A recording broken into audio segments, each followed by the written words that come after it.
Rogue Familiar, a dark fantasy romance. Renegades of Magic, Book 2. Written by Jeffy Kennedy. Read for you by Deborah Balm.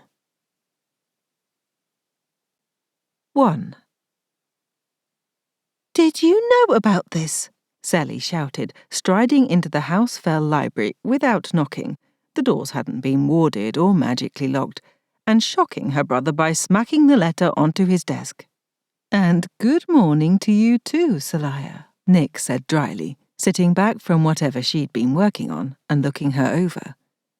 As Lady Phel, Nick had a desk near her husband's.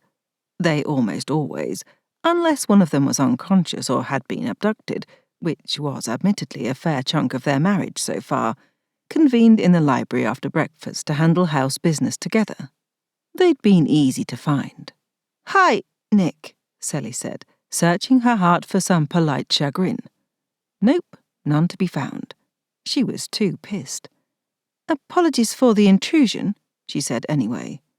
"Your family, not an intrusion," Nick replied easily, her brilliant emerald gaze going to Gabriel consideringly as he read the letter, measuring her wizard, no doubt, with her acutely attuned familiar senses. Sally didn't need any magical help assessing Gabriel's emotional state. Not that she had any clue how to be a familiar of Nick's education and caliber. She did know her brother, though. The flush on his dusky skin revealed his embarrassment at the contents of the note she'd slapped on his desk, while his snapping, wizard-black eyes showed growing annoyance. "What's the meaning of this?" he demanded in turn.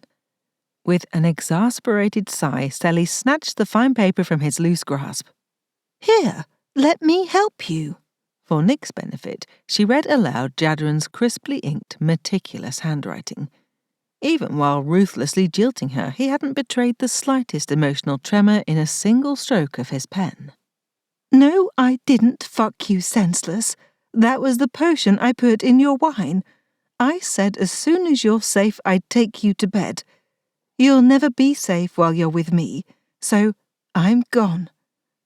Don't bother looking, as I won't be found. Don't shed any girlish tears over me. Just go on with your life. It's the best revenge, and you deserve that much. J." She flung down the sheet of paper again, and Nick rose gracefully, retrieving it to read herself with pursed lips, while Sally glared at Gabriel. "I ask you again, did you know about this?"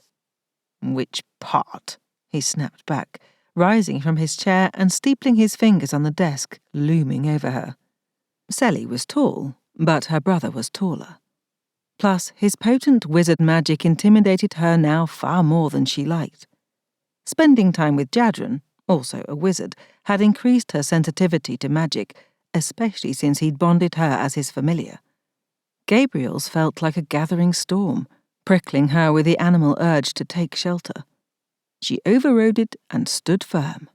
"The part where," Gabriel continued on a low growl, "Jadren, I assume that's the J of this missive, references fucking my baby sister senseless, or the part where he confesses to drugging you, or—" his voice rose to a near shout, "or the part where—" "Gabriel," Nick said sharply. He whirled on her, magic crackling silver in the air, a boom of thunder echoing in the distance. Sally had never been afraid of her gentle big brother, not even when the magic had come upon him so suddenly, turning his hair white and his eyes blacker than blackest night. But then, she also hadn't been in her right mind for most of that time. Since her adventures with Jadren, particularly due to the time she'd spent captive with him in House Samael and House El-Adrel, she'd developed a healthy respect for the immense power wizards wielded. And Gabriel was more powerful than most. Possibly, Sally shouldn't have allowed her temper to goad her into confronting Gabriel with Jadren's goodbye note.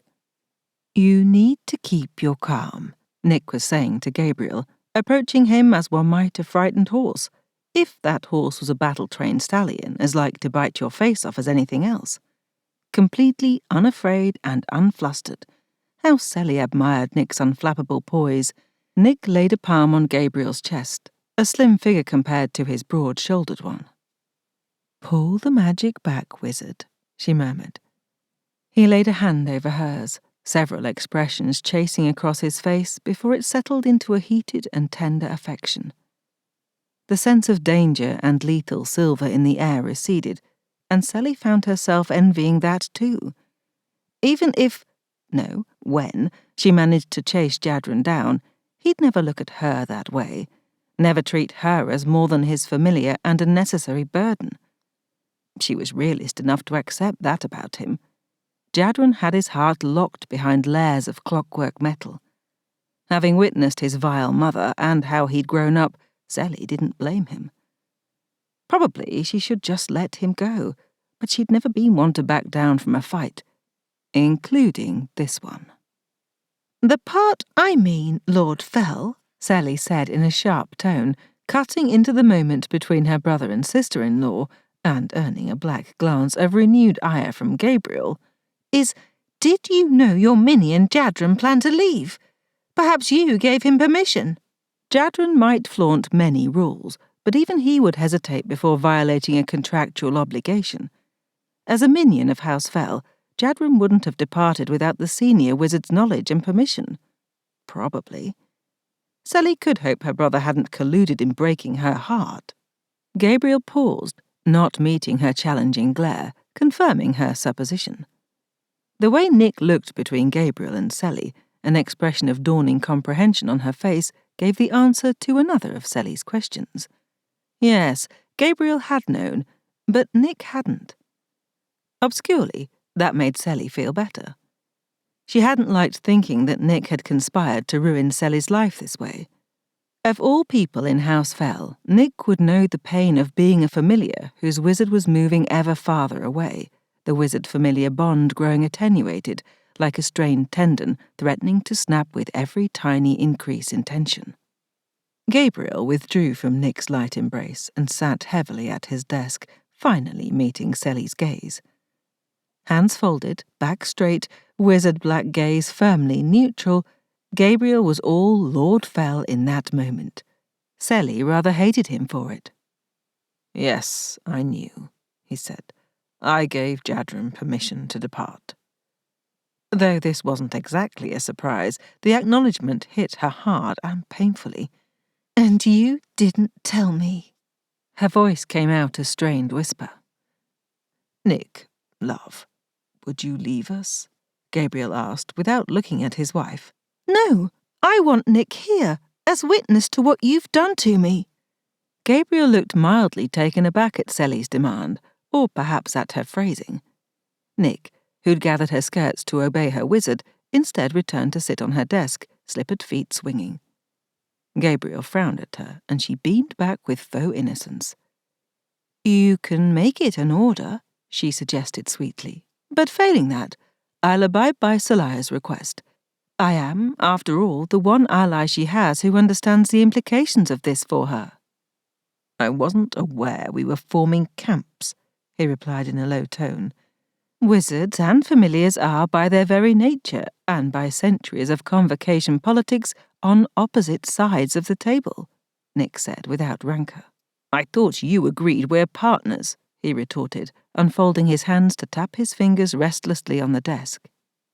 "We are. It's possible to be both. Now, Gabriel, my only love, let's discuss Seliah's relationship with her wizard instead of mine." "This conversation isn't over," he warned her. "It never is," she agreed, sounding ruefully amused. "Back to the subject at hand. I believe Seliah asked you why you didn't warn her of Jadren's plans to desert her." "It was better for her not to know," he answered wearily. "What?" Sally screeched, gratified that Nick echoed it, though less strenuously. "My wizard told you he planned to leave me, which goes against all Convocation custom and laws, which you, as the lord of my house, are supposed to enforce with your minions, and you decided it was better that I not know?"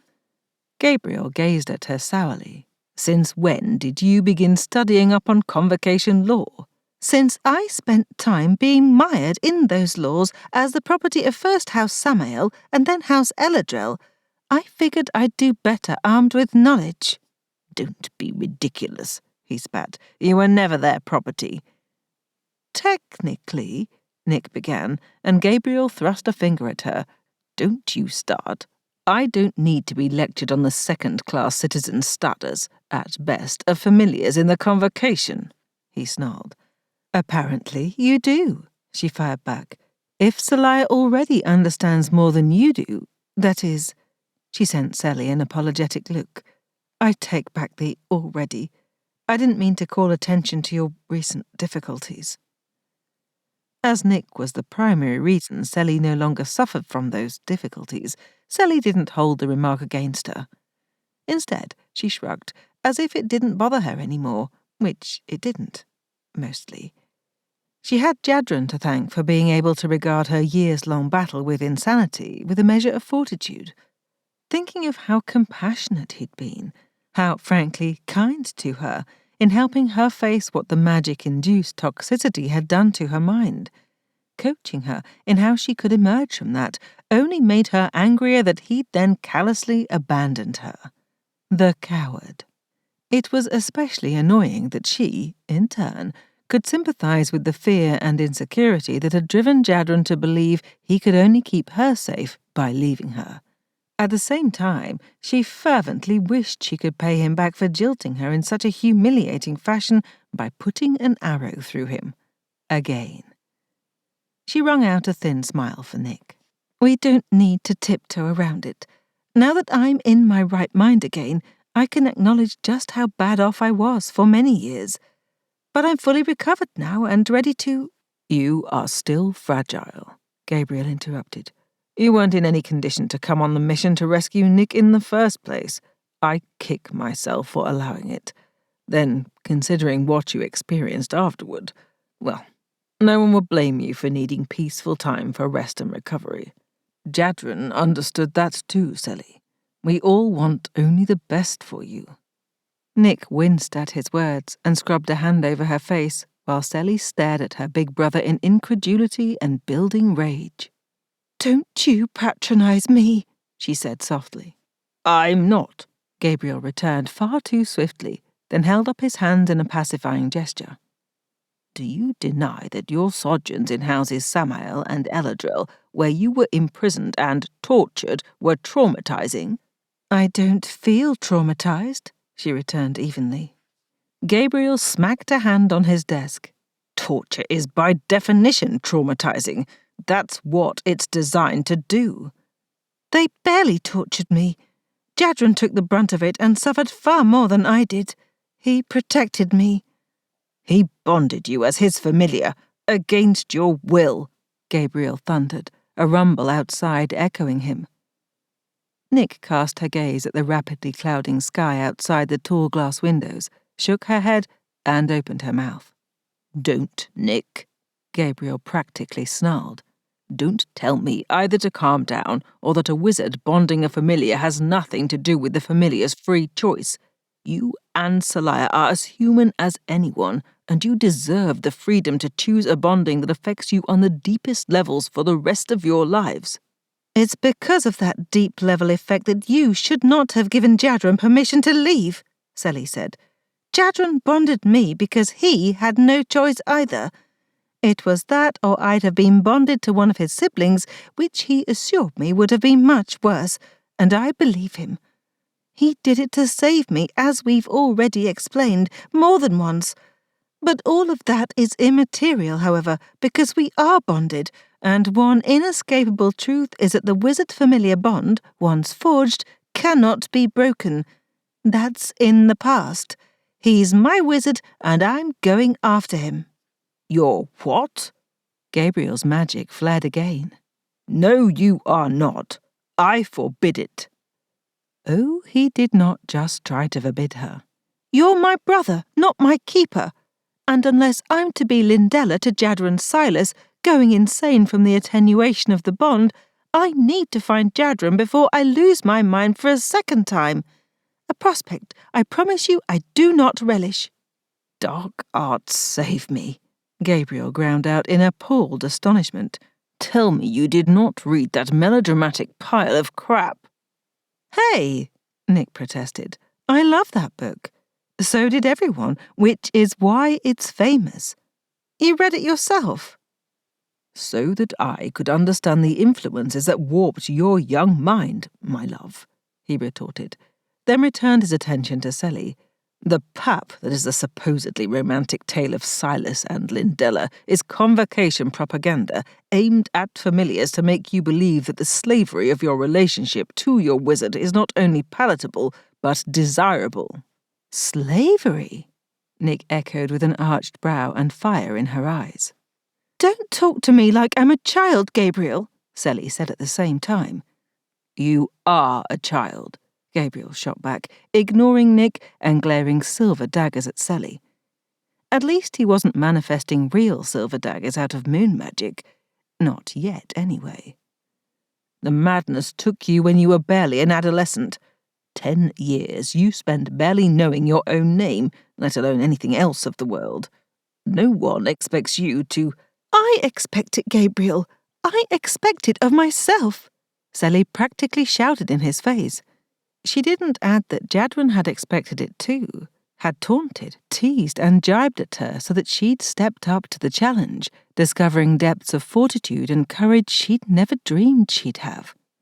Of course, he'd also called her a child in a woman's body, one of his misconceptions that lay at the root of why he'd refused to follow through with taking her to bed. Is there some measure in the world that tells us when our minds have caught up to our bodies? She demanded. If there is, I don't know what it is. There are certainly people out there walking around being treated like adults when they behave like toddlers. An oracle head might be able to make that assessment, Nick said with a serious expression, though mischief danced in her eyes. Gabriel continued to ignore her. All of this argument is pointless, he said, focusing on Sally. The reason I didn't stop Jadren was that he wanted to leave. He was determined, which is why you should respect his wishes. He asked my permission. I had no basis to tell him no. You could have— Hear me out, please, Gabriel interrupted, waiting until she subsided. You, both of you, know that I don't love being in the position of telling people what they can and can't do with their lives. Yes, I know that's part of heading House Phel, and I'm resigned to that necessity, but I don't have to like it. Jadren made a perfectly reasonable request, and I agreed to it. Would you have had me say that, no, he couldn't leave, because my baby sister has a crush on him? Sally flushed, the skin of her face hot and tight. That's dramatically unfair. Is it? Gabriel studied her knowingly. I've learnt a great deal about wizard-familiar bonds and how they affect familiars emotionally. What you think you feel for him isn't real. How crushing to have her feelings for Jadren exposed and pronounced questionable in one blow. Gabriel, Nick said, recall our conversations about you deciding that you know how other people feel better than they do? Seliah knows I'm right, he replied to Nick, black gaze still on Sally. Don't you? She didn't know. She wished she did. More, she wished she knew what was going on in Jadren's mind and heart. How can I find out when he's not even here? She pointed out, trying to sound as rational as possible. Besides, we're bonded. There's no changing that, so we have to work this out somehow. Actually, Gabriel said, there is a way, and it's the answer to your problem.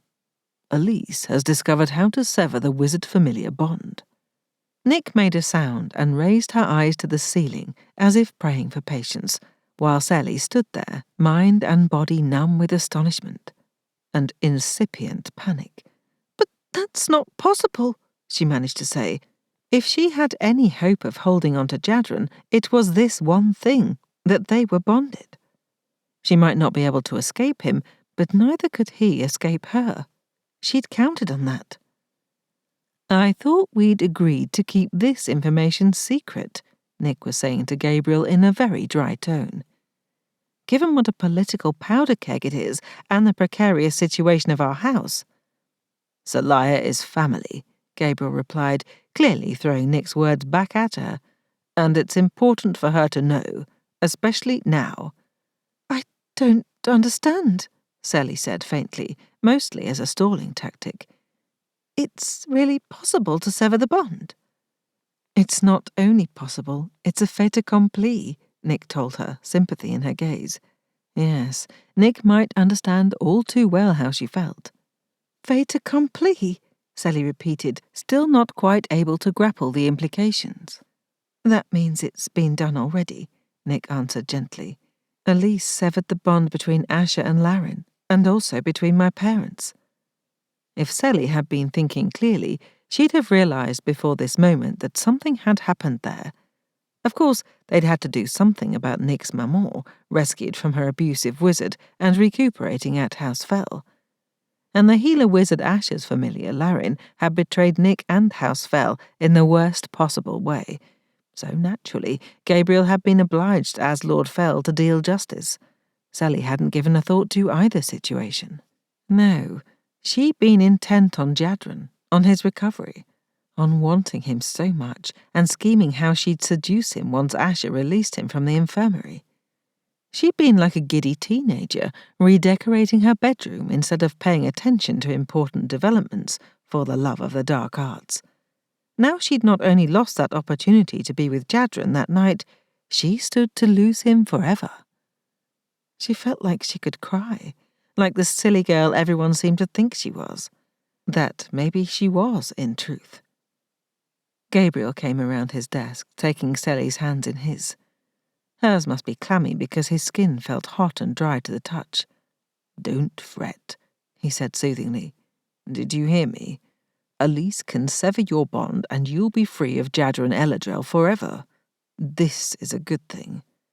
"What if I don't want it?" she made herself ask him, meeting his wizard black gaze. She'd never found his magic-changed eyes distressing or intimidating the way her family and friends had, but now she found it ever so slightly difficult to face him. Not the eyes themselves, but the look of incredulous condemnation in them. "Don't be ridiculous," Gabriel said, squeezing her hands just a bit too hard. "Of course you don't want to be mentally enslaved to someone." "Gabriel," Nick put in, "that's not how—" "I know how it works," he spat at her. "You told me. You would follow me to the ends of the world whether you wanted to or not, because the bonding, or the fascination, or both would compel you to."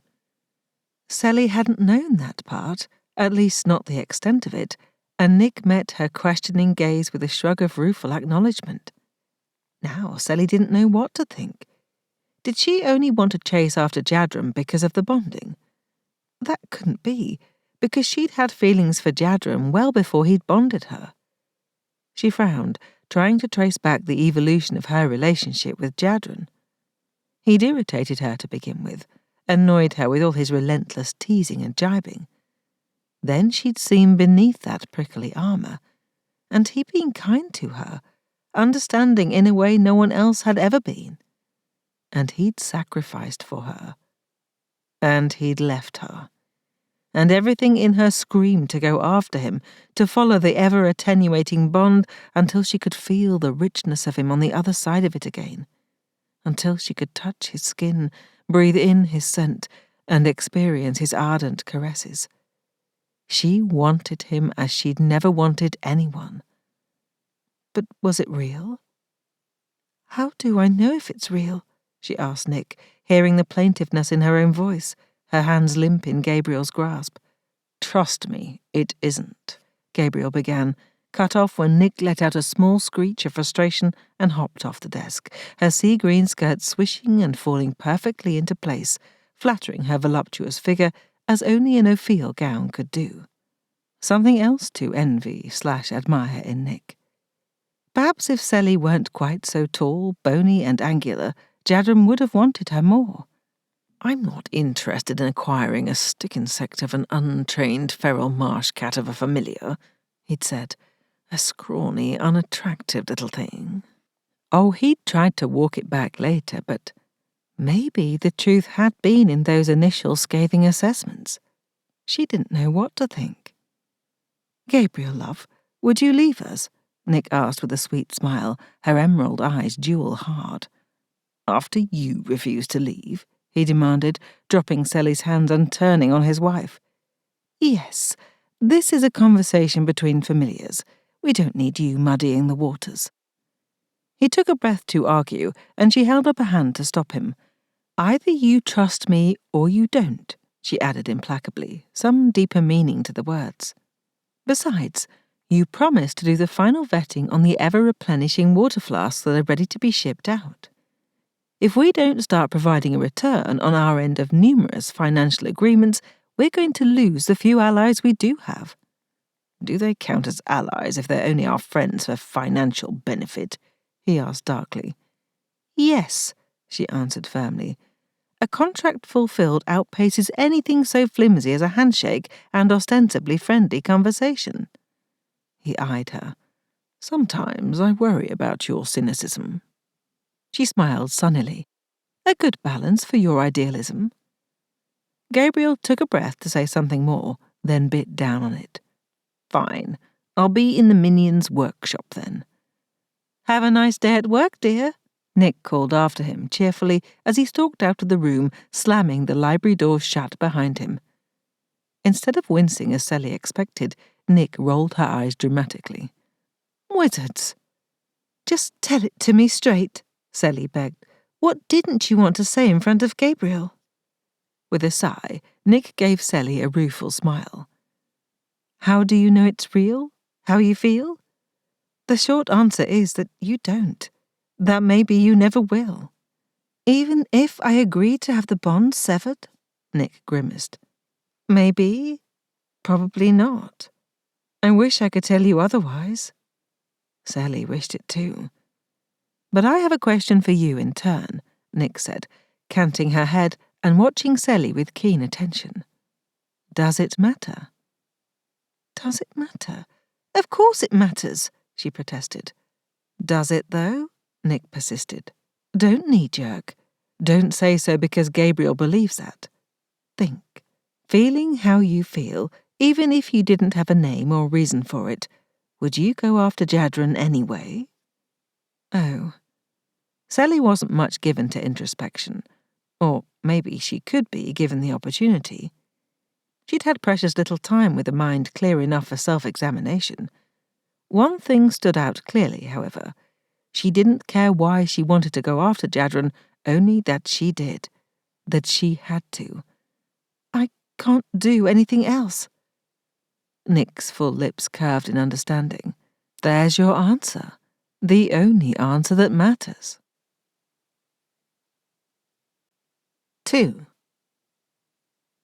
I should leave immediately, Sally told Nick, who cocked her head in question instead of giving the affirming nod she'd expected, maybe hoped for. If Gabriel was firm on forbidding Sally to go, she'd need Nick's help. Should you, though? Nick asked, disappointing her. The longer I delay, the farther he'll get, Sally argued, then frowned. He's truly inadequate at surviving on the land away from civilization. I hate to think what trouble he'll get himself into. Seliah, sweetheart, Nick said gently. Jadren is a powerful El-Adrel wizard. He's hardly a babe in the woods. That analogy is far too apt. You have no idea, she almost added, hearing Jadren's favourite phrase of defensiveness and denial in her head all too clearly. What good are his skills at making gadgets against the predators and other dangers lurking in the marshes? Let's take a moment. Nick held up a hand. A few minutes more won't make that much difference. She went to pour them both some cold tea. Spring had given way to full summer in Mericin, and the heat was beginning to build, layering in thick, languid layers over the ripening landscape. She handed Sally a glass clinking with ice cubes. Ice! Sally swirled the cubes so they chimed musically. A new experimental collaboration with House Ishim, Nick explained. They're a third-tier house with wizards who mainly work on snow removal in regions without elementally heated roads. No imagination, really, or much ambition, which is why they've remained third-tier for so long. But what they do have is wizards with water magic and an affinity for cold. We're showing them how to purify water to create ice. She frowned.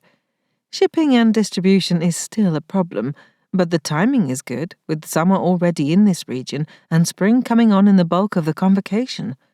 I understand it will get even hotter here." "Oh, yes," Sally agreed, sipping the tea. It was delightfully chill and minty.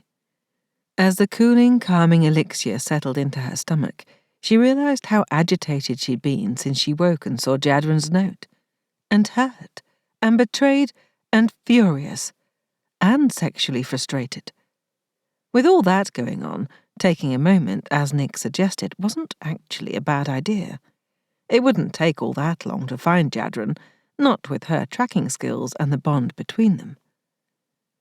Sally sat on the cushioned window seat and took a deep breath. The tall glass window stood open to the honey-sweet morning air, birdsong echoing from the blooming orchards and bees buzzing thick in the rose garden lining the walls. The manse was recovering from being submerged in the marshes with astonishing speed, seeming to evolve overnight.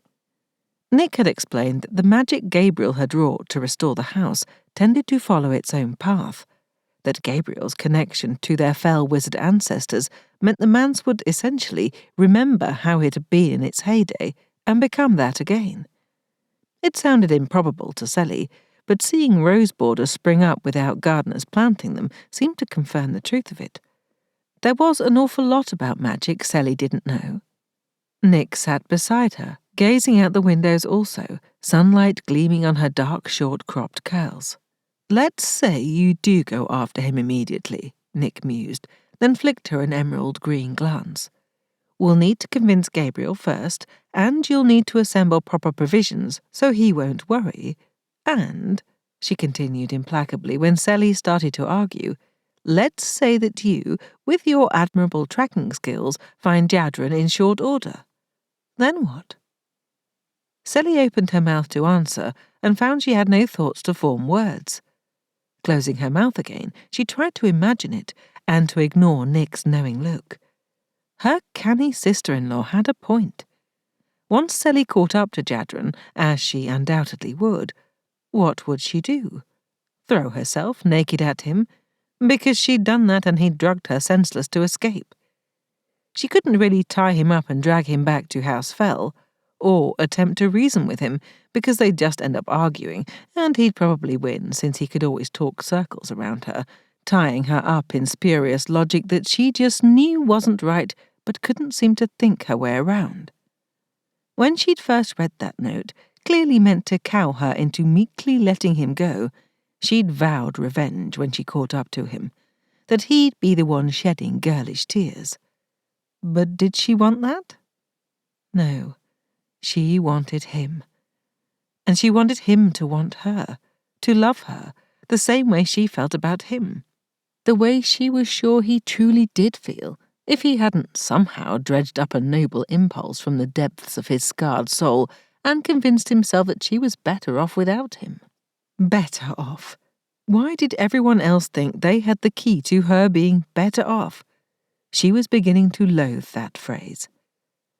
What she had to do was convince Jadren that she was safe with him, that they belonged together, that together they were stronger. Together they could address whatever scared him so badly about having a familiar.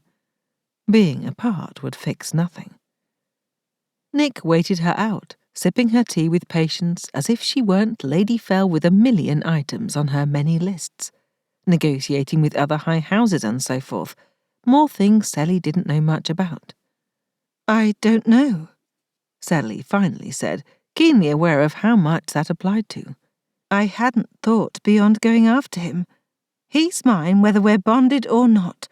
That might not make any sense to you, since Jadren and I have known each other for such a short time, but what we went through together, I just know he's mine, the only one for me."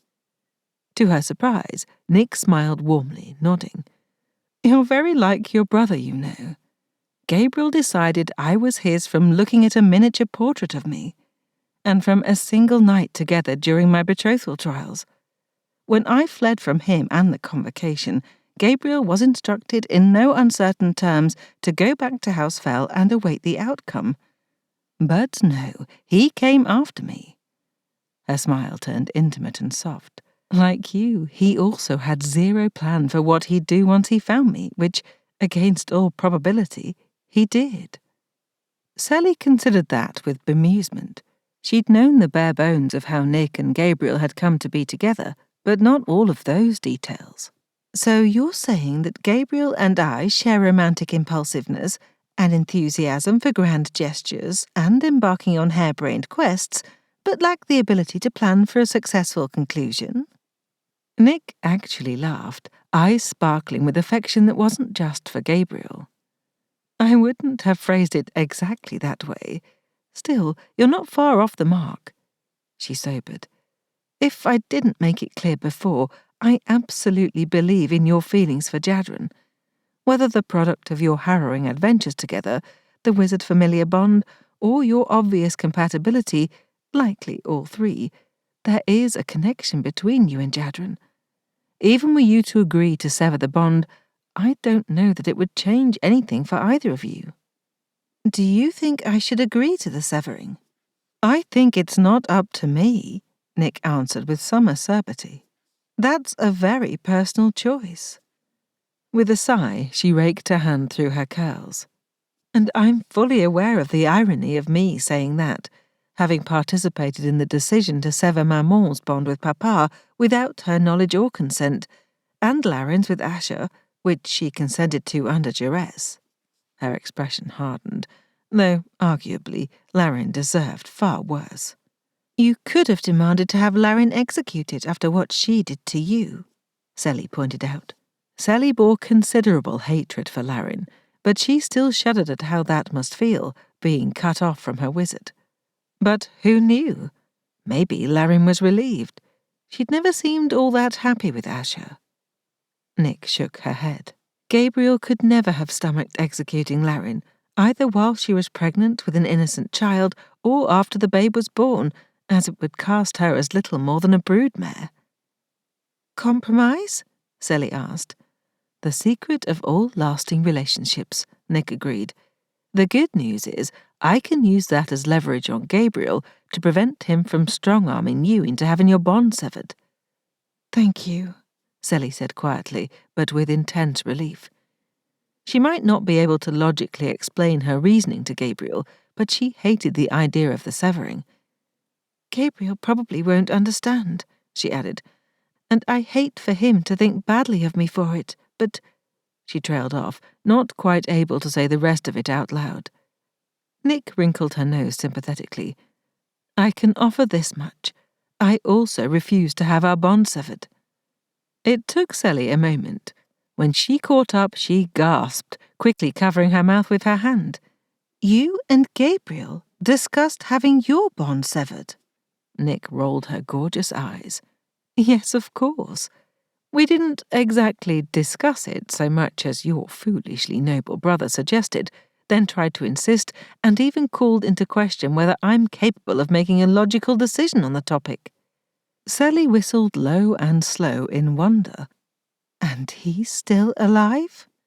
Laughing, Nick put a hand on Sally's arm, squeezing in affection. You understand me, sister. Yes, I managed not to kill him, but you should know this is an ongoing argument between us, and is a disagreement that lies at the root of his concern for you. Gabriel still can't quite reconcile himself to not knowing if I truly love him, or if the bond forces me to. Severing the bond would prove it to both of you, wouldn't it? First of all, we don't know if a bond, once severed, can be re-established. That's a risk I'm not willing to take. Also, I don't need my feelings proved to myself. Nick continued with steely resolve. And Gabriel can learn to believe what I tell him without some kind of outside proof. Sally sat back, considering that. Jadren also believed that she didn't know her own mind and heart. Is it a wizard thing or a man thing, them thinking they know us better than we know ourselves? Both, Nick laughed wryly, shaking her head. And it hardly matters. We'll just have to stick to our lines in the sand. So what will you do? Sally really liked that Nick asked her. It seemed like, ever since she'd regained her sanity, well, and including for years before that, however dimly she recalled them, People had been telling her what she should do and why. The bitter irony was, now that someone was actually asking her, Sally only wanted to know what Nick thought she should do. This was part of being an adult, though, making her own choices. Good information helped, however. Where do you think Jadren will go? Nick considered that. That's an interesting thought problem. You know him better than anyone. Where do you think he will go?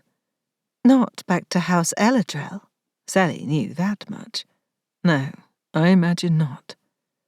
But he doesn't have much of anywhere he can go, does he? Sally asked. He'll need a place to live, an income. You know the Convocation better than I do.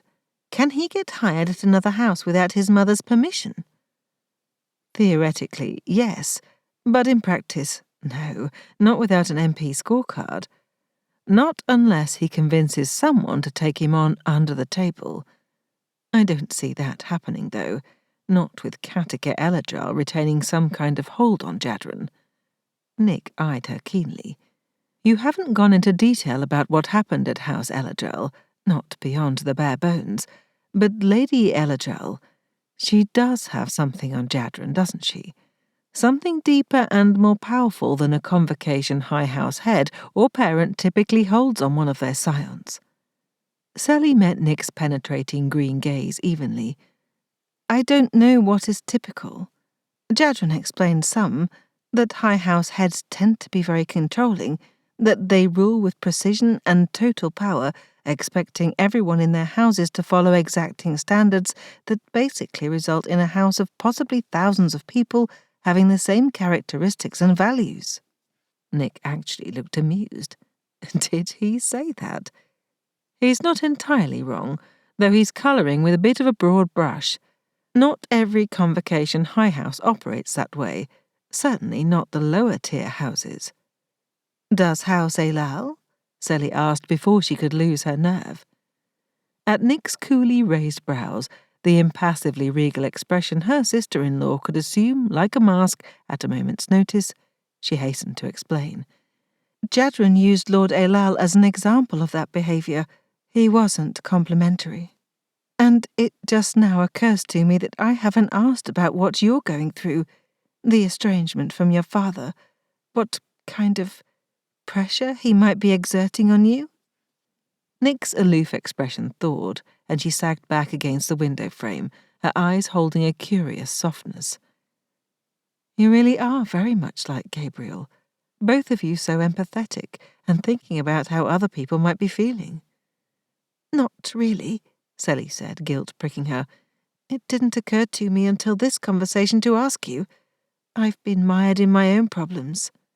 You have plenty to work through, Nick assured her in a dry tone. No one expects you to just spring into action and— I expect it, Sally interrupted. I feel like I have to keep saying this. I'm not an invalid or a crazy girl who needs to be coddled. Nick nearly laughed, but abruptly sobered. Who's calling you crazy? That's unfair and dead wrong. Jadren had called her that, but oddly enough, she hadn't minded. At least he hadn't minced words. And he understood what that kind of magically induced uprooting from the real world felt like. I'm aware that I'm recovering from a bad place, she answered instead. But part of that recovery is becoming a functioning member of this house, being a friend to people, being supportive rather than a burden. She cast about, feeling as if she needed to convince Nick of something. Do you remember the story you told me when I was in the thick of madness? A kind of parable for my situation. Nick nodded slowly, thoughtfully. I wasn't sure how much of that time you remembered.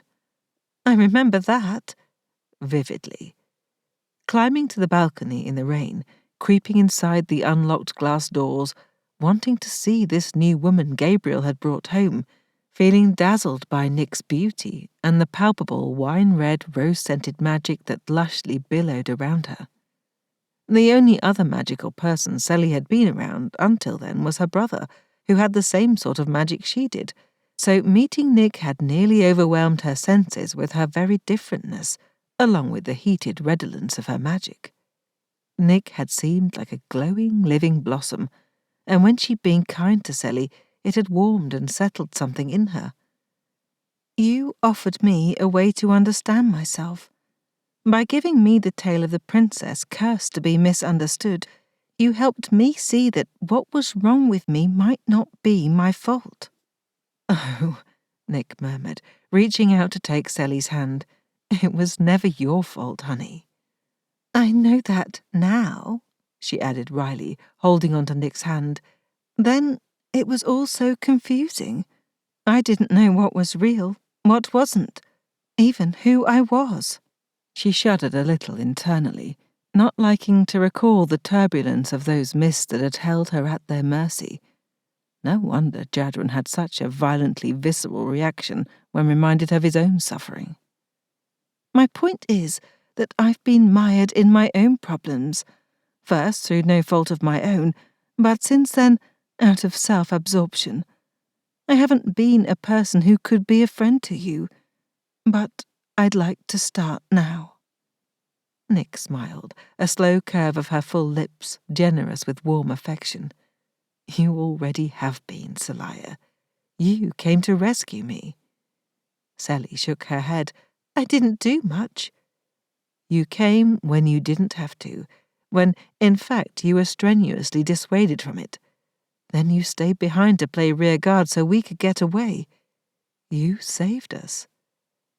Nick waved a hand in front of her face and blinked at the tears filling her eyes before she rolled them. "I weep so easily these days.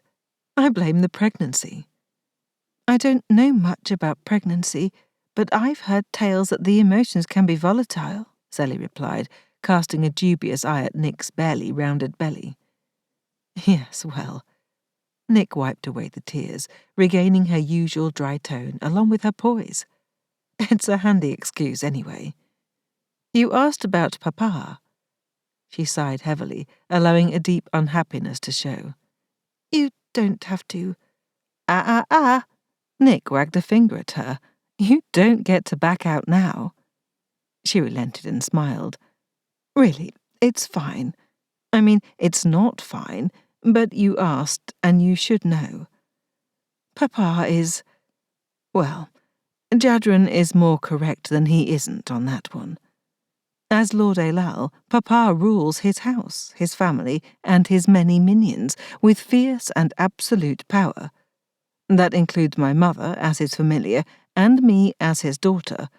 Or it did include me until I ran away, a rebellion for which he hasn't forgiven me, and for which he is punishing me by denying me my dowry and even my personal possessions."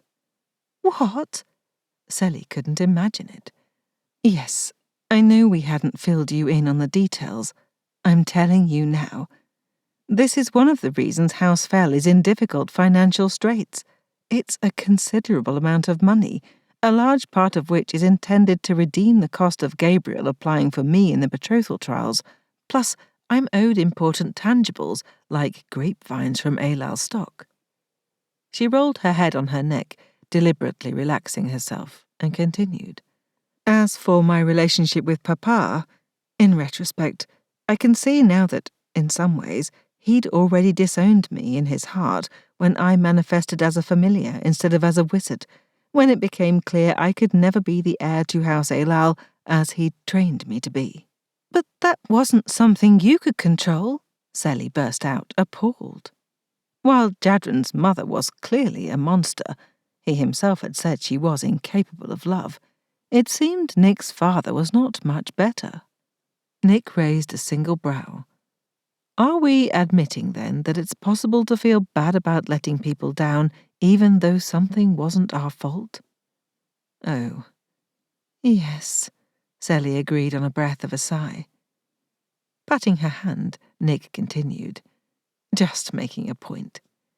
Anyway, there's bad blood between me and Papa, trouble that goes back longer than my ill-advised escape attempt, as I'm beginning to understand. Has anyone explained alternate form to you yet?" The apparently abrupt change of subject took Seli by surprise. "Yes, actually. Jadren explained it. I thought, when I saw Gabriel turn you into the Silver Phoenix, that wizards could do that sort of thing to anyone, you know?" She wiggled her fingers in demonstration. Turn people into toads? Ah, no. That unlikely creature is simply my alternate form, which lies hidden away inside every familiar until their wizard releases it. It's one of the reasons to be bonded, by the way, as it's only via that bond that you can take your alternate form.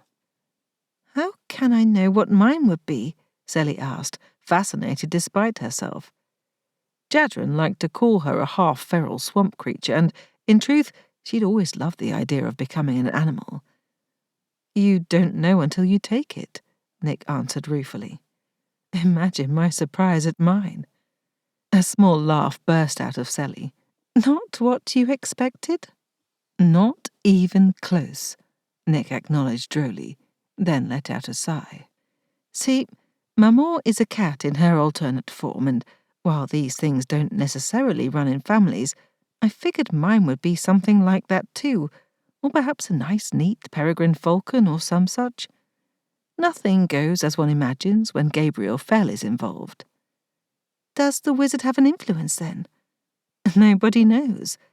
There are theorists in Convocation Centre who collect the data and research that sort of thing, so there are some who think the wizard's magic has an effect, but... She shrugged. I can't help noticing your alternate form is silver, like Gabriel's moon magic. Exactly. She waved that off. Anyway, what I've been working around to is that a wizard can force their familiar into alternate form and keep them there as long as they please. They can keep them in animal form, as in forever? Yes, though most wizards don't put their familiars in alternate form much at all, because they can't access the familiar's magic while they're animals, and accessing the magic is the whole point of having a familiar to begin with. Still, my papa, may he be clawing out his remaining eye in misery, kept Maman in feline form since my escape, as a punishment. Oh. Sally could see not being able to control your own body as a punishment. She worried about Jadren's father, Ferdo, who'd been kind to her and who'd helped them escape. What punishment had he suffered at the wrathful hands of his wizard, Jadren's awful mother? Being an animal didn't seem all that bad, compared to the things Jadren El-Adrel came up with. Did she not like being a cat? She ventured. Nick smiled grimly, but with a hint of wistfulness Sally suspected was for her naivety. We don't know of a precedent for a familiar being kept in animal form that long, Nick answered. But no, it's not good for the human intellect to be forced into the shape of an animal brain for more than a few hours or days, let alone this long. In fact, Maman has yet to recover, which is why she's in seclusion. Also why we made the decision to sever the bond without her consent. In the hopes that it would help her. And hurt him. I'm not sure which I wanted more, Nick replied in a hard voice Sally hadn't heard from her before. In that moment, she glimpsed something of who Nick might have become had she manifested as a wizard and become her father's heir. It was that same ruthlessness the High House heads Sally had met all seemed to share.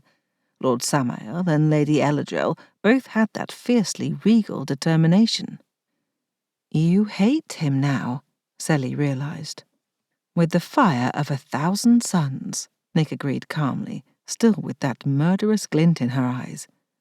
I told Gabriel not to kill him, though he could have, and probably should have, which is why we instead sent my father back to House Elal missing an eye and a familiar. She sighed, staring past Sally at something only she could see. I'm regretting that decision now. Because now he knows the bond severing is possible? Nick took her attention off whatever middle distance preoccupied her and gave Sally a quick nod. Exactly. I wasn't thinking clearly. Also, though he was an enemy before, we humiliated him. I know him well enough to predict he won't stay down for long, and when he rises, he'll want revenge. I haven't decided yet what to do about House Elal, but rest assured, if House Phel doesn't take care of this problem, Elal will come for us. You should know that too. Sally nodded, not sure she quite grasped all the implications, but determined to get there. A reluctant smile broke through Nick's militant mien. I didn't mean to frighten you.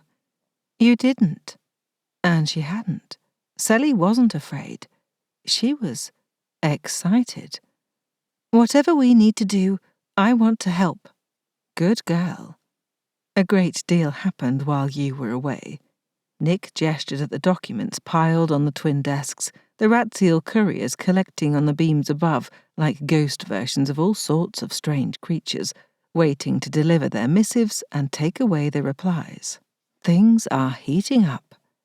Jadren thinks Afoul and El-Adrel conspired with Samael in your abduction, Sally said in a rush, uncertain if she was betraying his trust, and at the same time kicking herself for not saying so before. Nick didn't seem at all surprised. Certainly my father was working with Sergio Samael, but does Jadren suspect Lord Egino Samael too? And what has he said of his mother? Sally hesitated, feeling the reluctance to spill tea that she should not, information Jadren trusted her to keep to herself. Of course, that was the same Jadren who'd walked out on her and ditched her with all the cruelty he could muster. This was how it felt to have divided loyalties. Well, if she was going to make her own choices, that was something for her to navigate. She would keep the one secret he'd beseeched her not to tell, that his ability to magically self-heal made him practically, if not in fact, immortal. The others had guessed some of it, but Sally had promised never to tell, and she wouldn't. This information, however, could affect the precarious position of House Phel. Egino met with Jadren at House Samael when Jadren rescued me. They talked for some time before I was, summoned to meet with them. Nick wrinkled her nose in sympathy, so Sally knew her euphemism hadn't been lost on the other woman. When Egino sent us in the elemental carriage to House El-Adrel, there was an Afoul sentry spirit there to spy on us. Sitting up alertly, Nick's eyes widened. Can you describe it? Not really, Sally admitted. I didn't know it was there at first. Jadren pointed it out to me, but the more I tried to pay attention to it, the more I could kind of see. You'll get better with training and practice. That's what Jadren said. Well, he's not always an asshole who's wrong about everything. Nick said the words with such earnest sincerity that it took Sally a moment to realize her sister-in-law was joking, and to bite back her instant, vigorous defense of her absent wizard. Nick nodded knowingly, sympathy in her eyes and smile. Yeah, you've got it bad. Whatever it is. Exactly. Gabriel is the one who needs to define things, to have the rules and boundaries clearly outlined. Nick shrugged, tipping her head to the side. Not me so much. Maybe not you. Gabriel has always been that way, Sally said, thinking of her older brother when she was young and he wasn't yet a wizard. He had his whole life planned out. Until I twisted it sideways. Nick spoke with dry humour, but Sally caught a glimpse of wistful regret in Nick's gaze, a hint of worry. Impulsively, she reached for Nick's hand, squeezing it. You're the best thing to happen to Gabriel, she said in all honesty and willing Nick to believe. He needs to be twisted up a bit. Nick's smile widened in gratitude. And you? Do you intend to twist up Jadren? Absolutely. He's not getting away with thinking he's sacrificing himself to protect me. There's something I know that you don't, Nick said slowly, then hesitated, chewing her lip. It's not mine to tell, and I don't know if I should tell you or not. What would be the adult response to that? Would it help me to know? Maybe. Nick sounded unconvinced. I think you deserve to know either way. She nodded to herself. Jadren told Gabriel he's in love with you. Relief and delight washed through Sally like a spring rain thawing an ice storm. He did? The grin widening her face felt like it might crack her cheeks. Nick groaned, pressing her hands to her face. "Don't be so happy. This is one reason I didn't tell you." "All right, why's that?" "Because he used it as an argument for why he should leave. Because he doesn't want to love you. Because he regards it as a vulnerability. He told Gabriel, true love makes fools of us all in the end." "Oh, I see. Do you?" Nick searched her face. "I think in some ways this will make things even harder for you. If he didn't realize his feelings, and all you had to do was be your charming self and convince him, that would be one thing. But he's taking drastic steps to separate himself from you, and, if nothing else, Jadren has a strong will." That he did. Nick had no idea. Sally had to suppress an irreverent laugh, as Nick wouldn't understand her sudden spurt of dark humour. Jadren had the strongest will of anyone she'd ever met, but they were alike under the skin. She wouldn't give up, especially now. Jadren needed her as much as she needed him. "Will you help me convince Gabriel to let me go after Jadren?" "Do you need his permission?" Nick asked with a raised brow. This was a test. No, she didn't need her brother's permission to do anything. But he was also the lord of her house. "I'd like to have his blessing and support." Nick smiled. "There you go. You need something else, especially if you're to convince Jadren he needs you as much as he wants you and is afraid to have you." "What's that?" Whatever it took, she would do it. "Training," Nick told her decisively. "Take a few days to learn what you need to know." She should have guessed. "Will you teach me?" "Absolutely. Let's start now." "Now?" "The sooner you master a familiar's skills, the sooner you can go after Jadren." "Then let's start now," Sally said immediately, making Nick laugh. 3. As a first step, Nick took Seliah to meet Maman. If asked why, she might not have been able to explain her exact reasoning. Particularly if Gabriel had posed the question, she'd have had a hard time justifying her actions. He wouldn't approve, she felt sure, just as he'd likely be annoyed that Nick had told Sally about Jadren's confession. But Gabriel had a tendency to try to protect Seliah from the harsher realities of the Convocation and life as a familiar. If Nick had to put a name to the impulse for this visit, she'd have to call it a kind of tough love. Seliah needed to know how badly the wizard-familiar bond could wreck a person. Upon reflection, maybe Gabriel would approve, as he very clearly would prefer that Elise sever Seliah's bond to Jadren. Still, it wasn't his choice, and he didn't truly know what he'd be asking of his sister. For that matter, Seliah didn't know either. She didn't really know what she needed to in order to function as a wizard's familiar. Jadren clearly hadn't accessed the bond between them much. From the little Nick had gleaned, Jadren had barely tapped Seliah's magic at all, which was curious, and raised a number of interesting questions, but the most immediate concern was teaching Seliah what she needed to know. Had Seliah attended Convocation Academy, she'd have witnessed and, more pointedly, experienced how badly wizards could abuse familiars, and not necessarily out of cruelty. Sometimes, especially with young student wizards, it was clumsiness or ineptitude or sheer bad luck. As much as Nick had loathed some of those lessons, particularly the advanced training practicums for wizards and familiars, she could recognize now how the often painful and exhausting lessons had toughened her against the brutal ways of many Convocation wizards. Nick was just fortunate that she wound up with someone as relentlessly gentle, sometimes frustratingly so, as Gabriel. A wizard like Jadren, well, gentle wasn't a word she'd ever use for the jaded, sharp-tongued scoundrel. Even if he was motivated by the best of intentions where Seliah was concerned, he was still a wizard and still an El-Adrel. His mother obviously retained considerable influence over him, and Nick hadn't missed how Seliah had avoided answering that question, which meant he might lack the ability to truly protect Seliah.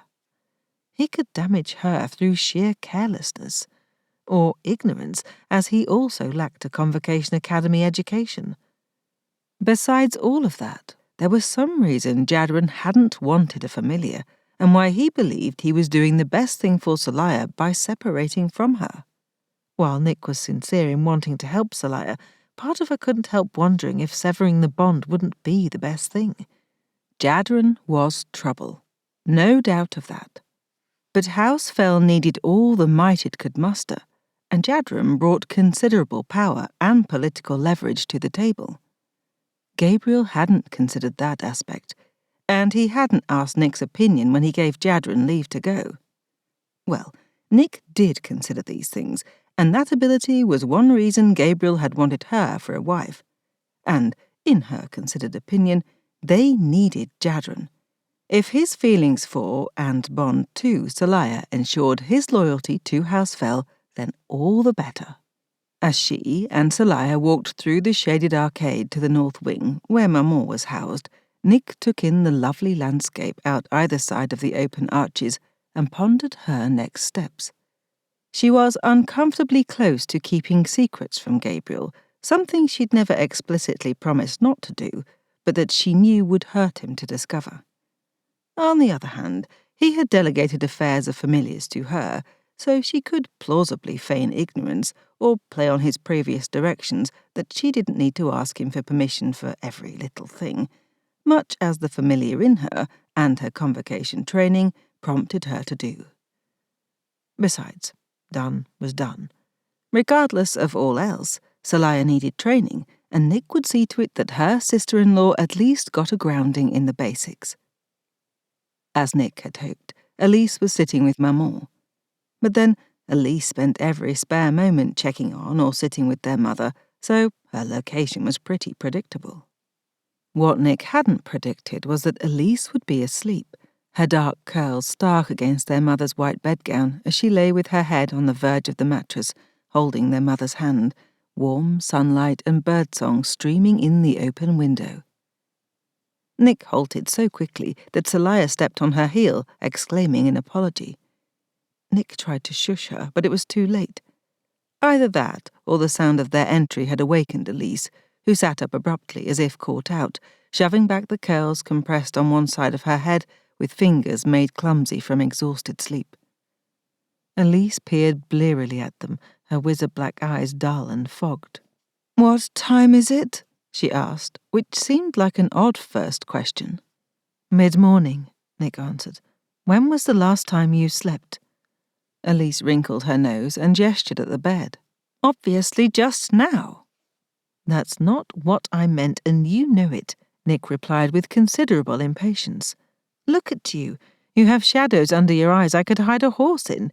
Your magic is thin and brittle enough to—" "You're not my mother, Nick," Elise snapped, getting to her feet and almost managing to hide a wince at her stiffness.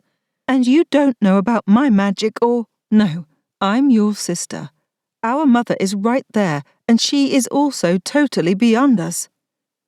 Nick stabbed a finger at the woman lying unconscious on the bed, her aristocratically handsome face sunken, skin dull. Her eyes, frozen in an uncanny feline shape, stared sightlessly at the ceiling. Nick almost couldn't bear to look. She wanted her mother back, to give advice or just a hug.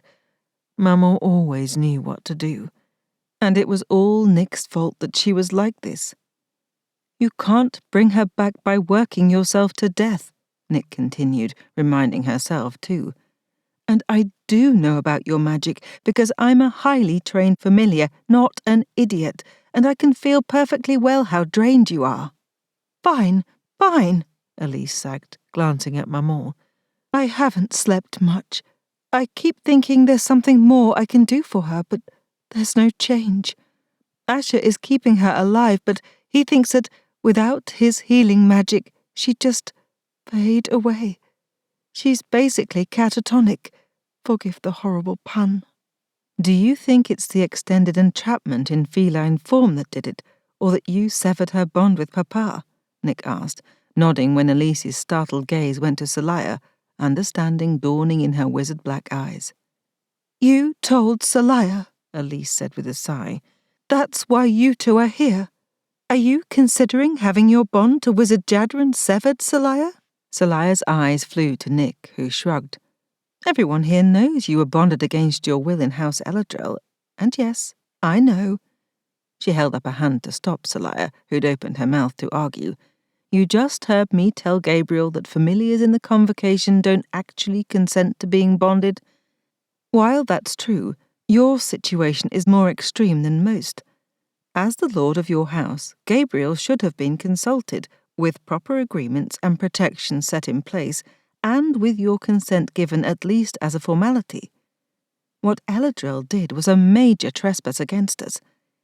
Just because we haven't yet demanded immediate reparations from Katika El-Adrel doesn't mean that everyone, at least everyone with knowledge of the Convocation, in House Phel isn't aware that you were illegally used. And now that Jadren has left you... Elise made a choking sound. Jadren left, without his familiar. Sometime last night, Nick answered to spare Seliah having to do so. With Gabriel's permission, she added, thinking it best to have that information squarely out there to put any rumours of Jadren being a pariah to rest. Wow. Elise seemed unable to come up with another response. Then, to Nick's surprise, Elise went to Seliah and hugged her. I'm so sorry, honey. He's a shit. Do you want help killing him or just to hide the body? Seliah laughed, sounding a little watery, and held on to Elise a moment longer. He left a note. Seems to think he's doing the noble thing, protecting me. Elise nodded, but looked confused. Nick didn't blame her, as none of it really made sense to her either. I'm going after him, Seliah added, but whether I'll have to murder him remains to be seen. She seemed about to say something more, but closed her mouth over it. Well, Elise said briskly, dusting her hands together, to answer your question, Nick, as I understand now how it's especially pertinent, I don't know if Maman's condition is due more to the severing or from being trapped in a cat body. The eyes indicate lingering effects of the feline form. She gestured uselessly at their mother. Wizard Asher says the eyes are resistant to healing, stemming from her own magic and not something he can alter. As for the severing, well, that may be a factor. Larin is still listless and seeming very low. Nick sighed for that. Asher's former familiar was an enduring problem, complicated by the fact that Nick hadn't liked the woman before she betrayed them all. Asher did examine her, which I'm sorry he had to do, and says that she seems to be fine physically. It could be that she's depressed. When one's evil and treacherous plans are foiled and one is facing a possible death sentence, I doubt it makes for a happy attitude, Elise noted. She's alive. She doesn't need to be happy. Nick smiled at that. She and Elise understood one another. No doubt. At any rate, Asher says that he isn't feeling any negative effects from the severing himself, aside from not having access to Larin's magic. So, if Seliah decides that she's better off letting Jadren go, there shouldn't be a concern about his health. If we even care about his well-being, Elise said, glancing at Seliah, as he's the one who violated one of the Convocation's most sacred and solemn responsibilities by carelessly abandoning his familiar. Seliah's mouth set in a mulish line. No, she didn't like having any aspersions cast on her wizard. That, more than anything else, had convinced Nick of Seliah's feelings for Jadren. Gabriel could storm and protest all he liked, but a familiar's attachment to their wizard went beyond enchantment, deeper than the softer emotions of love and affection, and drilled its way into their very soul. Out of sympathy for Seliah's struggle, Nick went on.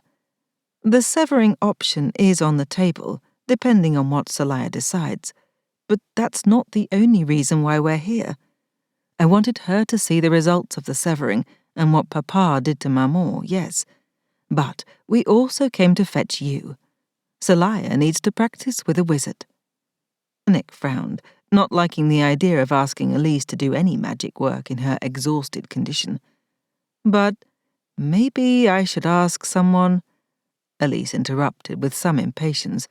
I can do it. I'm fine, really. What do you have in mind?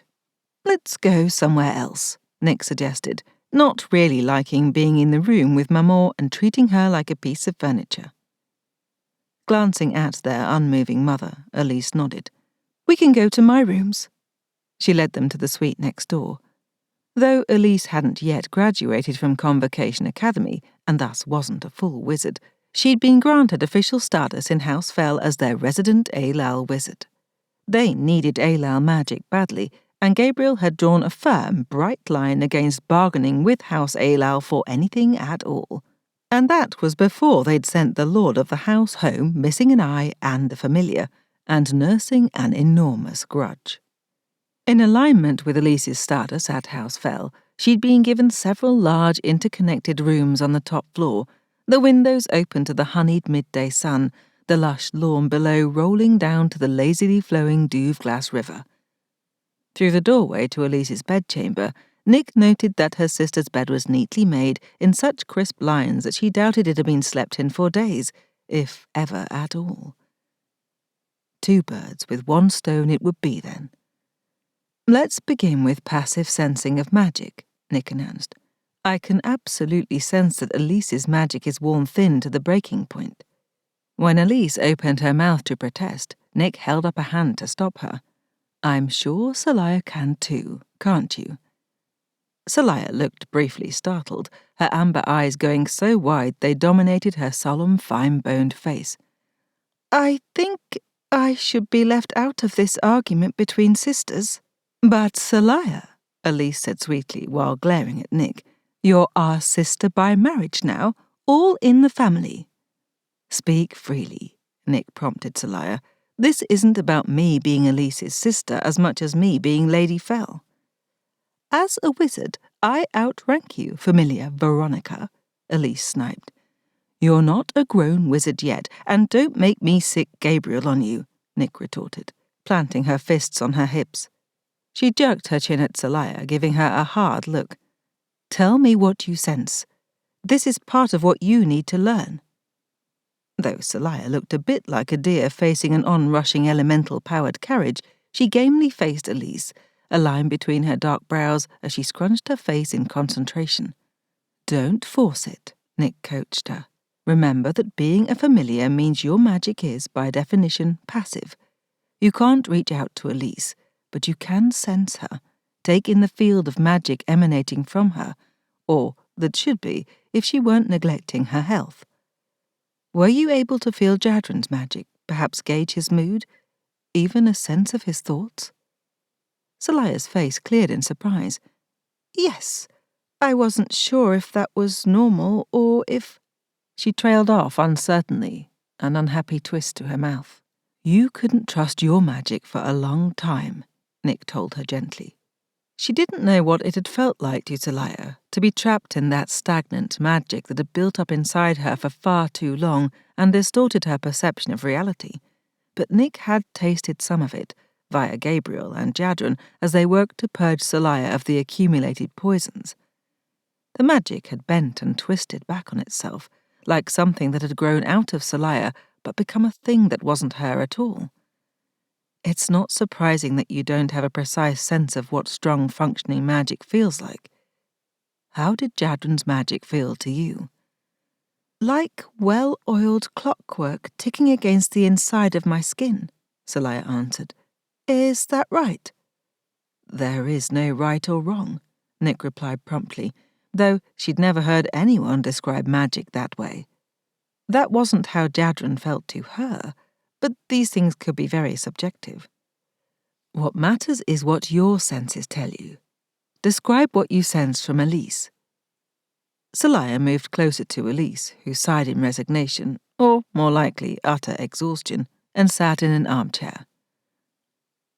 Her magic feels like yours, Seliah said, like roses in the hot summer sun. Nick nodded. That was how Gabriel described her magic too, so it made sense that another member of the Phel family would perceive it the same way. What else? Seliah hesitated, but Elise waved her to continue, sitting back and closing her eyes. Her lids showed blue veins, her dusky skin was that translucent. I understand why you say brittle, Seliah continued, casting a glance at Nick. Elise's magic feels like a transparent sheet, as if I could put my hand through it in places. Nick shot a significant glare at her sister, which was utterly lost as Elise hadn't opened her eyes. That makes no sense, Elise said wearily. You are absolutely wrong, baby sister, Nick fired back. And that is excellent sensing, Seliah. You have a gift for this. She can't put a hand through my magic because a familiar can't affect me magically, Elise argued, opening her eyes but not sitting up. No, but a wizard could. I don't plan to engage in any magical battles. Nobody plans to do that, Nick replied with exasperation.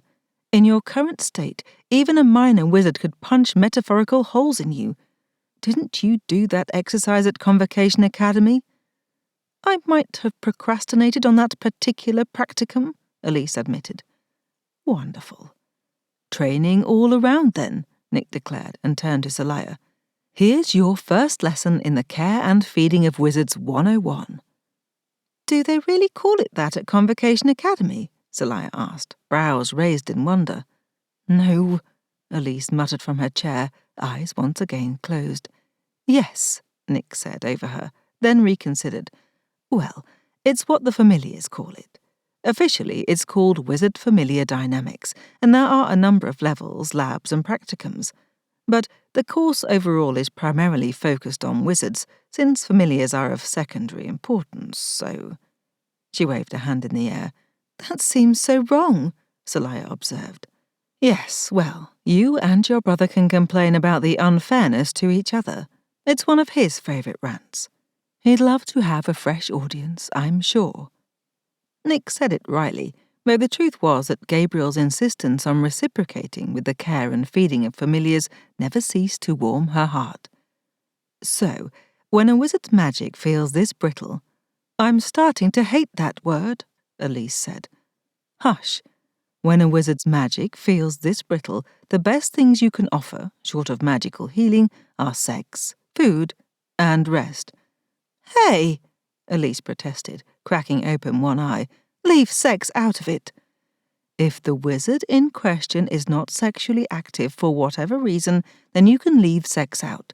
But sex is terrific for replenishing magic, for familiars too. In particular, a lot of teasing and build-up without orgasm is one of the best shortcuts to refill the magic well.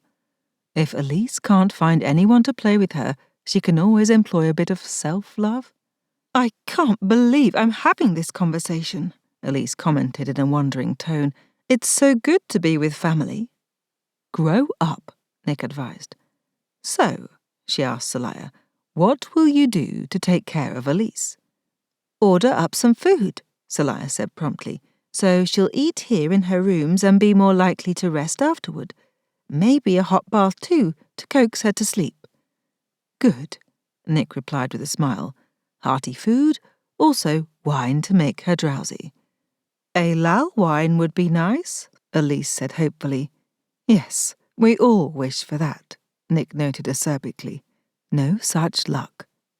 The ban on Alal trade included wine, as Gabriel didn't want any Phel coin going to Alal coffers. Missing out on the excellent Alal vintages was nearly as bad as relying entirely on Elise to equip the house with elemental conveniences. Moving to the newly installed rat seal communicator, Nick sent a message to the kitchens with an order for a heavy, fat-laden meal for the three of them. Seliah could stand to eat more too, and it seemed Nick was always hungry these days. While Elise wasn't paying attention, Nick put in an additional request. She wouldn't call for Asher to heal Elise, not yet, though she would have words with him about not reporting Elise's exhaustion, as she had a point to prove first.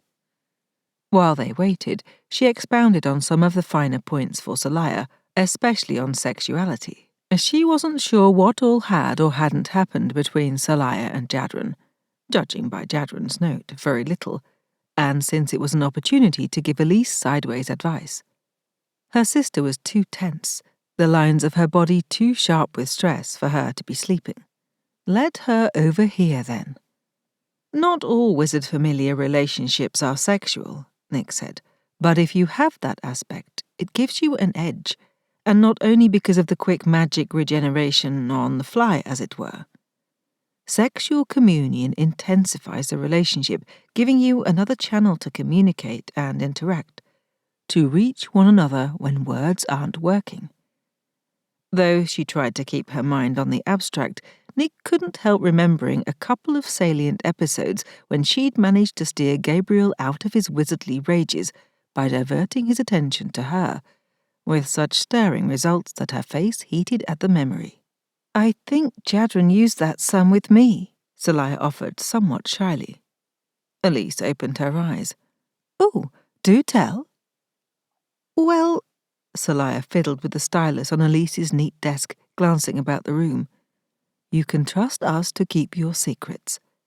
Nick sat on a chaise, deliberately nonchalant, trailing a hand over the lovely upholstery worked in a design of silver moons dancing on water alongside gold Afoul spirit symbols, showing Elise's intertwined house affiliations.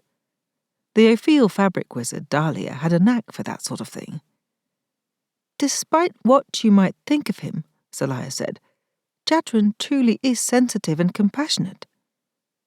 She waited for either of them to argue, eyeing them both owlishly, but Nick nodded encouragingly, and Elise listened with a gentle and attentive expression, and a fair amount of curiosity. Though Elise would be 18 soon, she didn't seem to have had much sexual experience yet. Not that the two of them were close enough for Nick to know. Still, though, fraternization wasn't against the rules at Convocation Academy. Relationships were strongly discouraged. They had a tendency to interfere with the arranged wizard-familiar pairings, as amply demonstrated by Han and Ileana's impetuous escape so they could be together. Nick wasn't at all clear why Elise had aided them. Surely her little sister, also a product of House Afoul, didn't believe in true love. "Please don't tell anyone else," Seliah said, with a released breath, restlessly pacing to the window. "But I still have occasional issues from the madness." She turned and faced them with a brave tilt to her chin, though she was clearly braced for censure. "It would be surprising if you didn't," Nick replied with equanimity. "No one expects you to just get over what you went through, Seliah," Elise added, nodding. "I expect it," Seliah replied, sounding defiant. Not surprising, as Seliah's repetition of the assertion that she expected more of herself had made it too clear to Nick just how often people told Seliah they didn't expect this or that of her. Seliah then sagged a little. "I just don't want to be treated like I'm fragile. I know I have things to overcome, but I can do it." "Of course you can," Nick agreed, and Elise nodded, shrugging as if that were a foregone conclusion. "And Jadren understands that about you," Nick added, prompting Seliah to continue. "Yes, well, closed in spaces, feeling trapped." Seliah rolled her eyes and scrubbed her hands over her face. "I tend to lose my shit, as Jadren so succinctly puts it, but he is able to distract me." "Distract you how?" Elise asked, bright interest in her dark gaze. "As many details as you'd like to include." Seliah chuckled, lightly blushing. "Kissing? Caressing? Arousing?" Her voice had gone throaty at the memory. "He's really good at it." Nick didn't doubt that. Jadren might be an ass, but he was also singularly focused in his approach to everything. What was surprising was that he apparently possessed some level of empathy for Seliah, not at all typical for a Convocation wizard. Had he really left in order to protect her, and not for some other nefarious or selfish reason? If so, why did he believe he was such a danger to Seliah? Though Seliah hadn't commented on that aspect, it seemed that she had some idea there. "He has soft hands," Seliah was telling Elise in answer to her question. "Not like the farmers around here, but gentle and sensitive. The way he touched me, it was like he could sense how I felt through his fingertips. And his kisses." Seliah touched wandering fingers to her lips. "It was like being swept up in a dream, overwhelming, sweet and hot. I forgot everything but him when he kissed me." Elise sighed dreamily. A knock on the door had Nick getting up and going to the antechamber to answer, which allowed the two women to keep talking. Though Seliah was substantially older than Elise, Nick couldn't help thinking of the pair of them as similar in age. Seliah, younger than her physical body, and Elise older than hers. Nick opened the door to Sage and Quinn. As she'd asked, the bonded pair from House Bisson had brought up the requested food and wine, cheerfully greeting her over the laden trays, curiosity piquing their smiles. The lady of the house didn't typically ask wizards or familiars to do fetching and carrying. Of course, House Phel wasn't typical in many ways. Nick quickly and quietly conveyed to Sage what she needed. The glass wizard, not battle-trained by any stretch, expressed doubts, which Nick quickly dispensed with, confident she could rely on the wizard's solid craftsmanship to carry it off, however unorthodox the task. Then Nick kissed her old friend and sister familiar Quinn on the cheek, relieving her of a couple of carafes of wine. The kitchens had sent large servings, plus extra, which was hopefully because the lady of the house had placed the order, and not a habit of profligacy. The people of Mericin tended toward generosity, a reflection of their easy, warm natures. An admirable trait, but House Phel couldn't afford to be generous, not with their finances in such bad shape. One more issue for Nick to address. The blonde Bisson sisters, so alike they could be twins, except for Sage's wizard black eyes, bustled into the sitting room, saying hello and setting down their trays. With an offhand glance and admirably little warning, Sage hurled a burst of fulminous magic at Elise. Caught off guard, Elise slammed into the back of the armchair, emitting a small squeak before passing out entirely. Feeling grimly vindicated, Nick sent for Asher, while the other women exclaimed over Elise tending to her. As Nick turned back from the summons, an angry Seliah confronted her. "Why did you tell Sage to do that? Elise is hurt." "I barely hit her at all," Sage said apologetically, her pretty face contorted in concern. "My magic isn't all that strong." "That's entirely the point," Nick replied crisply, refusing to feel guilty, though Elise's skin had taken on an even more translucent hue, her face slack in unconsciousness. Wedging her way in, Nick patted Elise's cheeks briskly. Tough love was still love. Elise's eyelids fluttered, awareness returning. Good. A wizard of Elise's MP scores, however much training she has yet to complete, should never have been taken unawares by a light punch from a glass wizard. No offense intended, Sage. "None taken," Sage replied, clearly relieved that Elise had already come to. "Quinn, let's dish out the food for these noble ladies." Elise glared up at Nick. "That was a rotten trick, even for an afoul." "Brittle enough to punch holes through," Nick said softly. "I trust I've made my point." "Bitch!" Nick patted her baby sister's cheek one last time, gently with affection. "I love you too." 4. Sally finally returned to her room late that evening after eating formal dinner with all of House Phel. She was weary to the bone. Though Elise had gone to bed, after food, Asher's healing treatment, and a hot bath, in that order, and slept the remainder of the day, that hadn't spared Sally from Nick's relentless tutelage. No, Lady Phel had simply conscripted Sage instead, relocating them to Sage and Quinn's shared rooms, which weren't quite as spacious as Elise's, but occupied a corner and sported fabulous windows, naturally. With the tenacity and remorselessness of a military general, Nick had walked Sally through the steps of giving up magic to Sage and then refusing to allow it. Nick had also instructed Sage to drain Sally's magic over and over, so Sally could get a feel for when she was dangerously low. That experience had been deeply unsettling. Sally had to admit, however, that she'd learned from it. Though Jadren had taught her a great deal about yielding up her magic and working with him, he'd never taken all that much magic from her at one time. None of them had been sure how fast Sally's reserves would rebound if she were completely drained. Nick observed that Seli still generated a bounty of magic, more rapidly than most familiars, and perhaps that would settle down over time as her magic equilibrated, now that it was able to flow freely instead of being blockaded. For the time being, however, Seli seemed to replenish her magic nearly as fast as Sage could tap it.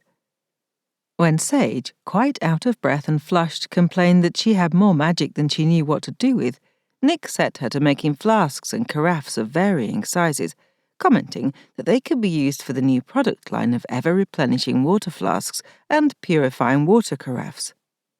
Sage eventually wore herself out, and Nick used that as a teaching moment too, explaining that a wizard's endurance for performing magic depended as much on their physical stamina as on the magic available. Then Nick had dashed Seli's fragile hope of a reprieve, summoning other crafts wizards from around the house. Dahlia arrived in all her stylish glory, making new afoul gowns for Nick, Seli and Quinn, who'd elected to stay and learn from observation while her sister rested. Seli nearly didn't ask for anything for herself, but finally summoned her nerve to request some clothing appropriate for her quest to find Jadren. To her surprise, Nick not only agreed but approved, helping Dahlia design simple, close-fitting clothing for Seli that could be layered for various climates, and also accessorized to pass for more formal appearances. It always pays to look fashionable and wealthy in the Convocation, Nick advised, and to be prepared for wherever your travels might take you, she added cryptically, making Seli wonder where Nick thought she'd eventually find Jadren, or follow him to if she couldn't convince him to come home. Before she could ask, Nick had set her to another round of working, this time with the Ratisbon wizard Wolfgang. With the surfeit of Seli's magic, he made extra furniture for the many empty rooms awaiting more fell minions to increased grumbling from the people called in to cart the pieces off, while his familiar, Costa, taught Quinn a risque card game that had them both giggling in the corner. When Seli, feeling grumpy and put upon, suggested they take a break, she really wanted to know what had Quinn and Costa laughing so hard.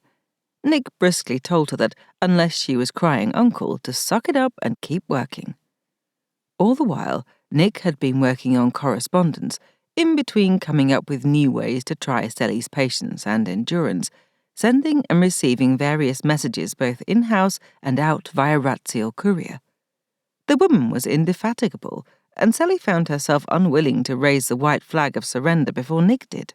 Seli sagged in physical relief, however, when Nick finally called it a day, saying they needed to dress for dinner. When Seli tried to beg off, Nick airily informed her that she had new gowns to show off and that she could use practice with the grooming imps anyway. And that, besides, as a lady of House Phel, Seli had social obligations that she'd been allowed to shirk for far too long. She'd have to learn, Nick added, that a familiar's duties didn't come to a screeching halt just because one was tired. Sitting through dinner wasn't much to ask, after all. Nick had swept out before Seli could form a retort to that, and Quinn caught her arm with a sympathetic squeeze.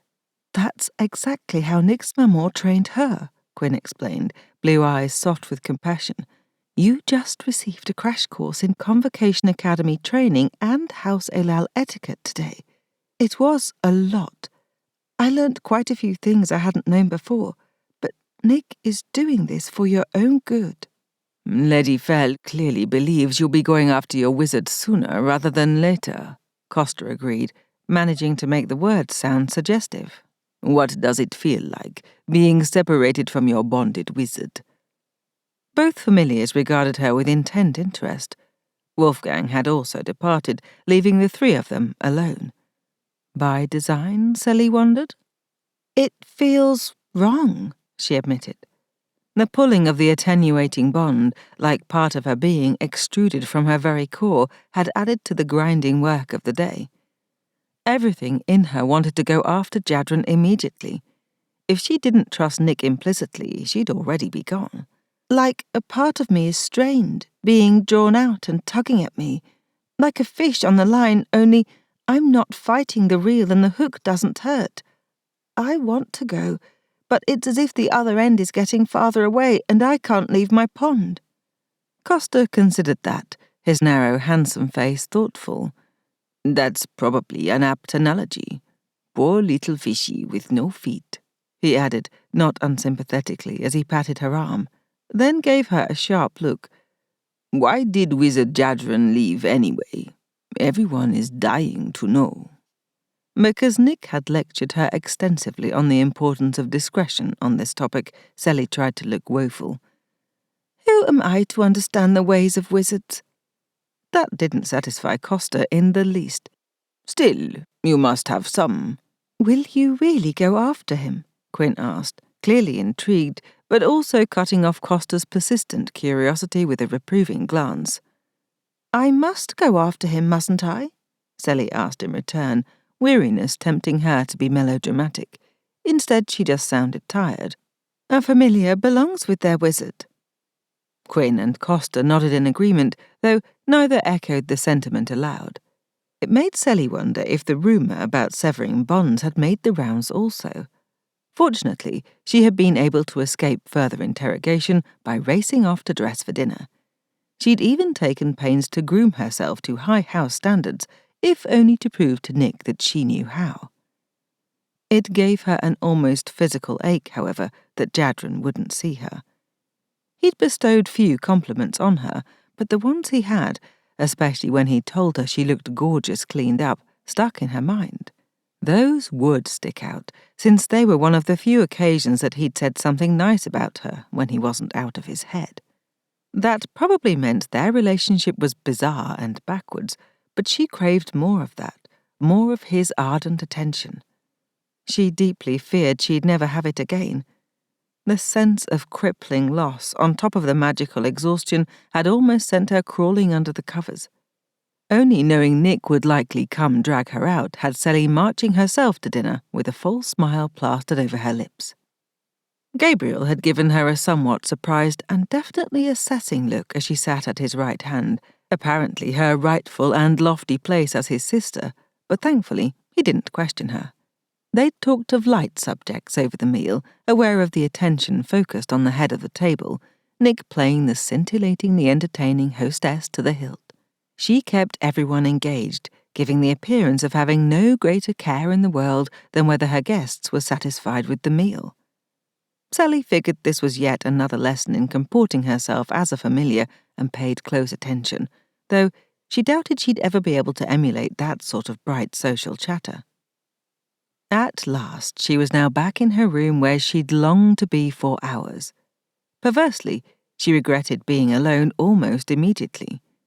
She stood in the centre of the room, realizing that it still held all the detritus of the disastrous seduction attempt from the night before. When she'd come in to dress earlier, she'd been focused on the task. Now, with the leisure of aloneness, she could see only the foolish, girlish hope she'd practically oozed with the night before. The evidence of her innocent happiness now struck her as ridiculous. Turning in a circle, she took it all in. The room that had never really been hers, even post-redecorating. Yes, she'd ruthlessly eliminated the remnants of her lost girlhood, the dolls and pastel colours gone, and had replaced them with a more adult theme. But she'd conceived the new scheme with Jadren in mind, thinking about what would please him, foolishly fantasizing about how they'd share these rooms together as lovers. Even worse was the bedraggled evidence of her childish vision of romance, the wilted flowers, the discarded wine, the candles that had melted down and guttered out while she slept. No, not slept, she reminded herself ruthlessly. While she was unconscious, drugged by whatever potion Jadren had given her. He'd held out the glass of wine and smiled at her with that wicked mouth, those wizard black eyes staring into hers with sensual challenge. She'd offered herself naked to him, and he'd kissed her with all the longing she could wish for, caressing her and arousing her. That had been a kiss like no other between them, though they'd admittedly had so few. It had been dreamily romantic, intimate, and full of all that Jadren hadn't put into words. It had been a goodbye. With the too acute vision of hindsight, with her initial anger dulled into grief, she could now see how evasive Jadren had been. All the clues he'd dropped about his intentions to walk away from her, to save her from himself, or perhaps more to the point, to liberate himself from her, the familiar he'd never wanted. When she'd stood there naked before him, he'd said as much. "Thank you for this gift of yourself.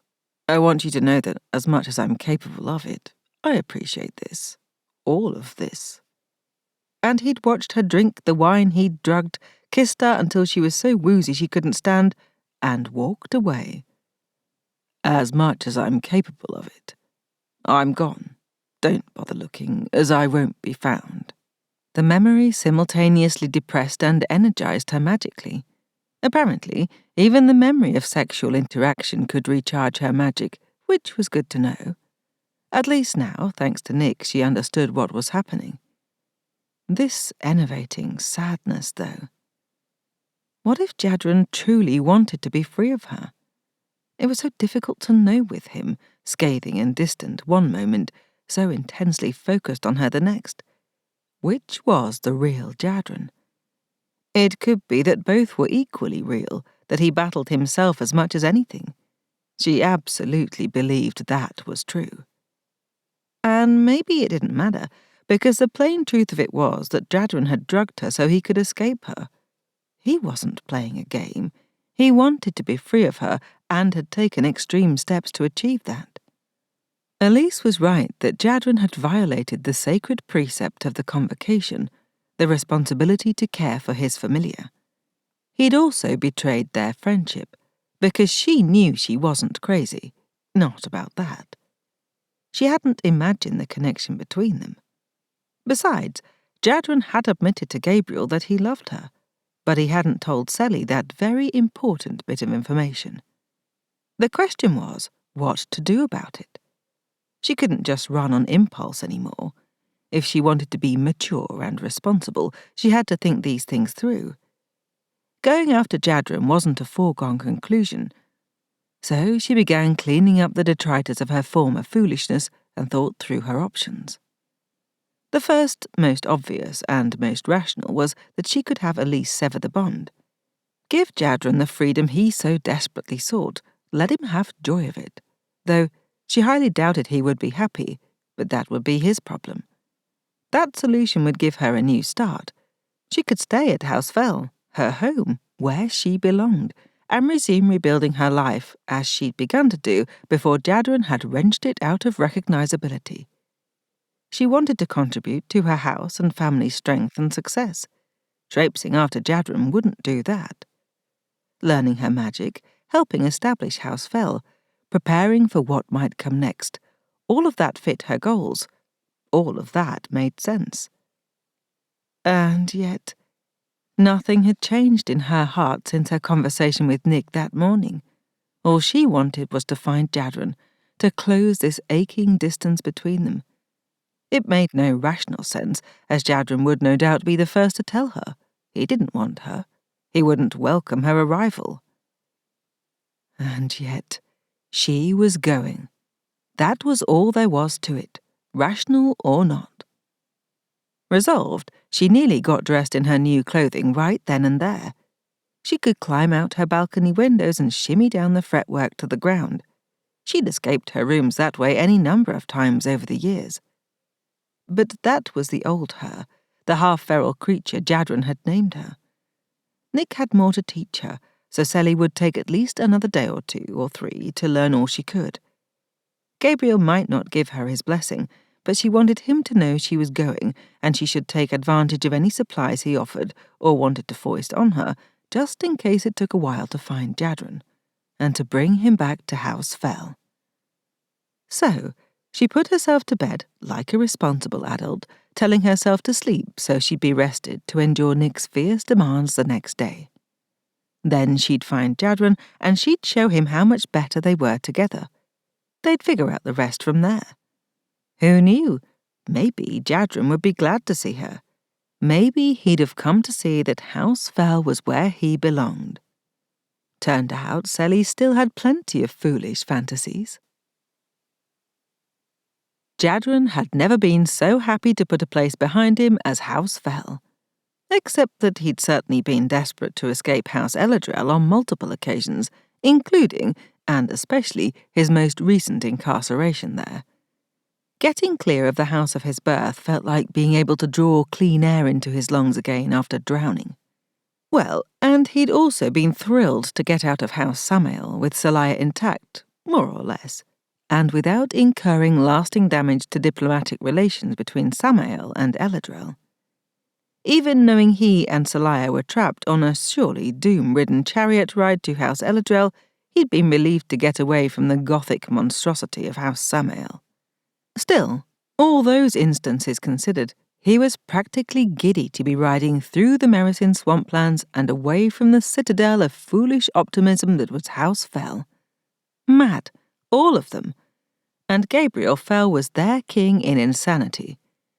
Offering Jadren a place in House Phel, even as Jadren broke his contract as a minion, abrogating all agreements in the worst way, including and especially abandoning his familiar. "Everyone deserves a place of refuge, somewhere they can be safe," Gabriel had said in his earnest, painfully honest way. Seriously, for a wizard, Phel had zero political game. "Seems to me you don't have one in your birth house, so I'm offering House Phel, should you ever want it." Jadren snorted aloud at the memory of those utterly ridiculous words. No High House Lord ever made an offer like that. The wizard was completely off his rocker, and Jadren was fortunate to escape that particular bog. House Phel was going down. It was simply a question of when. Even the how didn't take much guesswork. The Convocation would stomp out their tiny grass fire of a rebellion, and that was if they didn't collapse under the weight of their debt first. Their supposed allies would be circling like vultures, ready to devour the freshly dead meat soon. Nick was clever, but even Anne Lal at their wiliest couldn't salvage House Phel from their crazed optimism. At least Seliah had had an excuse for her craziness. She couldn't help herself, with those ignorant country louts allowing her to go untapped all those years, not having the wit or education to recognize that she was a familiar, and a wildly powerful one. Deliciously so. Thinking of how she was very nearly destroyed by that ignorance lit a fire of burning rage in him that he had to force aside, counting his horse's steps to regain a measure of mental calm. Of course, once he started thinking about Seliah at all, he was doomed to the thought spiral of longing and loathing, the former for her and the latter for himself. He was experienced at self-loathing. Really, he'd refined the practice to an art, honing it to a lethal edge over these many years. That was nothing new. Longing, however. Oh, that was new. And unwelcome. Even as he determinedly left House Phel in the distance, the bond to Seliah tugged at him, pulling him back to her. When he had put her long, lithe, deliciously naked body in bed and left her there without touching all that soft, silky skin, without burying himself in her sensual heat and passionate intensity. Well, it had been the hardest thing he'd ever done.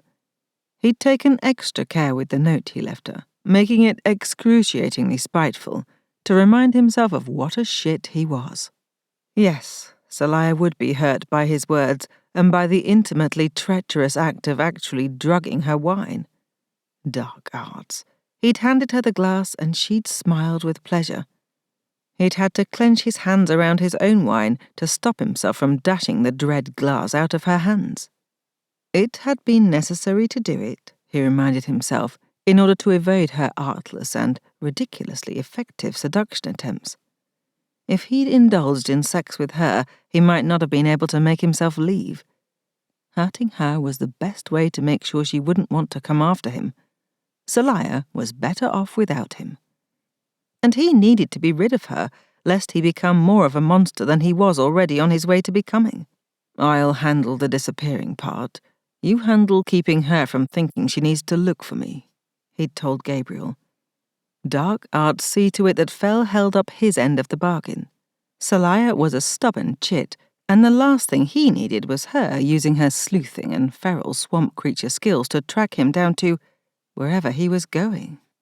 He should probably make a plan for where he was going.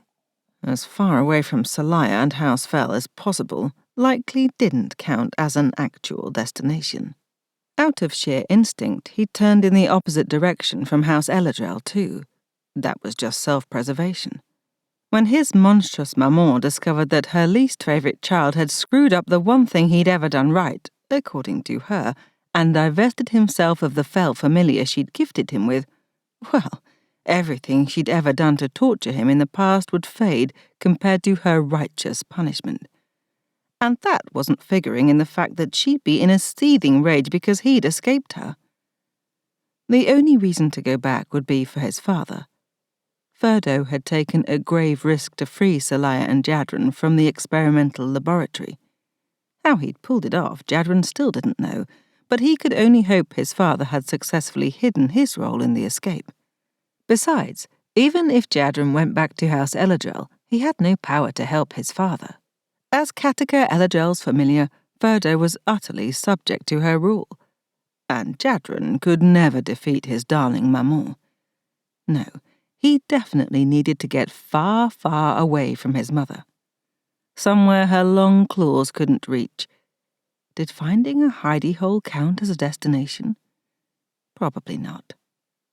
Ideally, he should go off on some sort of heroic quest, show everyone his true mettle by doing something. He had no idea what. To be honest, contemplating doing something heroic just made him feel tired.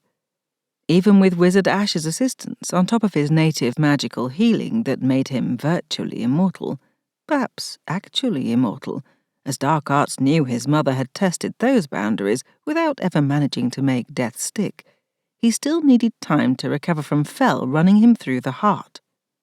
He was also unaccountably depressed.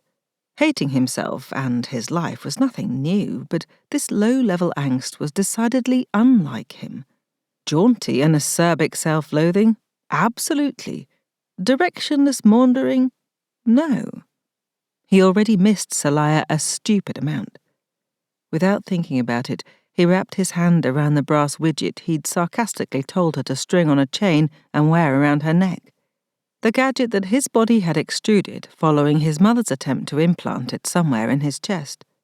Seliah, the sentimental monkey, had done exactly that. Though, who was the greater fool? She'd made a necklace of it, and he'd taken it from her as he left, like some sort of keepsake. Touching the brass tube, knowing she'd worn it against her skin, made him miss her even more. He forced himself to let go of the thing, tucking it back inside his shirt. Maybe he was feeling the effects of the bond attenuating. That would make sense. After all, what did he know about what it was like to have, and to break, a wizard-familiar bond? It could be that this will-sapping desire to turn around and run back to her was the prompting of the enchantment. That had certainly been an interesting revelation when he'd been taught the spell to bond Seliah at House El-Adrel, a spell which naturally came with a geas to prevent him from speaking of it. Turned out that most wizards got initiated into that little trick when they graduated from Convocation Academy.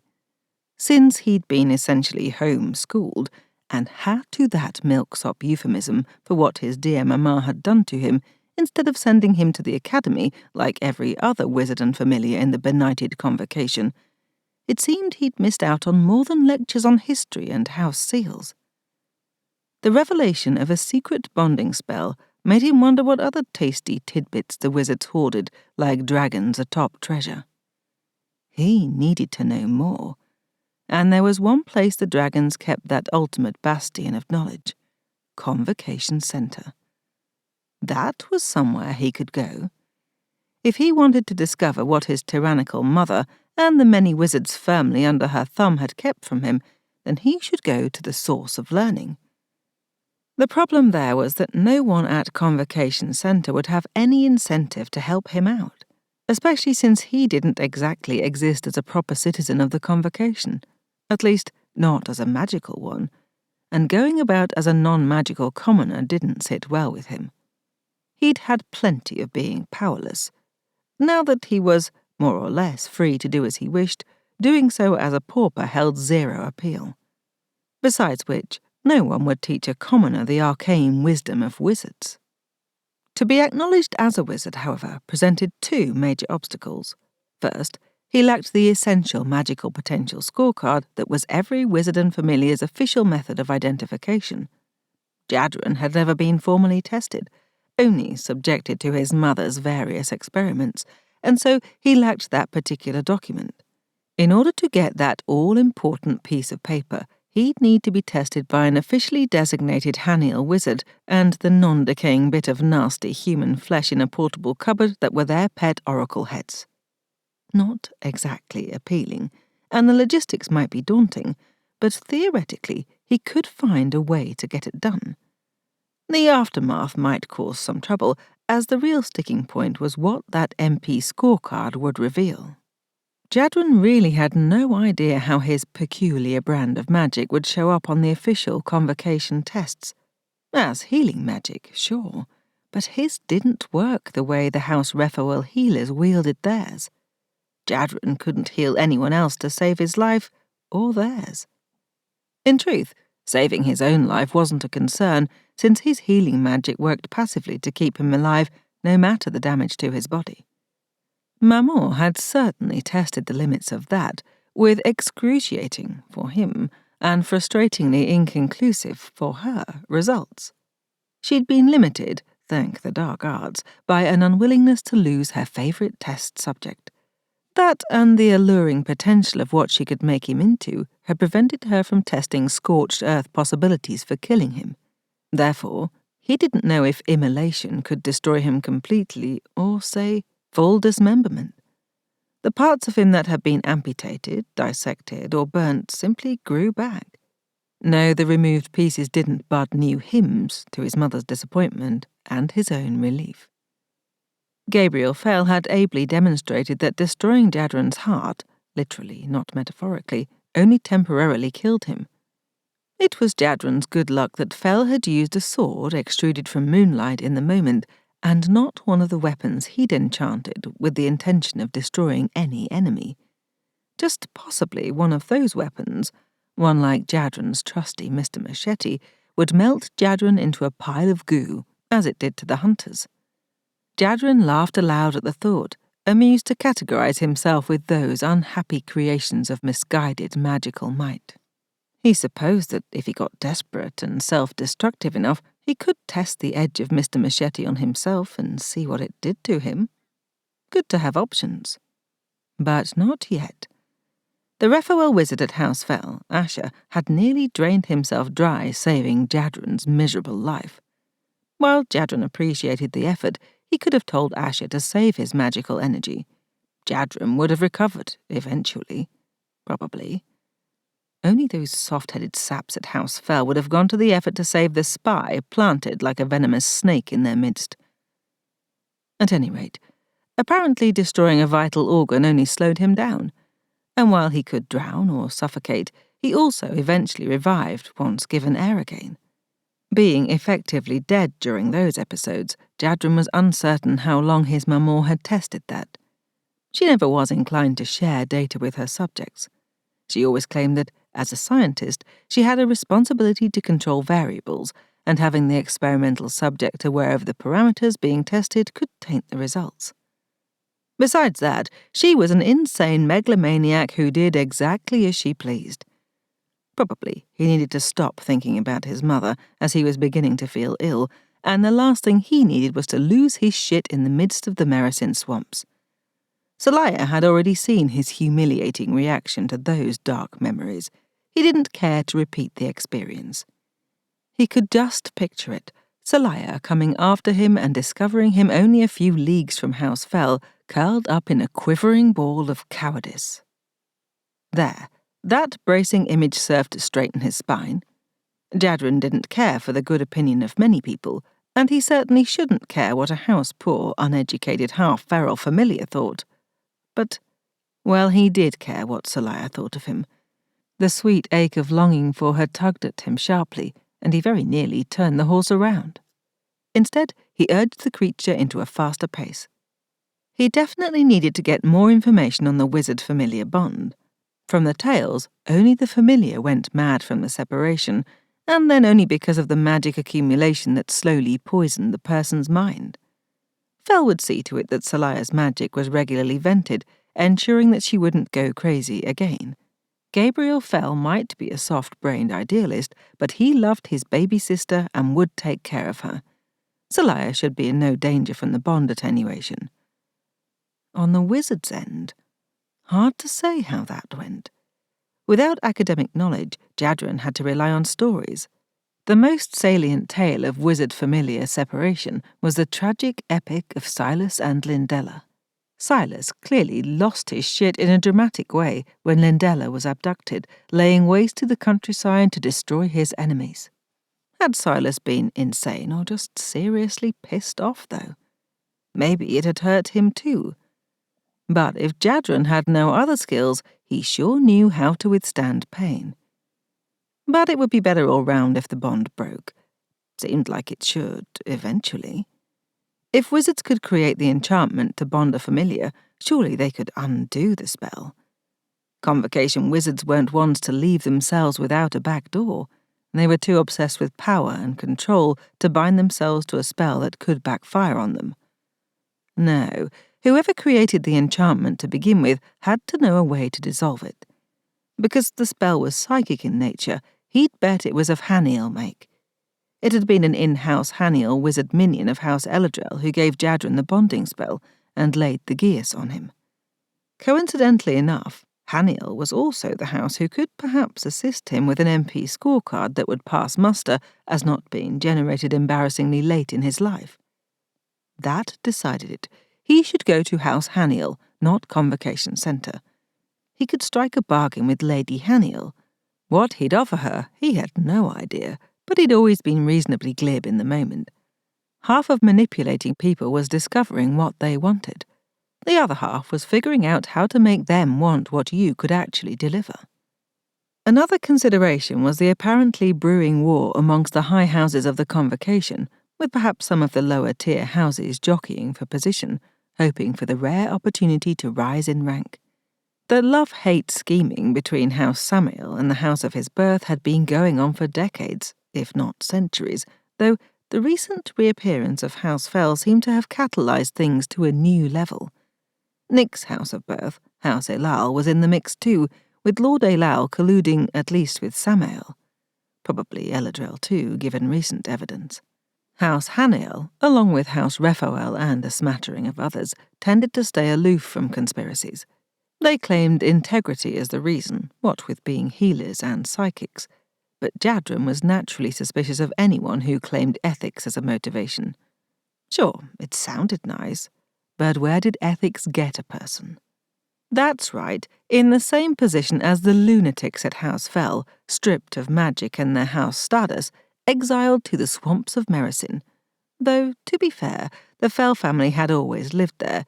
It was just that, with their fall, everybody else had stopped going there, and relegated to becoming a cautionary tale. Sure, hanging with the misfits and idealists of House Phel had been educational.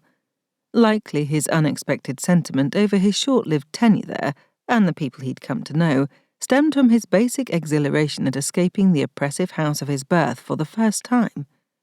He'd been like a middle-aged virgin discovering sex existed, and had been pitifully grateful for the least crumbs of pleasure. But he was realist enough to know that Phel was doomed. The Convocation would crush them all. Unfortunate, even sad, but there it was. If he was going to look out for himself, he needed all the distance from Phel he could get. That was pure self-preservation, even without the rest. Yes, he'd strike a deal with Haniel. Shore up his credentials, possibly rid himself of the bond to Seliah and set her fully free of him. Create a new life for himself. Somewhere, somehow, something. No matter what, it certainly wouldn't be at House Phel, or with Seliah. 5. A few days later, Jadren approached House Haniel and surveyed it from above. It sat in an unprepossessing valley and didn't inspire as much awe as other high houses did, at least not at first sight. Certainly nothing like House Samael or El-Adrel did. Not that the Haniel ancestral line lacked the necessary hubris and overweening sense of melodrama that characterized the other high houses. They simply went about it a different way, probably because they were devoted to psychic magic and spent much of their attention turned inward. The structure of the house certainly reflected that idea, at any rate. Built of simple grey stone, the structure blended into the landscape, almost disappearing into the surrounding wind-eroded hills. It lay coiled like a snake amid the sparse pinyon pines and other evergreens, apparently a single story of rounded walls and roof, hinting at a labyrinthine interior. It gave him pause, it really did. At least the sight put up the hairs on the back of his neck if he didn't actually hesitate. He who hesitates is lost, after all. Besides, his horse showed no concern and kept clip-clopping along. And much as Jadren was accustomed to being a lost soul, he had far better reasons for it than a creepy-looking house full of psychics who could plumb his mind as easily as breathing. He'd found it odd that the Haniel lands were so unguarded as to make the border indistinguishable. The distinct disappearance of any other traffic had been the main clue that he'd crossed into Haniel.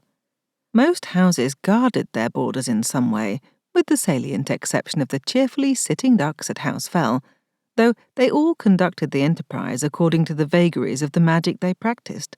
Some guarded every fingertip of their borders, like the paranoid and megalomaniacal House Afoul, and others set traps and triggers on the approaches to the house itself, like House El-Adrel. House Haniel didn't sit on extensive lands, as their primary product lines didn't depend on acreage, and because they'd forfeited most of it to the neighbouring high houses as part of that agreement struck after the wars. Maybe these people could simply hear everyone coming, so they didn't bother with going out to meet them. Probably they already knew everything about him. Come to think of it, maybe this was a really bad idea. A guy with a head full of secrets shouldn't dive into a pool of mind readers. What had he been thinking? Not clearly, that much was certain. Seliah fucking up his brain as usual and as seemed to be her unique gift. Well, he was thinking now, and he was seriously rethinking this plan. Guiding his horse away from the treacherous path ahead, he turned around, kicking himself for stupidity. He kicked himself mentally even harder when the about-face had him confronting a group of grey-cloaked wizards in individual elemental-powered chariots, emblazoned with the House Haniel crest of a stylized human head radiating rays in red and black. The swords, knives, spears, and bows they carried showed exactly what their job was. A border guard, after all. How charming.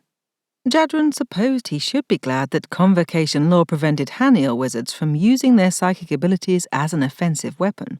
Even he knew that much. The Convocation had learned a few things from the wars a millennia ago, and one of those things was an enemy who could burn your brains out from the inside, or simply convince you that you loved them and didn't want to kill them, had a distinct advantage in battle. House Haniel had faced agreeing to those restrictions or being erased from existence by the combined might of the other high houses, including El-Adrel. He'd be proud of his ancestors if he wasn't certain in that moment that they'd be ashamed of their scion and his stupidity in walking into what was clearly a trap. The guards regarded him with classic Haniel impassivity, and Jadren tried very hard to look innocuous and think about nothing. Just because the guard wizards, and they were all wizards, with black eyes boring holes in their inscrutable faces, were prohibited from using offensive psychic magic, didn't mean they couldn't and wouldn't use devastating psychic tricks of the defensive variety, if they could later prove self-defense to the Convocation. And that would be if anyone cared to investigate his tragic disappearance. Unlikely, considering that no one knew where he was. It was only them out there. It wouldn't even be his word against theirs. If they reduced him to a gibbering mess of slobbering mental jelly, he wouldn't exactly be arguing his case before the Convocation Council. Jadren had been lulled into a false complacency, skirting the protection set up by Haniel's neighbours and failing to consider what he might encounter close to the house itself. Certainly he hadn't imagined he'd be so easily outflanked, though he should have, given the nature of Haniel magic. Nothing to it but to brazen through. "Hi," he said jauntily. "Is this the road to Convocation Centre? I may have accidentally turned left at Raphael." "Who are you, wizard?" the point guard asked softly. What is your affiliation? You wear no house insignia. That's right, very deliberately so, he nearly said aloud. He really hated circular conversations. If he wanted them to know his affiliation, he'd be wearing that house's crest, wouldn't he? I'm travelling undercover, he confided. I'd tell you, but I'd have to kill you. He tapped the hilt of Mr. Machete at his hip. None of the guard wizards looked even remotely impressed. They probably weren't high-caliber wizards, not ones assigned to low-level patrol duty like this, when the real gravy for the house was in thought-seeking, gears-imposing, riding herd on the oracle heads and dark arts knew what else. He could probably take them with El-Adrel magic and the snicker-snack of Mr. Machete, but where would that leave him? A fugitive from the righteous anger of House Haniel, that's where. He already had the house of his birth chasing him. He didn't need to add to his pursuers. The lead wizard smiled with razor-thin lack of humour. I doubt we have much to fear from a landless rogue wizard. They jerked their head at a subordinate. Drop him off the cliff, but keep the horse. Wizard black eyes landed on Mr. Machete, no doubt glowing with Gabriel's moon magic to their wizard senses. And the weapon? Probably stolen anyway. Better and better. Jadren danced the horse away. Let's not be hasty. I have a message for Lady Haniel. Then why were you turning away from House Haniel? An excellent question. I suddenly recalled that I should have bathed at that little stream a ways back, ditched the horsey stink, make a good impression and all. The wizard looked sourly unconvinced, as well they should. Jadren was normally much better at lying than this. Were they putting some kind of truth-telling pressure on him? What about your story of looking for Convocation Center and getting lost? The wizard inquired silkily. I'm going to let you in on a secret, Jadren said with a sly wink. Any time someone mentions turning left at Raphael, it's a joke. Maybe you mind wizards don't get humour. Judging by the group of greyly emotionless faces regarding him, that seemed a safe bet. Anyway, Jadren added with an expansive gesture, I claim guest rights on Haniel lands. I seek an audience with Lady Haniel and await her judgment on the particulars of my case. He thought very hard on the truth of that, hoping they'd read it in him. Several of the rearmost wizards shifted uneasily, the lead wizard looking flintily annoyed. Though no one had spoken, the lead glanced sharply at the wizard behind their shoulder. Mind talking, no doubt. Why had Jadren thought coming to Haniel was a good idea? Oh, right, because the fair Seliah had scrambled his brains more effectively than any thought-seeker could. You can't claim guest rights without a house affiliation, the lead wizard pointed out in a tone that would have been smug if they'd added just a titch more energy. Instead, they sounded pedantic, flicking their fingers at the lower-tier wizards. Without a house, houseless wizard, you're nothing more than trash to be taken out. You know that, which is why you attempted to evade us. Well, there was a conundrum. Trash, indeed.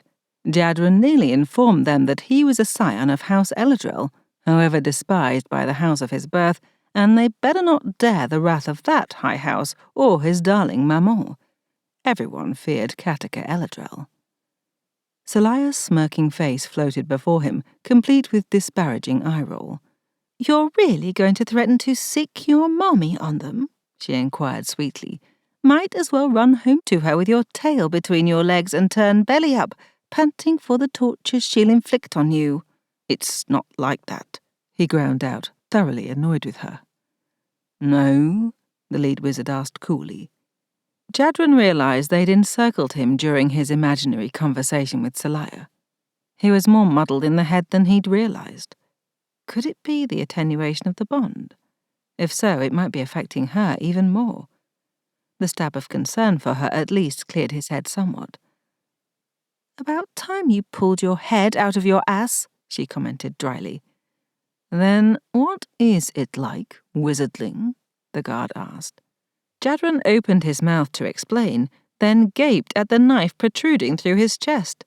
It seemed to have appeared from nowhere, though, vaguely, he supposed it had been thrust through his back from behind.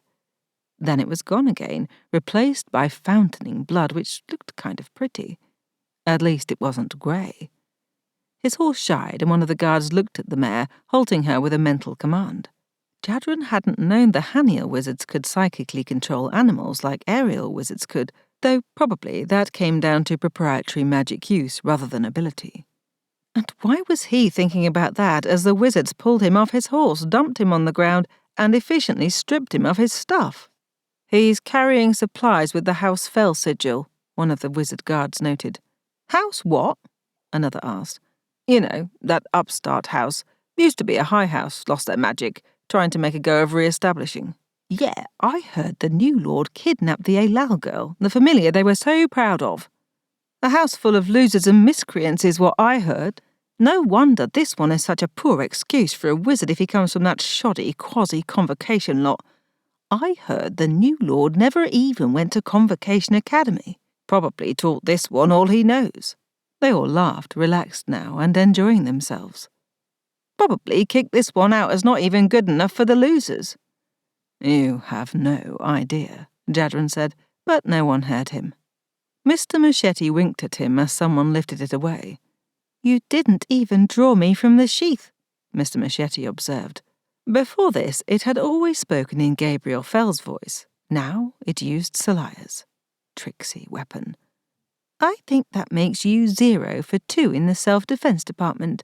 Twice now that you've been killed without drawing a blade." "Wrong." "Oh, right. It was 3 times, wasn't it? Gabriel killed you empty-handed too." "Not fair," he gasped. He hadn't wanted to raise a weapon against Phel. "Dead is dead, though." "I can't die," he retorted in a rasp. "Oh, I think you'll find otherwise," one of the grey guards replied cheerfully.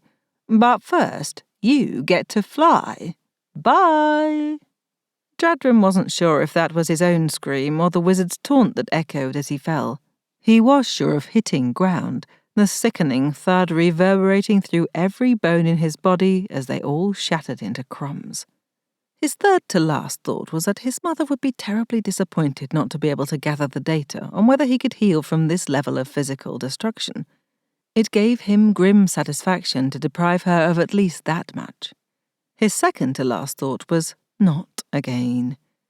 His final thought was only her name, Seliah.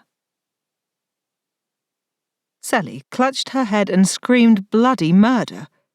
Dimly aware of the concerned shouts around her, she fell to her knees in the midst of another of Nick's grueling training sessions, feeling as if she needed to keep a tight grip on her skull to keep the pieces from flying apart, sending her brains to splatter the walls. When someone tried to pry her fingers away, she sobbed for them to stop. "Jadren!" She must have lost a little time, because the next she knew, strong arms were lifting her, carrying her with solid familiarity, a warm voice telling her all would be well. And it would be, now that Jadren had returned to her. Jadren still loved her, holding her close, promising to help her. "Jadren," she murmured in relief and gratitude. "Don't you worry about him," Gabriel replied in a tone that threatened violence. "He'll pay for doing this to you. I should have insisted you have that bond severed." Feeling better every moment, Sally became aware that Gabriel was carrying her through the manse with ground-eating strides, Nick jogging beside him to keep up on her shorter legs, her keen green gaze fixed on Sally's face with concern and discernment. "This isn't about the bond attenuation," she told Gabriel. "No, it isn't," Sally agreed. "Put me down, Gabriel." "Not until you're in the infirmary under Ash's care. You have blood pouring out of your nose," he added, giving her a baleful black glare as if she'd done it deliberately to upset him. "You have no ground to give orders at the moment." With considerable exasperation, Sally wiped her nose on her sleeve and frowned at the quantity of bright blood on it. What was happening? She groped for the bond with Jadren, not finding him there at all. The last time this had happened was when Gabriel had run him through, and Jadren had... She began squirming, Gabriel's arms tightening more to contain her. "Put me down," she demanded, desperation making tears well up. "I need to get to Jadren." "Not a chance," Gabriel growled, his magic condensing silver in the air. Gabriel, please, If this is about something that's happened to that reprobate, and if there's anything you can do about it, and if you convince me you're rational and healthy enough, then we can discuss you hurling yourself into danger to save a man who abandoned you without a backward glance and subjected you to this kind of damage. Sally started to protest, but caught Nick's warning look and raised brows. Be rational, right? She needed to be calm and focused, not a half-feral crazy girl. Instead, blowing out the breath she'd taken, she tried to calm herself, using the meditative techniques Nick had been teaching her. Control of magic depended on a clear mind and precise control. Even though familiars couldn't wield magic externally, they could regulate the flow of it internally. Part of keeping her internal environment healthy was knowing when her magic needed to be tapped or replenished. Right now, it needed to be released, which would help her handle this situation with the sane and logical arguments that would sway her difficult brother. And if that didn't work, well, she could always escape. "All right," she said, pleased with how smooth her voice sounded. She relaxed into Gabriel's hold. "How did you come to be carrying me?" Gabriel gave her easy capitulation a suspicious glance, but Nick nodded approvingly from over his shoulder. "Nick called me." He glanced at her, and she smoothed her expression into one of attentive concern. "Which was the right thing to do. Asher," he called as he turned into the healer's offices. "Something happened to Seliah," he corrected himself. He carried her directly into the infirmary and laid her on a bed with tender care. And Sally reminded herself that Gabriel loved her, and that overrode all other considerations for him. The dark-skinned Raphael wizard hastened over, calling out for a wash basin and cloths. "Is all this blood yours?" he asked, his magic twining just ahead of him, tingling bright green, brushing over her senses. She must indeed be getting better at using her magic, because she'd never felt the workings of Asher's wizardry on her like this before. It seemed she could almost track the changes he wrought on her physiology, the probing of her flesh as palpable as if he ran his hands over her, checking for injury. That reminded her of how Jadren had done the same, frantically searching for wounds, the action speaking more loudly of his feelings for her than any words could, and making her ache anew in fear and longing for him. Surely he couldn't be dead. If he'd promised her nothing else, it was that he couldn't die. She'd depended on that foundational truth more than she'd realized. In a life of shifting sands of insanity and uncertainty, she'd already begun to rely on the surety that Jadren would somehow always survive. "Seliah?" Asher asked, arching a fine dark brow, elegant in his concern. "Can you understand what I'm asking?" "Yes, the blood is all mine," she answered belatedly, aware of Gabriel's scowl of concern and Asher's mental probing. It seemed people would forever be first assuming she was slipping back into Crazyland, as Jadren so flippantly phrased it. "Something has happened to Jadren," she explained, wrapping her fingers around Asher's wrist as he gently mopped the blood from her face. "I think it affected me through the bond." Asher nodded consideringly, not shaking her off, but continuing to clean the blood away, her hand on his wrist like a trailing guide, his other hand casually resting on her bare skin at the join of her shoulder and neck.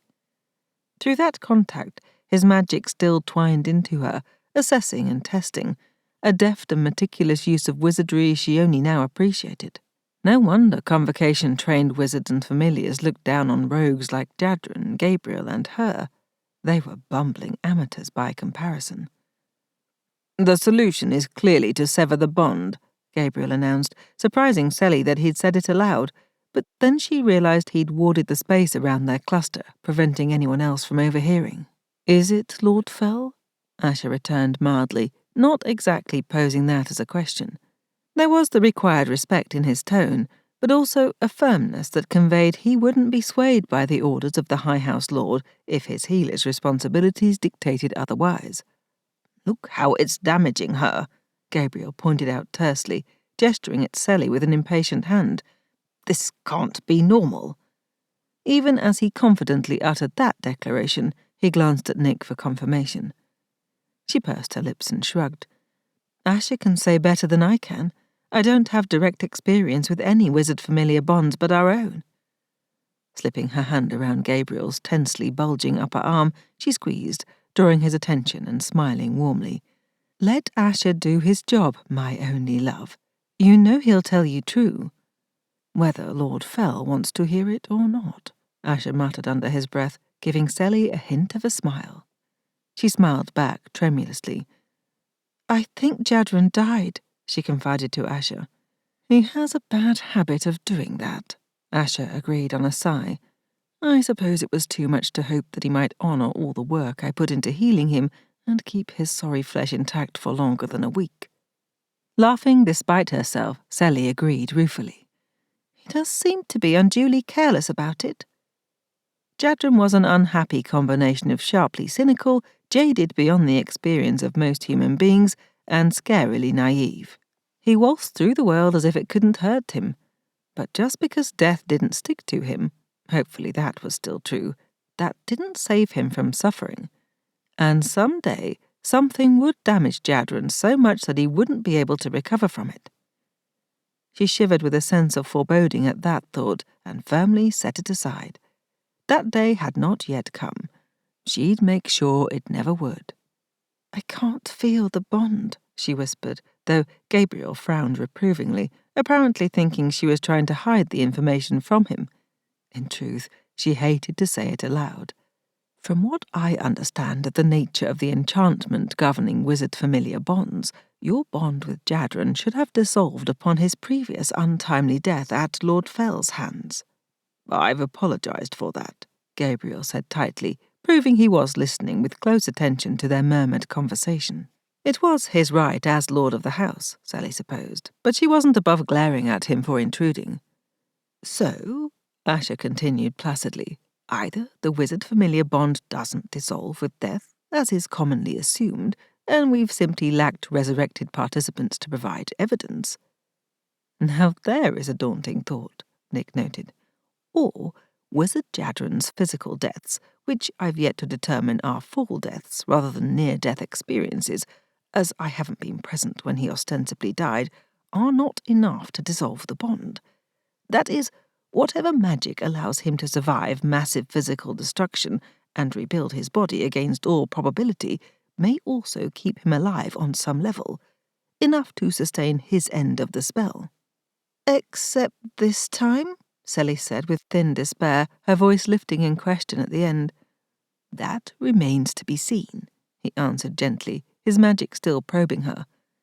Have you experienced this kind of sympathetic damage as a result of injuries to your wizard before? Because that is what happened, Lord Phel. Seliah's physical reaction is essentially self-induced by her own magic, apparently as a sympathetic response to her wizard's magic. I thought a familiar's magic can't be wielded by them, Gabriel said sharply. Not outside themselves, Nick countered. But our magic clearly affects our own bodies, or magic build-up wouldn't be a problem. And we wouldn't have the ability to control extraction of magic from us, or use magic as a passive field to sense the magic of others. Then what prevents you from using it outside your bodies? Gabriel demanded, as if Nick were deliberately being difficult. She gave him an owlish look and thumped the centre of her forehead. Something in here. Nobody knows, Asher supplied without looking at them. Great minds, familiar and wizard alike, have assailed the problem. Something in the brains of wizards undergoes a final maturation that enables the wielding. Comparisons of dissected brains reveal the anatomical difference, but no one knows why that region of the brain is important, nor why it takes on the wizard configuration in some and not others. He'd been speaking absently, clearly lecturing on a familiar topic, all while delicately probing Sally with his magic. His wizard-black gaze focused on her face. Experiments on living subjects didn't yield any further information, perhaps because the participants, all unwilling, as you might imagine, didn't live long enough. She shuddered at that. As if the brain dissection bit hadn't been bad enough, and sincerely hoped Jadren's mother didn't take it into her diabolically cruel mind to investigate that particular research question. Jadren would be an ideal test subject. I have felt Jadren's pain, she answered Ash's question, and at times maybe experienced some of what he did, though not nearly on the same level of what he experienced. I'd get maybe a headache, and I thought that was because of the magic drain. I'm not well trained enough to know the difference, she added apologetically. You weren't, Nick put in, but you're getting there. She's a very quick study. Asher nodded, expression remote. Difficult to say, then, why this episode affected you so dramatically, but you're fine now. You may sit up. Though she didn't need it, Asher helped her into a sitting position, his long, elegant hands both caring and impersonal. She's in perfect health, he told Gabriel. In truth, she'd already begun to recover before I performed any healing. I suspect that she would have fully recovered on her own in short order, without assistance. Healing herself? Gabriel asked with a frown. Nick's face the reverse, eyes widening and expression brightening with intrigued excitement. Yes. Asher patted Sally on the shoulder. The bond is still there. It's attenuated, and whatever Jadren did to himself this time, it appears to have taken him well out of the realm of the living, if not exactly into full death. But I suspect our unlikely immortal will return. I can sense him clawing back along the thread between you. Soon you will too. Sally nodded, swallowing back tears, the relief at hearing that news overcoming her flinch at hearing Asher refer to Jadren as immortal. It really hadn't been a very well-kept secret, at least not within this group. Interestingly, you appear to be using Jadren's magic to heal yourself unconsciously, Asher offered in a thoughtful tone projected for Gabriel to overhear. Should she be able to do that? Gabriel asked sharply. Especially at this distance, Nick noted with interest. Wizard Jadren's inherent ability to heal is unprecedented, so far as I know. It's almost like a familiar's passive field in that he doesn't seem to consciously control it. They all looked at Sally, but she had nothing to offer. She certainly wouldn't say more about what Jadren had specifically made her promise not to tell. Gabriel read it in her and sighed. Are you determined to keep this bond and go after Jadren? Flushed with relief and desperate hope that Gabriel was even asking, Sally nodded, trying to look calm and rational. I believe I must. She's in good health, you promise? Gabriel asked Asher, and Sally heard the unspoken question that included mental and emotional health. As previously stated, Asher returned mildly. You could still have Elise sever the bond and have done with him, Gabriel said to Sally, searching her face, sounding almost beseeching. I don't want that, Sally replied softly but firmly, holding Gabriel's gaze, letting him see how she felt. It might not make sense to you, but this is important to me. I can't turn my back on him. Gabriel sighed, glanced at Nick, and shook his head. Too much alike, you and I, Seliah, he said. Neither of us able to just let go as we should. Hey, Nick protested. Chasing me down made good economic sense. Or, she amended, it will eventually. She grimaced, softening when Gabriel put an arm around her and snugged her close against him. That was entirely why I did it, my practical wife, he murmured in a tone that said anything but. I know. She laid a hand against his cheek. I love you too. Sally's reunion with Jadren wouldn't be anything so heartwarming. No doubt it would involve him hurling insults at her in further attempts to drive her away. Oddly enough, the prospect filled her with anticipation. 6. All right, Seliah, Hans said, laying out an array of weapons on the rough table outside the stables. The handsome blonde familiar with a dancer's body and startling teal eyes gave her a very serious look. You don't have to take all of these, but they're all potentially useful, all refined from moon magic, so lethal to any hunters you may encounter. Sally nodded, surveying what Han had brought her. He was more than a pretty face. Another late bloomer Han had only recently manifested as a familiar. While biding his time at Convocation Academy, Hoping to become the newest of the mighty house of Haniel wizards, Han, having completed all the coursework available to an uncategorized student, had devoted himself to weapons training. He'd become so proficient that Gabriel had appointed him trainer in weapons work for all the House Phel denizens. Magic workers tended to rely on their magic for self-defense, but Gabriel, also a late bloomer, had grown up using the manual chop-chop method, as Nick sardonically called it. He'd decreed everyone should learn to use physical weapons as well as magical ones. Sally had not been exempted and had spent the time in the last few days when Nick hadn't been draining and training her, practicing with Han.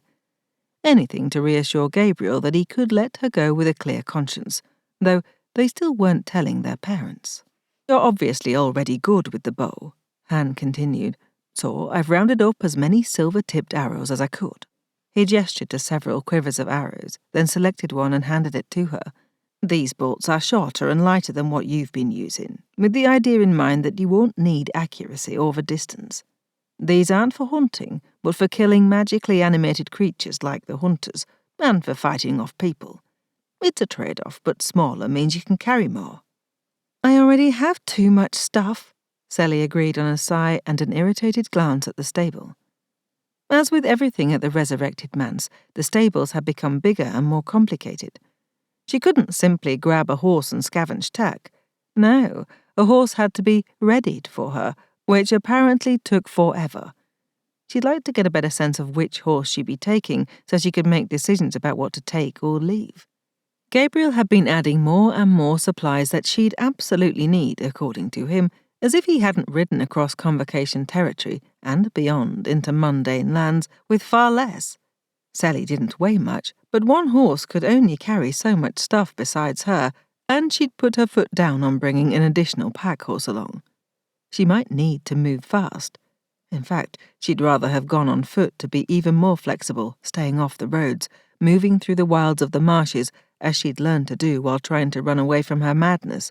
But that idea had been firmly vetoed by not only Gabriel, but Nick as well. They felt she'd be too slow and vulnerable on foot, and she'd finally conceded the point, if only because she wanted to get to Jadren as fast as possible. She shifted impatiently from foot to foot. "Important stuff." Han smiled with good humour, then pointed to a series of blades. "You've proven good with the smaller daggers, but you need a longer blade too. With your long arms and legs, you've got good reach for close-in, hand-to-hand fighting, but no sense getting closer than you need to, especially if you encounter someone with an even greater reach. Also, it's good to have a few backup blades. I suggest these 5, plus your favourite that you're already wearing." "5?" she repeated, hesitating. "They weigh less than the food supplies," Han pointed out. "I did manage to survive on my own for years without hauling food and water around," she grumbled. She'd scavenged and hunted, and yes, maybe she was too skinny from years of going lean, but she'd survived. "Having to hunt would slow you down," Nick reminded her, arriving with Gabriel and a host of others, apparently coming to see her off. Sally had hoped that the early departure would discourage an assembly, but apparently she was wrong. At least her parents were nowhere in sight. Ducking their worries and remonstrations had been highest priority. Her mother would have enough of a fit when she found out Sally had left, yet again. "At least you don't actually need to haul water," Gabriel said gruffly. He'd stopped arguing about her going, but had retreated into what Nick called grumpy wizard mode. "This is for you," he said, extending a silver object. Sally took it with curiosity and no small amount of wonder. It radiated moon and water magic, mostly Gabriel's, and as like to her own as a hand in glove. But Jadren's clockwork infused it also. Clean, oiled magic ticked against her skin. The sensation gave her a rush of longing for him, and she imagined for a moment that she sensed him along the bond, stirring in shattered agony. There was so much pain that she didn't know whether to hope that it was real, confirming that he lived, or to hope it was simple, wishful thinking, except that she'd never wish for him to be in pain. Unless she caused it herself during the course of justifiable revenge, of course. "It's a self-replenishing water flask," Gabriel said. "One of the new product line Jadren helped design," Nick put in. He left before he finished all his proposed tweaks, Gabriel clarified, so it's not perfect, but it's better by far than my first one. I personalized it for you. Sally traced her fingers over the design, the sigil of House Phel, a full moon shining over still waters. Etched into the silver in scrolling letters, her full name encircled it, Seliah Phel, not El-Adrel, as Lady El-Adrel had pronounced her following her bonding to Jadren. Sally wasn't sure how she felt about that. Phel was her house, not El-Adrel, yet the cleaving of Jadren's house of birth from her name seemed like an unfortunate sundering, an omen of ill things to come, and of Gabriel's opinion about them. Sally didn't care for the sensation of being tugged between Lady El-Adrel and Lord Phel in some political dispute. To give herself a moment to recover her poise, she traced the design with a wondering fingertip, marvelling at how it almost seemed to be part of the silver rather than scratched into the surface, all smooth edges that glowed like moonlight as she turned it in her hands. "Did you do this?" she asked Gabriel. "I mean," she fumbled, knowing that he had and realizing she'd been unclear. "Did you draw this?" I used moon magic, yes, Gabriel answered, then cleared his throat, glancing away. He frowned at the array of weapons. Han, that sword has got to be too heavy for her. Surely there's another. He turned away as Han argued the point. "He stayed up most of the night working on it," Nick confided, looping her arm through Sally's. "He tweaked the water spell too, so it only fills when you open it. Otherwise it stays empty once drained, so long as you affix the lid while it's upside down. That way it's lighter. He worried about you throwing it away in order to move faster." "I would never," Sally breathed, awed and immensely touched despite her overall aggravation with her bossy big brother. "Yes, well, he made sure of that," Nick replied dryly. "There's something else, and I'm asking you not to argue about it. He wants to do this. Needs to," she amended. "Do what?" Sally asked with renewed suspicion, alerted by Nick's tone. Nick simply shook her head and pointed Sally at the horse emerging from the stables led by a groom. "Vale?" she gasped in shock. The big black gelding, Gabriel's horse that he'd raised from a foal, trained himself, and treated like another sibling, tossed his head and whickered as he danced sideways, looking terribly pleased about going on an adventure. Sally whipped her head around to Gabriel. "You can't send Vale with me." Nick squeezed her arm warningly before stepping away. Gabriel glared at Sally, appearing more angry than anything. "I can and will," he retorted, stabbing a finger at Vale. "Vale is the best trained horse we have. He's fought hunters before. He can aid you in a pitched fight. He's strong, has speed, stamina, and heart. If you're going out on this fool's mission, then you're taking the best House Phel has to offer. You're not some beggar at the doorstep, Seliah. You're a lady of House Phel, a citizen of the Convocation, whether they like it or not, and you will have the best. We might be poor and less fancy than those other houses, but we have some resources." Sally blinked at her brother's speech, somewhat taken aback. "But he's yours," she said faintly, pretending she didn't see Nick sending her significant looks. "Ours," Gabriel corrected softly, taking the water bottle, with its magically etched declaration of exactly which house Sally belonged to, and setting it aside. Gabriel folded her hands between his. "What's mine is yours too. Please, take Vale. I know you don't want me to worry about you, and I want you to know I believe in you and your ability to complete this ill-advised quest. I would feel better if you had Vale to assist. Besides," Gabriel's lips quirked at a perfectly timed and excited whinny from the gelding. "He's been bored," Gabriel added in a confiding tone. "Cooling his hooves around here while I'm buried under paperwork and correspondence isn't good for him. If you won't do this for me, do it for him." "All right," Sally conceded. It was truly a gift beyond price. She didn't know what she'd do if something happened to Vale, though. "I'll bring him and Jadren home safely," she promised. "You and Vale would be enough for me," Gabriel commented sourly. Laughing, she put her arms around Gabriel's waist and hugged him. "I know you like Jadren better than you're pretending." "I only like him as far as he's good to you." Gabriel corrected. Feel free to run him through on my behalf if he's anything but. Yes, sir, Lord Phel, she replied with a saucy grin and a salute. He tweaked her nose, mock scowling. Just come home, he said. Anything else we can handle together. It wasn't exactly a relief to head out, but it seemed as if a weight fell from her shoulders as Sally rode away from House Phel, the gentle white gables of the gracious manor quickly disappearing amongst the wildly blossoming orchards. Vale seemed equally delighted to be on the move, giving no sign he minded having her astride instead of his best friend in all the world. He pranced with vigour, eagerly following the direction she set, unbothered by the weight of the full saddlebags. She'd had no trouble deciding which direction to go, even with the bond so tenuous. A brief scouting foray, during a rare bit of downtime in the last days, had revealed Jadren's path. As wily as he might be in any number of arenas, notably ones where she was hopelessly inadequate, which boded well for them as a team, he was shit at concealing his trail. If he'd even tried. He might have been so confident that his scathing note would keep her meekly at home that he hadn't anticipated her tracking him. All the better for her, then. Keep underestimating me, wizard, she muttered under her breath, and Vale tossed his head in emphatic equine agreement. Regardless, Jadren had left the trail as clear as if he'd been riding a herd of elephants, so obvious even several days later that Sally could practically hear him swearing and stomping around in his perpetually foul mood. His presence was so vivid that it felt like he travelled along with them as a remnant of himself, almost visible at times. Here he'd stopped to pee against a tree. There he'd eaten lunch, leaving a few scraps of fruit peels on the ground, spoiled scion that he was, so accustomed to being picked up after.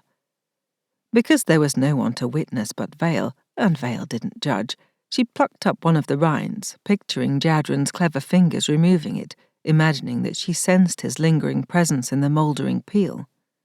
She wasn't so sentimental that she kept it, but she was crazy emotional enough to consider the thought before discarding it.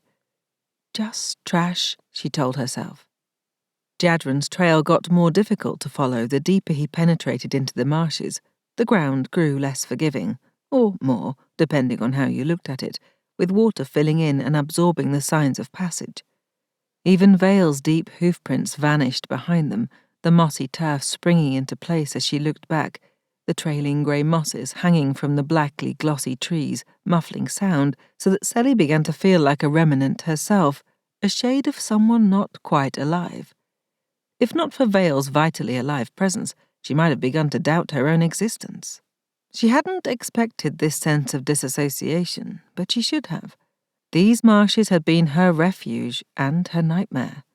Being alone in the depths of the wetlands of Mericin felt like returning home, and like falling backward. This had been the landscape of her madness. No wonder she'd thought of the magic-induced insanity as shades of shifting mist. As daylight fell away, victim to the deeper shadows of the twisted canopy and the lowering sun somewhere beyond, and as fog swirled in over the softly clicking, croaking waters, she imagined the boundaries of her mind similarly darkening and dissolving. In the marshes there are few clear lines. Water becomes ground, becomes bog, becomes twisted roots. That silvery shape might be mist or moss.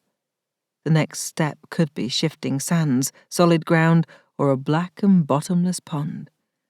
There's simply no solidity, no reliable, definable reality. More than ever, she missed Jadren's caustic wit and barbed demands. He'd teased her so relentlessly about being a crazy girl that she'd risen to the challenge, determined not to lose her shit.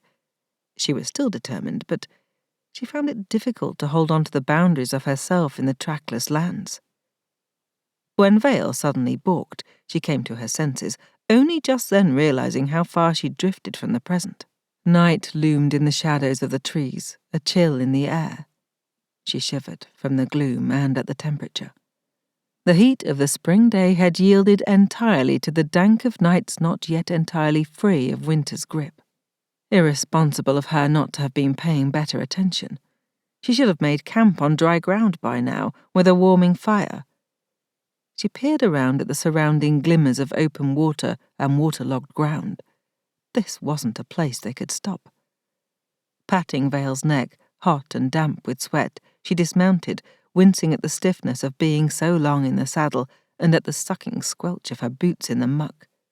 Vale was hock-deep in it, poor guy, and must have been working hard to forge ahead. Once away from the warhorse's body heat, she shivered harder. This wasn't good at all. How crushing the humiliation would be if her big talk and grand quest ended less than a day's ride from House Phel. Time to dig herself out of memories and focus on the present.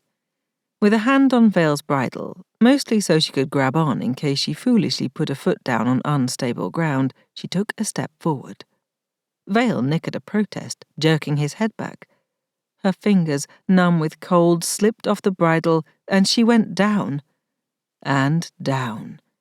Suffocating sludge closed over her head. Jadren was heartily tired of waking up dead. Or mostly dead.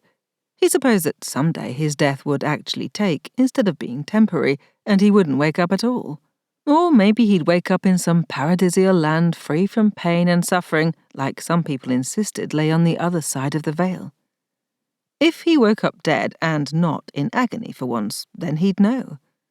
Of course, many people would say that the likes of him deserved to end up in a place of eternal suffering and punishment for his many faults and transgressions, which meant he'd wake up in torment, and how would that be any different from the usual waking up to agony? Dark arts don't let me find out, he thought to himself, aware that he couldn't move his jaw to speak the words aloud. In fact, he couldn't seem to move anything at all, not even his eyelids to see where he was. That couldn't be good, especially since he couldn't seem to feel his eyelids at all. Pain, yes, he could sure feel that. As usual for the standard return from the dead scenario, agony ruled, shimmering over him in waves like heat magic. He'd never understand why, if he had to be cursed with this self-healing thing, it couldn't have come with a pleasurable sensation. Why couldn't healing feel like an orgasm? Or failing that, something sweet and soft, like the caress of Seliah's fingertips over his skin, her pliant body sleeping with languid warmth beside him. But no, healing had to hurt as badly as receiving the initial wounds. Even worse, really, as incurring injuries usually came as a surprise, swift shock fading into a blessed escape from consciousness. Healing, not so much. It took too long for his body to repair itself for shock and surprise to buffer anything, and his body flinging itself out of unconsciousness seemed to be part of that process. Though maybe that wasn't true in this case. It occurred to him, in a bemused, fragmented way, that he was swimming back and forth through murky tunnels between consciousness and unconsciousness, and that his brains weren't working at all properly. "Good and smashed them this time, didn't you?" Seliah asked. She was standing over him, fists on her hips as she raked him with a scathing look of disappointment, lip curled in disgust. He tried to say something flippant, a bit of pointed sarcasm, and failed utterly. Instead, he wanted to beg her to hold him, to help him. Not something he could recall ever wanting, much less asking for. A bad sign. "I think I might be fucked this time," he confided to her. "You think?" She shook her head sadly. "And you believe you're qualified to protect me?" "From myself, yes." He knew that much, though he couldn't recall why it was true. She didn't seem to hear, pointing to something above. "You really believed you could survive falling off of a fucking cliff, Jadren?" Oh, right. He remembered the cliff. Kind of. Enough to be pretty sure it wasn't his fault. "I didn't fall," he retorted indignantly. "I was thrown." She didn't reply, because she was gone. With a whole lack of working ears and eyes, it occurred to him that he couldn't have seen and talked with her anyway. She hadn't been there at all. And why would she be? He'd ditched her. Abandoned his familiar, the one person who could help him heal from this. If he really was nothing more than a pile of messed-up flesh at the bottom of a cliff, would his shattered pieces be able to come together? It was possible that he'd simply remain conscious in this pulped state. Ooh, unless wild animals ate him. Would he finally die if he were digested into little bits? Regardless, it seemed he'd awakened in a place of eternal torment, no matter what the reality. Exactly what he deserved, and it appeared he'd done it to himself. He'd wanted death to take, and this time it might just happen. Except that it was taking an excruciatingly long time. A very, very bad sign. 7. Sally plummeted in slow motion, retaining enough of her wits and wiles to close her eyes and keep her mouth firmly shut. The marshes were full of such sinkholes, and this wasn't her first, though she should have known better. Vale whinnied in alarm from a distance, which reassured her that the horse hadn't fallen into the slimy pit with her. Good thing, as she didn't know if she could have gotten Vale out again. She'd been stupid to have kept going so late, to take a step in the dark on unfamiliar land. "What were you thinking, crazy girl?" Jadren's ghost voice asked bitingly. "Oh, wait, let me guess. You weren't thinking." "Shut up, I've got this." She couldn't fail. Before, when she'd wandered the marshes out of her mind, she hadn't cared what happened to her, and that unconcern had seemed to protect her. Now she cared so ferociously it cut through her like a knife, spearing her heart as surely as Gabriel's sword had impaled Jadren. Jadren. He needed her, and she had to get to him. Her feet touched bottom, the rock she'd hoped for catching her feet. The trick was not to react too soon, and not to yield to the urge to take a breath. Allowing her weight to settle, her body to compress, she thought about her muscles, the texture of the mud, Vale whinnying for her, anything but air and the lack thereof. She didn't dare hope she'd have enough in her to allow a second slow sinking, another desperate push upward. She'd have one chance at this. Bending her knees, tensing her calves, her thighs, her entire lower body, she waited one agonizing beat longer. Then pushed. Going up was faster than going down, something true only in the sinkholes of the marshes. Mud going down, water going up. Her upturned face broke through the surface sooner than anticipated, and she sucked in a great gasping breath, trying not to choke on the clumps of mud and plants that came with the blessed air. Wasting no time, she struck out sideways. It didn't matter which direction, the sinkholes were never that big, and all she needed was one slim handhold of solid ground. Without that, she'd go under again. Her flailing hand sank down, along with her spirits. "Giving up already?" Jadren asked, shaking his head. "Some brilliant metaphor of yours this is." "The metaphor works," she thought fiercely at him. "You'll see, you nervous Nelly." In her mind, he guffawed, heartily. Not dead or wounded at all. "Nervous Nelly?" he echoed in astonishment. "Are you mentally 12 years old after all?" Ignoring him, she made herself move slowly, swimming, not flailing. She reached, trying to see through the darkness. "Not there," Jadren said with impatience. "There. An arm's length to your right. Next time, Nelly, consider using your magic." Not daring to hope, to trust that any of this was real, she figured following the advice was only practical. It wasn't as if she had a better plan. Moving carefully to maintain her fragile buoyancy, she moved an arm's length to the right, and put her hand on not only solid ground, but a muddied hoof and horsehair above it. Vale lowered his head and snuffled her hair. Sobbing her gratitude and relief, Sally extracted her other arm from the muck and wrapped both hands around Vale's leg, beneath the matted fall of his once luxurious fetlock.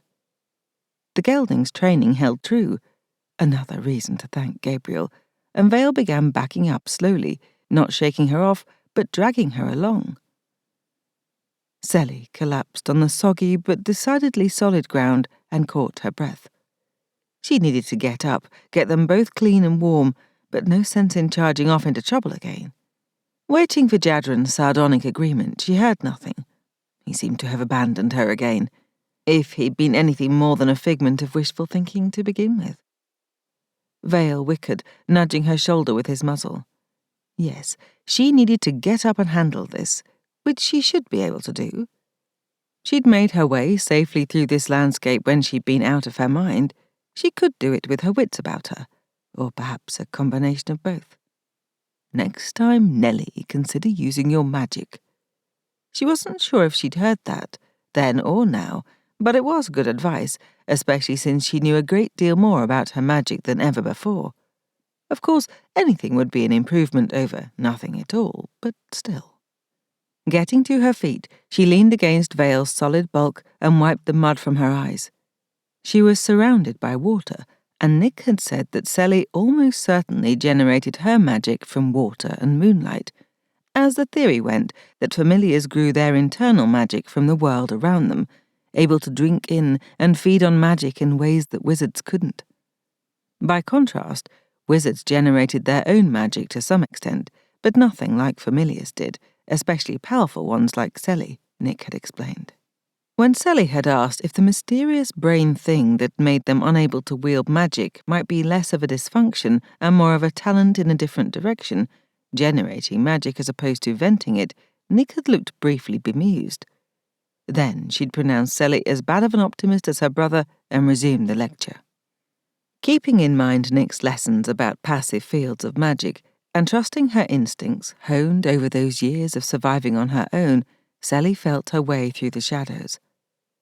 Letting her magic draw on the surrounding water, she mentally tasted its nature. "Show me where solid ground is," she willed it, and a path opened up before her, as if highlighted in moonlight. Beyond pleased with herself, and deeply relieved that she wouldn't be sinking Vale and herself in another bog of doom any time soon, Sally picked her way along the path, gaining confidence as she went. Soon, she wasn't fighting to lift her boots from the sucking muck with every step, though they were filled with the goop, disgustingly squishy.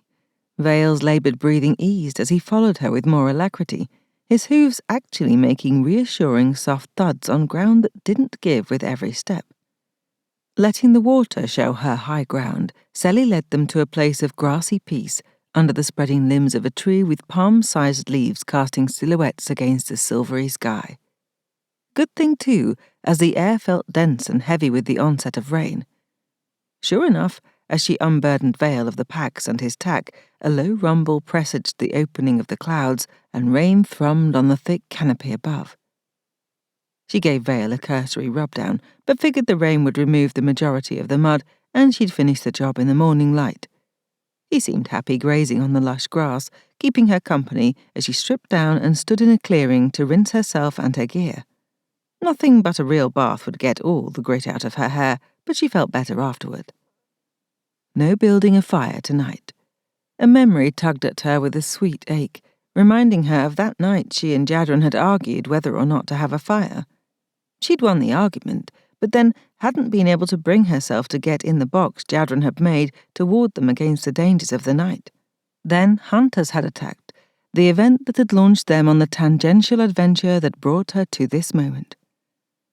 Elise had assured Sally that her spirit spies hadn't detected any hunters on Mericin lands, and Gabriel had sent out descriptions of the vile creatures too, asking that any sightings be reported to the house. So she and Vale should be safe for the night. Still, she felt oddly alone and lonely. Stupid to feel that way, since she'd lived for years alone and had enjoyed Jadren's company for only a few days. But she missed him, dreadfully.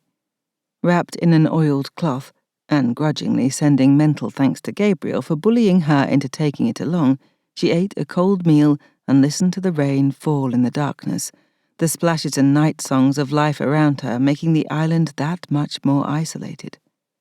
Vale cropped grass quietly nearby, and her long blade and bow and quiver sat on either side of her, easily reached. Afraid to be disappointed yet again, but unable to resist, Sally reached along the fine thread that her bond to Jadren had become.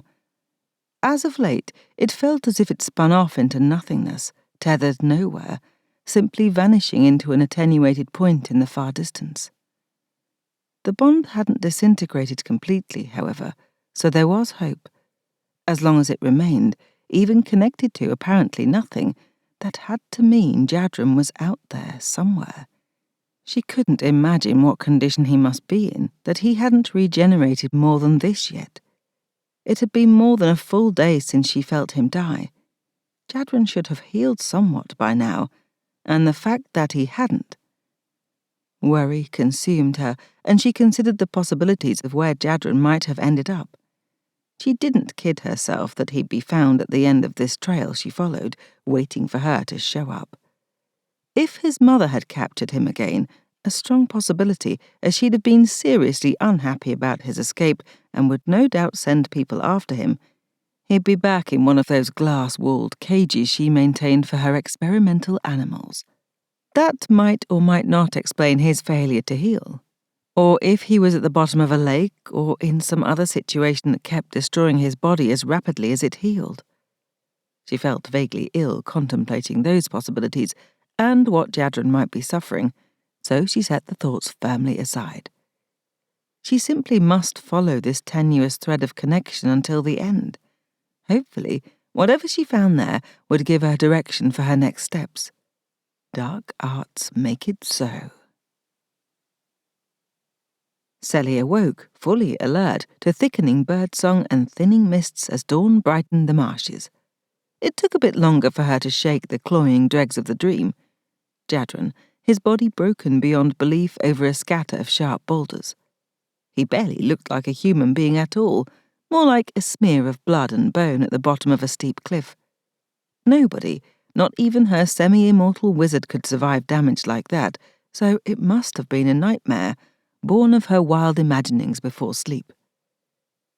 Setting aside the sick dread and worry, she made herself replace those dream images with others of Jadren from her memories. His black eyes full of wicked mischief as he teased her, the taste and feel of his lips on hers, the glide of his hands over her skin. With that shimmer of remembered erotic connection, she fancied she felt a sense of him, as if he were actually present. Could it be? Yes, the bond felt stronger. And at the end of it, instead of billowing nothingness, there was something. Not quite Jadren as he'd felt before, but a definite presence. A wafting scent of him, as if she'd just walked into a room he'd recently left. He was alive. No matter what horrible condition she might find him in, please don't let it be the cliff. He would live. Repeating that to herself, she rose and briskly prepared to get moving. Vale wickered a good morning greeting, barely pausing in his gleeful grazing, though he stomped one hoof pointedly. Right. She'd have to clean out his hooves lest the frogs of his feet suffer from all the rot-inducing moisture.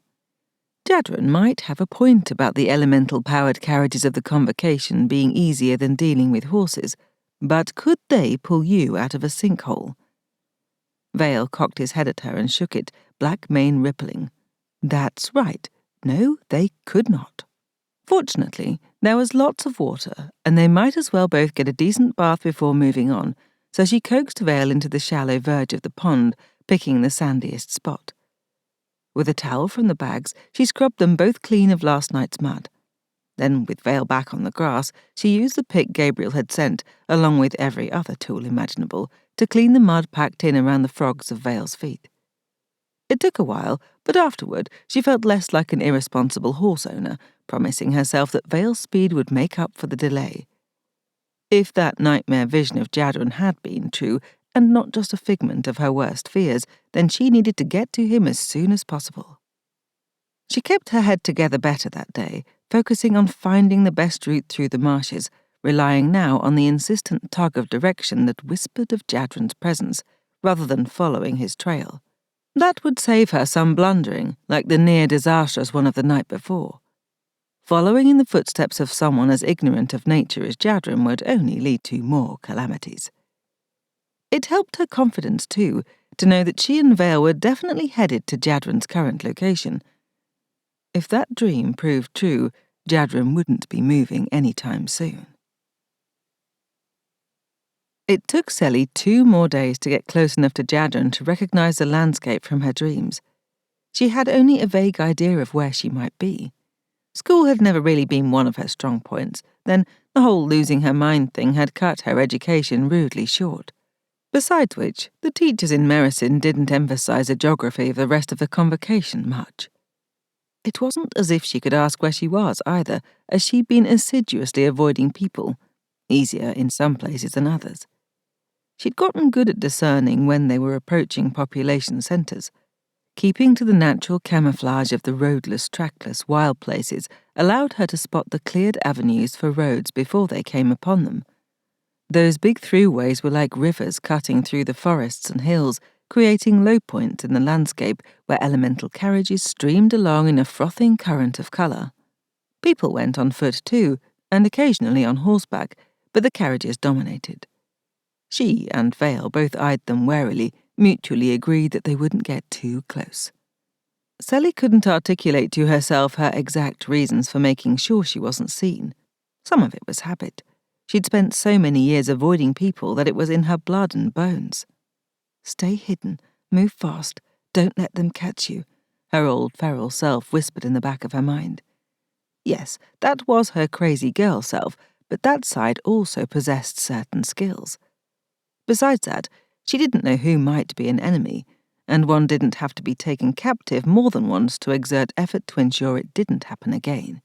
The last thing she needed was to be captured by hunters, recaptured by El-Adrel, or snagged by some rogue wizard thinking she was an unbonded familiar ripe for stealing and carted off somewhere where she couldn't get to Jadren. So she avoided the inns with their enticing smells of gravy wafting in the evening air over the meadows. She slept on the ground, keeping company with Vale and dreaming of Jadren, battered and broken beyond repair, every night. From how he looked in the dreams, he didn't seem to be improving at all, and he hadn't spoken to her again. That is, if the dreams represented any kind of reality. She'd begun to nurse a sick dread and anxious worry that they were real. The landscape in the dreams didn't change, and, though he wasn't improving, Jadren continued to strengthen at the end of the tether between them, the sense of him increasing with every dream moment, every league she closed between them. The bond had begun to feel as it had before he left, with none of the fraying attenuation. That was the good news. The bad news was her magic seemed to react to the strengthening bond by billowing up. Oh, it had been building all this while, which she'd anticipated, and had been warned about umpteen times by everyone at House Phel, as if she didn't know from extreme personal experience what having untapped magic would do to her. She hadn't expected this effect, however, like Jadren was the moon pulling on the tides of her magic. His need raked her, tugging at some visceral core with an almost painful hunger. She found herself urging Vale to go faster and harder, until the gelding galloped through the scrublands, the dirt turning redder and spraying in a cloud behind them. As usual, she had no idea which high house ruled the lands she crossed. It wasn't as if the Convocation put up signs. She only hoped it wasn't anyone too awful, because she didn't think she could bring herself to slow or halt their headlong travel.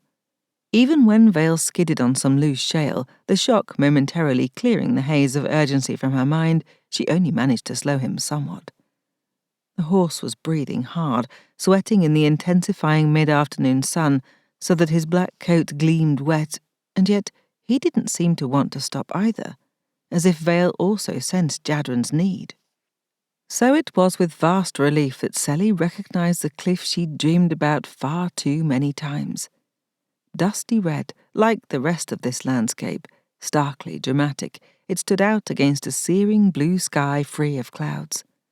Even without the bond pulling at her like a rope inexorably wound round a winch, she'd have been able to go right to the spot, as if she knew it well. Vale skidded to a halt at the immense spread of rocks tumbled at the base of the cliff, and Sally launched herself from the saddle, half running, half climbing to scramble over the scree. White shards stood out among the rocks, like bleached wood stranded on the riverbanks after a flooding rain. As one snapped with a splintering crunch beneath her foot, she realized with horror that they weren't made of wood at all. They were bones. Countless bones littered the sharp rocks, filling the interstices and sticking out in thorny bunches. Her throat tight, she resisted looking up at the cliff's edge high above, not wanting to picture how many people had met their deaths falling from it. "I didn't fall," Jadren's voice echoed in her mind. I was thrown. She looked around wildly for Jadren, but his voice had been only in her mind, maybe only in memory. Still, Jadren had to be here, somewhere in this graveyard of scattered bones. She could feel him at the other end of the bond, but he was still absurdly weak, even this close, and she couldn't quite triangulate on him. What would she do if he was unconscious or too injured to pull magic from her in order to heal? Whatever it takes, she told herself grimly. She wouldn't flinch from whatever it took to bring him back. She hadn't come this far to give up on them. A whimper of despair escaped her when she finally found him, despite her resolve to be strong. The birds pointed the way, the crows concentrated black against the sere expanse of dusty red rocks and white bones. At her approach, they lifted in a cloud, croaking reproachfully, revealing a bright crimson smear gleaming wetly amongst the rocks. Jadren. He was nearly unrecognizable, a heap of crumpled body draped over and between the rocks, bone shards sticking up through him. No wonder he hadn't been able to heal. The wonder was that he still lived, which he did, as evidenced by his continued fresh bleeding, the blood oozing in some places, flowing in sluggish fountains in others. Otherwise, she might not have been able to tell. She couldn't bear to look at his face for more than a quick glance, his skull grossly misshapen, features so mashed as to be unrecognizable. That wasn't like the dreams at all, though mostly what she remembered of Jadren's face in those were the sense of his presence and his intense wizard black eyes.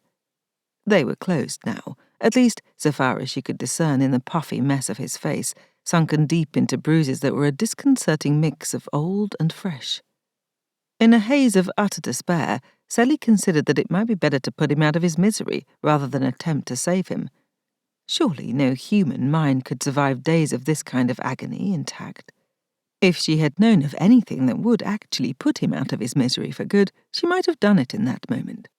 As it was, however, she was afraid any attempt to truly kill him would only prolong his suffering. Dark arts knew that others before her had tried to murder him with no luck. "Jadren," she said, patting his cheek over his beard, a spot relatively unscathed for no discernible reason, keeping her palm against his skin. "Take my magic." She hoped against hope that he would draw on her reflexively, his wizard senses knowing unconsciously what to do. But no, Nick had said wizards needed to consciously draw magic from others, and that was holding true. Jadren's skin felt both papery thin and weirdly clammy under her hand, especially odd given the hot sun. He didn't feel alive to the touch, only in the fluttering of his presence along the bond. Well, first things first, he couldn't heal with so many intrusions re-injuring him, so she did the only thing she could. Working bit by bit, she freed his limbs from their twisted positions, methodically extracting the bits of rock and bone that had impaled him. She started with his feet, figuring she could begin to inure herself to touching his broken body, steeling her stomach against the gore and her heart against the debilitating fear of somehow hurting him more, as little sense as that made. Even so, just touching the boots he wore, seeing that they were the same ones he'd complained so bitterly about walking in, moved her ridiculously, and she became aware that tears ran down her face in a continuous silent stream as she worked. With her hands covered in his blood, she'd seriously have more than enough of Jadren's blood getting all over her, though if they remained a bonded pair, she might have to get used to it, assuming that past experience could be extrapolated to the future. She focused on working her way up his body, straightening the long, lean legs, aligning his narrow hips, meticulously re-articulating the fingers of one mangled hand. Maybe she should remove his boots and do the same for his toes, but considering that task felt like more than she could bear. As it was, his clothing was mangled in with his flesh. Taking off his boots might take the toes, perhaps the whole foot with them. He could likely regenerate anything that came off, but whether her sensibilities would recover from that experience was something else entirely. She'd just crossed that bridge when she came to it.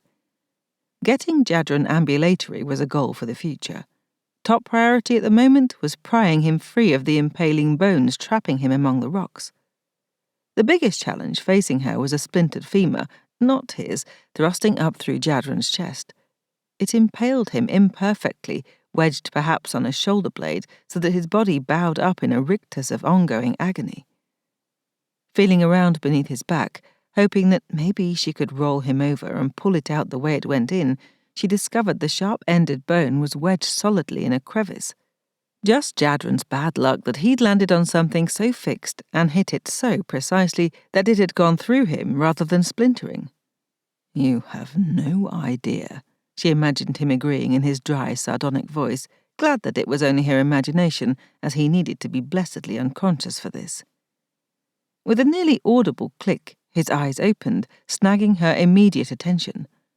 Wizard black, starry with pain, they focused on her. There he was, fully himself beyond that horribly battered face. "What in the dark arts are you doing here?" he demanded, his voice barely there, with no breath behind it, his words slurred and sloppy from broken teeth. "Saving your life," she snapped, happy for the opportunity to snark back at him, beyond relieved that he had enough mind and spirit to bite at her. "Speaking of which," she added, laying a hand against his cheek again, "take my magic." "Unhand me, foul beast," he muttered, but unable to jerk away. "Do it, wizard," she ordered. "Just let me die." His eyes drifted closed again. "In peace." "You tried that. It's not working." "You're telling me." "You need help, Jadren. Let me—" "No, I left you for a reason." "Yes, well, we can talk about that later, when you're not food for crows. Take my magic." "Can't make me." She sighed, stubborn fool. "Fine, go back to sleep. You'll want to miss this part." "Wasn't sleeping, crazy girl." "Unconscious, then." "Resting my eyes," he corrected, a scary rattle crawling up his throat. "That sun is brutal," he added on a dry whisper, eyes opening again to stare up at the relentless sky with a hopelessness she'd only seen in him once before, when they'd been consigned to his mother's experimental torture chamber. "Here." She withdrew the flask Gabriel had given her and unstopped it, inverting it so that it would fill. "Do you want some water?" "No," he answered, not looking at her. "My master plan is to lie here under this punishing sun, bleeding out, until I'm a desiccated husk of rawhide and bleached bones, like my friends here. At last, I found my tribe, and you're not in it." "You belong with the living, Jadren." It was easy to hold his head so that he couldn't turn it. Pouring water into his mouth in short intervals, she hoped it would do him some good. It couldn't hurt. "I have living friends. My crow buddies visit all the time." "People, not scavengers. You have a family and a home waiting for you." "Lies." He struggled feebly against her grip, accomplishing exactly nothing. "You're all just crows to me now. Get away from me, you feral swamp creature." All right, she hadn't expected a joyful reunion, nor gratitude, but no way was she going to fight him every step of the way. She drank the rest of the flask's contents herself. The sun was indeed intense, and hooked it on her belt again, surveying the femur staking him. With luck, he'd pass out once she began to lift him. She only hoped she possessed the strength to do it. The best method would be to break it off, since it couldn't be pulled from the back, but the bone looked too solid. It would take forever to saw through. And something told her she didn't have forever. A sense of foreboding crawled over her, and she kept glancing warily at that cliff's edge. Whoever had bested Jadren and tossed him over to his doom clearly frequented this spot. She didn't want to be the next candidate for an impromptu flying lesson. "Who did this to you?" she asked. "Grey birds," he answered, fluttering the fingers of his less mangled hand. "Not like my crow friends. They love me." Delaying wouldn't solve any of her problems, so she began gathering smaller rocks, wedging them under his shoulders and hips to straighten his body from the agonizingly bowed arch, aligning his shattered spine as she did. He cursed her, but vaguely now, his mind blurring and wandering with the pain and the mess it was in. Truly, it was a wonder he was capable of speech, much less thought. He mostly talked about the crows, calling them by various names he'd apparently assigned to them. Several had returned, perching on nearby rocks and watching her with white eyes stark against their glossy black feathers. She pitched a handful of gravel at them. "Go on," she snarled, taking out her exhausted and helpless ire on them. "Free lunch is over." "Wasn't free," Jadren whispered. "I made them pay good coin for every mouthful. Beakful. Made a tidy sum. Maman would be pleased." Sally couldn't decide if she loved or loathed Jadren's dark and twisted sense of humour in that moment. Finally, deciding she had Jadren as level as she could get him, she stood and straddled him. A good half a forearm's length to lift him. She could do this, especially if she used her leg strength. It would be ideal if she could tie a rope around him and loop it over a branch so she could use Veil to lift Jadren up, but there were no helpful overhead branches. Only that merciless sky. Squatting, she wrapped her arms around Jadren's lean torso, securing her grip, her cheek next to the impaling bone. Fortunately, Jadren was built skinny and was all that much lighter with so much flesh and blood lost. She couldn't dwell on that. He batted feebly at her head and shoulders, muttering unintelligibly. Ignoring him, she instructed herself to do this in one pull, with all her strength, just like escaping that sinkhole. 1, 2, 3. With a grunt, she pushed up with her legs, Jadren flying up with her, far more easily than she'd expected. He weighed so little, barely more than skin over bone, and they tumbled backward with the force of her pull. She landed painfully amidst the rocks, Jadren on top of her, both of them groaning at the impact. The crows croaked in excitement, circling overhead, no doubt anticipating a double meal. Jadren gasped out a laugh, sounding not unlike that crow family.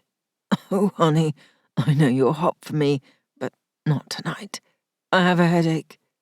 And he promptly passed out. 8. Sally didn't know exactly how long it took her to transport Jadren off the immense field of rock and bone and over to where Veil waited. No way was she risking Veil getting a hoof stuck in those treacherous rocks, possibly breaking a leg.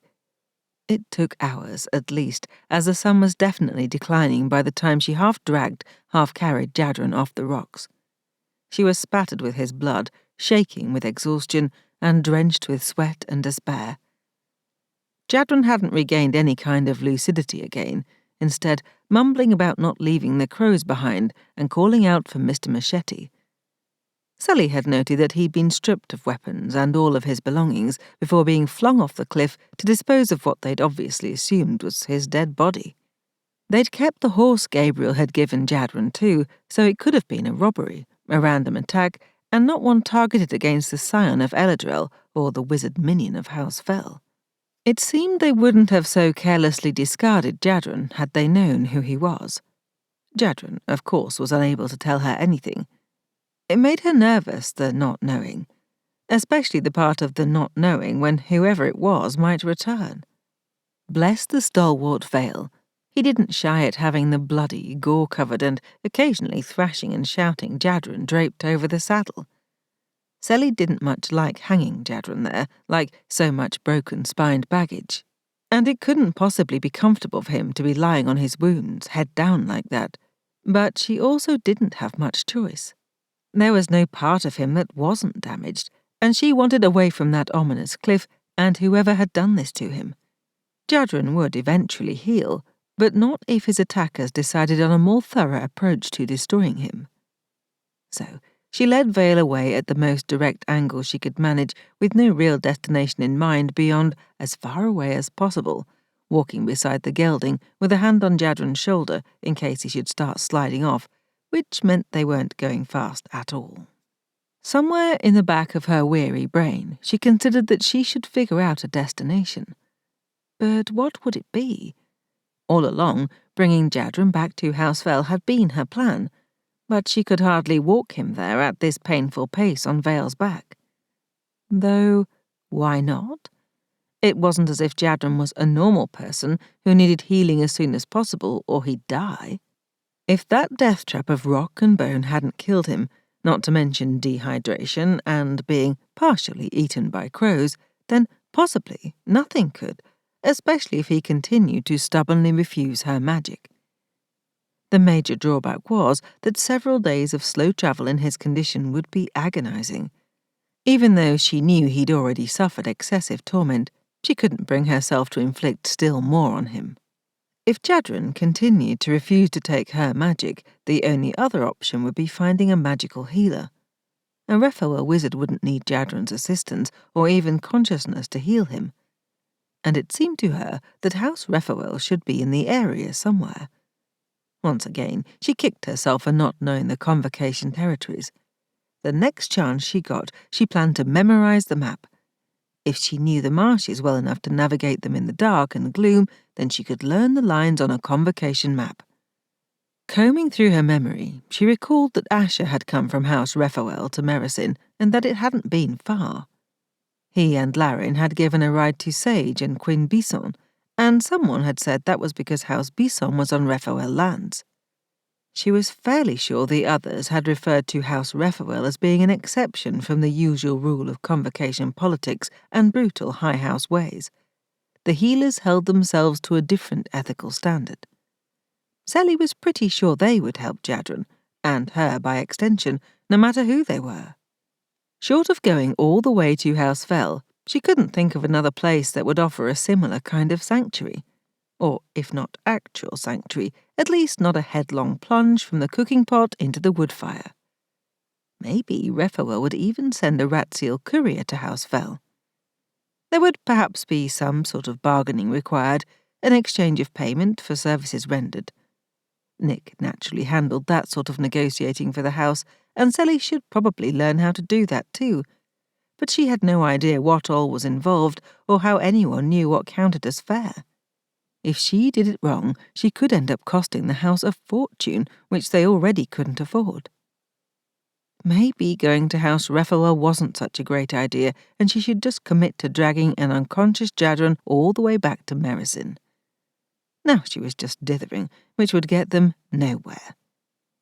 It occurred to her that maybe she was too tired to think clearly. Vale had no particular advice when she asked him for his opinion, bobbing his head agreeably to both options. Well, and they wouldn't get there that night, even if she could figure out in exactly what direction Raphael lay. She needed to make camp and tend to Jadren, get his bones aligned as best she could. Maybe deal with his boots and feet, though nausea welled in her at that prospect.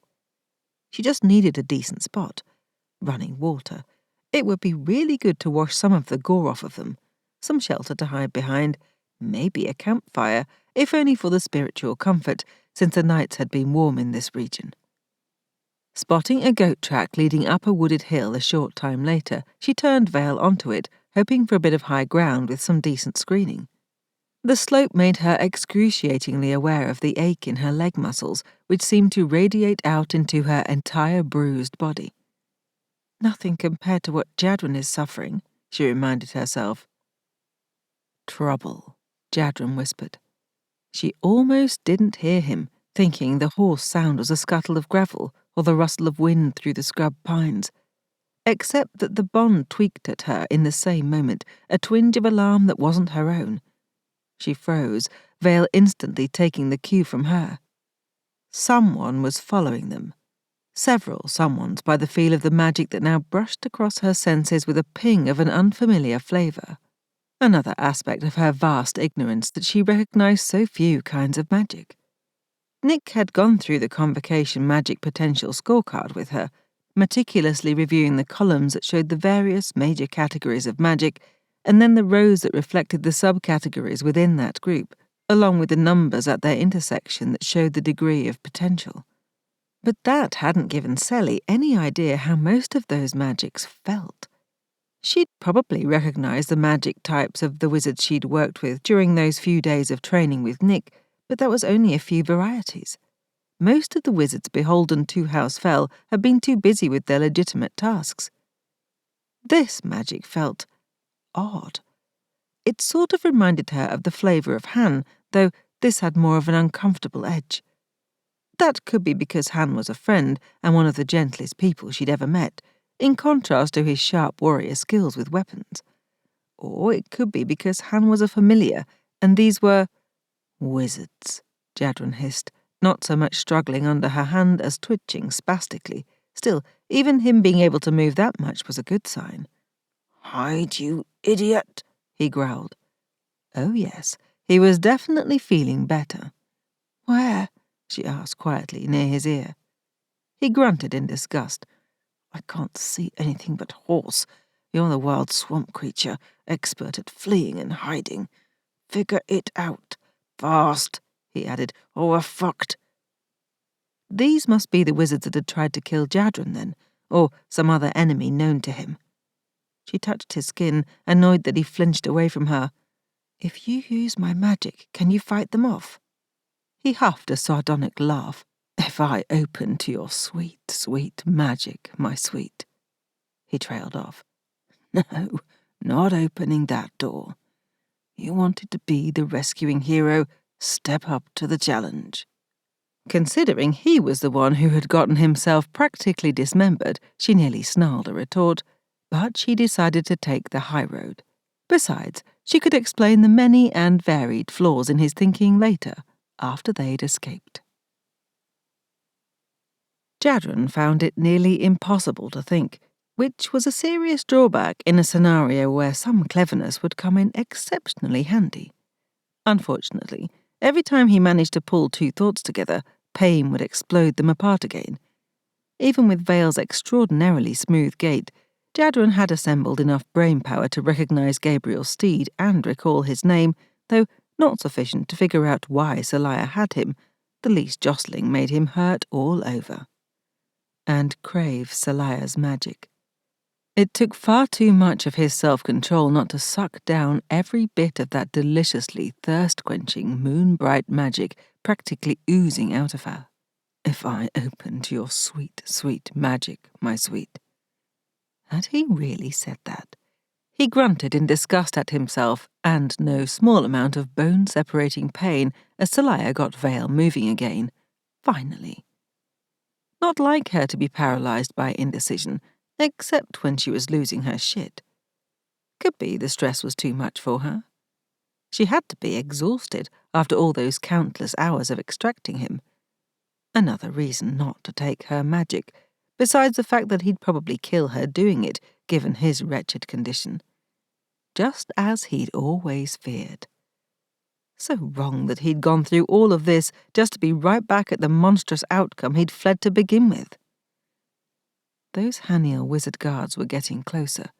It was the same lot, so far as he could tell through his fractured senses. How and why that crew had tracked them, he had no idea. They weren't moving fast enough, that was certain, the Haniel psychic magic thickening as the wizards closed on them. Curse it, that magic was actively questing, ferreting out the trail of their thoughts. Figures. "Mount," he gasped to Seliah. She didn't reply but picked up her pace. "Get on the horse, Seliah," he ground out. "No," she hissed. "I'll hurt you." "Do as I say, familiar." She coughed out a laugh under her breath, at least breaking into a jog and urging Vale into a faster clip. "You can't both abandon me and lay claim to me at the same time, wizard. Screw you and your orders." If Jadren's teeth hadn't been a jagged mess of splinters, he'd have clenched them. "Think of it as revenge." "Tempting," she spat, "but I won't hurt you more than I have to. Yet. If you don't mount and get us out of here, you won't get to punish me." He sensed her hesitation, perhaps finally believing him. "Fine." To his intense relief, she halted Vale and reached for the saddle. Then she stopped, the vivid sense of her burgeoning magic suddenly muffled. Uh-oh. At the same moment, a fist clamped over his already weakened brain, his feebly moving thoughts losing all momentum. They slowed, then skidded to a stop. Phel and Seliah went similarly motionless. Shit, shit, shit. Desperately, Jadren reached for any wizardry in him. Something, anything to shake the hold of these Haniel wizards. But he came up empty. Worse than empty, because apparently being on the edge of death for days, and then his body attempting to make up for the healing it had been unable to accomplish all that time, had dug into his reserves so far that he'd begun cannibalizing himself. The only positive here was that Seliah hadn't frozen in a posture touching his skin, or he likely would lose even that slim thread of control that kept him from seizing her magic. The need inside him, that coiling magic that never felt wholly born of himself, but often, like some kind of rapacious parasite devouring him along with anything it could feed from, would fasten itself upon Seliah and take everything from her to its satisfaction. It had taken everything in him to refuse her offers of help so far. Why, and how in the dark arts had she come after him to begin with? And now all that self-restraint could be so quickly and easily foiled by a slip of the hand. Worse, he couldn't help wondering if, had he accepted her help back at the Bonefield, maybe they wouldn't be in this fix now. Maybe he could have controlled himself. Maybe. Well, look what we found, a familiar voice observed, though Jadren could still only see, through blearily unfocused semi-healing eyes, an expanse of black horsehide and a glimpse of hooves below. Ignominious didn't begin to describe his current ass-up, humiliatingly helpless position.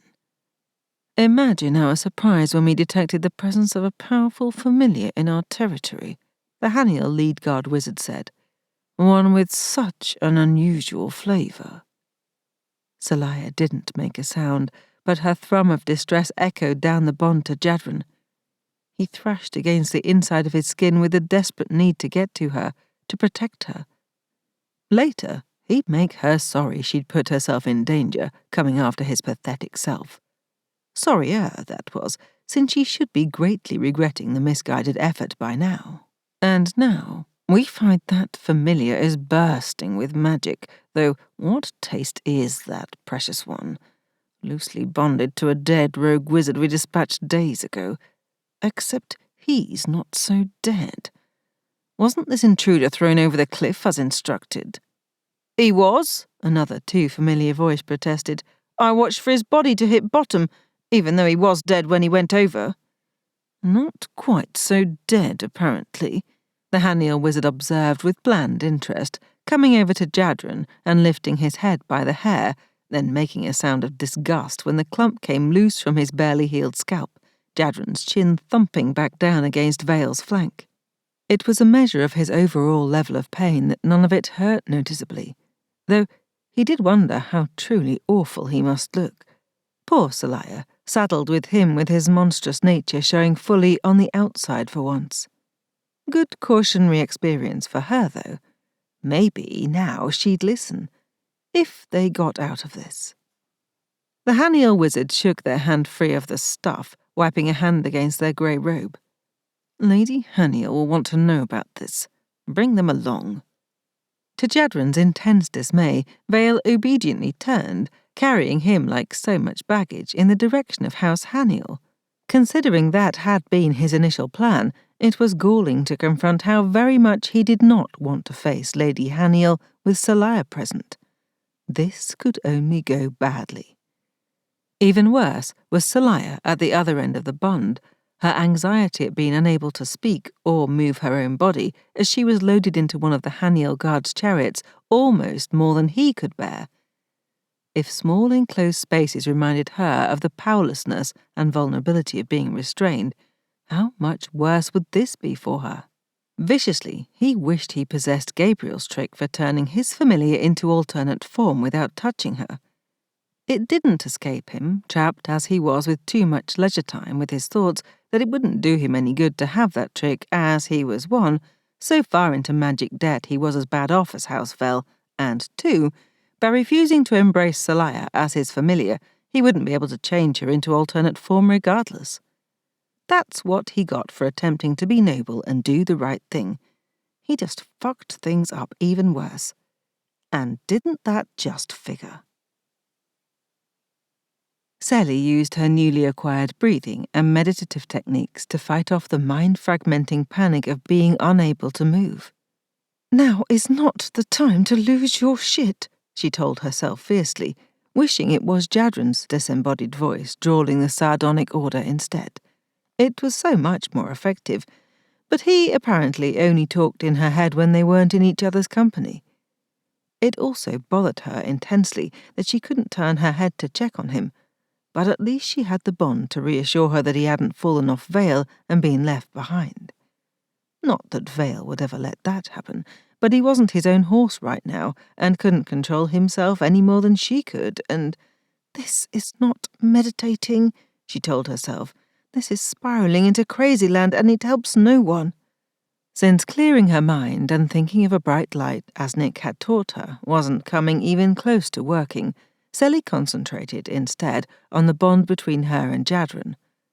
Why had that loathsome wizard called her loosely bonded? Maybe because of the attenuation? She had to focus past all the muddying pain to get a sense of him within it. So far as she could tell, he was all right, immobilized like she was, but there and conscious. And afraid, definitely worried for her. Whatever Lady Haniel wanted from them, it couldn't be good. Especially since this group of wizards, who must be from House Haniel, and apparently she was on Haniel lands, had tried to kill Jadren. They would have succeeded had he been killable. From what little Sally knew of Convocation politics, for House Haniel to murder the scion of House El-Adrel would be a big problem. So they couldn't have known who he was, and they didn't recognize her magic. Somehow, this should work to her advantage. She could use their ignorance against them. "Or," said the impassive wizard, who seemed to be the leader, moving into her line of sight, "your ignorance can work in our favor, little familiar. How is it that you don't know Haniel wizards can read thoughts as you're longing to do with your broken wizard? The scion of House El-Adrel, eh? That makes things interesting." "That makes things downright difficult for us," another put in. "We should have killed him when we had the chance," a different one growled in disgust. "We tried, didn't we?" The lead wizard sounded almost cheerful. "You've seen him. There's no way he should be alive, unless magic is afoot. Perhaps something like the sort Ariel and Tadkil are using to create those unkillable hunters. Yes, Lady Haniel will be very pleased with us. Enough to get taken off guard rotation," one of the group muttered. "I'll tell you." "Hey, what's that?" At that moment, 4 things happened. Sally suddenly had control of her body again. Jadren shouted something incoherent. Vale took off at a gallop. And the oily feel of hunters smeared across her senses. The group of wizards that had been surrounding them now scattered like rain before a gust of wind. Hunters seemed to be everywhere, darker shadows whisking out from the shadows under the surrounding trees, leaping with their unnatural weasel-like lope, combined with canine slinking. One of the creatures appeared suddenly before them. A swipe of taloned paws, and the wizard that had wedged Sally into the chariot with her was knocked away, leaving her alone. Vale had disappeared from sight. A relief there that the warhorse had carried Jadren out of the melee. The Haniel wizards added their screams to the din, yelling to each other that their weapons weren't working, that they couldn't seem to get a mental grip on their attackers. Sally smiled grimly to herself, not at all sorry to see their smug superiority so thoroughly shattered. They'd been so confident of their hold on her that they hadn't relieved her of weapons. Not exactly in control of her situation, but closer. Taking a moment to assess her situation, as Han had taught her, she also drew an extra dagger to clench between her teeth, remembering to place it dull side inward, just in case she ended up in hand to hand. The hunters savaged the Haniel wizards, though a couple kept a keen eye on her. Odds on they had tracked her here. Apparently, just being a familiar lit up the magical landscape like a beacon, just as Nick had warned her. The upside of the hunters wanting to capture her was that they'd avoid damaging her too much, which gave her a tactical advantage. The downside, naturally, was that she needed to do everything in her power to avoid capture. Never mind how badly she didn't want to become the prisoner or possession of whoever had tasked these particular hunters. Jadren needed her. She wouldn't go so far as to say he wouldn't survive without her help, but he certainly wouldn't thrive, especially when he had people after him too. She'd already picked her tree. Choosing her moment, she dashed for it, using all the wily speed and agility Jadren regularly accused her of having. Though the hunters howled at her move, two dashing after to stand guard at the base of the tree, none of them managed to stop her, or even appeared to try. They were perfectly happy to have her treed, no doubt, planning to dispense with the Haniel competition for her capture first, and then retrieve her at their leisure. A miscalculation on their part. Glad she'd had the presence of mind, well, and Han's insistent training, to keep her primary weapons on her body instead of on Vale, Sally settled on a sturdy branch and unclipped her bow from the strap holding it. She strung it, using the familiar motions to center and calm herself. Jadren was safe for the moment, carried away from the fighting by the clever Vale. The hunters were preoccupied with increasingly bloody scrimmage below. The Haniel wizards had realized their predicament and had resorted to using their hand weapons, quickly discovering that they couldn't kill the hunters or even slow them much. Not without the specially enchanted moon magic silver. Feeling cool as moonlight herself, still as deep water, Sally began firing the short moon-silver-tipped arrows at the hunters. It took her a few tries to adapt the trajectory for the shorter bolts, but soon she hit each target as she selected it. And she picked them off carefully, remote and ruthless from her eyrie. She waited for a hunter to dispatch one of the Haniel guards, leaving the unfortunate wizard twitching in a bloodied mess. She felt no remorse for these people who'd done their level best to kill Jadren. Once a wizard was down for good, she sent an arrow into the hunter, melting it over its erstwhile victim. It took a surprisingly long time for the hunters to catch on to what was happening, though, to be fair, they hadn't been created to be clever. Persistence and obedience to their mission had been layered into the enchantment that made them, not the ability to think on their feet. With the possible exception of the lead hunter, who finally noticed its minions falling to Sally's arrows, hissing at the hunters guarding her to put a stop to it. The two at the base of the tree immediately leapt onto the trunk, bark flying, as the talons on all four paws dug in. They leapt toward her with alarming speed, closing the short distance with unnatural alacrity, as she hadn't climbed all that high. Her heart hammered like a trapped bird, but she would not yield to the panic. She would be cool, bright, precise. She fired an arrow into the open maw of the hunter coming up the face beneath her, gratified when its shriek faded to ghostly echoes as it dissolved into chunks of rotten meat, leaving the four sets of talons incongruously attached to the tree. The other hunter came up behind her, and she had to twist in place, something digging sharply into her spine. It swiped at her, cutting through the leather of her pants and opening 4 grooves into her thigh as it fastened on her. They burned like fire, but she was water, she was ice, she was moonlight congealed into hardest silver. Pulling the dagger from her teeth, she plunged it into the creature's unsettlingly slanted yellow eye, having the presence of mind to hold onto the hilt as the thing shuddered, then melted away. "How did you do that?" the Haniel wizard who'd seemed to be in charge shouted up at her. The wizard was embattled, no longer in their personal chariot, barely fending off 3 hunters with desperate swings of a longsword. Even to Sally's amateur eye, the wizard barely knew how to get by with it. "How?" the wizard screamed. "Who are you?" "You will never know," she answered, using the dagger point to dig the talons out of her thigh, flicking them away. It would hurt later, but at the moment she was encased in cold moonlight, feeling nothing. Some distant part of her wondered if she'd entered a new phase of madness, pushed past panicked immobility and frozen into some other level. "Help me," the wizard begged, though it sounded an awful lot like a command. "Save me. You know you can, and I will see you're rewarded." Sally thunked the dagger into the tree trunk near her hip for safekeeping. No way was she putting that thing in her mouth again. Knocking an arrow, she picked off one of the wizard's tormentors, mostly to toy with her enemy, show how easily she could help if she chose to. She would not. Gabriel likely would, but she wasn't her brother. She'd become something harder, crueler. "Rewarded? How?" she asked, idly curious. The wizard yelped as one hunter broke through, raking one shoulder with its claws.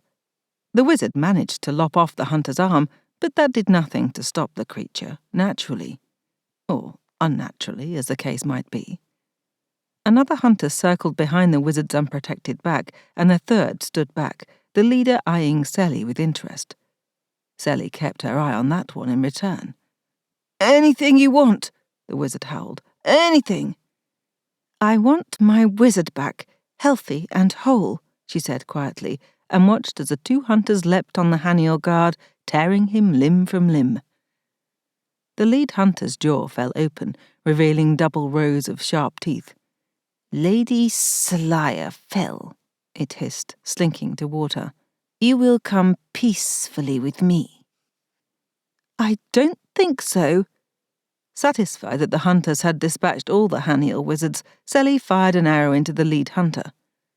It didn't melt. Instead, it dipped its muzzle thoughtfully at the bolt embedded in its lean, hairy chest, then gave her a canine grin full of slobber and self-satisfaction. "You will not find me so easy to dispatch, I think," it said, and advanced on her. 9. Gabriel glared at the missive dropped by a fleeting Ratsil courier directly onto his desk. He'd been absorbed in reading a demand for payment, one of several that had arrived overnight, when the thick packet of envelopes smacked onto the polished wood with an impressively heavy thump. The crest of House Elal shimmered balefully from the centre of the excellent paper of the top one, stuff that Gabriel now knew to recognise, thanks to Nick's careful tutelage, as the most expensive House Salis had to offer. Gazing with trepidation at the oval of entwined golden spirit glyphs gliding in the infinite circle that formed the Elal sigil, Gabriel steeled himself for the inevitable bad news within. At least Nick had gone to consult on wedding plans, though grudgingly. She still viewed a lavish ceremony as being a waste of money, time, and energy. Of course, Nick also darkly predicted there might not be a house fair at which to hold a wedding at midsummer, so it was hard to blame her for not being enthusiastic. Though Gabriel could wish that she cared a bit more about marrying him. She'd say that was his soft heart talking, his incurable romanticism, and she'd likely be correct. For Nick, their relationship was a foregone conclusion. She didn't need a public demonstration or vows to cement what for her was already true. It perplexed and annoyed his wife that Gabriel still needed more than that. In truth, it wore on him that he needed it too. What would be enough for him to believe Nick truly loved him and wanted to be with him, rather than being compelled by magic or the considerable social pressure of the Convocation? He didn't know. And this self-excoriating philosophizing, as Nick would call it, only postponed the inevitable.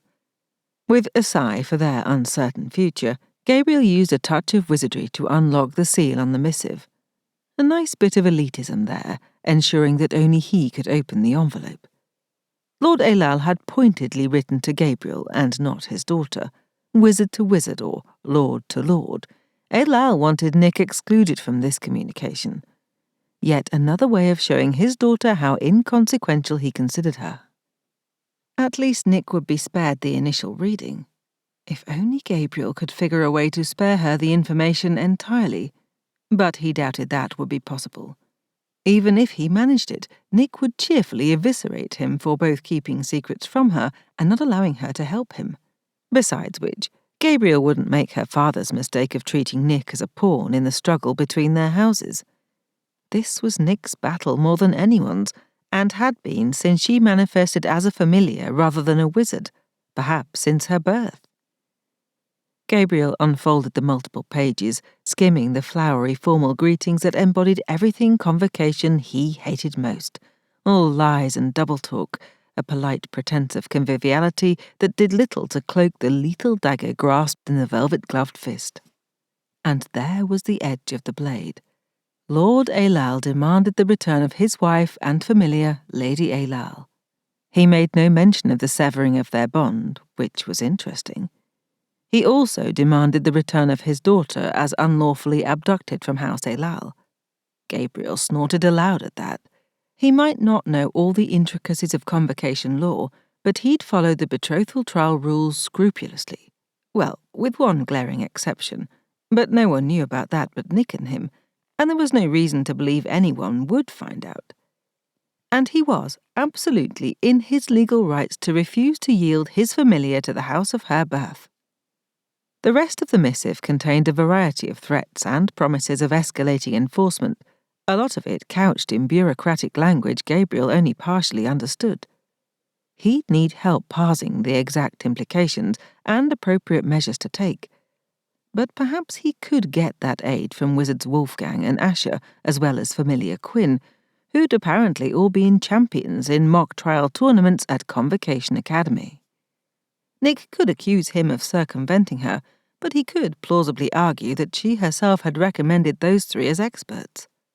The other envelopes in the packet contained letters that were even more inscrutable, except that they were clearly marked with the sigils of houses Samael, Tadkiel, and El-Adrel, along with a few others he didn't recognize and couldn't easily decipher.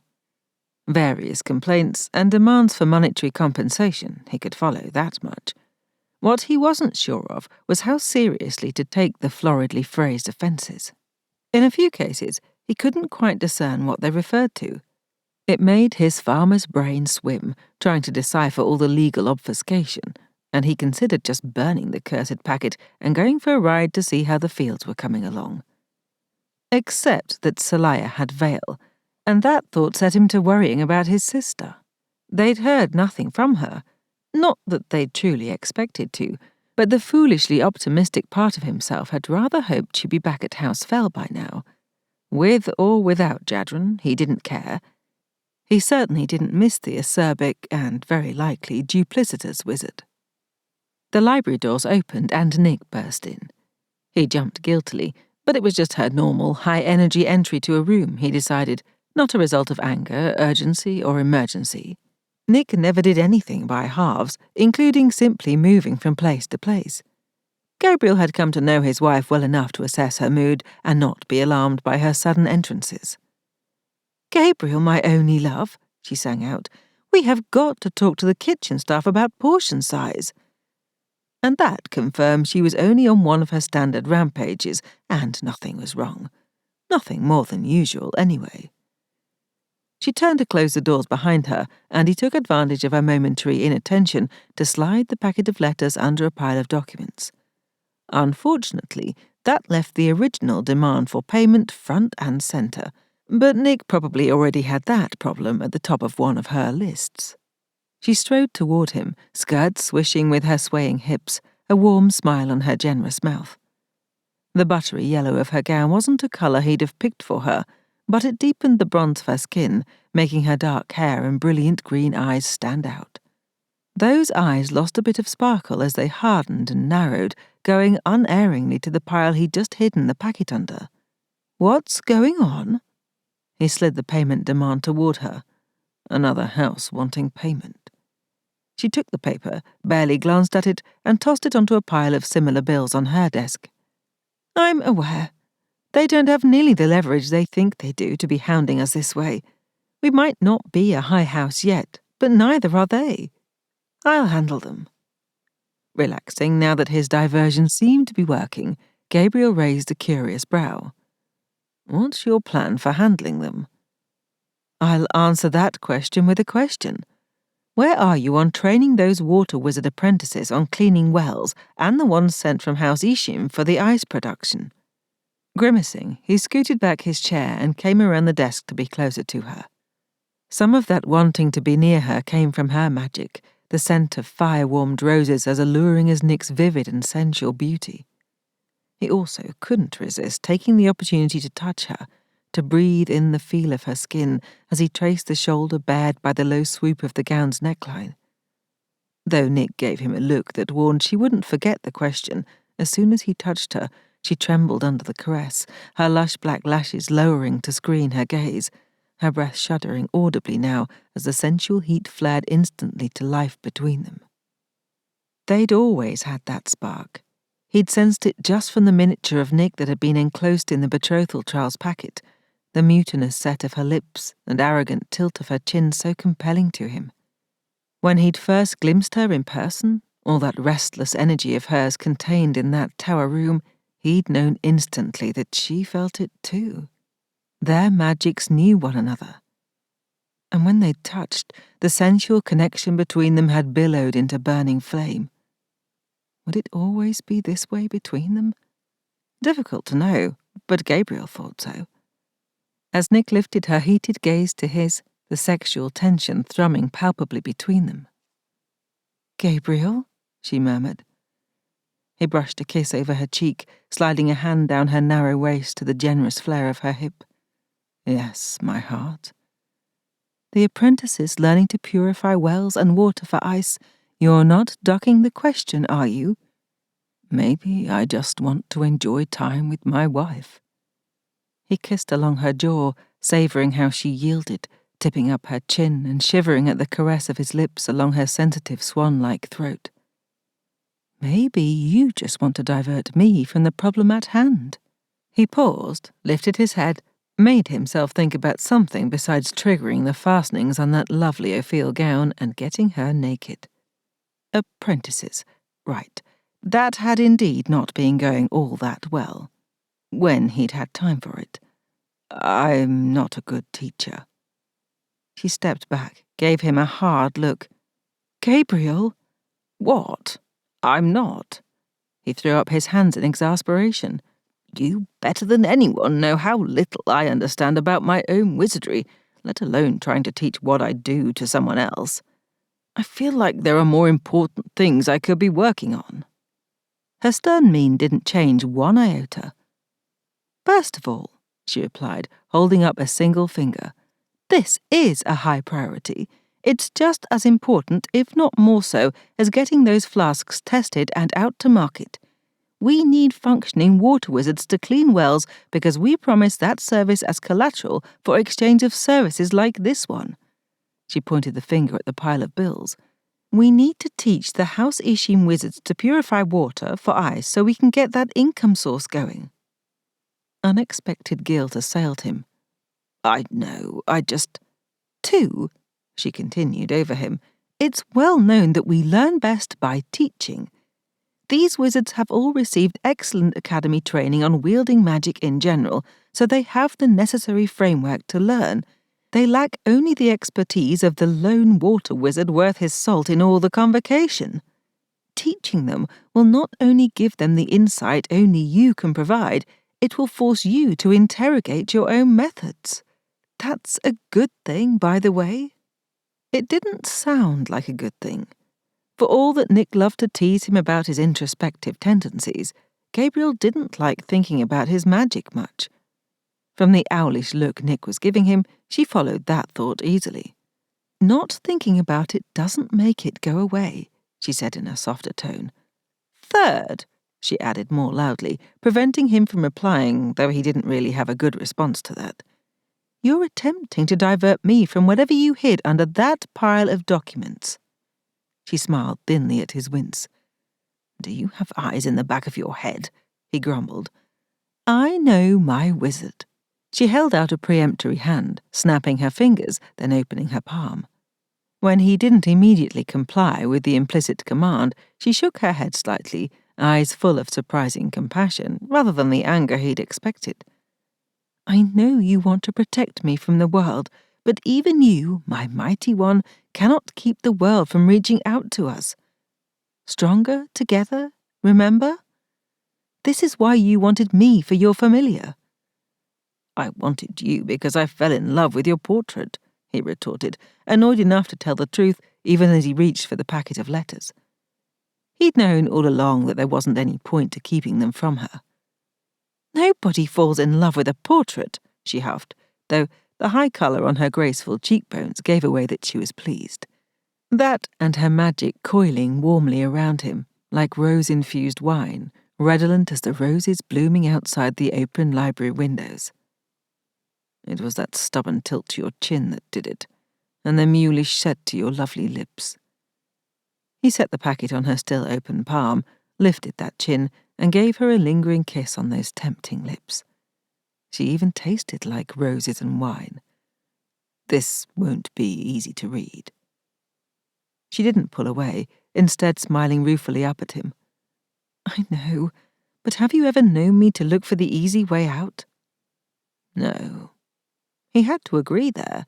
Much as he'd like to protect her, he wouldn't change that about her either. Her courage and determination delighted him as much as they alarmed him. And I'm not stubborn, she added, pulling away and going to her own desk to lay out the letters, stacking them with crisp ease into an order she grasped with a single glance at each. She said stubbornly, he retorted. Unwilling, perhaps unable to sit, he folded his hands behind his back and paced to the windows as she read.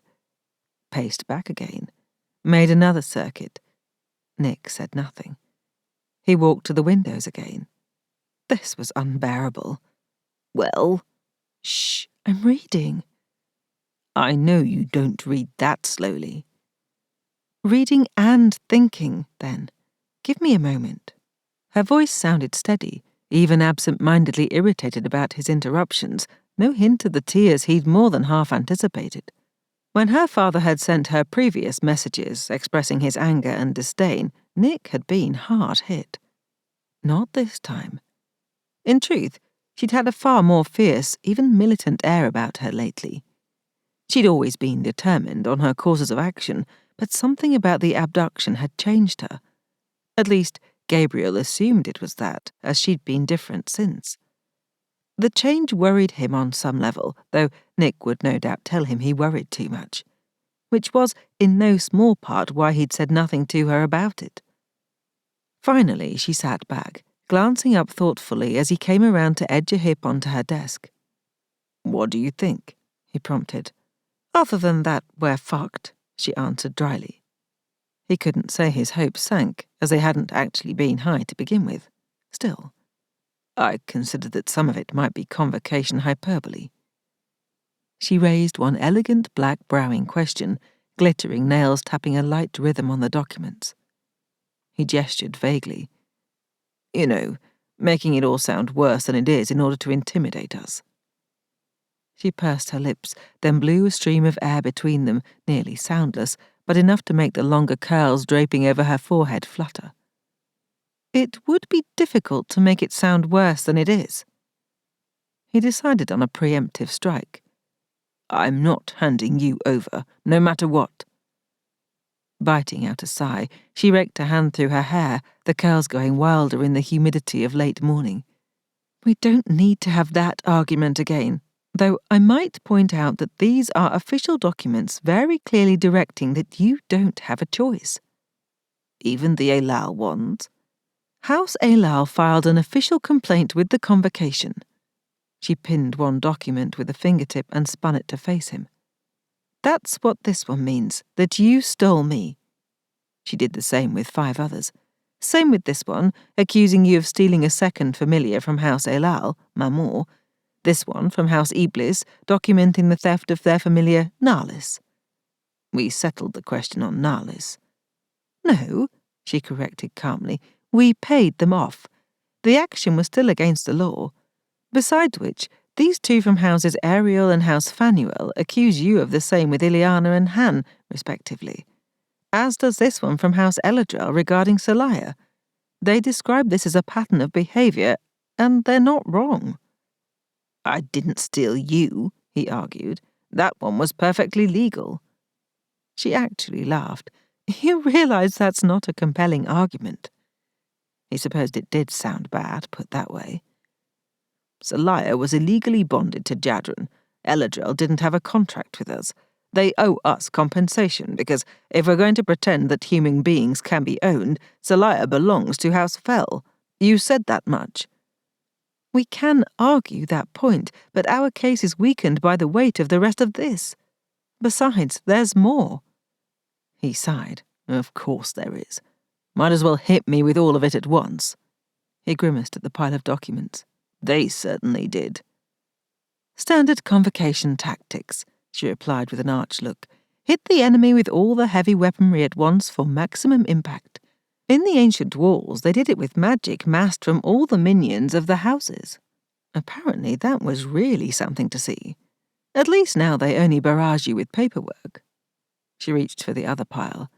To summarize the rest, they're all from Convocation Center regarding misplaced, their term, Convocation citizens. She brandished the top sheet. This one demands that you deliver me for retraining, as previously conveyed via their proctor, with substantial fines for failing to comply to the initial request, and more fines, plus censures against you for threatening said proctor. When he opened his mouth, she gave him a hard stare. Let me finish so I can save a single emphatic "I told you so" for the end. Tossing that document aside, she held up the next. I bet you can guess on this one. Deliver Seliah for assessment and training, as previously conveyed, etc., etc., plus fines and censures. Then there's these two from Convocation Academy, demanding the return of their student wizards, Elise and Sabrina. She raised a brow. Apparently House Samael hasn't bothered to mention to anyone that we sent Sabrina home. Gabriel waited. Nothing about returning their other students to the academy. Nick snorted. Familiars? No, and be glad for it. It's one less charge to deal with. All right, I'll let that go, as this is indeed more than enough. Cocking her head, Nick studied him. Is this when I mentioned that I warned you? Not necessary, he sighed. Out with it. What is your plan? I'm curious, she said instead of answering. Had you succeeded in keeping this from me, including, not incidentally, the summons for you to appear at a hearing before the Convocation Judicial Council, what was your plan? Get Wolfgang, Asher, and Quinn to advise me on the legalities. That's not a bad approach, she conceded, which made him feel slightly better. We'll do that, although I suspect the best they'll come up with are stalling tactics. I assume this was sent sealed to you specifically, so you had to open it with your magic. He nodded, wincing internally. Shouldn't I have? I could wish you'd asked me that before you opened it, but you're your own wizard. By doing that, you confirmed receipt, so that started the clock ticking on our reply to the allegations. How long do we have? A month. He brightened. That's not terrible. It gives us time. Time might not make a difference. She gazed past him, deep in thought. The wheels of the Convocation turned slowly, but they move with relentless might, grinding all resistance beneath the weight of centuries, she added darkly. That's quite poetic, if awfully defeatist. She blinked at him, deep green eyes focusing again on him. It's a quote, by the lawmaker and wizard philosopher Lord Redlin almost 300 years ago. He thought that then. Imagine how much greater the solidification of time-honored institutions now. Is philosophy a category of magic potential? If it were, your scores would be off the charts, she retorted, but she smiled ever so slightly in amusement, and he was pleased to have lifted at least some of her dark mood. Then she sobered, tapping another sheet to the side of the others. Do you understand that this document requires that you remand Seliah into the custody of either Convocation Center or House El-Adrel immediately? He'd gathered that much. At least we're unable to comply on that one, so long as Seliah stays away. A very slight comfort. Propping her elbows on the desk, Nick dropped her face in her hands, showing rare dejection. Concerned, Gabriel moved behind her and set his hands on her shoulders, the tendons in the exposed nape of her neck visibly corded. So tense. He dug in his thumbs, massaging the tight knots, gratified by her moan of pleasure of an entirely different sort than before. I'm sorry, he told her, willing her to believe it. I've done everything wrong from the beginning. I should have listened to you. I'm the stubborn one, and now I've put us all in jeopardy. She grunted, though whether in agreement or in response to him finding a particularly sensitive spot, he wasn't sure. Then she lifted her head and turned, eyeing him. I'd love to be able to enjoy this moment of vindication more, but I can't. Reaching up, she slipped a hand behind his neck, drawing him down and tipping her mouth up for a kiss. Never able to resist her, he eased into the kiss, brushing his lips softly over hers in a kind of apology and benediction. Not that Nick ever held anything against him, at least not for long. He might agonize within the quiet of his thoughts over whether Nick loved him willingly, but there was no denying that she loved him unconditionally. Even if he made mistake after mistake, stubbornly forging down the wrong path, she'd stay doggedly by his side, he knew, giving up everything, including her life, to support him. Could he offer her anything less? Her whole body relaxing, Nick tipped her head back against the high seat, murmuring into his mouth as he deepened the kiss and stroked light fingers down her throat, teasing the upper curves of her lush bosom. "What did you say?" he asked, withdrawing from the kiss just enough to whisper the question against her lips. "Better than a massage," she answered, lips curving under his, a smile in her throaty voice. "But you don't have to apologize." "I don't?" "Not at all." Moving languidly, she eased out from under his hands, standing and gathering up the documents in exacting order. "I'll call a meeting of our informal in-house legal team and we'll plan our defense." She gave him a questioning look. "What?" "I didn't think you'd agree to that plan." One raven brow flew up. "You thought I'd insist on caving to these demands." "I considered the possibility," he admitted. "No, Gabriel. To answer your question, no, you don't have to apologize, because none of your decisions were made out of willfulness, stupidity, or maliciousness. Every single one, even and perhaps especially the ones I disagreed with, was made because you follow your own code of ethics. And you now have a house full of people who are following you in turn because of those ideals." "I thought it was because you recruited them." "Not all of them. And the ones I did specifically recruit, I attracted on the basis of the house shaped by you. Remember how I told Seliah that Jadren was right when he said that the heads of the high houses govern their people with such single-mindedness that the houses do develop an identifiable character? Wait, or maybe you weren't there for that conversation." "You spent quite a lot of time instructing Seliah without telling me much," he pointed out. It hadn't been easy for him to keep his nose out of it, but he'd managed. "Do you mind?" she asked, an unusual hesitation in her manner, nothing about her hard now. "I've told you over and over that you don't have to report to me or ask permission." She narrowed those penetrating green eyes. "Which does not answer the question." No, it didn't. "I don't like to think of us keeping secrets from each other." "You mean as you just now attempted to do?" She tapped her glittering nails on the documents she held. "That was to protect you." "Exactly." It took him a moment to catch her meaning. "You don't have to protect me, my heart." "Do I need to say 'exactly' again?" she inquired archly, but her lips curved with warm affection. Going to her, he caressed her cheek. "I can't help wanting to protect you, but I also want us to be honest with each other." "I know, and likewise." Her gaze flicked up to his consideringly. "I was, in part, protecting Seliah from you." Ah, that stung. But he could also see her point. Heaving out a long breath, he nodded, mostly to himself. "I'm not entirely rational about the people I love." "I know. It's not a bad quality. Just bear in mind that holding on to people too tightly makes them squirm to escape the grip."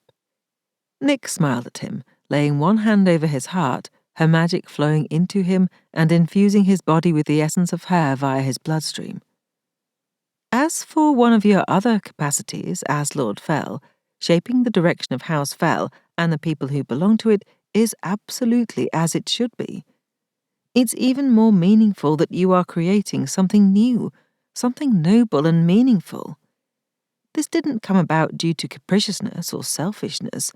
It's happening because you chose not to accept the way things are, no matter how I told you that you should, that you had to." "Those documents you're holding say otherwise." She shook her head slowly. "No, these just draw the lines of the battleground. Now we know where we're going to fight." "Fight?" he echoed uneasily. Though they'd discussed it before, had indeed fought skirmishes, this sounded like more.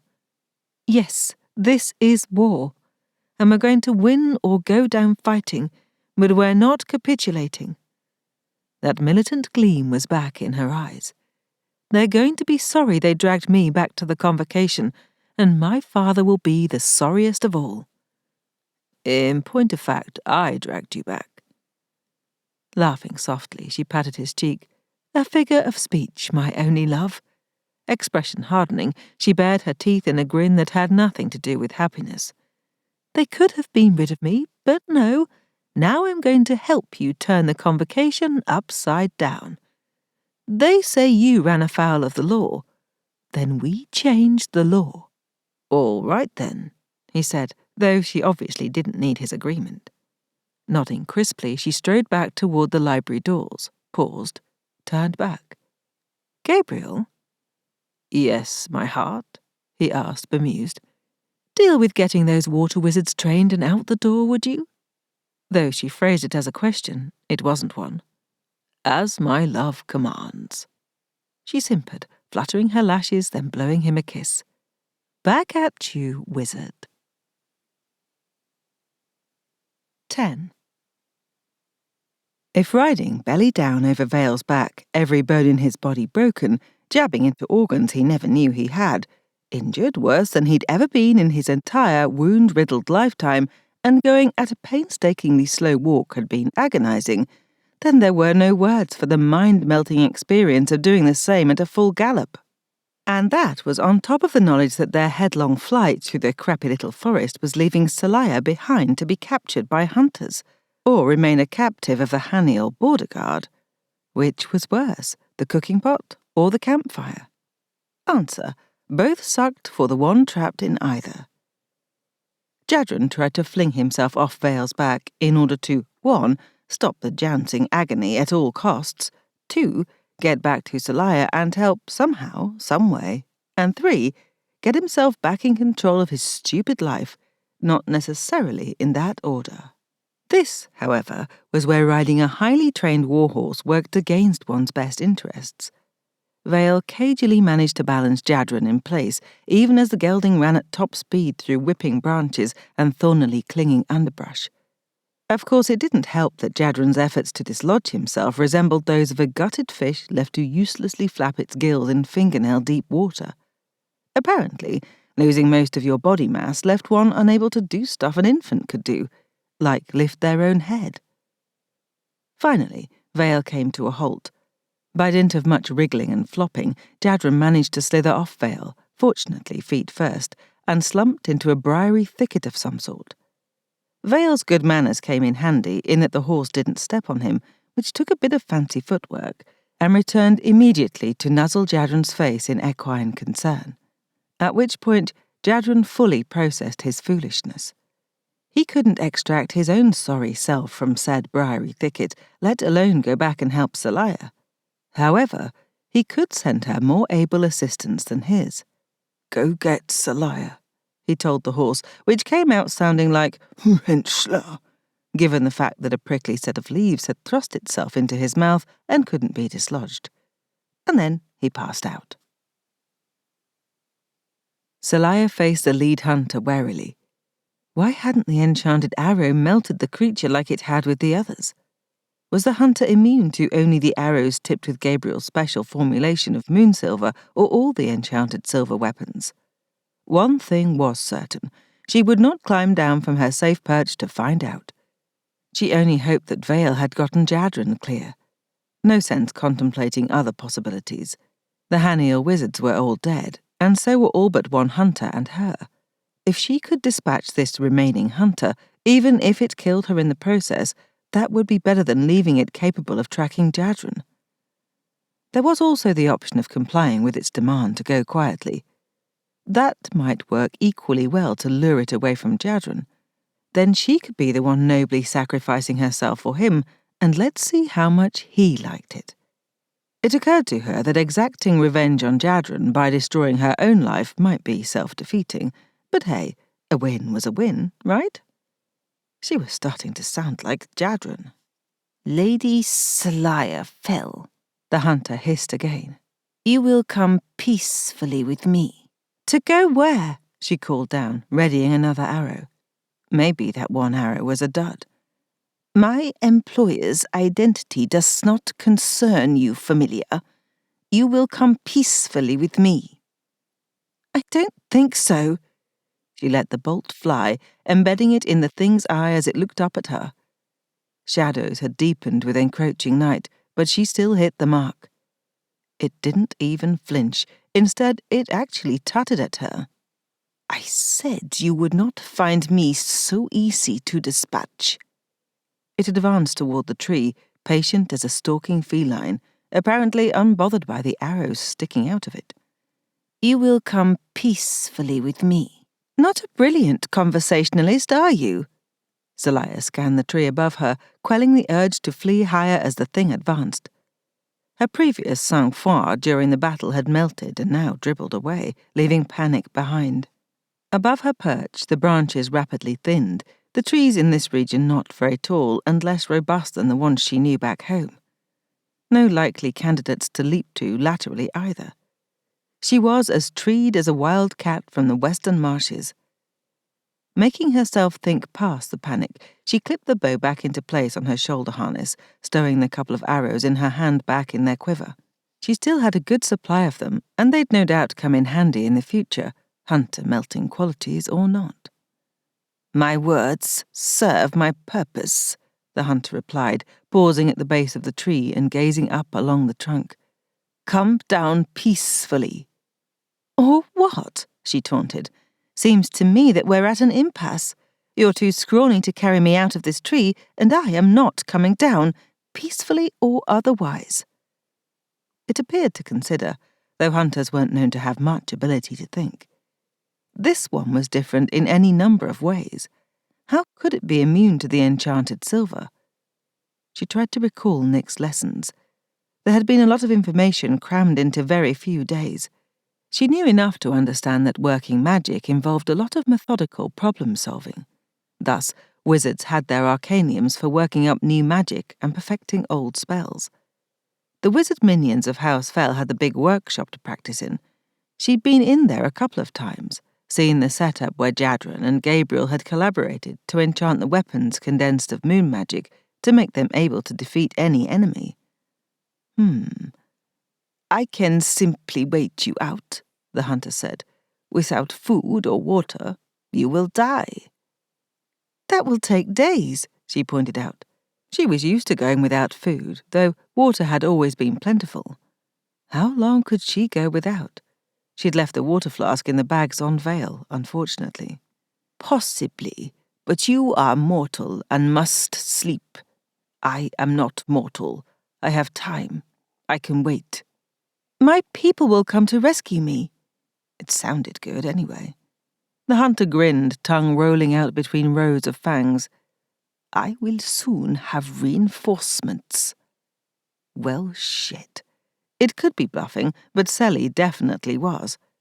She highly doubted Jadren would heal in time to heroically rescue her, especially not without the help of her magic. It was burgeoning inside her, too, which didn't help, her mind beginning to swim with the potency of the stuff trapped inside with nowhere to go.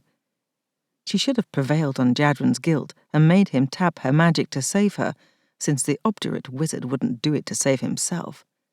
In the meanwhile, the overstuffed sensation only combined with the incredible frustration of not being able to use all that power to do anything to help herself. Well, there was always Gabriel's manual chop-chop method, a classic for a reason. Melting the hunters was fast, efficient, and permanent, but cutting them into pieces too small to do damage also worked. Gathering her legs beneath her, she extracted the big dagger she'd wedged into the tree, adjusting her grip on it. She didn't bother to disguise her actions, as she doubted the hunter cared whether she was armed or not in its immortal confidence. All right, she announced. I'll come down. It nodded, still grinning in its canine, weasel-like way. It didn't seem to question her easy capitulation, pleased that she was cooperating as it expected familiars to do. She gauged the distance. Farther than she liked to jump, especially given the difficulty of assessing the exact drop in the deepening shadows, but she'd scaled greater heights. The hunter remained obligingly right beneath her. Deciding not to give it any time to question her motives, or for her to lose her courage, Sally gathered all her considerable moon-bright, dammed-up water frustration and dropped onto the hunter, blade angled down. She didn't catch it entirely by surprise. That would have been too much to hope for. As she fell, it opened its arms in a parody of an embrace, talons flaring wide, a cage to imprison her. "No more cages," the feral creature within her snarled. Then she didn't have to think anymore.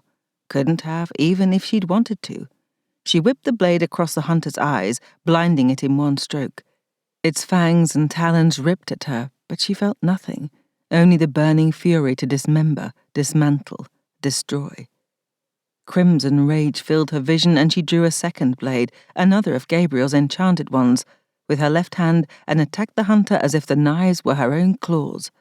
Wild cat from the western marshes. The bespelled weapons didn't melt the hunter any more than the arrows had, and it fought back with desperate ferocity. Gradually, however, it fell to her determined onslaught, soon no more than a pile of severed limbs, still twitching with unnatural life. She was almost sorry, as she had plenty of the killing rage left and no target for it. So, she redirected the urge to destroy, applying it with meticulous thoroughness and cutting the pieces ever smaller, hurling the bits into the underbrush, scattering them as far as possible. From what Gabriel had told her about the hunter he'd chopped up and locked in a trunk, those pieces might grow into new, individual hunters, possibly also resistant to the enchanted weapons, unfortunately, if they retain the properties of their parent. But what mattered most, in this moment, was to get Jadren and herself clear of the things. Finally, with nothing left on which to vent her fury, she realized she'd better find Jadren and Vale. That meant walking and trying to track Vale's passage in the dark. Plus side, it would be a big trail. Downside, it was really dark. Where was the moon when she needed it? She briefly considered lying down to sleep and finding the trail in the morning light. She wanted nothing more than to sit down and rest her increasingly weary bones. But more hunters might arrive, and Jadren definitely needed her. Screwing up her determination, she made herself search the bodies of the Haniel wizards. They'd taken Jadren's supplies, and she might not have another opportunity to reclaim them. It was a gruesome, depressing task. Though it had been easy to harden herself against her captor's fate when they were alive, the dead bodies saddened her, their slack faces those of regular people, their lives unnaturally cut short and in savage ways. Sure enough, however, she found Jadren's treasured machete.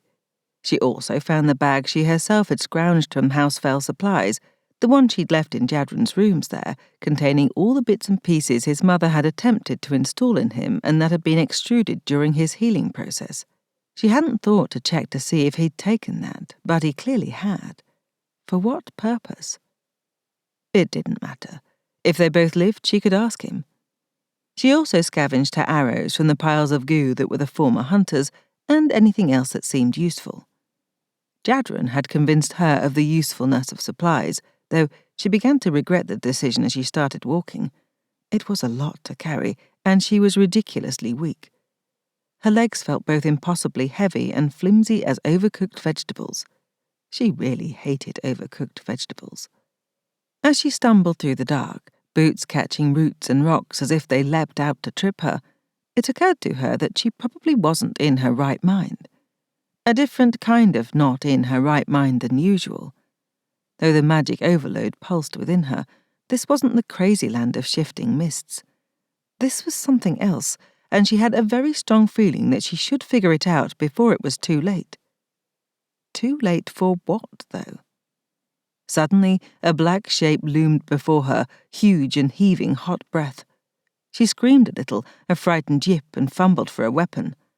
Somehow she ended up on her back in the prickly leaf litter, head swimming and not remembering how she fell. Something woofed over her face, scented with grass. Vale?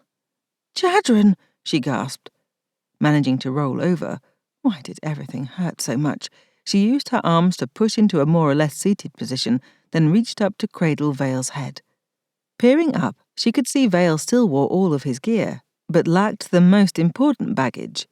Jadren was gone. Despite the crushing disappointment, she held onto Vale's lowered head with relieved gratitude. He'd found her, and maybe he could take her to Jadren, clever horse that he was. Vale whickered, which she took to mean he would, and backed up a careful step. Ah yes, just like when he pulled her out of the sinkhole. Only this time he was lifting her out of her own weakness. It took a stupid amount of effort to get her clumsy feet under her, but after several tries and failures, and really only because of Vale's determination, Sally managed to get upright. It was a precarious state, full of wobbling and an enervating dizziness that threatened to drop her to the ground again. Turning his great head, Vale nudged her hip, clearly intending her to mount. The saddle might as well be the moon, as far above her as it seemed to be. She considered the monumental effort of lifting a boot to the stirrup and discarded it as impossible. "Sorry, Vale," she mumbled against his sleek, warm hide. "I don't think I can." He nudged her again, then rumbled what sounded very like a long-suffering sigh. Under her clinging weight, he shifted, lowered, and was soon kneeling beside her. "I didn't know you could do that," she breathed, overcome and close to tears for no good reason. Except that she was so very tired. She collapsed onto Vale's back more than climbed on, barely managing to swing a leg over to straddle him. As if he understood her difficulty, Vale waited for her to settle, then got to his feet with only a bit of lurching. She stayed on anyway, though her thighs seemed to be too numb to grip as they should. Vale, best of all possible horses, carried her so smoothly that she didn't have to worry about falling off. And she could stop thinking about which direction to go, because Vale knew the way to Jadren. Good thing, too, as her thinking continued to degrade. She rode through the dark night, her mind similarly obscured, everything drifting in an ungentle haze. Pain and dizziness tangled together, so that she imagined them as dance partners, sweeping around in the ballroom of her head, bobbing and spinning, egging each other to go faster and faster. Queasiness chased after them, bound to catch up eventually. That would turn the party into a real mess. Gradually, she became aware that Vale had stopped, and that some of the swaying motion she'd attributed to the wild dance was him lowering himself down so she could dismount. Poor horse. She did her best to scramble off, which resulted in a mouthful of dirt as she face-planted at the final moment. The ground, hard and prickly as it was, felt really good. She melted into it, lassitude filling her, darkness washing over and through her, taking her down like the sweet, slow fall of the sinkhole. Like the sinkhole, which meant death. That still alert, quite alarmed though much quieted voice in the back of her consciousness started shouting that yes, yes, yes, this was the problem. Though she didn't understand why it would be. Jadren was the wounded one. But according to the prodding of her internal panic, she couldn't just lie there and sleep. Besides, where was Jadren? Surely Vale would have taken her to him. Worrying about Jadren galvanized her when worrying about herself hadn't. Making herself move, she looked around. Sure enough, there he was, sprawled bonelessly over a spindly bush and looking pretty much like a ragged set of black leathers left to dry. His pale skin showed through the rents, the rest of him in shadow. The bush didn't look very comfortable, and she wondered why he'd picked it, until her groggy brain figured out that he'd fallen from Vale's back and landed there. And it was up to her to get him off and into a more comfortable position. Sally was pretty sure that dislodging your wizard from various hazards upon which they'd impaled themselves was not covered in Nick's care and feeding of wizards' lessons. Of course, she doubted that even the much-vaunted Convocation Academy taught how to handle scenarios where both wizard and familiar were so injured they couldn't help each other. She certainly was in no shape to help Jadren, and vice versa. But he was capable of healing, and she wasn't. Therefore, she needed to do whatever it took to put Jadren on track to accomplish one of his healing miracles, so he could save her in return. How she was going to do that with him spackled to a thorn bush, she didn't know. Vale nudged her shoulder, snorting softly, and she reached up to stroke his velvety muzzle in appreciation for the comfort. He nudged her harder, this time on the side of her head. "Hey!" she protested, though without much force, her eyes widening as she took in the unexpected sight of a small cabin tucked back in the trees. "You are the best, smartest horse in the entire Convocation," she breathed, "and beyond." She didn't know if Vale had chosen this spot to dump Jadren on purpose, though she suspected he had, but she'd take advantage of this opportunity. Occupied or not, the cabin presented the best opportunity for safe haven. Deciding she only had it in her to traverse the short distance once, she hauled herself to her feet a final time using the ever-patient Vale as a scaffold.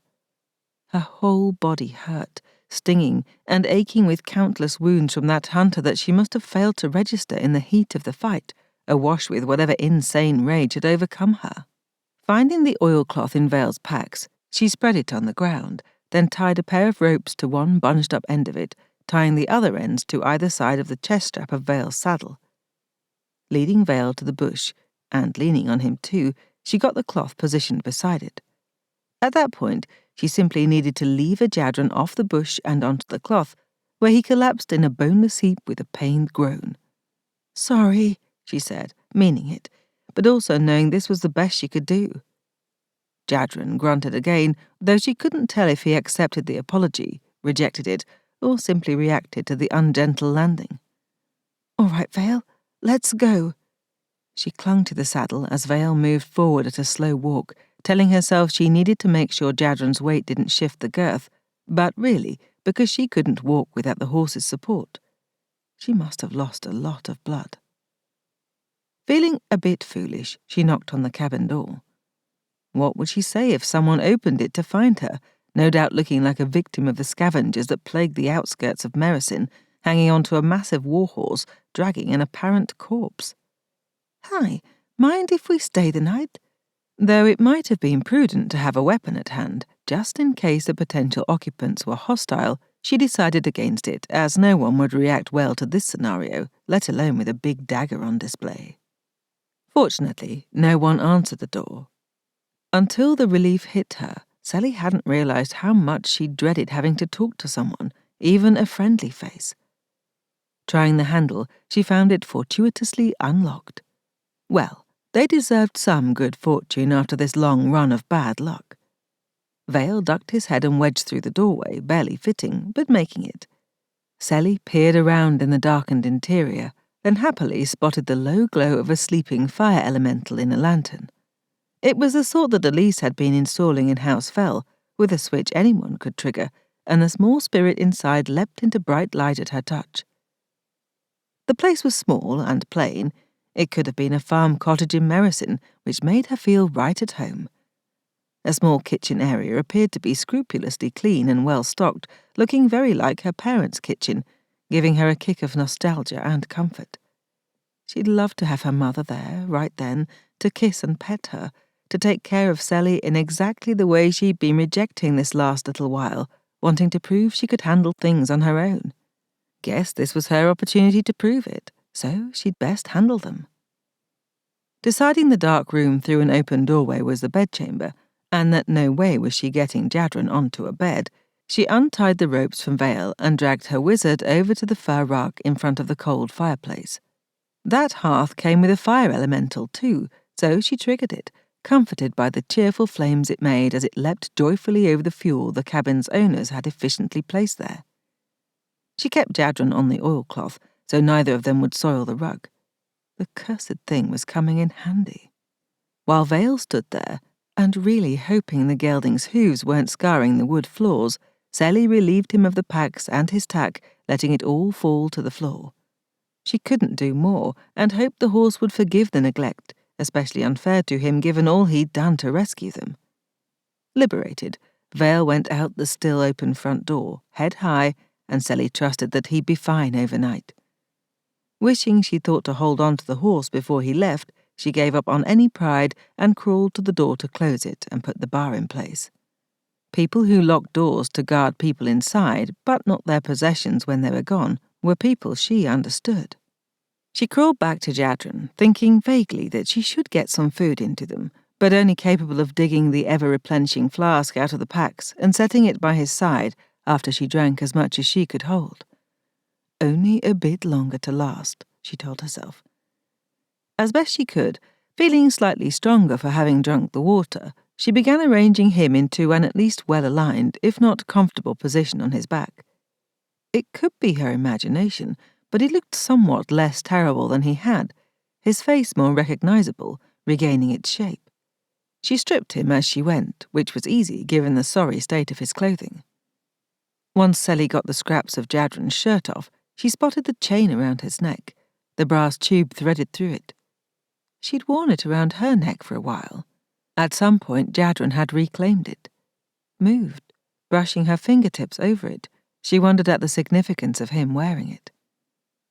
Going to his boots, this time she didn't hesitate, probably numbed by exhaustion and all the violence, pulling them off and throwing them aside. His feet were long and pale, oddly vulnerable-looking, but miraculously not mangled, or at least not that Sally could discern. All of him was sunken, blue-white as a dead thing, and she could only hope that his wizard's instincts would take over and seize her magic when he wasn't in any state to fight it. Nick had said that wizards naturally craved magic, particularly from their bonded familiars, and that they had to control themselves to not take it. Not many wizards really wanted to restrain themselves from draining their familiars dry, she'd said. They only hesitated for fear of draining their familiars to the point of death or beyond.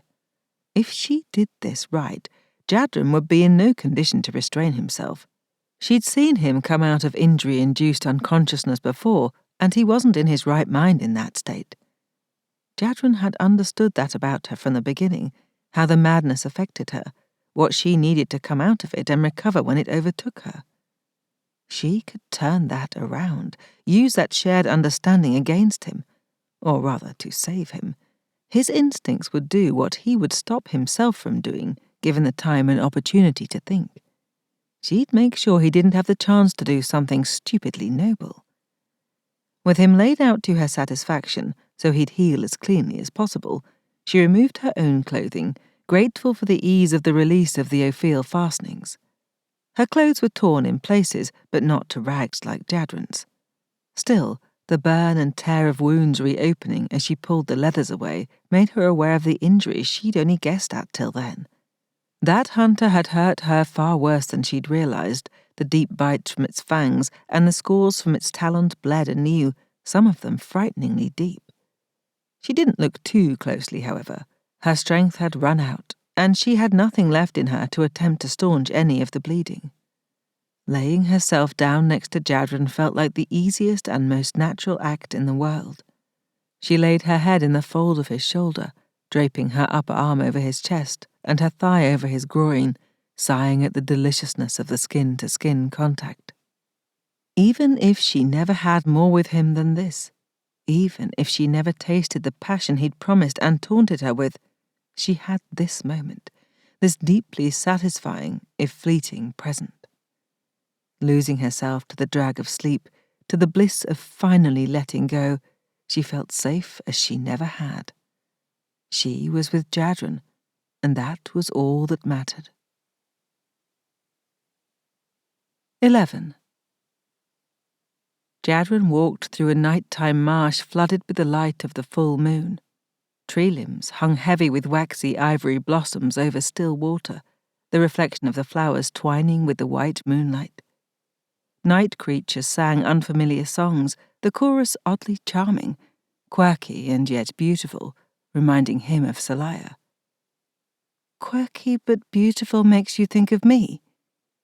Jadren turned, catching his breath at the sight of Seliah, clad only in her long dark hair.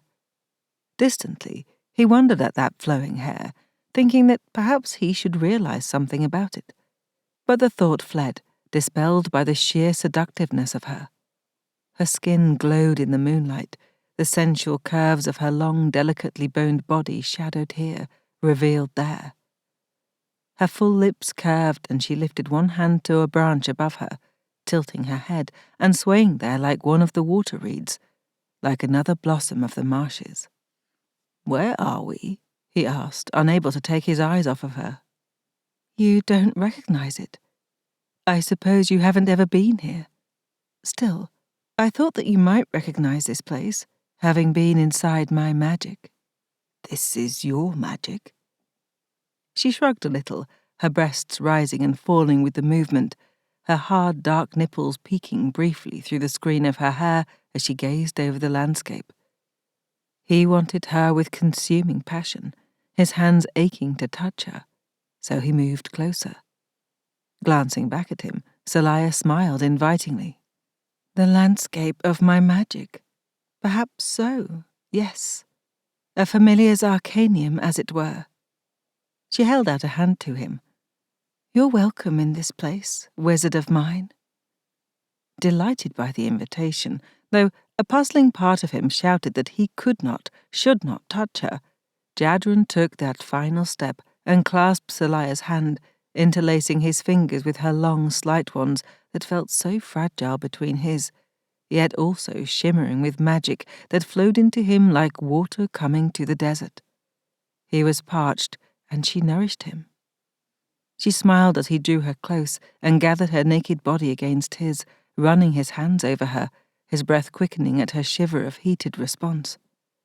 He'd wanted to touch her like this from the first moment he saw her. Wild, strange, more than a little insane. The perfect woman for him. When she drew him down to the cushioned bed of moss, waxy white petals showered around them, and he luxuriated in the sense of her. Kissing her, he drank her in, pure water and radiant moonlight filling every empty, aching part of him, banishing the pain and giving him what he so desperately needed. Jadren awoke, deeply confused, sizzling with magic and well-being, also hugely aroused. The naked woman who was draped over him explained the last bit, though he couldn't imagine who she was, how she'd ended up in his embrace, or where in the Convocation they were. Though this was far from the first time he'd awakened magically sated with a naked woman, usually he was sexually sated too. And this didn't look like House El-Adrel by any stretch. Nor did he understand why he felt like he'd been drenched in pure water from the inside out, leaving him brimming with bright white magic that reminded him of moonlight and— "Fuck me!" he yelped, thrusting Seliah away from him. Far too late. She rolled away with boneless lassitude, limp as a wilted flower, not even making a whimper of sound. At the other end of the bond between them gaped a vast nothingness, a void complete and depthless. She was dead. He'd done it after all, the one thing he most feared, what he'd always suspected lay within him, and what even his mother didn't realize he was capable of doing. He'd felt it before, all those times of waking up with the various women his mother had bred him to, the infinite hunger within him that would drain anyone dry of their magic to feed itself, to devour and become— what?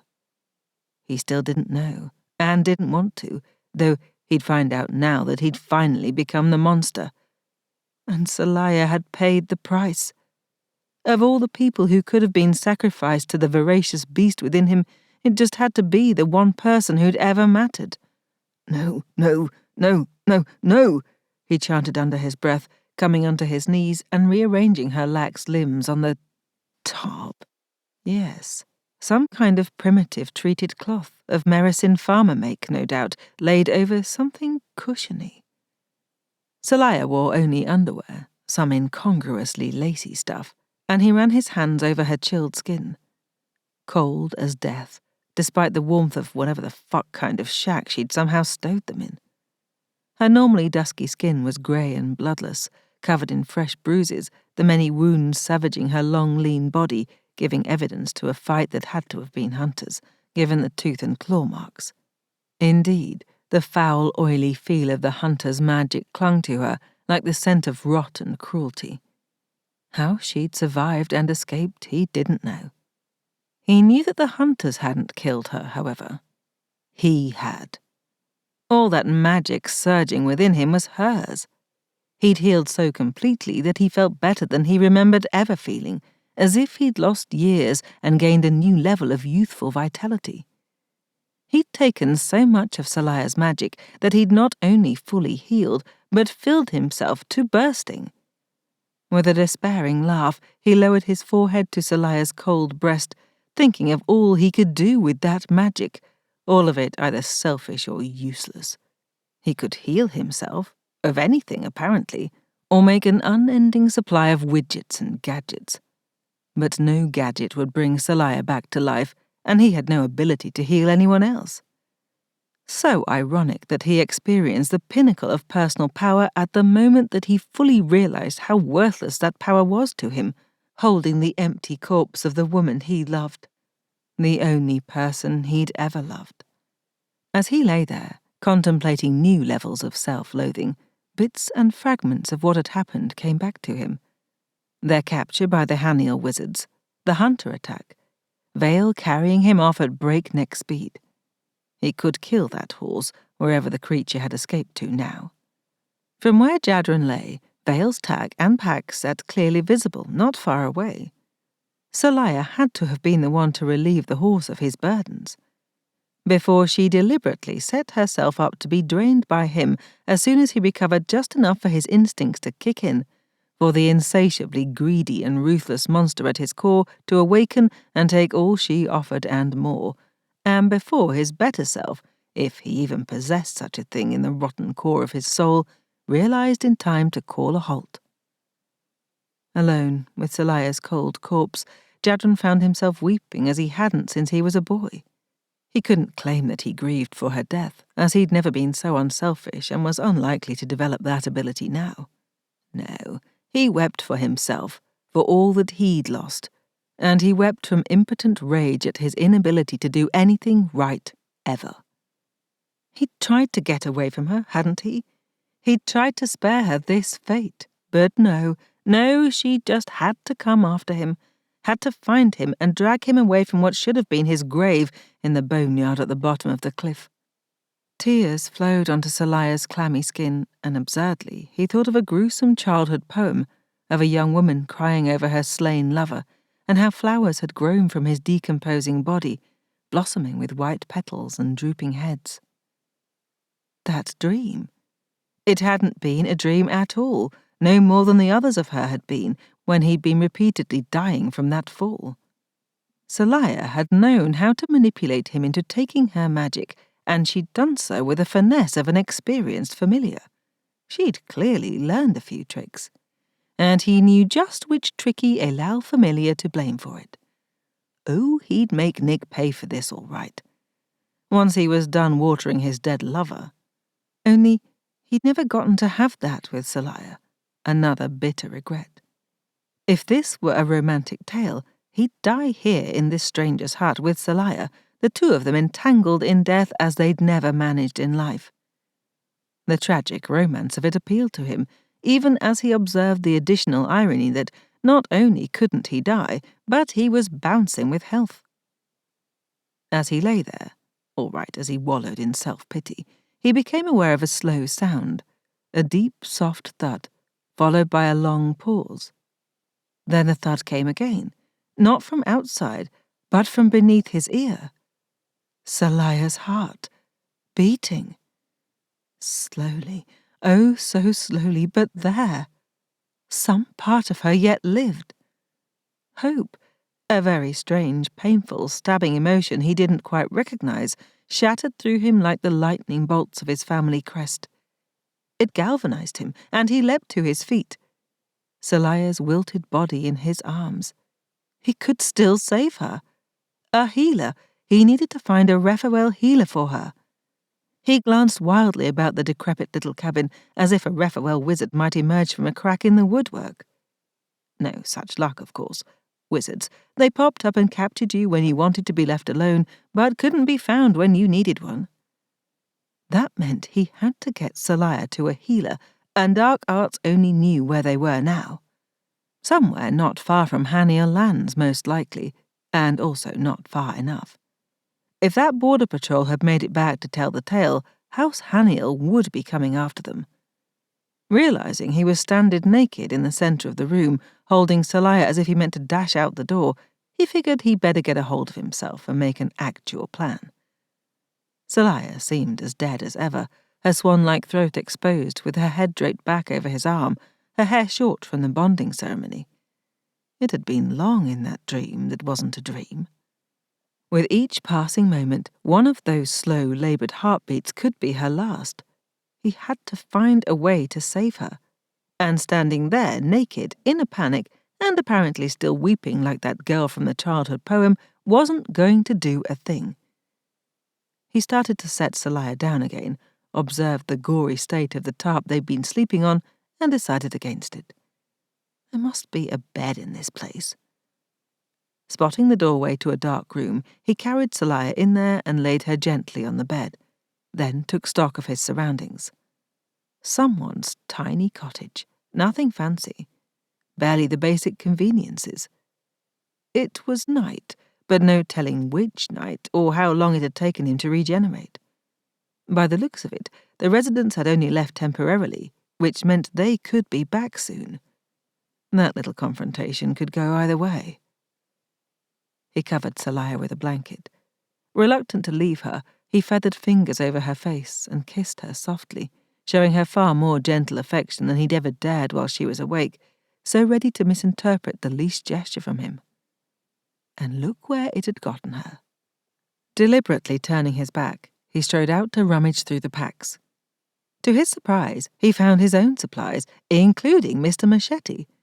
Somehow, Seliah had retrieved the stuff the Haniel wizards had taken from him, which didn't bode well for that group, including, very interestingly, the bag of relics once implanted in his body. He'd saved them, carried them with him, largely because his dear maman had invested time and energy in them. She might be a megalomaniacal sadist who kidded herself that her love of torture came from a sincere interest in experimentation, but she was also insanely intelligent and didn't waste time on random efforts. When she'd cut him loose to be a spy in House Phel, she'd spent that time preparing for when she'd have her favourite experimental subject back in her greedy paws. And when she could again attempt to implant these widgets for whatever nefarious goal she had in mind. Emptying out the bag onto the primitive wooden table, he spread them out with trembling fingers. None of the metal, mechanical things made any more sense to him than they ever had. His mother believed in the purity of scientific effort, which meant that her test subject shouldn't know the purpose of the experiment, lest that skew the results. Never mind the additional barrier of his lack of education. Very likely, any junior wizard in House El-Adrel would know the purpose of these gadgets, or could use their mechanical magic senses to discover it. Jadren could use his inherent El-Adrel wizardry to make minor gadgets. He could do basic warding and a few other standard wizard's tricks. But no one, least of all his dear maman, had ever expected or wanted him to become a full El-Adrel wizard. Not like his siblings. No, his mother had seized on him in his youth to mould him into something else. She'd recognized his great potential, not to ever head House El-Adrel after her, but to accomplish what she never had. Employ their shared resistance to death to some purpose other than saving their own skins. One of these inscrutable mechanisms, maybe all of them, were designed to allow him to use that unconscious healing magic deliberately. He'd never before been so replete with magic, thanks to Seliah's foolish martyring of herself, so the least he could do was attempt to use one of these to save her. But which one? All? And how? He couldn't very well implant them in himself as his mother tried to do.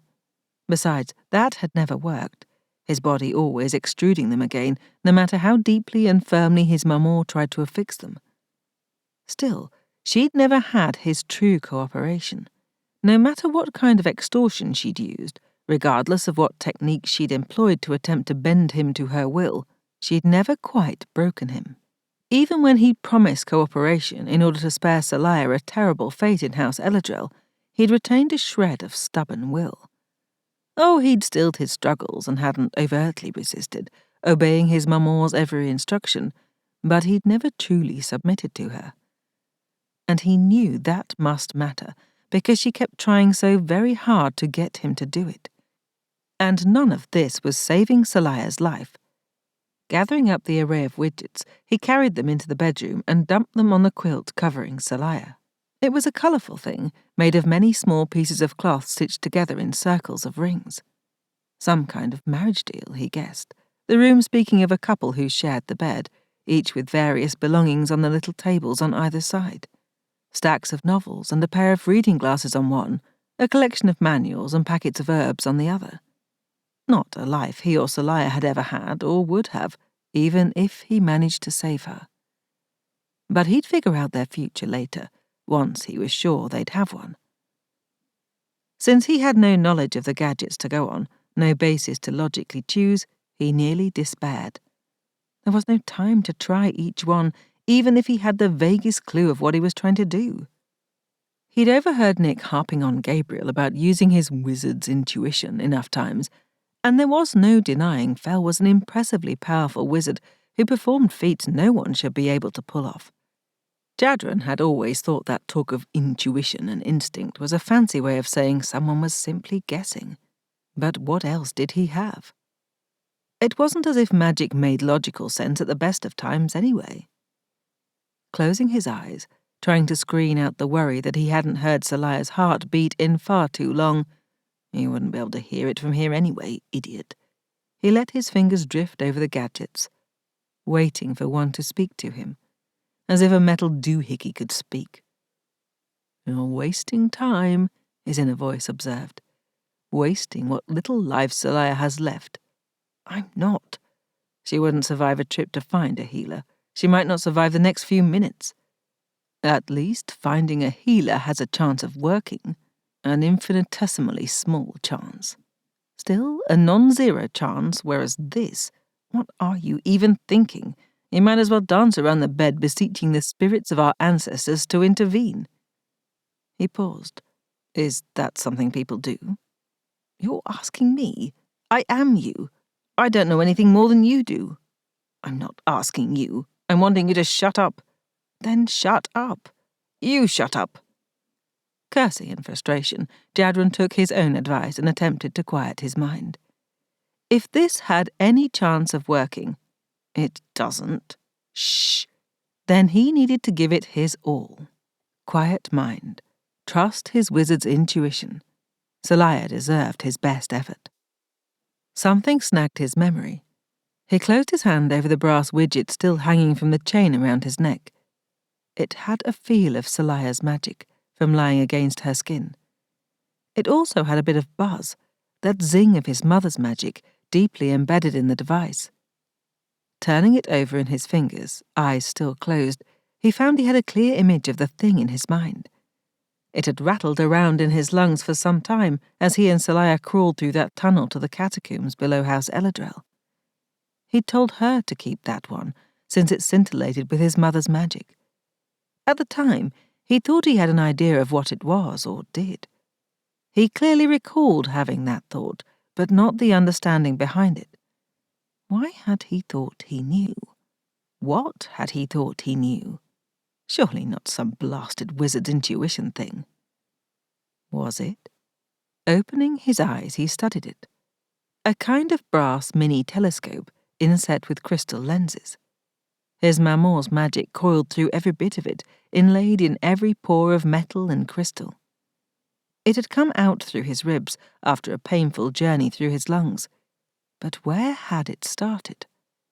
That intensely long and agonizing session, with her trying various devices, forcing him to use Seliah's magic in an effort to heal and seal those things into a permanent position in his body, came back like a fever dream. He couldn't remember much detail of that blur of blood, pain, and despair. But that memory had to be in his head somewhere. Jadren wasn't big on remembering those sessions with his dear maman, but that was mere selfishness. And this was for Seliah, who'd knowingly sacrificed her life for him. Staring fiercely at her lovely profile, he set aside his squeamishness and forced himself to delve through those memories. This device in his mother's hands, the glitter of anticipation in her wizard black eyes, the slice of the scalpel over his chest as he attempted to hold still, the bite between his ribs, the excruciating widening as she inserted the device next to his heart. How romantic, his snide inner voice observed. He ignored it and placed the brass device over his heart, and over his skin, thank you very much. If he had to resort to self-surgery, he would do it, but not yet. He needed all of his magic for Seliah. It didn't feel right, but it felt like something. It tickled his mechanically attuned magic, not exactly speaking to him, but still communicating in some way. His inner critic rolled his eyes, muttering about woo-woo nonsense. Jadren didn't care. He'd been a fool for Seliah's sake many times over. At least this time was for her. Focusing on Seliah, he laid a hand over her barely living but hopefully still beating heart, holding the device over his own heart, slowly turning it until... click. He couldn't quite define the sense of rightness, except that it felt like when an enchanted device worked correctly, when he'd found the exact way to make it function smoothly. A sense of being well-oiled and perfectly fitted. A harmonizing of gears and wheels. He gave his magic to it as he would to any device he created, enchanting it to do its job, to carry his healing ability to Seliah and into her, infusing her body with his own self-healing. Her heart thudded under his palm, a drumbeat of response. The wizard-familiar bond snapped into vivid life, and Jadren had to sternly leash himself so as not to take from her, but to give instead. The bond resisted momentarily, then seemed to accept his will and reverse the flow, creating another venue to pour healing into Seliah's blood-starved, exhausted body. It was odd viewing the process from this side. Not so much accelerated healing as a kind of rejuvenation. As his unusual magic permeated her cells, they began to renew themselves, repairing damage of all kinds, resetting to their previous state with astonishing rapidity, like waves of lightning ricocheting through her body. Was this what his maman saw in him?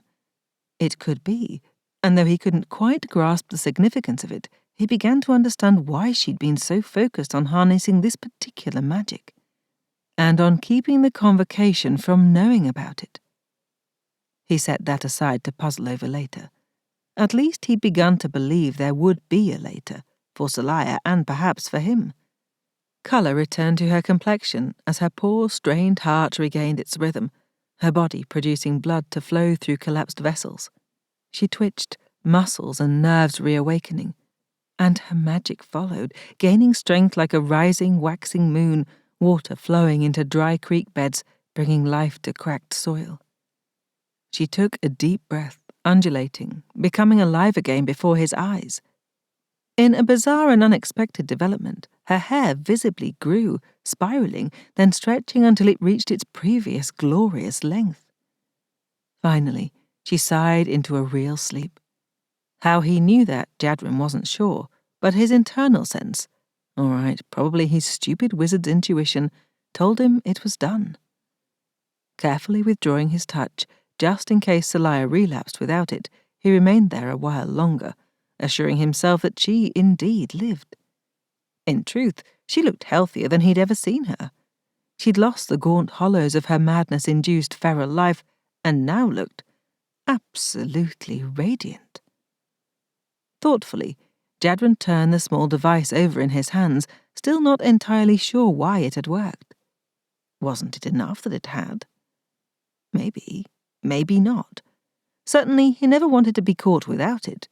He'd even be willing to have it surgically implanted, if someone like Asher could find a way to do it and have it stick. Although, with Jadren's terrible luck, he'd likely end up shredded again and lose the thing. He'd have to figure out how to make a new one, should this one be lost. He certainly didn't want to be in the position of going back to his mother, begging for another. Finally able to believe Seliah would sleep this off and be all right if he left her alone for a bit, he took himself off to wash and find clothing. They needed food, too, and he'd better see where Vale had gotten to. Seliah might have mustered the strength, Jadren didn't know how she'd done it, to bring the horse's tack inside, But he doubted she'd been able to groom him. Hopefully he hadn't run off. Come to think of it, how had Seliah come to be riding Gabriel's horse? And how had she found Jadren? Surely Phel hadn't sanctioned this ill-advised pursuit. In fact, he'd promised Jadren he'd handle keeping Seliah at House Phel. Jadren snorted. Fine job there, Lord Phel. It was, no doubt, a crazy, ill-conceived and infuriating tale. Oddly, he found he couldn't wait to hear Seliah tell it to him. With one last lingering look at her, he went out to assess their situation. Maybe they weren't completely fucked, but he doubted it. 12. Seliah woke alone in an unfamiliar bed drenched in late morning light, wearing only her afoul lingerie. The last thing she remembered, she'd been wandering her dream marsh, enjoying the peaceful beauty of the place without the enervating mists of insanity to foul it. Jadren had been there, whole and well, and his dream self had... She sat bolt upright. The lovingly handmade wedding ring quilt fell away. How had she ended up in the bed? She distinctly recalled laying herself beside Jadren's broken body on the oilcloth so as not to mess up the linens of these unknown people. If she'd gotten blood all over the white linens, she'd never get it out again. Household magic had never been one of her fortes. Probably because she was a familiar, she realized for the first time. Nick had told her that many of the folk of Mericin were minor wizards, able to use water magic to dry out their homes and fields in the saturated landscape, and probably wash linens so they looked like new. But she hadn't bled on the sheets, though plenty of dried blood had flaked off on them. Those disturbingly deep injuries from her battle with the hunter had all closed up, as if they'd never been. The bruises from her falls in the rock-strewn boneyard were gone too. She felt quite good, and her hair, it spilled around her, reaching again to her waist as if it had never been cut in the bonding ceremony. Jadren. He had to have done this. Her plan had worked. Tossing aside the quilt, she leapt out of bed, finding someone, hopefully Jadren, had left her a pitcher of water and soap to wash with. Bless them. She efficiently stripped off the sheets too, finding a clean set in a chest against the wall. She made up the bed again. Later, she'd wash the soiled ones. Hearing the sound of footsteps, she ran into the main room of the cottage, just as Jadren walked in. He stopped, hand on the handle with an arrested expression, emotion stark on his face for once, fleeting in such quick succession she couldn't identify them all. Her heart thundered, feeling as if it echoed his somehow, recognition simmering in the space between them. He looked good, to her immense relief. Perfect, even, with his auburn hair bright and beard neatly trimmed, wizard black eyes intent on hers, magic sharp-edged in the air, clicking like well-oiled gears. He wore a commoner's plain working clothes, but looked anything but mundane. His gaze dropped, leisurely scanning her from head to toes and up again, before he met her gaze with a sardonic lift of his brows and a twist of his fine lips. Still trying to seduce me, Poppet? Once she might have been bothered by the scathing tone, but she knew better now. Erotic tension fulminated along the bond, echoing hers, repeating and intensifying. "Why?" she answered in the same tone. "Planning to drug me insensible again?" I should, as clearly the message didn't take the first time. He shut the door behind him and prowled toward her, her skin prickling with awareness and longing. "What in the dark arts were you thinking coming after me? I seem to recall that I specifically ordered you not to." "I was thinking I was saving your miserable life," she retorted. Jadren could bring up her ire like no one else, and yet she felt almost giddy to be fighting with him again. "You're welcome, by the way." "I don't need to thank you because I saved yours in return," he snarled, "which I wouldn't have had to do if you'd stayed put as you were told." "If I'd stayed put, like a child or a pet who can be ordered about, which, I might mention, I am not, you would still be at the bottom of that cliff, dying and healing over and over again, being eaten alive by scavengers." She poked him in the chest with her index finger to emphasize the point. At the physical contact, the bond sizzled to a higher level, nearly stealing her breath. How would you have liked that? I liked it fine. He seemed to catch himself on that, a haunted look crossing his face before he firmed his jaw. At least I knew you were safe. Turns out I was sorely deluded on that point, but apparently all bets are off when it comes to feral swamp creatures. I could say the same of you. She skewered her finger in harder, furious, relieved, and aroused. All emotions swirled together when it came to him. How can you be so hapless? She demanded. How did you get yourself attacked by a crew of dim-witted wizards, robbed of all your things, and thrown off a cliff? He bared his teeth, seizing her skewering finger in a hard grip. It wasn't like I planned it that way. What did you plan then? Where were you going? How could you leave me? She nearly added, but swallowed back at the last moment. She knew the answer to that. The real question was, how did she keep him from leaving her again? I was going as far away from you as possible, he fired back. And now look at us. He wrapped his hand around hers, gripping it tightly. We're right back where we started, only this time I very nearly killed you. What in the dark arts were you thinking?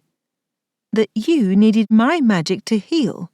You wouldn't take it before, so I did what was necessary to make sure you'd get the magic you needed. Yeah, well, I took so much that you were a desiccated husk. Exactly what I knew would happen. And then you saved me, just as I knew would happen. How could you know that? He demanded, bewildered and outraged, shaking her hand clasped in his as if he could wring the truth out of her. I didn't know I could use my warped healing ability on someone else. How could you possibly have guessed it? I shouldn't have been able to do it. That's an enormous risk you took, Seliah, a foolish one, and you are not a stupid woman. So that's how he'd done it. This would change things. For the moment, however, she decided not to mention that she'd envisioned him fetching a Raphael healer for her. It wasn't a risk, Jadren, she replied, willing him to understand that she meant it. I trust you. I believe in you. You shouldn't. He sounded more like he was pleading with her, emotion stark in his black eyes before he dropped them to their clasped hands. With great care, he unfolded her fingers, then pressed her palm against his chest, lifting his gaze to meet hers. Your heart was barely beating, he whispered, like it was a confession. How do you think I felt, waking up beside you, thinking you dead and knowing it was all my fault, Seliah? I didn't think it would bother you that much, she answered, realizing in the pain depths of that heart that it was true. She didn't have high expectations of Jadren. After all, he told her not to, and she understood, better than perhaps anyone, how damaged he was. Sure, he'd told Gabriel he loved her, but it was salient that he'd never told her. And he might have healed perfectly on the physical level, but Jadren carried emotional and psychological wounds that were so twisted over with scar tissue that he might never be whole. Jadren had even described his mother as a monster incapable of love, and had called himself a monster too. People that messed up didn't become loving life partners. He'd never be like whoever occupied the other side of that bed inside, sharing the handmade quilt and quiet days in the cozy cottage. Right now, he was looking at her as if she'd thrust a blade into him. How could you think I wouldn't care if you died? He asked in steady but ghostly tone. After all I've done to protect you, to save you from several and assorted terrible fates, repeatedly. But you left me, she protested, feeling perilously close to tears. She hadn't thought she'd say that to him, but the words dragged out of her of their own accord, demanding to be heard. You drugged me and you left me, leaving that awful note behind. His jaw flexed, black eyes darker than ever. I left you because I cared, Seliah. I cared too much about you. She swallowed back the tears, taken aback that he sounded so angry, and yet also so relieved to hear the words directly from him. I did what I had to in order to save you too, Jadren. I couldn't do anything less. I love you. There. She'd said it out loud, and she held her breath, waiting for his cruel set-down. He stared at her, looking positively aghast. No, you don't. Of course, that was his reply. Don't tell me what I feel. I will tell you when you're being an utter fool, he retorted. You don't love me. You can't love the likes of me. That's the wizard-familiar bond making you think that. Now she understood Nick's loudly voiced frustrations over Gabriel's doubts regarding her feelings for him. She started to tug free of Jadren's grip, but he held onto her, black eyes hard. Running away, he taunted. You can't flee every time you're uncomfortable, Seliah. That's rich, coming from the guy who ran away because he couldn't deal with our relationship. He barked out a dry laugh, releasing her hand and stepping back. Our relationship. You're just like the rest of those House Phel fools, he sneered. Very funny. What do you imagine? The pair of us all happily wedded like the commoner denizens of this shack, living some kind of cozy domestic life. They only have this because they're obviously mundane citizens, buying whatever basic magical conveniences they can afford and muddling along. They aren't us. We belong to the world of wizards and familiars and the politics of the Convocation, whether we like it or not. Being those things doesn't mean we can't care about each other, she insisted, well aware and vaguely ashamed of her girlish fantasies of marrying him in the gardens at House Phel, carrying a bouquet her father picked and arranged just for her, perhaps Gabriel presiding over the ceremony. I might be bonded to you, but that doesn't stop me from loving you. You're wrong. He shook his head repeatedly. You don't love me. You and I don't have any kind of relationship beyond wizard and familiar. And I tried to release you from that particular obligation. I was being fucking noble. Noble? She scoffed. You don't have a noble bone in your body, Jadren. You were being a coward. At last, she'd struck him mute. He gaped at her, clearly stricken and at a loss for words. You were afraid because you care about me, she continued remorselessly. You admitted it. Too much, you said. He recovered, face pinching in sardonic disdain. So, in your estimation, I'm a frightened coward. I must say, Seliah, your wooing technique leaves something to be desired. She eased closer to him and laid a hand on his cheek, stroking the silky beard. Only sometimes. You're only a coward when it comes to your emotions. The rest of the time you're so terrifyingly brave it defies rationality. Are we talking about me or you now? I'm not brave. You are. His voice softened and he leaned into her touch, setting a hand on the round of her shoulder and smoothing down, lightly caressing her skin. Terrifyingly brave. I'm not afraid of death. Sometimes I wish I could die. But you put real fear in me because I can't bear the thought of you being gone from the world. Truly? She breathed. That he'd say this to her was so much more than she'd dared hope for. Why couldn't you just stay put, Seliah? He asked, sounding wistful this time. I wanted you safe from me, safe from what nearly happened, from what did happen. I can't control this thing in me, and you're the last person in all the world I want to hurt.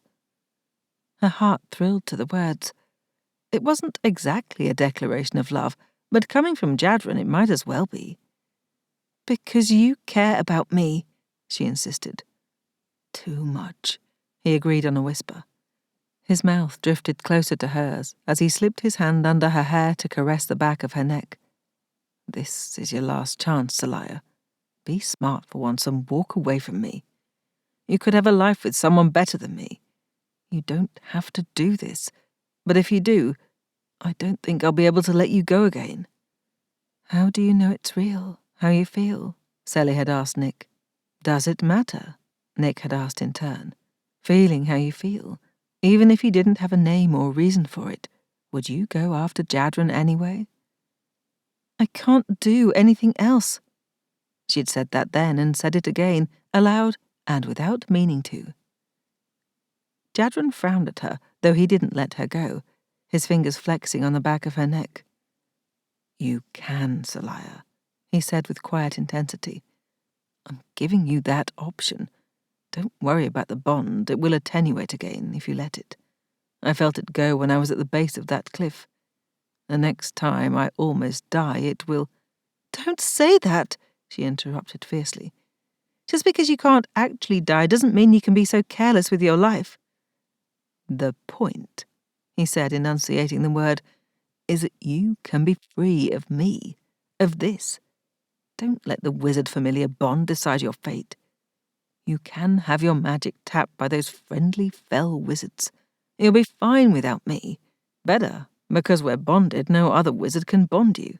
You can be free in a way that no other familiar can be. With a flutter of shock, she remembered Jadren didn't know Elise could sever the bond. And she decided in that fraught moment between them that she wasn't going to tell him. He'd find out the truth, eventually, especially if they went back to House Phel. But she had this reprieve to convince him they were better together, and she'd ruthlessly exploit that. You don't need to pay the price of putting up with the likes of me, Jadren continued, more earnest than she'd ever seen him. I am not an easy person to be with. Neither am I. His lips twisted ruefully. Oh, Seliah, that is so not true. And you deserve so much better than being tied to a heartless monster like me. No, I'm not noble, you're right about that, but I am an expert on pain, and that is all I'm capable of giving you. She slid her hands up his shoulders, winding them behind his neck. I seem to recall you bragging about being an expert on pleasure, too. You said you could make it very, very good for me. He winced, fingertips softly stroking the nape of her neck, giving her delightful shivers. I was not in control of myself at the time. You know that. You should know that it could happen again. You're in control now?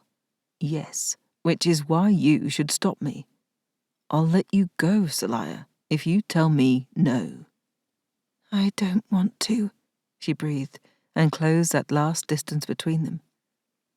Their lips touched, and she moaned at the sweet shock of the kiss, almost as if it were their first. Bright and new, full of promise. His warm lips barely moved at first, tense and withholding, as if he tried to resist her. Then he groaned, a sound echoing her own, his hand firming on the back of her neck and keeping her there as he deepened the kiss, devouring, sending delightful sparks all through her. He stroked his other hand down her naked spine, shivers of heat following the wake of the caress. Such soft hands. Wizard's hands, sensitive and sensitizing. No one had ever touched her like he did, like she was something precious to savor. No matter his words, his attempts to put her off, the way he touched and held her couldn't perpetuate the lie. Jadren wanted her as much as she wanted him.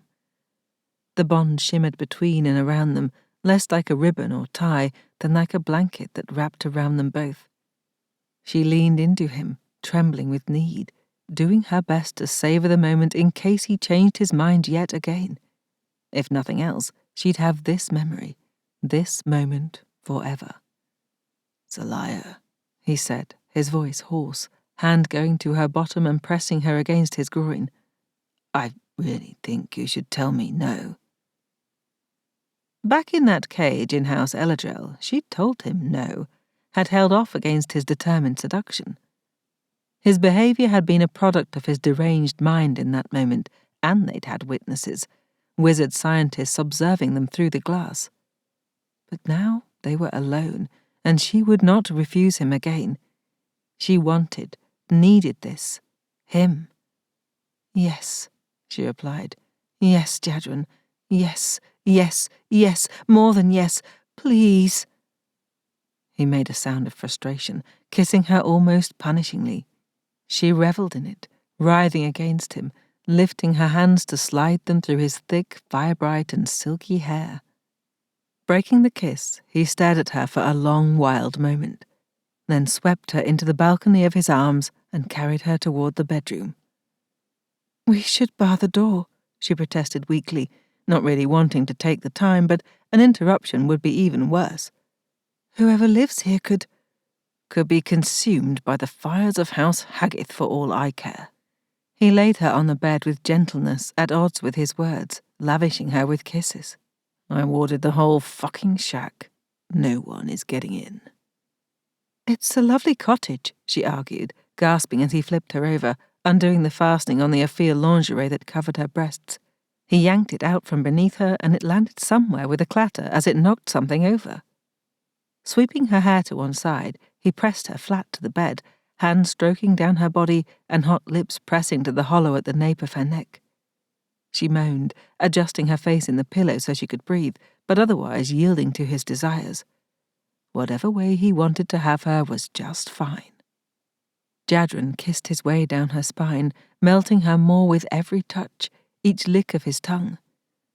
He reached the small of her back, lingering there, then shifted to kneel beside her, tugging on the panties. Lift, he ordered gruffly, and she complied, raising her hips, though she felt a bit self-conscious letting him strip her of them, displaying her bottom with the movement. She wasn't a virgin, but she felt as shy as one. And back when she'd lost her virginity, she hadn't been quite right in the head, though not as far gone as she'd ended up. She'd been 16 and considered silly with it, and already a bit wild, gravitating to the lonesome quiet of the marshlands.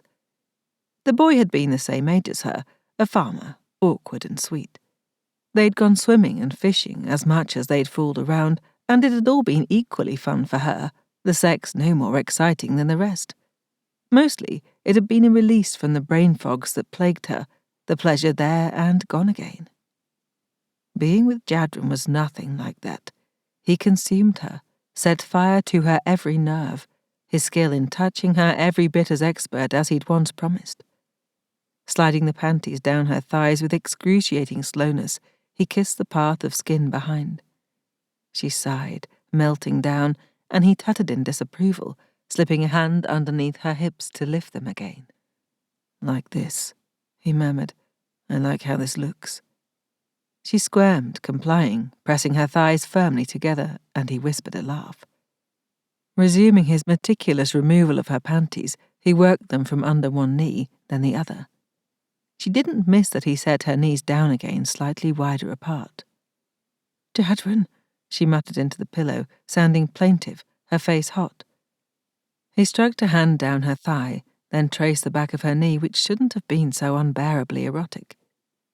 Bending her knee so it inched forward, he pulled the panties over her ankle, repeating the process with her other leg, her bottom now high in the air and her thighs far enough apart that he must be able to see everything.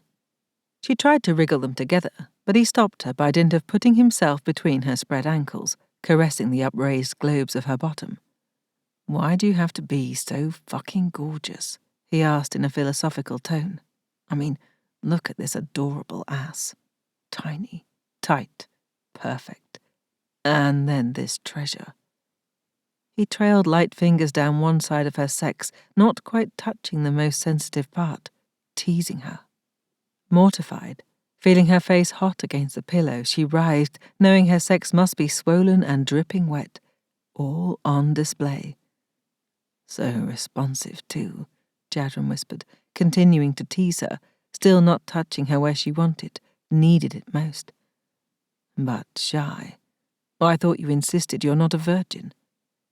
His fingers tangled in the soft hair at the apex of her mound, petting her, tracing the exterior of her sex.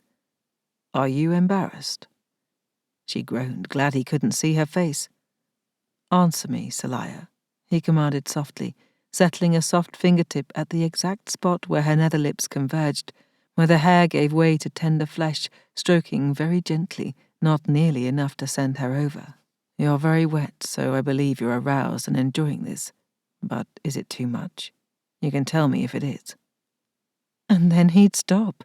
She understood this game now, why he was pushing her comfort levels like this. He'd never believed that she wasn't a virgin, and this was his way of testing her. Well, she'd known this about him. Jadren couldn't help playing his little games, taunting, testing, and challenging her. Probably he hoped she'd lose her nerve and let him off the hook. She pushed up on her elbows and looked over her shoulder at him. He met her gaze, seeming a bit startled, his wizard black eyes intense in his handsome face, rigid lines of controlled passion in the set of his jaw. "I'm not a virgin," she told him, "but I've also never done anything like this.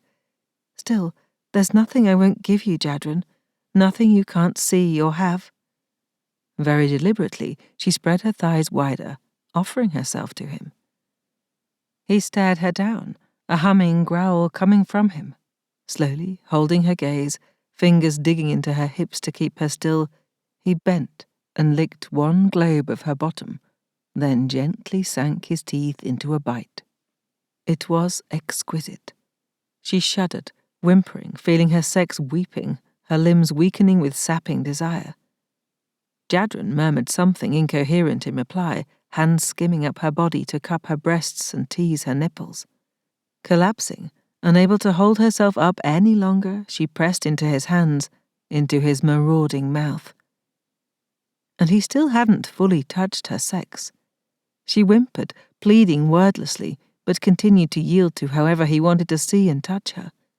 She could give him this, her utter trust, her complete compliance. Whatever he wanted or needed from her, he could have. He'd promised he'd give her utmost pleasure, and she believed him. When he flipped her over, she went with the movement, lying back in the disarrayed tangle of her hair. He knelt between her splayed thighs, still fully dressed, his black gaze hooded as he looked at her, almost idly feathering light fingers over her belly, the sensitive hollows of her hips and groin. Rolling her hips, she held up her arms to him, but he smiled, thin and sly as a fox, and shook his head. Setting his hands on her knees, he pressed them wider, tickling the backs of them so she shuddered wildly. "Such interesting places to torment you with," he murmured thoughtfully. "I look forward to discovering every one. But for now, I'm going to indulge myself, and you'll patiently allow it, yes?" She nodded, mouth dry, not quite certain what he meant, but on board for whatever it might be. Pushing her knees back, Jadren slid down and settled himself, blowing lightly on her quivering tissues. Threading her hands through that thick hair, she made sounds of encouragement. His tongue touched her right at that spot where he'd set his finger, and she convulsed at the sheer extremity of the sensation. Jadren laughed, darkly amused, and shifted his grip to hold her still.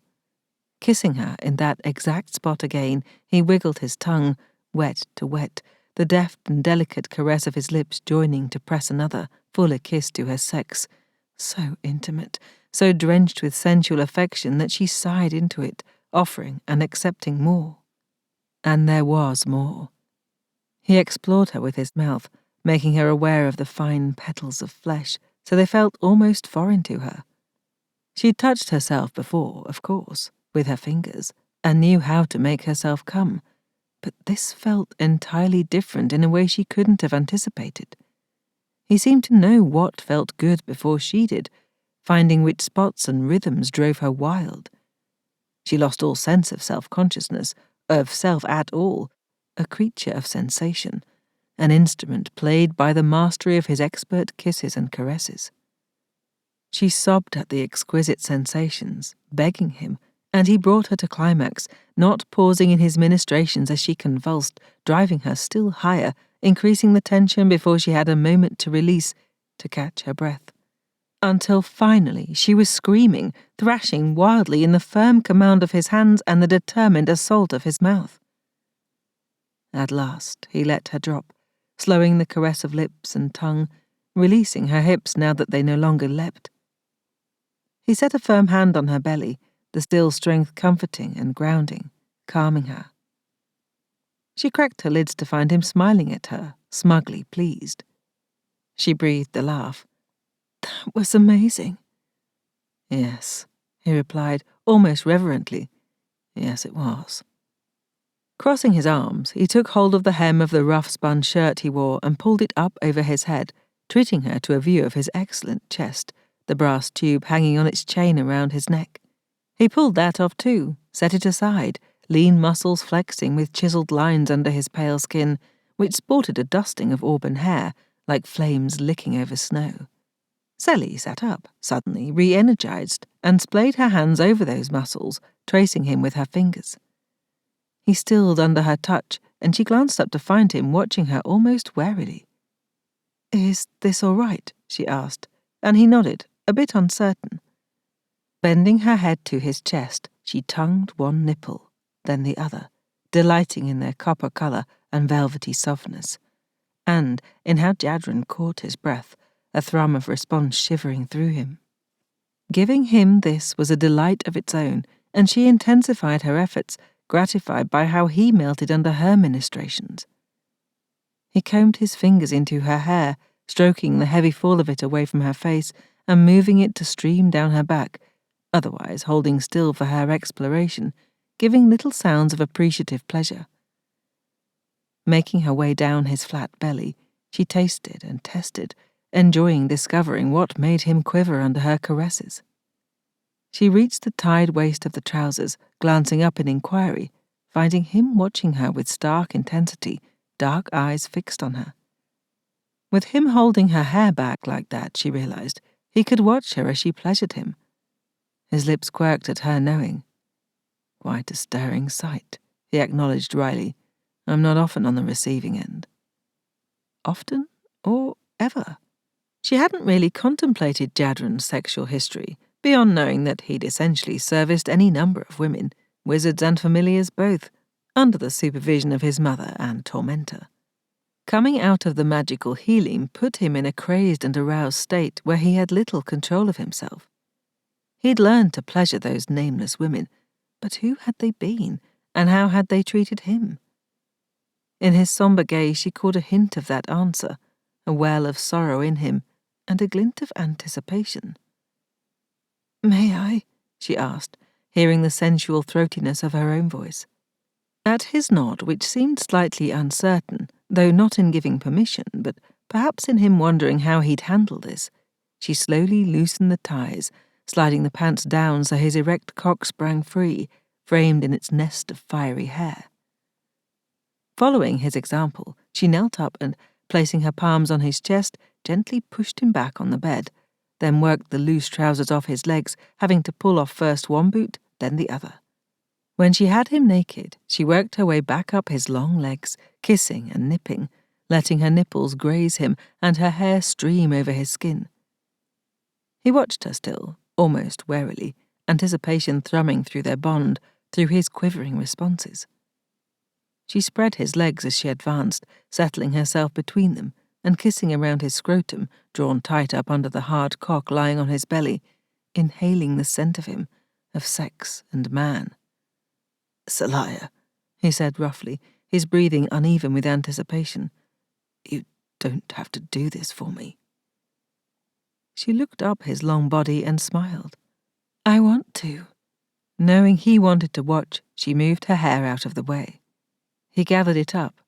"I'll be responsible for your hair," he said in a hoarse laugh, then groaned as she licked her way from the looser skin of his balls up his hard shaft. Because she hadn't done this before, she experimented, judging by the way Jadren moved under her, by the sounds he made, what worked best. Gripping the base of his shaft firmly in one hand, she swirled her tongue around the velvety tip, now licking, now sucking harder, until his movements became increasingly urgent. Finally, he dropped her hair and seized her shoulders, stopping her and pulling her up, his fingers sliding into her sex. She gasped at the sheer pleasure of it, and he groaned at her wetness, turning her onto her back and settling between her spread thighs.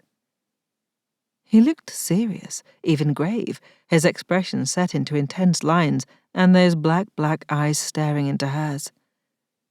Positioning himself at her entrance, he pressed slowly in, pausing at the resistance, assessing her expression, a question in his eyes. "It's been a very long time," she explained, aware of how very tight she must feel. "Don't stop." He breathed a ragged laugh. "Good, because stopping right now might kill me. Oh, Seliah." Flexing his hips, he pushed in deeper, filling her, both of them sighing at the intimate connection of skin. Their bodies joined to the hilt, Jadren began moving inside her, slowly at first, then increasing the pace as they found the right rhythm for them, a song shared by only the two of them.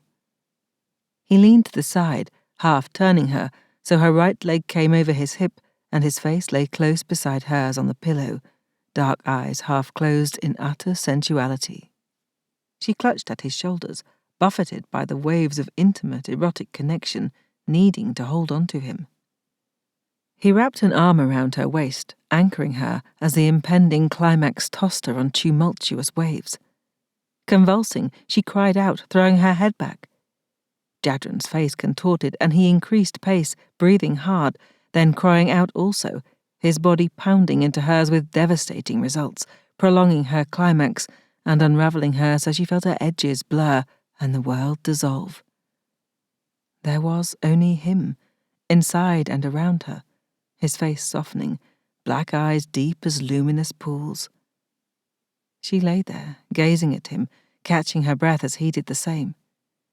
He looked softer, sweeter, more vulnerable than she'd ever seen him, and he smiled slightly, a bare twitch of his lips, a hint of wistfulness, of some other emotion she couldn't quite identify, and thought likely he couldn't either.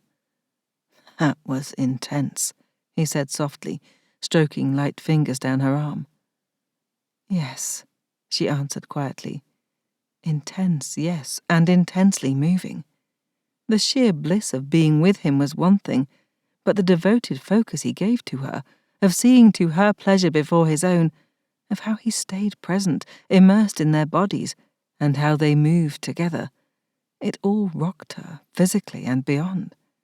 She never wanted to lose him, and in that moment, if she could have wrapped him up and kept him from ever knowing that their bond could be severed, she would have. It would be unfair to him, selfish and wrong to keep the knowledge from him, but Jadren would seize on the severing to separate himself from her, and she couldn't let him do that to either of them.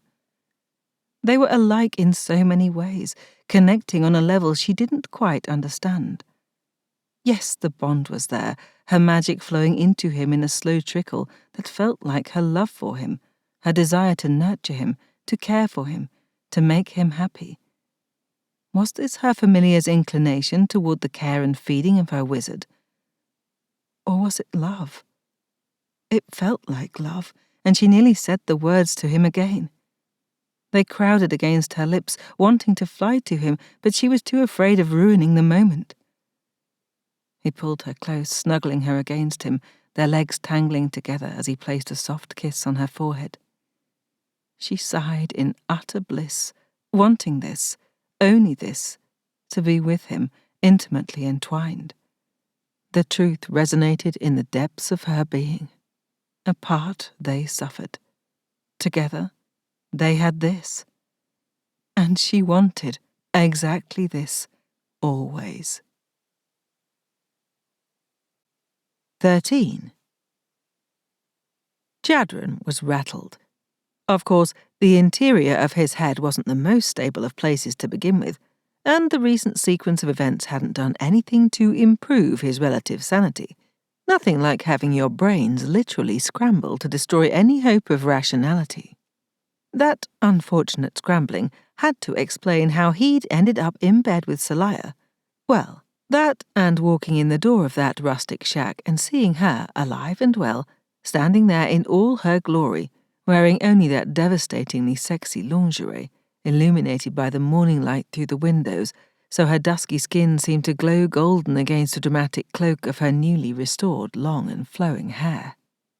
As if that hadn't been enough to rivet him in place, the delighted shine in her amber eyes, the glad cry that escaped her, and that radiant smile, all for him, when no one in his entire life had ever been happy to see him, had nearly put him through the floor. He'd tried to resist her allure, he really had. The way he'd planned it in his admittedly fragmented head, he would have convinced her to walk away, to seize a chance for happiness that being stuck with him would never provide. But no, not Seliah. Somehow, she'd not only sucked him back into her magnetic field, but she'd seduced him into bed with her. Yes, fine, he'd carried her there, and had done most of the actual physical seducing, but those were details. He'd done it entirely because she had manipulated him into it, and because she needed only exist to be seductive. And then she'd taken over, with her sensitive, sensual mouth, and unravelled him entirely. Being inside her, the bond shifting and shimmering between them. Well, he'd once sneered at the people who insisted on calling sex making love, but now he understood on a visceral level. There was a distinction, and he wouldn't be the same again. Seliah lay cuddled in his arms, a drowsy weight, all sweet curves and silken heated skin, impossibly long and lovely legs tangled with his, and he felt like he was bleeding inside. Not like an injury, but a kind of slow seeping that tenderized the parts of him he'd thought forever toughened with scar tissue, calloused over, and jade hard from knowing far too much about the world. He'd realized a while back that he was in love with Seliah, stupidly, head over heels, against all kinds of good sense and good judgment in love, and also that love had made him a fool in the end, an irony that hadn't escaped him. He seemed doomed to be smart enough to recognize the worst mistakes he could make, and foolish enough to fling himself into making them anyway. He had become a fool as great as any in House Phel, and now these feelings for Seliah, for his bonded familiar of all people, threatened to make him weak as a babe. He actually wanted to stay in that bed with her, to spend his days and nights exactly like this, safe and cocooned, feeling loved? Was that what this odd feeling was? No wonder he didn't recognize the enervating sensation. "You should run," his internal voice advised. "Run now and run fast." Oh, right. I'm sure Seliah won't follow this time.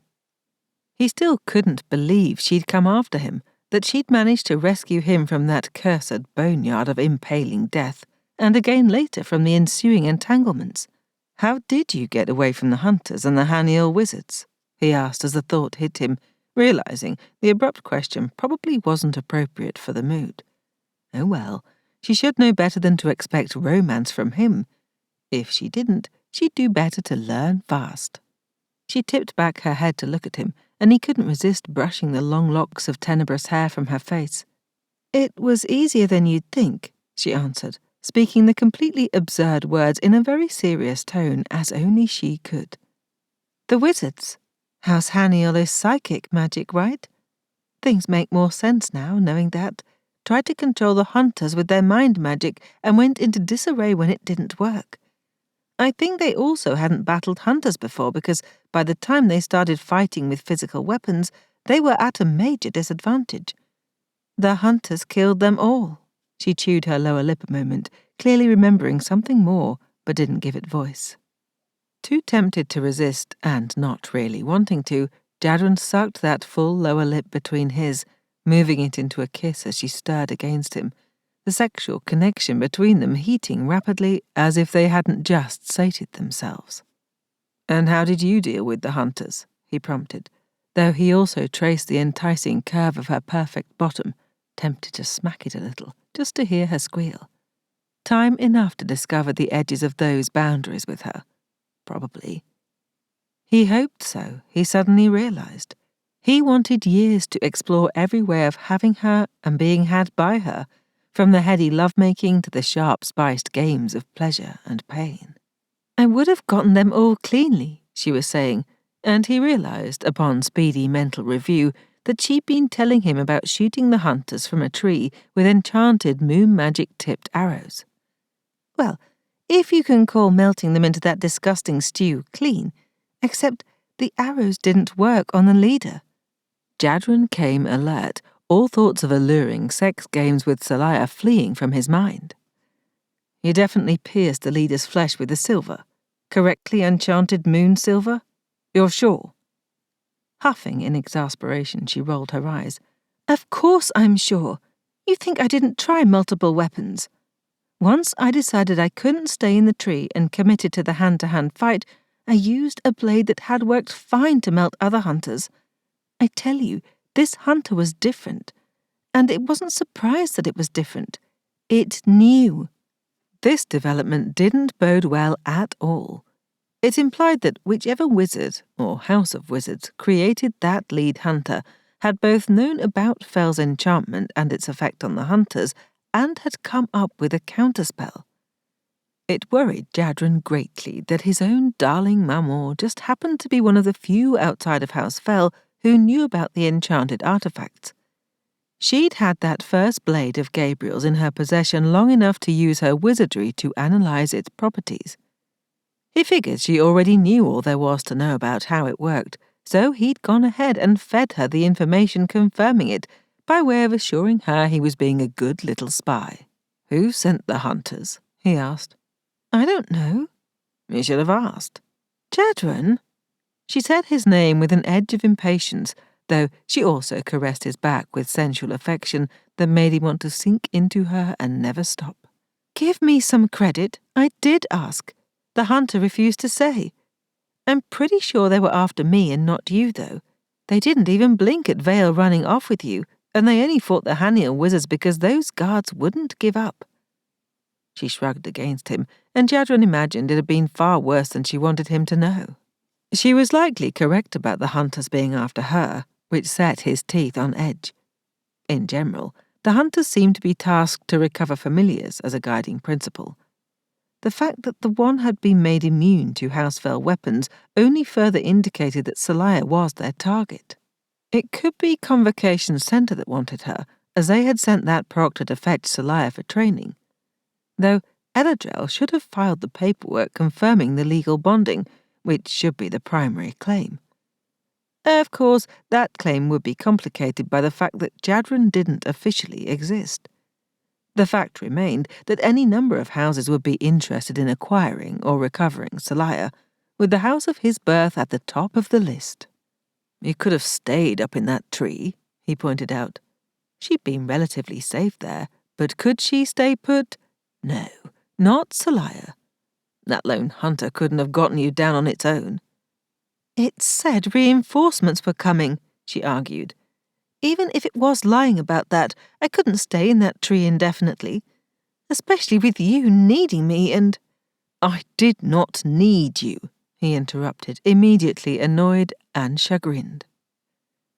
She didn't respond in kind, simply raising her brows and sliding a slim thigh along his hip in a most distracting caress, the heated slickness of her sex grazing his skin enticingly. He didn't shine at arguing under the current circumstances. "So you were reclining in that thorn bush because it was so comfortable?" she inquired sweetly. "I would have healed eventually. It's what I do." The words came out with a bitter tinge he hadn't realized was there. "Not without my magic you wouldn't have," she countered implacably. "You were down to the dregs from being unable to heal at the base of the cliff. What magic you generated on your own got immediately used up for partial healing, and you were back in the same place." "Suddenly, you know a lot about my magic." "Not sudden, but yes. I've made a study of how your magic works, how the healing progresses, and Nick gave me a crash course in wizard familiar dynamics. It's important for me, as your bonded familiar, to know how to support and care for you. Without an infusion of my magic, I think you would have eventually gone past the point of being able to recover." Interesting. Perhaps that method would be a way for him to die then. Her theory was plausible. Deliberately, he turned onto his back, extracting himself somewhat from her embrace. They should really be thinking about leaving this place. He should really figure out where they could go. Undaunted, Seliah leaned up on one elbow, fitting herself against him, sliding her thigh over his rapidly rousing groin. She laid a hand on his cheek, drawing his attention to her earnest gaze, the lovely amber of her lustrous eyes dark with concern. "I understand why you have a death wish, Jadren," she said softly, "but you do have things to live for." "You?" he retorted scathingly, only it came out in a sensual murmur, apparently too affected by the sinuous twining of her lithe body against his. He wanted her again, rather desperately, which made no sense given how they'd exhausted each other only a short time before. "Me," she answered with a slight smile. "I'd like to be that to you, but also for you to be able to actually live your life. You've never really gotten to." "I'm pretty sure I have been living my life all these years," he replied dryly, though that funny, sensitive place inside him began its subtle twitching again. Something about the way Seliah looked at him made him feel oddly raw, as if she saw into him, perhaps saw the person he could have been if he hadn't been distorted and twisted into this false construct. She shook her head slowly, solemnly, then bent to give him a soft, quick kiss, her dark hair falling around his face. Reaching up, he tucked the hair back behind her ear, and she smiled, coming in again for a longer, more lingering kiss. I mean, live your life, Jadren, for you, not as a puppet of your mother's, not as a minion of House Phel, if you don't want to be, not even as my wizard if you'd truly rather be rid of me. Oh, now you'll be all compliant and not come recklessly chasing after me. He added a snort, a bit of jaded sarcasm to counter the pang her offer gave him. He'd become accustomed to the idea of her determined pursuit, and the thought that she might not actually care enough to persevere pained him more than he liked to admit. So much for her declarations of love. That must be a thin devotion indeed, for her to relinquish it so readily. But then, consider the focus of that supposed affection. He knew himself to be a monster. Seliah was no fool. At some point, she'd have to recognize that loving him would be pouring herself into an empty pit. Seliah considered his question somberly, toying with hairs of his chest, her eyes downcast. If me letting you go means you getting to be your own person, then yes, she said quietly. That's what it means to love someone, Jadren. Your happiness is more important than my own. I believe we're stronger together, but I don't want to fight you on that point for the rest of our lives. I want you to want to be with me, to want this. She swept a hand down his body, the caress stirring, despite the serious, even depressing conversation. But I want you to choose this even more. You got stuck with me. I'm very aware of how that played out. You made me your bonded familiar because you really are that fucking noble. She flicked up her gaze at his huff of a laugh, ardent emotion in her quiet amber eyes. We both know you did it to save me from a worse fate, she insisted, that you didn't want a familiar at all, least of all a half-feral swamp creature. I can be noble too, I mean it. If you truly want to be free of me, I'll go home and never come after you again. Why couldn't she have come to this decision before, when he'd mustered the strength to leave her? Before he'd known the sweet succour of her body, before he'd discovered what it felt like for her to touch him with such reverent affection, to look at him with love in her eyes that he couldn't deserve. It wasn't noble, he told her, figuring he'd kick himself for it later, but unable to stop himself. When I said I only bonded you in order to save you, that was an excuse. She gazed at him in mute question, a tentative hope in her expression. Lifting her hand, he interlaced his fingers with hers, marvelling anew at the delicate feel of her slender bones. Drawing her down again, he kissed her, her hair cascading in a dark veil, screening them from the world. It would come for them soon enough, but for the moment, they were the only two beings in existence, intertwined. Whole, in a way he'd never thought he could be made whole. I was horribly selfish, he confessed in that shrouding place of comfort. She needed to know the truth about him. Maybe then she'd finally wake up and see him for what he was. I wanted you so badly, Seliah, that I took the opportunity to have and keep you when I could. He waited for her condemnation. She said nothing.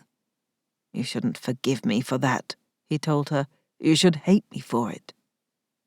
There's nothing to forgive, nothing to hate, she insisted, showering kisses over his face.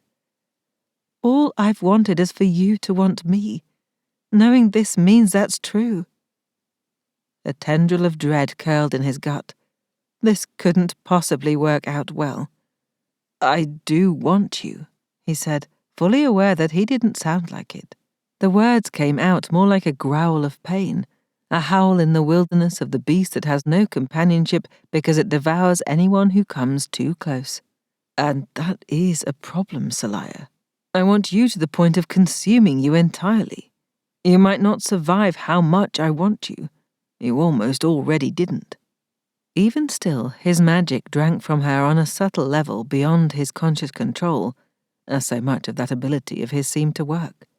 He should be replete, but the hunger in him had no limits. He'd always sensed that, suspected that the monster within could and would consume anyone. A flicker of memory came back to him, of a woman being carried away, her body limp, skin grey with lifelessness. He'd been lying on the floor of his cage, barely aware.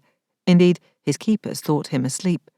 But he'd been in that twilight state of emerging from deep injury, his body healing at an accelerated rate that left his awareness behind. But he'd watched through cracked lids as they carried her away. A naked woman whose scent still clung to him, a familiar whose magic ran through him like a cool winter wind. A woman he'd killed. And she hadn't been the first or the last. With a harsh cry of revulsion, Jadren thrust Seliah away, scrambling out of the bed as if she'd set fire to it. "What?" Seliah asked, not angry but concerned for him. For him. More the fool she. She sat up in the bed, the blankets falling away from her naked body, her long black hair framing her exquisitely sensual figure with loving contrast. Her amber eyes were fixed on him with compassion, with that love he'd sensed from her. And it was wrong, so very wrong. He scrubbed his hands over his face, digging his fingertips into his eyes as if he could erase Seliah from his mind. Maybe if he could somehow not see her, he could manage to walk away. As if he could manage to again forget what he now remembered with horrifying clarity. All those familiars he'd drained to death over the years. So many dead at his hands, faceless, nameless, their magic forever a part of him now. They lived in him, part of the makeup of his fleshly form, incorporated into his blood and the smallest tissues. As was Seliah. She was in there too, devoured to make him whole. That wasn't love, it was predation, a gruesome form of parasitism. Then she stood before him, prying his hands from his eyes, and he became aware of moisture streaming down his cheeks. Tears? No, blood. His vision was smeared with it, his eyes unfocused from the damage he'd done to them. He'd nearly clawed out his own eyes. Seliah's voice told the truth of it, crisp annoyance and fear. "Stop it, Jadren," she commanded, her grip on his wrists firm. "Just because you can heal from any injury doesn't justify this self-destructiveness. You have to stop this." He tugged away, but she held on with fierce tenacity. She always had been a surprisingly strong little thing. "Funny," he drawled, layering on extra sarcasm, tasting blood on his lips. "I always thought the one upside of my monstrous condition was that I could inflict on myself at least some of the same punishment I dole out to others." "Who have you punished?" she asked with far more compassion than he deserved. "Not me. Not anyone I know of. Not of your own accord. You aren't responsible for what happens when—" "Then who is responsible?" he snapped, breaking her grip on his wrists. If only it could be so easy with the non-physical hold she exerted over him, and striding away.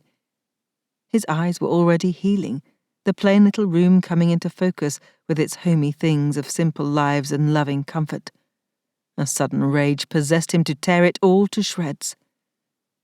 He turned his back on it, gazing out the little window to the unpretty garden beyond. He had no idea what was growing in it, but it seemed to be a mess of vegetables as well as flowers, which made no sense. Who planted those together? The inferior quality glass made it all look warped, so maybe that was the issue. Still, he hated the people living here even more for their stupid garden and bad windows. "Sometimes things just are," Seliah said. "You told me that about the magic, and so have others. It does its own thing. I didn't want to be driven mad by mine, but it happened, and it wasn't anyone's fault." She was sorely mistaken there. It was absolutely the fault of those countrified idiots at her fallen house who'd had no idea what she was. He didn't say so, however, as that argument would go nowhere. Besides, her point about magic applied, just not in his case. "You don't understand what I've done," he said, hearing the hopelessness in his voice and hating himself for it. Maybe that terrible fall had broken him in more than body. He'd always been able to summon insouciance in the face of despair. He had no idea what was wrong with him. His body was whole again, but he was still falling to pieces. "Then explain it to me," Seliah said. Rustling sounds made it clear she was getting dressed. No doubt he'd blown any chance of another round of sex. Just as well. "Actually," she continued, sounding absurdly cheerful, "I'm kind of disappointed that you didn't trot out your usual old sore, 'You have no idea.'" She lowered her voice as she said it, making the imitation of him sound extra gloomy. He turned to scowl at her, meeting her impishly pleased smile. "It's not funny, Seliah." Her smile faded and she faced him somberly. "All right, then let's talk about this. What are you responsible for that's so terrible?" "Murder," he answered bleakly. "So many deaths. Believe me, you don't want to know what I—" He trailed off, unable to say more. With his back to the wall, he slid down until he was sitting, legs drawn up and face pressed to his knees. Might as well fully commit to a full losing of shit. Fetal position just made sense at this point. The gentle tapping of her footfalls faded as she went into the other room. Maybe she was finally wising up and leaving him alone. Unable to motivate himself to do anything at all, he sat there, numb. Soon enough, however, Seliah returned, seating herself beside him on the wooden floor. "Here." She took his hand and wrapped it around a warm mug. "Drink it. You'll feel better." He held the thing dully. It smelled weird, and it was a discomforting yellow color, like old urine. "What is it?" "Herbal tea. It's good for you." Lifting his gaze from the dubious mixture, he scrutinized her apparently innocent and helpful expression. "Is this revenge?" he asked dryly, "drugging me as a bit of gotcha back?" "I considered it," she answered seriously, drawing up her own knees and wrapping her arms around them.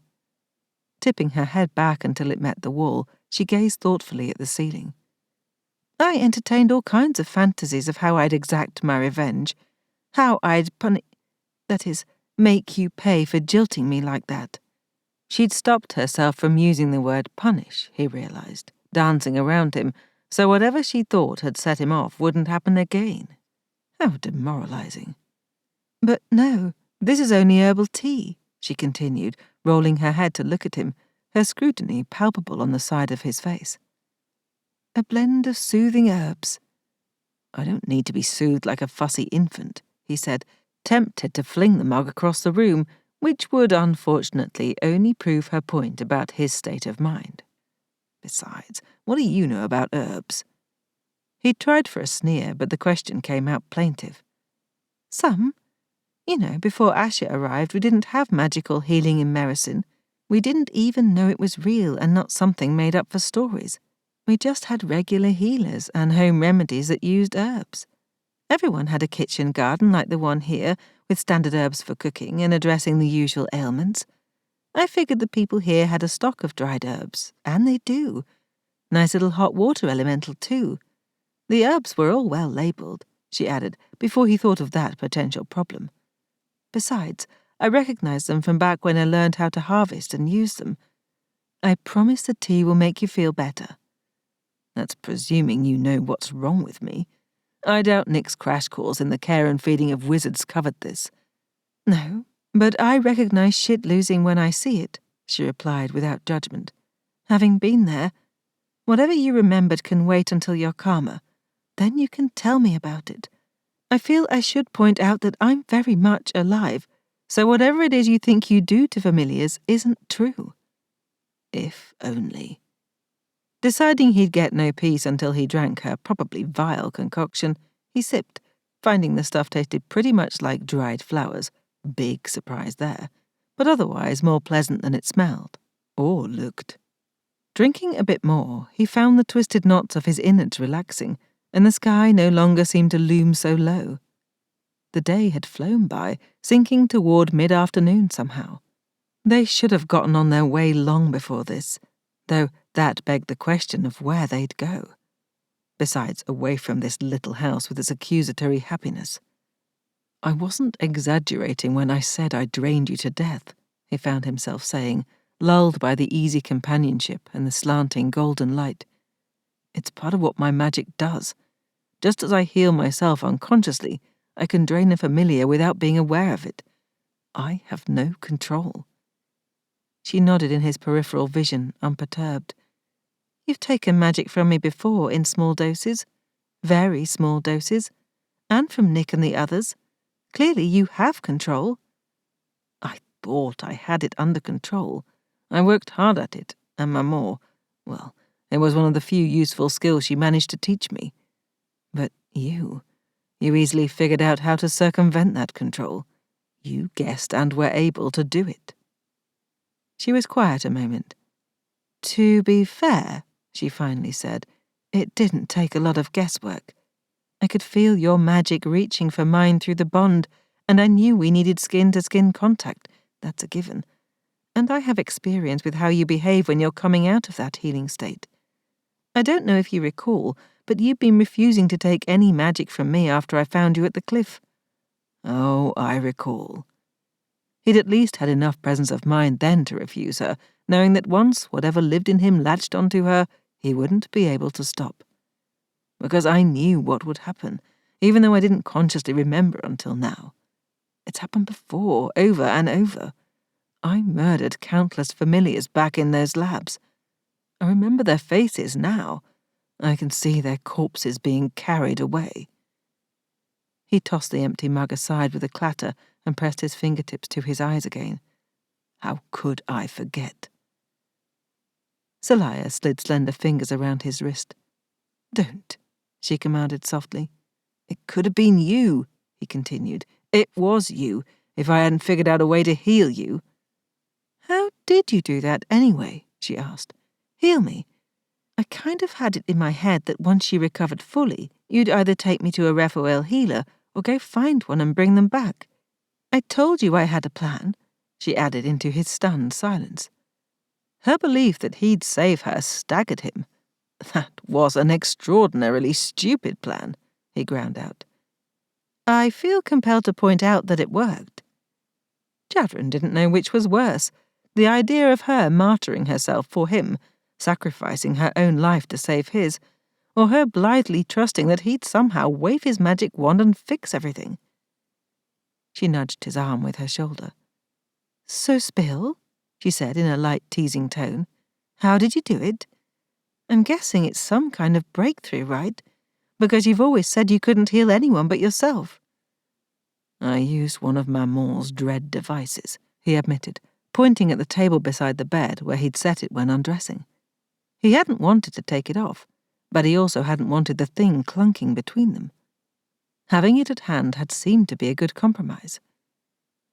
Seliah uncoiled gracefully, rising and going to fetch the thing, and returning to sit cross-legged in front of him, turning the tube over in her slender fingers, the chain dangling in snake-like brass links.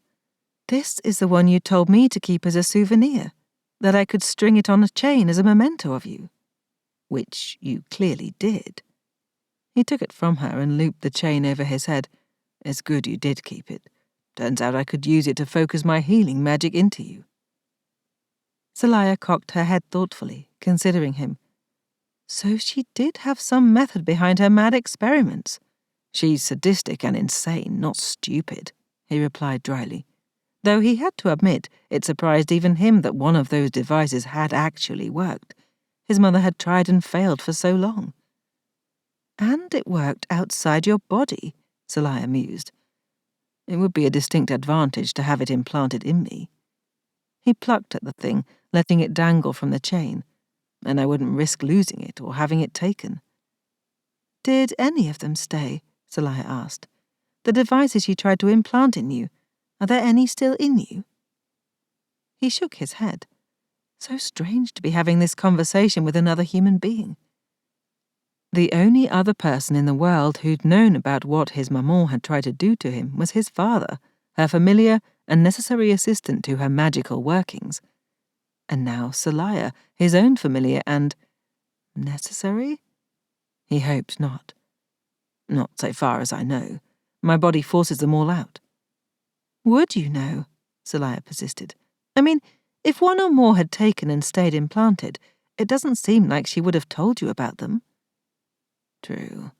But she was always so frustrated that I doubted. Also, if she'd found a way to get some of them to take, wouldn't she have replicated that success? Logical, Seliah agreed. So what are you going to do now? He scrubbed his hands through his hair. No fucking clue. He met her thoughtful gaze. I suppose you want us to go back to House Phel. Not necessarily. Gabriel sent plenty of supplies with me. We can continue with whatever purpose you had in mind.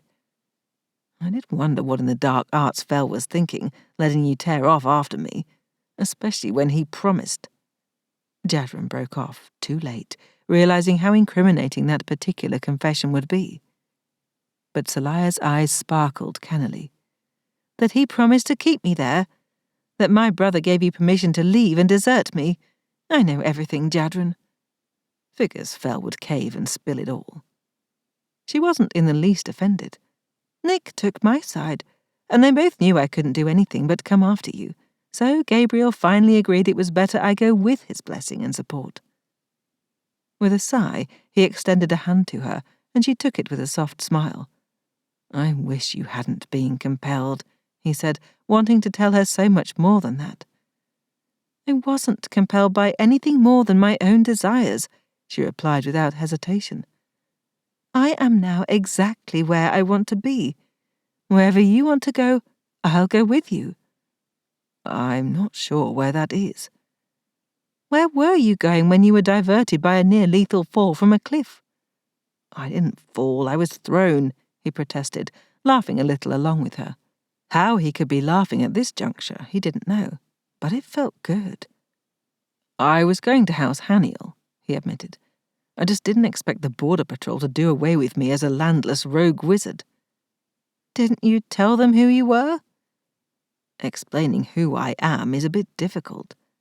I did tell them that Lady Haniel would want to see me, because I'm just that important. Shockingly enough, they declined to believe me. Seliah snorted in appreciation. Why Haniel? He considered lying, but what was the point? I thought they could assess my magic and get me an MP scorecard, so I could perhaps get a job in the Convocation. And I thought I could ask them about whether our bond could be severed. Seliah regarded him steadily, too steadily, and with a flush of colour rising on her dusky cheekbones. She was covering something up there. Do you think they can sever the bond? I've been told it's impossible. I figured that since they... The gears kicked in, stopping his tongue. Figures. He shook his head. I figured if anyone knew, they would. Turns out getting an audience with Lady Haniel isn't so easy as riding up and asking for it. It won't be easier now with us having killed their wizards, so far as they know. He patted her cheek with his free hand. Oh, look at how well you've come to understand the Convocation. Does my heart proud. She rolled her eyes at him, then turned her face, holding his gaze, and pressed a kiss into his palm, her talented tongue flicking out in a most stimulating caress. Lightning arousal jagged through him, and he forgot everything but wanting her again. More and more. Sliding his hand behind her neck, he pulled her into a kiss, sinking into her avid, delicious mouth. She came eagerly, meeting him with equal desire, trailing a hand down his naked chest to clasp his hardening cock in a deft and arousing grip. Let's get back into bed, she murmured against his lips, and his member leapt in her hand in full agreement. We should get on the road, he countered, though without much conviction. At least his brain had kicked in, somewhat. At least figure out where we should go. Not House Haniel, she said, stroking him so he groaned and fisted his hand in her hair. Definitely not, he gasped. But where? I have an idea. She bent and took him in her mouth, so he didn't find out her plan for quite some time. 14. Nick purely simmered with fury, only some of it directed at herself. She wasn't much of one to revisit past mistakes. Of course, other than the unavoidable error of failing to manifest as a wizard, Nick hadn't been much of one to make mistakes in the first place. She worked hard, to the utmost of her ability, never giving only a mediocre effort. As best as she could, she'd always made sure that she did everything very well. If she didn't hit the mark, then she recalibrated, practiced, and refined until she was satisfied with her performance. After all, her beloved papa had expected nothing less of her, his pride and joy, his heir. He'd been an exacting taskmaster, and she'd been the brilliant pupil that rose to even the highest expectations. Until she'd failed the final test. But that wasn't worth thinking about. She'd spent too much time dwelling on what she'd lost by being a familiar, unable to take over as Lady Elal and head the house of her birth as she and her papa had always believed she would. Her life had changed for the better as a direct result of that apparent failure. A more philosophical person than she might produce a pithy saying worthy of the wizard philosopher Lord Redlin, something about what seems like a failure at the time leading to better things. She'd found those better things, friendship she'd never expected, Gabriel's love, the true partnership they enjoyed, the opportunity to rebuild House Phel and make it into something truly extraordinary. Had she become Lady Elal, she wouldn't have any of these things. The path to heading House Elal had been very clear, basically becoming her father, and also tremendously circumscribed. With this life she'd fallen into, arguably as the result of a single, wildly impulsive and unwise decision, she'd given up all predictability, along with convention, all on an improbable dream. One she'd actually begun to believe in. Now, she fumed. She'd already jeopardized the venture before they got it off the ground because she hadn't been paying enough attention. How many times had she warned Gabriel that the hammer was poised to fall? Countless. She'd known this was coming, and yet she'd allowed herself to drift through the days on a haze of love and sex and spring flowers, actually talking about wedding planning like she was living in a romance novel instead of an epic tragedy. How disgusted her papa would be. Or perhaps he felt smugly vindicated. Clearly, she'd never been the right material to head a high house. "Where is your spine, daughter?" Her father's voice echoed in her head. "Perhaps that familiar's brain has sapped away your will and intelligence. Pity." Clutching the sheaf of intimidating documents, she strode through the arcade, deliberately ignoring its graceful, airy lines, the gorgeous spring sunshine glittering off the lake, and the scent of blossoms on the gentle breeze. Those things were illusions, distractions. Out here, in the peaceful beauty of remote Mericin, it was easy to drift from day to day and forget the giant wheels of the Convocation endlessly turning. Growing up in House Elal, attending Convocation Academy, she'd been constantly immersed in politics. In that milieu, she'd have heard the rumor about this summons being drafted long before the Rat-Seal courier was summoned. She'd been unforgivably careless, disgustingly soft, and that was going to change. Gabriel had applied for her in part because she knew the Convocation. She'd been trained to be a warrior for House Elal, and she'd use that to fight for House Phel. At the end of the arcade, the door stood open to the vast ballroom. As with the rest of the manse, it had been cleaned and largely repaired through human efforts, but the magic had taken over from there, embellishing and polishing with loving detail. The dance floor seemed to glow, attractively beckoning, the strains of absent music almost audible in the warm air. Tempting as it was to linger, she had no time to admire the changes. She never did. So she turned the corner to take the hallway to the larger feast hall that they'd converted into a dining and study hall for the minions, students, and apprentices. If they ever did host a ball, like everyone kept imagining they'd do for Nick and Gabriel's wedding, fat chance of that, they'd have the feast in there. Dreams and illusions. There would be no wedding, no balls, No dancing and feasting by elemental light. What killed her was that she'd come to believe it would happen. She nearly collided with Elise coming the other direction. Elise grasped Nick's arms, steadying them both. Ironic, as Nick's little sister was both smaller and slighter than she. Nick was supposed to be the rock. "What lit your ass on fire?" Elise snapped, then reeled back her attitude as she studied Nick's face. "The baby. Is everything all right?" Nick blew out a breath, and some of her wild fury with it. She hadn't given her pregnancy a thought in the last little while, though everyone else seemed to have it at the tops of their minds. The baby had begun to feel less theoretical to her, and yet their future seemed so uncertain that it was difficult to imagine this unknown life inside her ever entering the world. It actually made her sick to contemplate the child's fate should House Phel lose everything. "Maybe you should sit," Elise said gently, urging Nick toward a window seat overlooking the back lawn. "You look pale and flushed." Nick resisted, tugging out of Elise's hands. The last thing she needed right now was compassion, as she'd likely burst into tears, which wouldn't be helpful to anyone. "How can I possibly look both pale and flushed?" she asked tartly. "You're practically white except for the flags of red on your cheeks," Elise replied evenly. "Your eyes are glittering like a snake's, and your magic is blazing hot too.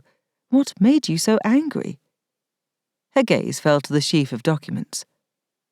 "Papa?" "Among others," Nick answered grimly. "Nothing for you to be concerned with. How is Maman?" "No change," Elise answered shortly. "Do I have to point out that as a wizard of House Phel and as a daughter of House Elal, this absolutely does concern me?" "No, because you're a minor still and not a full-fledged wizard."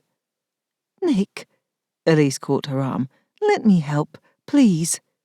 About to shake her sister off again, Nick met Elise's earnest black gaze, then peeled off one of the documents and handed it to her. "Among other things, you are ordered to report to Convocation Academy and to House Elal, on pain of expulsion from the academy, with no recourse to continue your education, for the former, and on pain of disinheritance for the latter." Elise read the document, quickly and with a wrinkled nose, as well trained by their father in understanding legal language as Nick had been. Say what you would about Lord Elal, and Nick had plenty to say, but he'd never shirked training his progeny in critical skills for surviving Convocation society. Elise handed the document back to Nick, expression impassive. "It goes without saying that I'll do neither." "Does it?" Nick asked with considerable impatience. "This is your opportunity to wipe the slate clean. You can go back and be forgiven, finish your education, be reinstated as our father's heir." Elise made a rude noise. "I don't care about any of those things." "You should," Nick insisted. "This is your future we're talking about." "Our future," Elise corrected crisply, their mother's regal poise in her bearing, the insistence on partnership all learned from Gabriel. "House Phel is my house now. Your family is my family."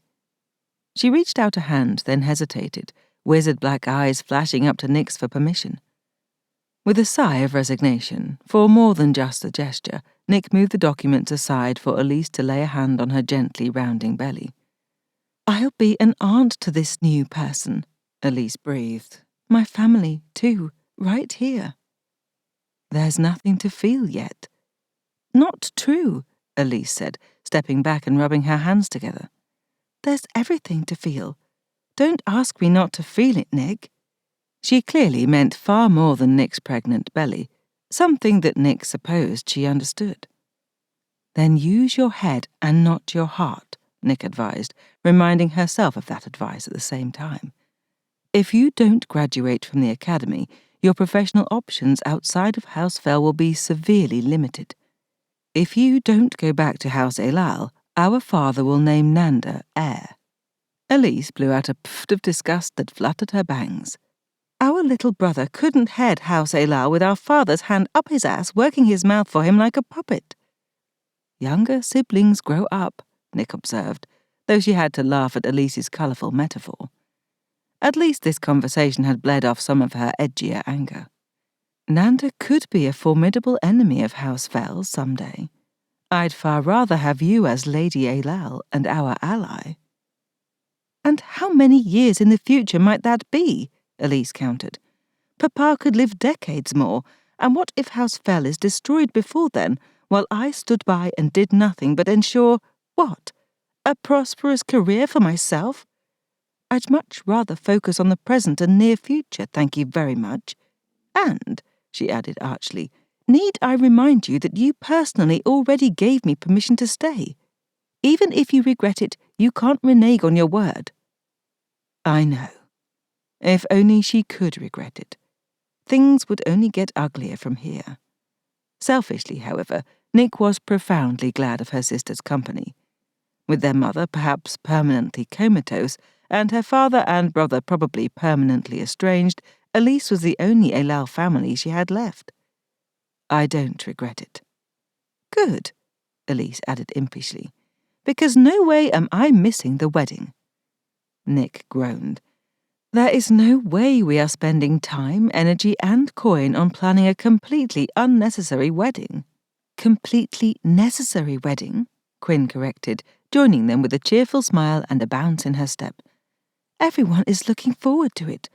Once Seliah drags her reluctant wizard back here, we'll set the date in stone and send out invitations. Her happy blue gaze fell to the sheaf of legal documents, dimming with canny understanding. Ah, now I know why you summoned me. At last the other legal shoe has dropped. An entire wardrobe of them, Nick agreed wryly. I thought we could... Lady Phel. Asher strode up and bowed, barely contained exasperation in his voice and movements.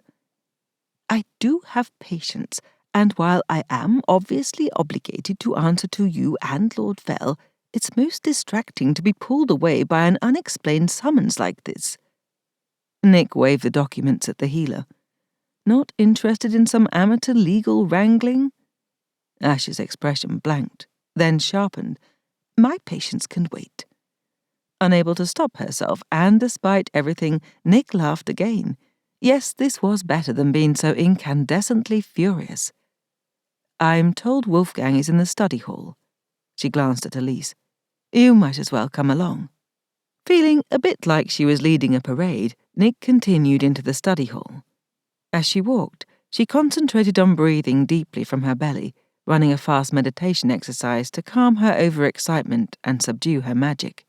The various wizard minions of House Phel would never step out of line and violate Gabriel's trust by messing with their lord's familiar, but waving an abundance of magic around wizards was akin to throwing a bloody steak in front of a hungry dog. Even the most obedient and well-trained canine would struggle with itself and its baser instincts. One should always be wary of a wizard's essentially predatory nature. They craved magic, and no veneer of civilization would ever completely tame that voracious need.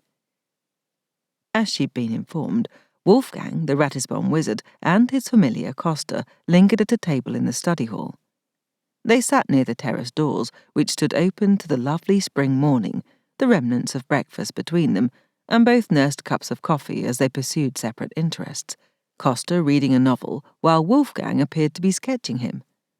The morning light fell nicely over Costa's hair, gilding it and his aquiline features, making the handsome young man look like a creature out of a tale, so Nick could hardly blame Wolfgang for appreciating the view and wanting to commemorate it.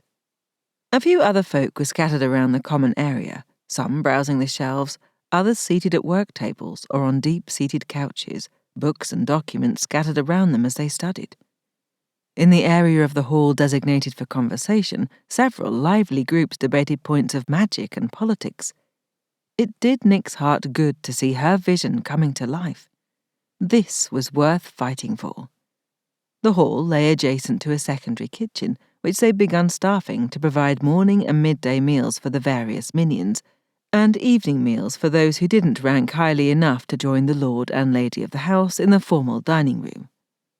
As Nick had originally envisioned, the large hall had become a convivial gathering area, the shelves filling the walls from floor to ceiling, not exactly bursting with books, but not as gapingly empty as they had been either. It helped that those who'd brought materials with them had been, for the most part, persuaded to store them in the study for common use. House Phel would need far more than this if they were to be a proper house, but new acquisitions would have to wait until they were no longer in arrears on their accounts with House Calliope. Though, perhaps they could ask for duplicate materials from other houses, even Convocation Academy. Nick made a mental note to look into it, wryly amused at herself that she could, apparently, continue to look that much toward the future.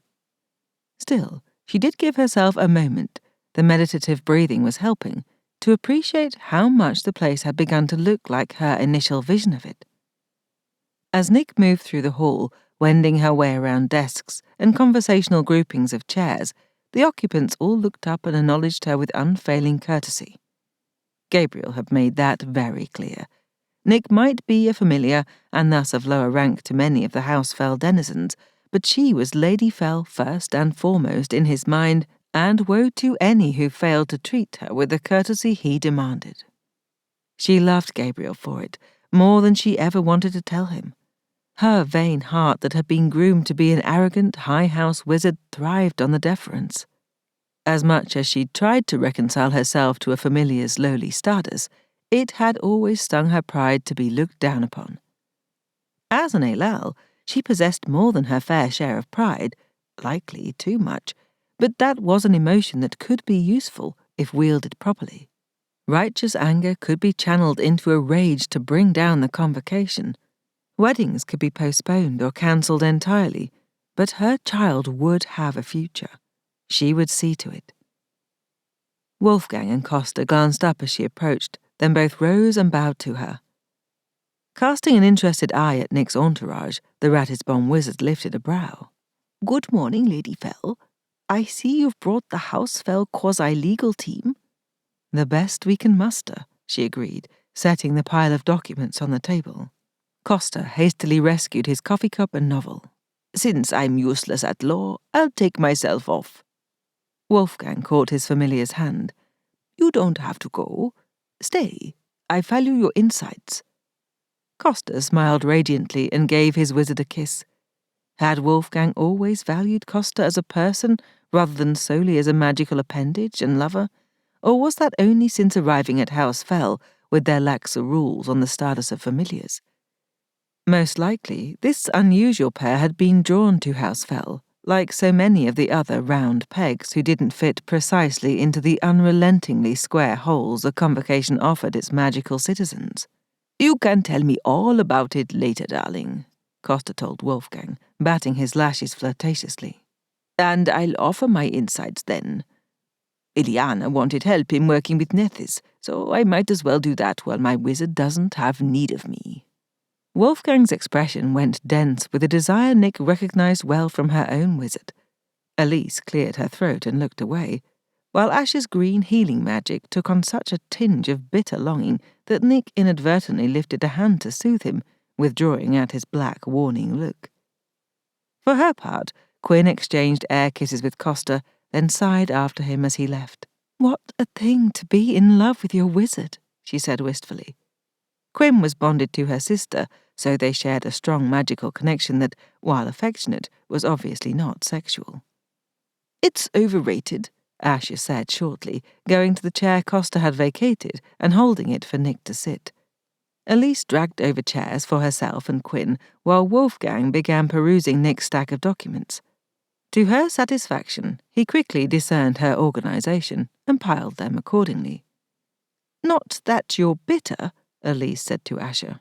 "Didn't you have affection in your relationship with Larin?" Wolfgang asked Asher. "You seem to have a loving marriage on top of the wizard-familiar bond, her eventual betrayal notwithstanding." "I thought we did," Asher bit out, "but apparently I was deluded." He snatched up one of the documents, glaring at it fiercely. "You were not the only one she fooled. She betrayed everyone in House Phel," Elise told him gently, with the wisdom beyond her years. "Some more than others," she added, cutting a glance at Nick and away again. Asher visibly set his jaw. "Some cuts go deeper than others, too. Can we focus on the matter at hand? I do have patients to tend to." "Yes," Nick said briskly. Would one of you wizards set a ward so we can't be overheard? Then let's read and discuss." It took some time for all of them to read, passing the documents around the circle, Wolfgang and Quinn both making notes as they went. Nick took the opportunity, why not, to read each again as they were passed to her. The threats, no matter how floridly couched, hadn't gotten any more pleasant in the interim. Finally, Wolfgang sat back with a sigh, tossing the final document onto its appropriate pile. He raised a brow at Asher. "Do you want to take the lead, or shall I? Your debate team won the Convocation Academy Championship also." "You captained," Asher conceded with a nod. "Quinn, you won the mock trial championship." "In trademark law," she replied, blushing faintly at the attention. "A lot of this stuff is beyond me." "I bet that's not true," Wolfgang told her warmly. "I'm regretting I didn't join the debate or mock trial teams," Elise said ruefully, then cocked her head at Nick. "You didn't either, did you?" Nick snorted. "Extracurriculars? Of course not. For the same reason you didn't. Lord Afoul wouldn't stomach his heirs wasting their time on clubs. Those are for people with nothing better to think about." She deepened her voice and waved her arms in red-faced bluster in what she knew was a devastatingly accurate mimicry of her father, even before she'd reduced Elise to tears of laughter. "Apologies," Nick said to the rest of the group, abruptly aware that she wasn't behaving as befit a lady of a high house. Kind of an inside family joke, I guess. "There are few in the Convocation who haven't encountered Lord Afoul in some capacity or other," Asher remarked dryly. "The imitation was uncannily accurate. My championship ability, apparently. Who needs extracurriculars?" Nick quipped, making everyone laugh. Again, this feeling of camaraderie, of family, in a way she'd never felt with her actual family. Elise caught her eye with a half-smile. Not the only one to observe this feeling, then. "Well, that and being the most powerful familiar in the Convocation," Quinn put in, rolling her eyes. "Plus, being bonded to possibly the most powerful wizard in the Convocation, you are an undefeatable pairing." "Unless we're defeated before we barely begin," Nick said, gesturing to the documents. "Is it as bad as I think?" "Probably," Wolfgang acknowledged. "You are no fool, Lady Phel, and, lack of extracurriculars notwithstanding, Alals have a reputation for canniness in these arenas. What we have here is—" He broke off at the same moment that Nick sensed Gabriel enter the study hall in a swirl of silver moonlight and deep, still waters. Good. He'd calmed down somewhat. Nick had hoped that making him concentrate on training the water wizards would focus his attention on what he could control. She studied him as he crossed the room, devastatingly handsome, with his white hair blazing, elegant black coat flaring back to frame his broad shoulders and lean waist, delineated by the fitted afoul suit, also in black, and worked with silver embroidery. His dark eyes fixed on hers with an intense smoulder, even as he courteously acknowledged the greetings of the people he passed, accepting their bows and curtsies with all the inherent grace and arrogance of any of the natural-born nobility. Gabriel might still see himself as a humble farmer, but the magic had changed him. So had taking his rightful place as Lord Phel. Just as the house seemed to be restoring itself according to a pattern set by the Phel ancestors, Gabriel himself seemed to be maturing, fleshing out into the fully powerful wizard and leader, where before there had been only the promise of it. Nick shivered inside, feeling the leap of answering passion elicited by her wizard's clearly prurient thoughts. Perhaps tonight would be an Arcanium night. As if he'd divined her thoughts, Gabriel gave her a slow, wicked smile, the sounds of conversation and birdsong resuming as Wolfgang dropped the wards. They all stood to acknowledge the Lord's arrival, Nick smiling to herself at Gabriel's discomfort. Not all the way to noblesse oblige, then. "Let me get you a chair, Lord Phel," Quinn said, but Gabriel stopped her with a hand, which he then extended to Nick, drawing her to her feet as he took her chair, then settled her comfortably in his lap. "No need," Gabriel replied smoothly, as his hand followed the narrow of her waist and round of her hip, snugging her a bit closer against his groin and chest. His magic sipped at hers, a refined touch that spoke of his practicing. It was more of a chaste kiss of affection, a taste of her magic than any replenishing. I can listen and avail myself of my familiar at the same time. Nick's ardent reaction to that remark, particularly him referring to her as his familiar, something normally confined to sexual intimacy, was probably less discreet. Certainly, Gabriel sensed it through their bond and the press of their bodies, a ripple of heated amusement coming from him. I thought you were working with the water wizards, she murmured in his ear, taking the opportunity to press a kiss to the hollow beneath the lobe, which always affected him. He squeezed her hip lightly, thumb brushing very high on her thigh. I gave them exercises that will take a considerable amount of time to solve. And I wanted to hear this. Continue, Wizard Ratisbon. With a flick of his fingers, mostly for their benefit, as the physical gesture was unnecessary, Wolfgang restored the ward, outside noise abruptly ceasing. As I began to say before Lord Phel joined us, what we have here is a multi-pronged attack. There are 3 main thrusts: complaints from other houses, censure from Convocation Center, and summons from Convocation Academy, all coordinated to arrive at once. Nick said this is standard Convocation tactics, to create an avalanche of legal problems to overwhelm us. Indeed, Asher said, tapping lean fingers on the table. That's why I suggest we employ the strategy of refusing to allow the avalanche and instead deal with this stone by stone. Exactly, Wolfgang nodded. They're trying to handle everything in the single hearing, attempting to use this pattern of behavior they're trying to establish as the foundation for everything else. Because any one of these offences taken singly wouldn't be enough to indict, Quinn said. That's how they go after trademark infringements too. It's rarely worth the expense for the Convocation Judicial Council to chase every infringement complaint. They bide their time and compile evidence of infractions until the problem becomes significant enough to create an impact beyond the houses involved, or if it will create precedent. Otherwise, they leave it to the individual houses to handle it through business negotiations. Fortunately, House Phel has no trademark infringement issues, so that's not a consideration. Gabriel's strong thighs tensed beneath her bottom, and Nick wriggled a little to distract him. No one but the 2 of them knew about Gabriel's infringement on House El-Adrel's trademark. Well, besides Lady El-Adrel, Jadren, and probably Seliah at this point, and that was because Lady El-Adrel chose extortion as a resolution. Still, given Quinn's summation, the single enchanted dagger shouldn't be enough to draw the Convocation's attention.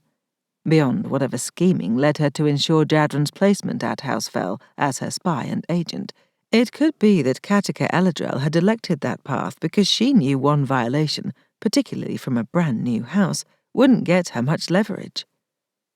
So, we file countersuits and legal arguments in a staggered pattern, Asher mused, tipping his head back to gaze at the ceiling as he thought, forcing Convocation Center to splinter their responses and deal with each separately. Wolfgang grinned broadly. Yes, they tried to avalanche. We will nibble them to death. With any luck, we can get the hearing delayed multiple times. Asher returned the smile, not as broad, but quietly anticipatory. And Convocation Academy? Elise asked. Asher levelled a look on Elise, stern, but not without sympathy. I'm going to say what Lord and Lady Phel will not. The best solution is for you to return to Convocation Academy and complete your education as quickly as you can. Once you graduate, you will, no doubt, be welcomed back at House Phel. Without doubt, Gabriel agreed solemnly. You have my word on that. Surprised that he hadn't argued about Elise going back to school, Nick waited, not quite avoiding Elise's stricken and pleading eyes. But you need me here, Elise argued, sounding young and uncertain. Nick opened her mouth, but Gabriel squeezed her hip. Fine then. You've done incredible work for House Phel, Gabriel agreed, and this will always be your home. You are welcome here any time, Elise, but I've given this thought. You know, I'm no lover of Convocation customs, but even I can recognize that a Convocation Academy education and degree is critical for a magical citizen of this world. Hear me out, he said firmly when Elise opened her mouth. I realize I'm an exception to that rule, as are Jadren and Seliah, but there's an old saw that the exception proves the rule, and all three of us have experienced difficulties because we lack that training and degree. Nick taught Seliah, Elise replied with a stubborn tilt to her chin that Nick absolutely recognized from the mirror. I can learn what I need to know from the other wizards of House Phel. Not in your expertise, Gabriel corrected before Nick could. The more that Nick tutors me, based on her general understanding of wizardry, and all that Asher graciously shows me, given his more advanced understanding in a tangential field, and every time I attempt to train others in water and moon magic, the more I realize how great my disadvantage is. Elise snorted. I was there at House Samael when you ripped off the roof from across the valley, Lord Phel. You have power to spare, and your lack of Convocation brainwashing is an advantage, not a— It's both, Gabriel interrupted, and the ways that my lack of education are a disadvantage are ones I bitterly regret. It's too late for me to change that. It's possibly too late for Jadren and Seliah to change that, if we're to keep them safe from the Convocation. But 3 of us in one house is more than enough. If you want to do your best by yourself, this family, and this house, then you'll go back to the academy, not incidentally taking one legal challenge off our plates, and you'll get that degree. Is this because I tired myself out? Elise demanded, glaring at Nick. I can't believe you told him about that. I didn't, Nick answered, and Elise flushed at her misstep. Gabriel said nothing, but the slide of his fingers down Nick's spine promised this conversation would be continued later. Still, Nick added, that incident only further supports the point that you would benefit from finishing your education. Elise firmed her lips, giving Nick one last beseeching glance. Maman is here. You are here. All of my friends are here. I don't want to go back to the academy. Nick sympathized. She truly did. To her surprise, Quinn jumped in.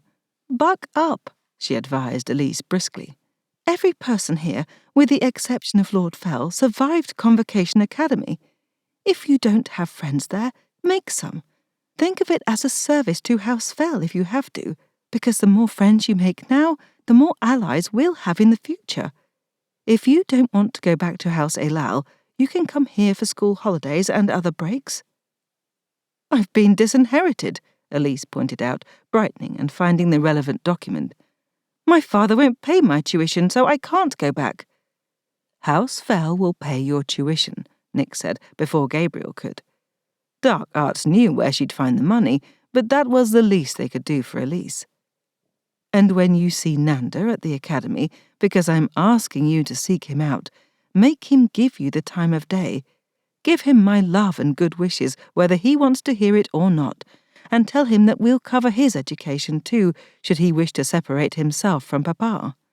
Diabolical, Gabriel whispered in her ear, his admiration as erotic as the caress of hot breath. You'd just better come through on those water wizards, she whispered back. Have I ever failed you? Fine, Elise said, sounding more angry than glum. I'll go back to school, but I'm upping my course load and getting done as fast as possible. It'll be more expensive. In the short term, Nick agreed, but we'll save long term on your room and board. All right, Gabriel said. That handles the Convocation Academy complaint. Not the question of Sabrina Samael, Nick countered. The Sabrina Samael summons is fishing, Asher put in decisively. She trespassed on House Phel grounds without invitation, and we have dozens of witnesses to the effect that Sabrina aided her brother in a hostile attack on the house. They're only guessing that we kept her captive or killed her. Whatever reasons House Samael has for keeping her home instead of sending her back to school, they have nothing to do with us. I suggest sending a reply to that effect. I wish I knew that Sabrina is all right, though, Nick commented unhappily. She didn't like feeling as if she'd sent Sabrina home to be abused in some way. Yes, the little bitch was awful, but she was also young and had been moulded to be yet another terrible Samael. You can't save everyone, Gabriel commented. Surely that's my line. It helped that he patted her with affection.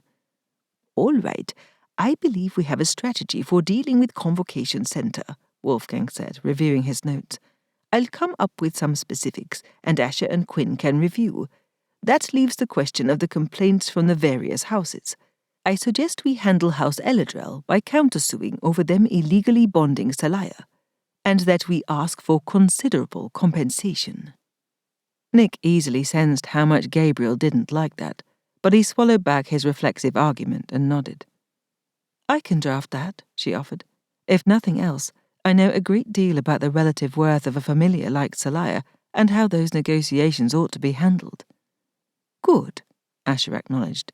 I'll prepare the paperwork to file for Seliah's contract to Jadren and review Jadren's contract as a minion to House Phel. Those transactions are so commonplace we can have them notarized and accepted into the Convocation Center records before El-Adrel realizes we went around them. If we play that correctly, by the time Jadren and Seliah resurface, there will be no question that they both belong contractually to House Phel. There are two complicating factors, Gabriel said. The first is more straightforward. Jadren has no MP scorecard and, naturally, neither does Seliah. Neither officially exists to the Convocation. Asher frowned. You do have the Haniel wizard Ziv on staff now. They weren't asked to test Jadren and Seliah. Gabriel shook his head. It frankly didn't occur to me. And Wizard Ziv has no oracle head, Nick put in. Isn't that needed? I'm not fully certain, Asher answered thoughtfully. I'll discuss with Ziv. And as neither Jadren nor Seliah are in residence, it's something of a moot point at the moment. I'll mull what we can do about the problem of their citizenship. That won't stop us from responding to House El-Adrel, however, Wolfgang said with a canny smile. Katika El-Adrel might be more amenable to dropping charges on both sides if she's invested in keeping Jadren off the record. Nick said nothing, and neither did Gabriel. The problem of Jadren and whether to protect him from the house of his birth could wait. And the other complication, Lord Phel? Asher inquired. Gabriel gave Nick a questioning look. She nodded, encouraging him to share. If not now, when? We have reason to believe that El-Adrel, Samael, and Elal are conspiring together against Phel, he said. Quinn sighed philosophically. Wolfgang and Asher exchanged considering looks. Wolfgang kicked back in his chair, extending long legs and folding elegant hands over his lean belly. I did wonder. It explains a great deal. Besides, this is the Convocation, Asher agreed warily. It would barely count as having a new house rise up if at least some of the other high houses weren't conspiring to bring them down. Let alone a new house that's the resurrection of a previous high house brought down under questionable circumstances, Nick said darkly, drawing everyone's attention. Gabriel tightened his grip on her waist, but it felt more like a gesture of support than warning. Questionable in what way? Elise asked, frowning. All I know is that houses lose their Convocation status if the family doesn't produce at least one wizard in a generation. Now that I think of it, all the high houses have so many branches of family that it sounds almost impossible for a high house not to produce at least one wizard. How did it happen in the Phel family? She asked Gabriel. He shrugged, his magic fogging a bit. How does the old joke go? Gradually, and then all at once? Nobody laughed. The very slowly part, Quinn said thoughtfully, has been seen throughout Convocation history. One of my study concentrations at the Academy, she added as an aside. True, Asher said, but the typical descent of a high house is the mirror of its ascent. A high house is demoted to second tier, then gracefully declines to third as others rise to take their places. Why have we never questioned why House Phel simply vanished? Because we're still right here, Gabriel answered dryly. Asher waved an apologetic hand. From the Convocation rolls, I mean. And arguably from collective awareness, Nick put in. When we received your application for the betrothal trials, Maman had to research the house and family. Even the Elal spies didn't have a lot to go on, which is saying something, Asher remarked with a wry wince for Eilal's famed ability to find out anything about anyone they wished to. All we knew offhand was that the house had sunk into the swamplands of Mericin, Nick said very seriously. I expected to live in a ramshackle houseboat or a hut on stilts. Gabriel growled softly, giving her hip a little pinch, and she giggled, pleased to have teased him about it. All families tell tales, Quinn said, looking to Gabriel. What does yours say about the loss of your high house status, Lord Phel? Very little, in truth. I grew up believing myself to be a simple farmer. The manse, indeed, was mostly underwater, and we regarded it as an ancient ruin. Fascinating, but belonging to another time, place, and people. He tipped his head back to gaze at the ceiling with its beautifully finished woodwork. This hall, this entire wing had been submerged, home to marsh creatures until only a short time ago. Nick, who was infinitely more familiar than Gabriel with the miracles magic could perform, found the massive transformation startling to contemplate. She could only guess how unsettling it might be for him. She laid a palm over his heart, and he dropped his gaze to smile at her, laying a hand over hers. The old family never seemed relevant to us, he continued. We had little to do with the Convocation, or much of the world beyond the borders of Mericin. The old tales of wizards and magic, well, they seemed like a colourful mythology that had nothing to do with planting crops and tending orchards. In truth, I think most of us didn't really believe in magic at all, until you manifested as a powerful wizard stunning everyone, Nick finished for him, full of pride and affection. She turned to the others. I've talked to various people, including Gabriel's parents, asking what their grandparents said of the time before. They consider those stories to be tall tales, full of fancy and nonsense. But the elements point to the involvement and collusion of several high houses in a concerted attack, namely Samael, El-Adrel, and Eilal. Everyone looked grave, Wolfgang whistling low under his breath. Not for the first time, I'm glad to have been born to a second-tier house. Agreed, Quinn said fervently. Elise gave Nick a rueful look. I suppose it was too much to hope that Eilal's involvement in House Phel's misfortunes was a recent development. She didn't know the half of it. I suggest you consider a fourth house for your list of colluding traitors, Asher said. It hasn't been that many generations since the fall of House Phel. Not nearly enough time has passed for a convocation-shattering event like the utter collapse of a high house to have disappeared from memory. And the textbooks, Quinn put in. I should have read about it, and I never did. I'm sure of that. There have to be records, at least of the official version of events, Wolfgang said. Even if they're sealed, the Convocation never gets rid of anything. When Gabriel applied to Convocation Center to restore Phel as a house, Nick told them, they somehow neglected to give him access to the old House Phel records. They didn't tell me such things existed, Gabriel corrected. Asher looked unsurprised. The conspiracy runs deep. For this to have been so thoroughly covered over, we have to look to a house capable of altering memory. That hadn't occurred to Nick, and it should have. You suspect Raphael of interfering? He looked briefly startled, then shook his head. No, I could be idealizing the house of my birth, and Raphael has its faults, certainly. But Raphael cleaves to its ethic of using magic only to heal and nurture, never to destroy. We do, however, share a border with a high house easily capable of such nefarious actions, an ancient enemy we keep a very close eye on. You're thinking of House Haniel, Elise said. Haniel, with a psychic magic to alter memory, Nick said on a sigh of resignation. Perhaps even to suppress magical ability in a family? Gabriel sat still beneath her, absorbing that information. Then why was I different? She rolled her eyes. Besides the fact that you are different in every way. Lord Phel has a point, Asher put in. Why Seliah, and why him after all this time?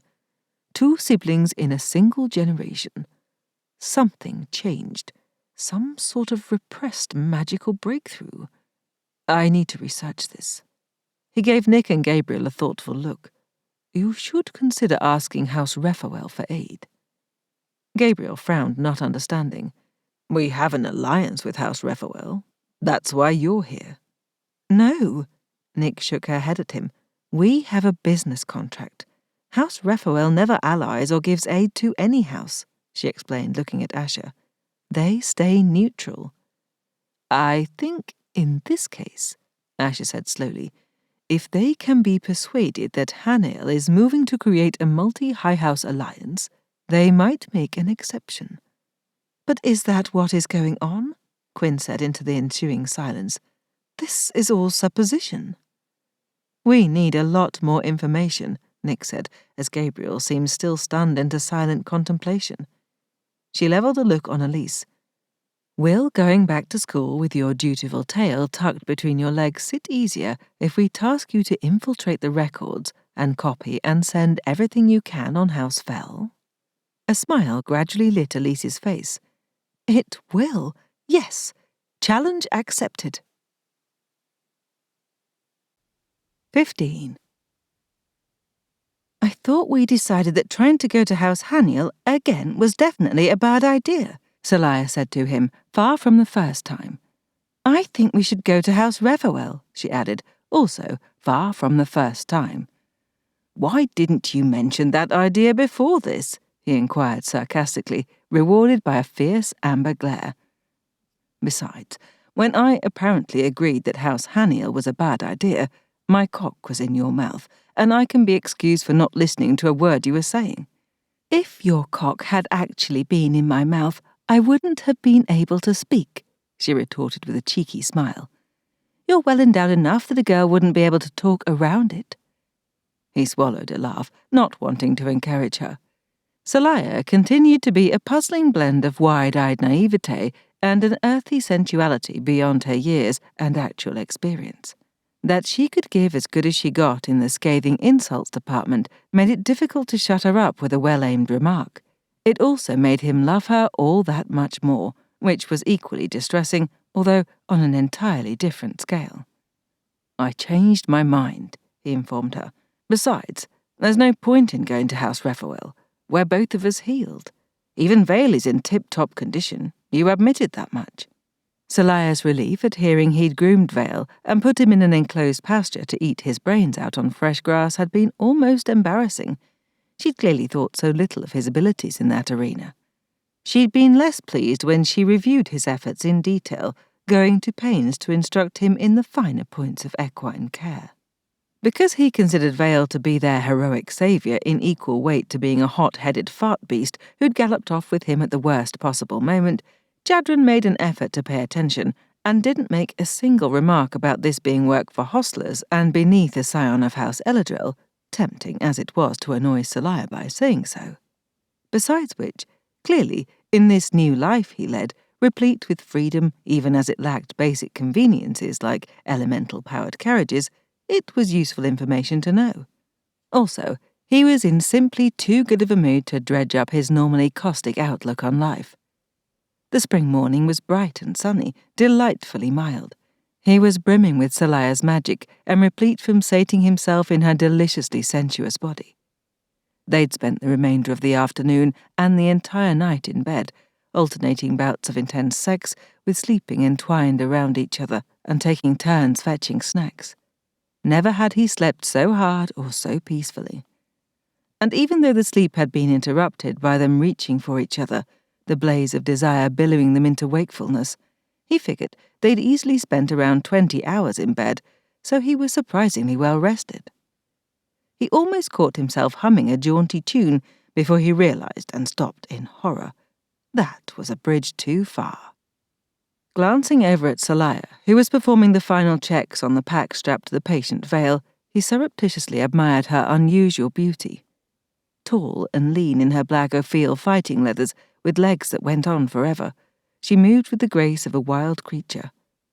She'd braided her dark hair at her temples to keep the long, silky strands out of her face, but otherwise acceded to his request that she leave it loose.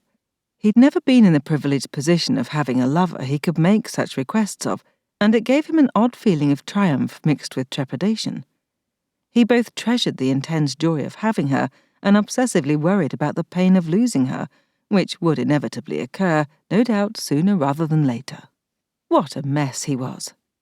The point of going to Raphael, she was saying, and he hastily paid attention when she raised a brow at him, is to discover more about your healing ability. This is something we both agree you need to know. House Haniel does all the MP score testing, he replied. They can assess exactly what kind of magic I have, and they can give me an official scorecard. Why do you even care about that? She stretched herself up to reach higher on Vale's back, the position showing off her perfectly round and delectable ass, and he couldn't resist sidling up behind her and cupping it with both hands. I could give you a scorecard too, he murmured, kissing the side of her neck as she stilled, then tilted her head to give him better access. Why would I even care about that? She reframed the question in a dry tone, but her throaty voice softened the sarcasm. He slid his hands over the narrow flare of her hips, savouring the neat curves of her pelvis that arrowed down to the triangle of her mound, so nicely delineated in those close-fitting leathers. Sliding his fingers into the gap between her thighs, he caressed her mound, marvelling at the addictive heat radiating from it, and lifted his other hand to mould over her small breast, loving how her nipple hardened in response, leaping to his touch. She let out one of those little moaned sighs that never failed to get to him, and leaned back against his chest. We can't mess up the bed again, she purred. I already put clean sheets on it.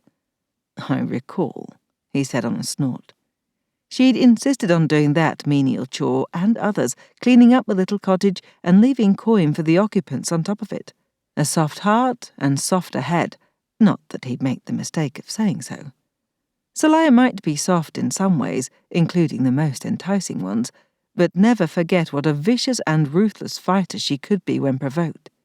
Feeling reckless, he nipped her on the ear for a bit of extra provocation.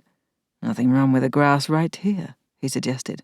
Except that we're out in the open, anyone could come by, and you are avoiding the subject. She turned in his arms and slid her hands behind his neck. Why would either of us want an MP scorecard? A useless piece of paper that only establishes rank in the hoity-toity world of Convocation princes and princesses. Dark arts, how he loved her.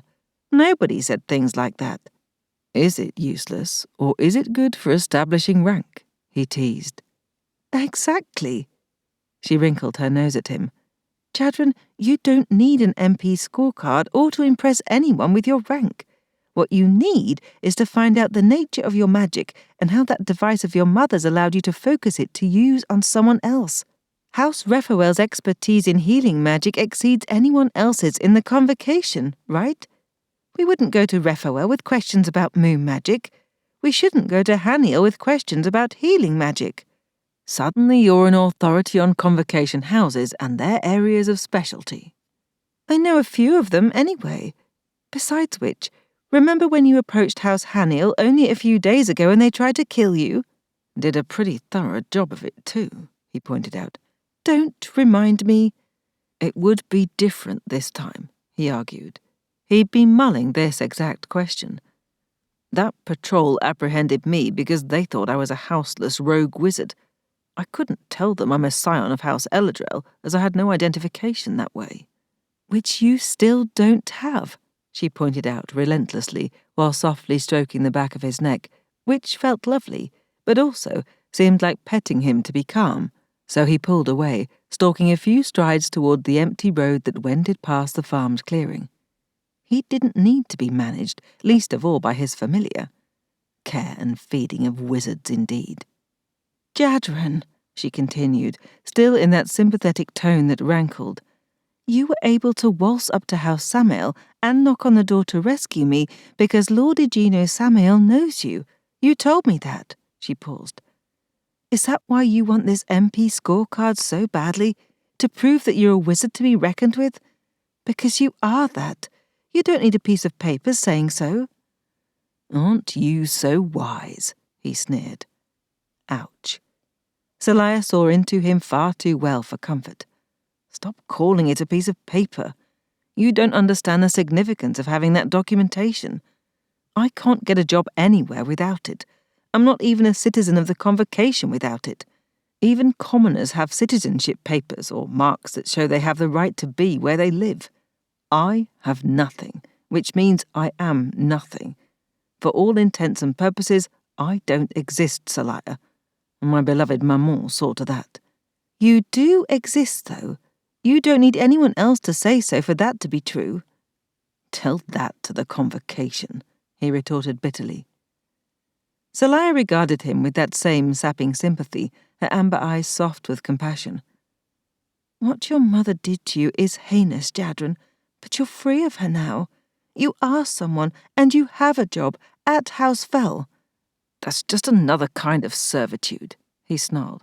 I'm trapped no matter which way I turn.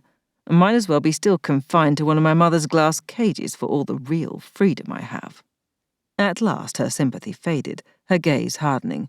Trapped by your bond to me, you mean? Yes. No. He didn't know. The bond confines you too, he pointed out, with a sense that he'd stepped onto the slick, shifting sands of one of those lethal sinkholes she'd warned him about. This again, she tapped her foot. I don't feel confined by my bond to you. I feel strengthened by it. More, I know that you are strengthened by your bond to me. So in your flailing about to find your identity or whatever it is you're doing, don't pretend that this is anything rational. I get that you're deeply messed up, Jadren. Guess what? So am I. But that's what makes us good together. He stared at her, practically speechless. You're actually arguing that adding fucked up to fucked up doesn't equal twice as fucked? Doesn't even result in the one cancelling out the other, but somehow winds up in the positive column? She frowned at him, punching her hands to her hips. As we're talking about human beings, not numbers to be added and subtracted, yes. We are not human beings, he informed her silkily. We are wizard and familiar. He stabbed a thumb at his chest and then pointed at her to emphasize their roles, as if she might be unclear. Seliah actually rolled her eyes at him. We are human beings with magical ability. That doesn't take away from our humanity. So you admit adding and subtracting makes sense in this scenario, he crowed triumphantly. She gazed at him blankly. I've forgotten what we're arguing about. To be fair, so had he. For some absurd reason, I'm arguing with my familiar about what I plan to do. If you're so determined to be bound to me, to follow wherever I go, then you'd best learn to be obedient to your wizard's will, he informed her, rather enjoying as she reacted first with shock, then with annoyance. Far better than that sympathy that only weakened him. Wizard, he declared, repeating the thumb-stabbing gesture, then pointing at her again. Familiar. We're going to House Haniel. She gazed at him for a beat, then raised her brows in supercilious question. Are you done beating your chest at me now? The woman could sure take the wind out of his sails in a trice. Before he could summon an appropriately scathing answer, she continued, How do you know you're the wizard and I'm the familiar? She asked in a falsely sweet tone, eyes wide with mock innocence. We have no paperwork saying so. I see what you're doing there, Jadren ground out, and your ridiculous argument and baseless logic won't sway me. How about the argument that your desire to go to House Haniel is entirely about your ego and possibly your ongoing self-destructive tendencies? If so, that's my problem. Is it? She asked with quiet intensity. Seems like that's our problem. What happens if they throw me off the cliff with you? I can't survive that fall. They won't kill a valuable familiar. Though the image of Seliah, smashed and shattered at the bottom of that cliff, made his blood run cold. Oh, right. Seliah rolled her eyes and cocked one hip. They'll toss you off again, and this time there won't be anyone coming to drag you off those rocks. And me, they'll just capture and bond to whatever wizard they decide I'd serve best as a living asset. They won't be able to, since I can't die, he replied before thinking. If that was meant to be reassuring, it fell far short, not even as far as you fell off that cliff. I didn't fall, I was thrown, he retorted, before he realized he'd just taken another dive falling for that bait. Seliah could twist him up until he couldn't see straight. At any rate, my decision is final. I'm going to House Haniel. You can either go home or come with me. Or I could go to House Raphael, she said, thoughtfully tapping a finger against her lip. Or I could report to Convocation Centre for testing and training. Really, if I'm free to do as I like, I have all sorts of options. You are not free to do as you like, he replied, setting his teeth. I gave you 2 options, which is more than most familiars get. Pick one. You're not the boss of me. I am the boss of you, he fired back, part of him in the back of his mind observing that this sounded like a children's argument. She turned her back on him, hair rippling in a dark wave with gleaming blue highlights that reminded him of moonlight on still water, the curling tips pointing at that enticing rear end, just to taunt him and make him even more miserable. Vale is my horse, she was saying, then looked over her shoulder at him with a narrowed gaze. He hastily yanked his own avid stare off her pert bottom. If we part ways, he goes with me. He's your brother's horse, Jadren retorted, mostly to annoy her, and because arguing with her was like a drug he couldn't quit. Vale swung his head around and blew out an equine remark between grass-slobbered lips that Jadren couldn't interpret. Vale is his own horse, Seliah amended, scratching under Vale's forelock, but he's on loan to me. Fine, I'll take my things and walk to House Haniel. She spun around, fully exasperated. Do you seriously have a death wish? In truth, he probably did, just as everyone wished for the one thing they could never have. I have a gut feeling I should go to House Haniel. Call it my wizard's intuition. Your wizard's idiocy and stubborn short-sightedness, more like, she grumbled. Do you want to walk or ride first? What do you mean? He asked, feeling a bit stupid. Only one horse. She pointed to Vale as if he might have failed to notice the big gelding. Despite what the romantic novels say, it's not all that feasible for 2 people to share one horse for any length of time, especially not with this much baggage. We'll have to take turns riding. Who are you accusing of having baggage? He quipped, unable to resist the joke. It helped to justify the smile widening his lips, even though the real reason for it was the sheer giddy relief that she'd decided to come with him. It meant far more than it should that she chose him. Yes, it called her good judgment into question, but that just showed how alike they were. I fully own my baggage, she replied with an answering smile, even if most of the literal baggage here is mostly what Gabriel foisted upon me. We could make an argument that a fair amount of the metaphorical baggage is too. Her lips twisted ruefully, and she dipped her chin to acknowledge the point. Family can be that way. How about we start out walking?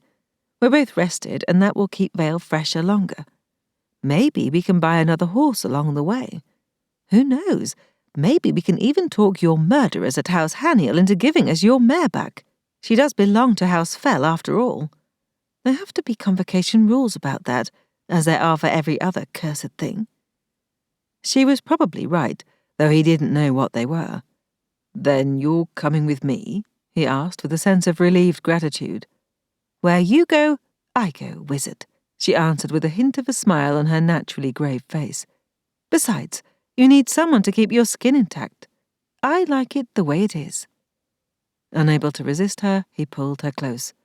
I like your skin, too. Almost lazily, she looped her hands behind his neck, toying with the short hairs there as she liked to do, inclining her long body against his. You certainly spent enough time examining every fingertip of it. How well he remembered. Her tawny, satin-soft skin held endless fascination for him, especially when she purred so delightfully in response to his explorations. You truly will come with me to House Haniel, even though you think it's a bad idea. I truly will, she answered, making it sound like a vow. In a way, he supposed it was. He kissed her, sinking into the welcome of her full, sensual lips. Maybe they could stay in the little cottage another day. To his surprise, he found himself thinking of the place with nostalgic affection, not as a poorly ventilated hut, but as a cosy nest of peace and safety. When had he ever had that? Never. And he wanted more. But, He reminded himself it wasn't truly safe. That was an illusion, a delusion to believe that he was in any position to take care of Seliah. She would never be safe until he figured out how to be wizard enough to protect her. What did I do to deserve you? She shook her head sadly. Terrible things, no doubt. But it's too late to repent of your past ill deeds. You're stuck with me now. Sliding his fingers along the glossy, intricate coils of the braid alongside her face, he let out a dramatic sigh. I shall just have to bear my punishment with good grace. Off we go to House Haniel, then. All right, but I reserve the right to— I say House El-Adrel, a cool voice interrupted.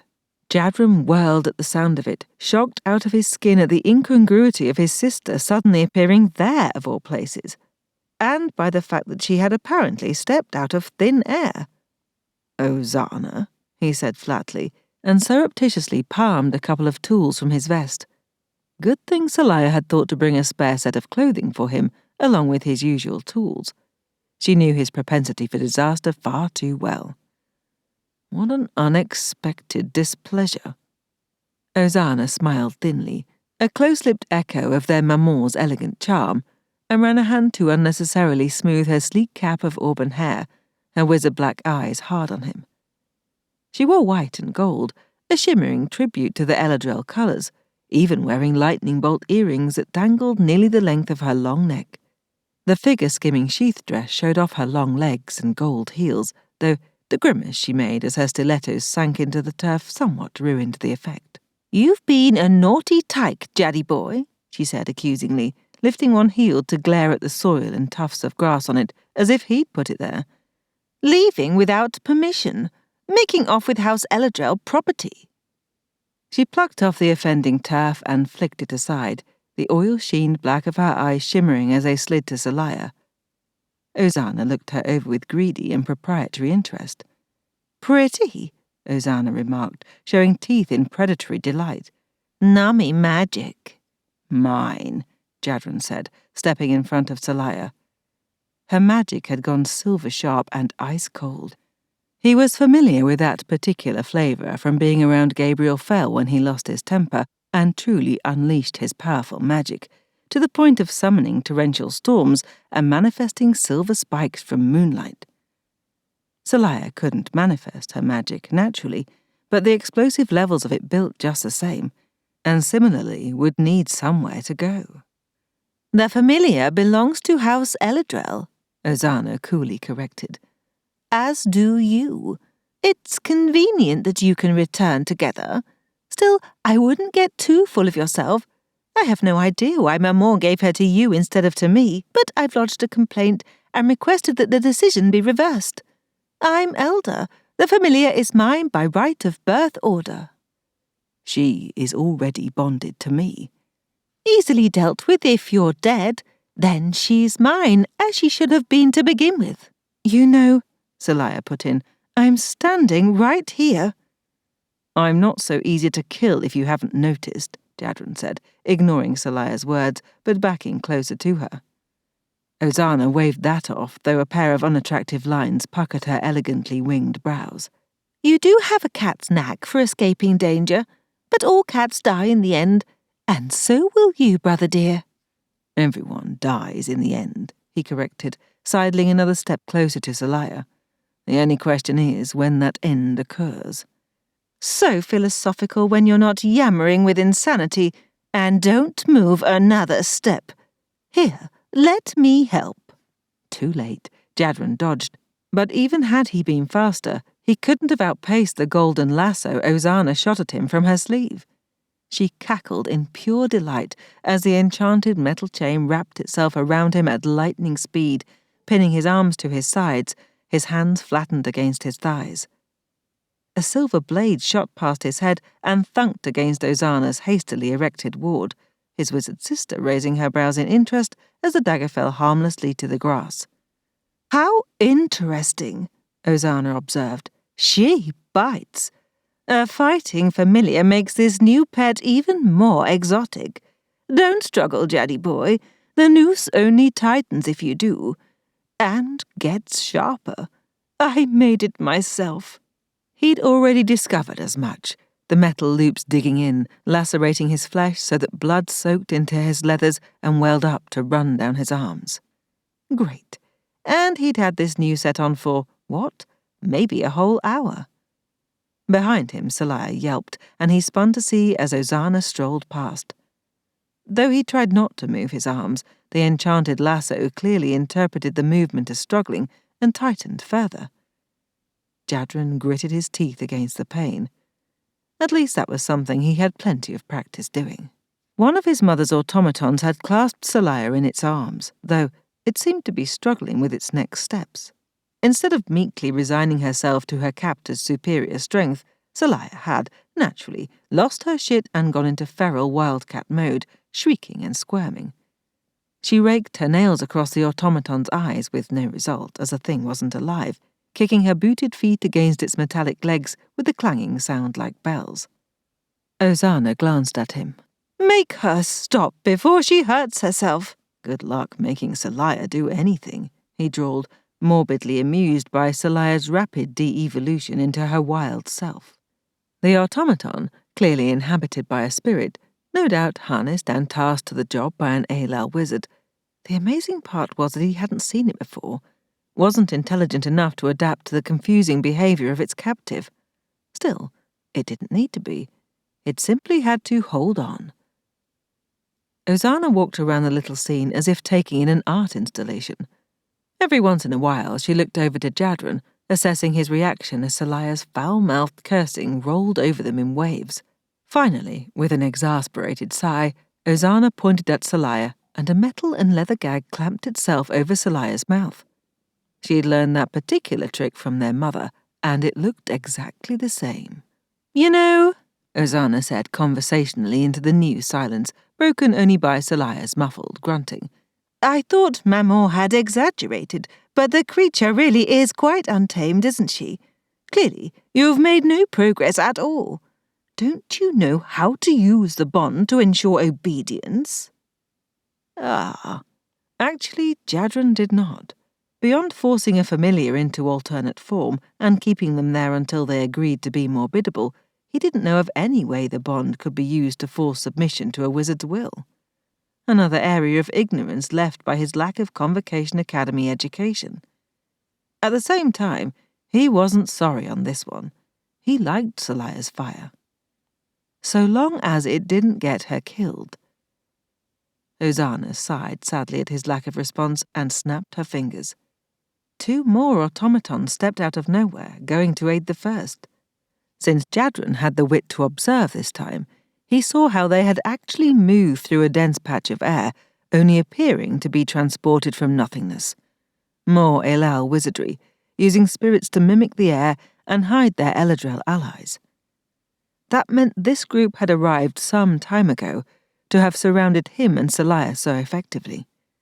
Dark Arts only knew what Ozana had overheard before she decided to show herself. More critical, did the people back at House Phel realize this possibility? Nick was savvy about afoul wizardry, but she might not have been privy to this particular application.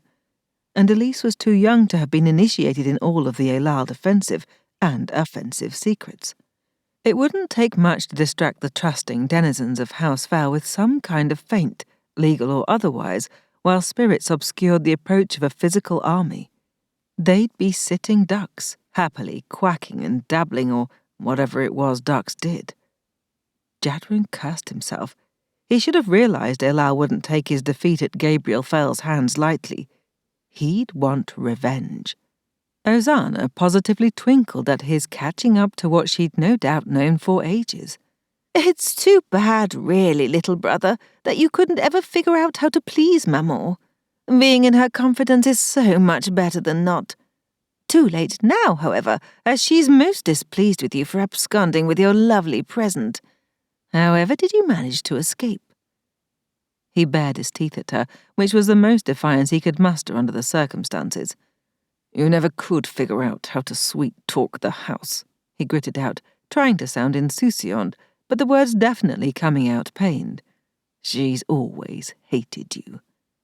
The perfect oval of her pale, delicately freckled face began to spiderweb from the edges with the maroon of old blood and sibling rivalries.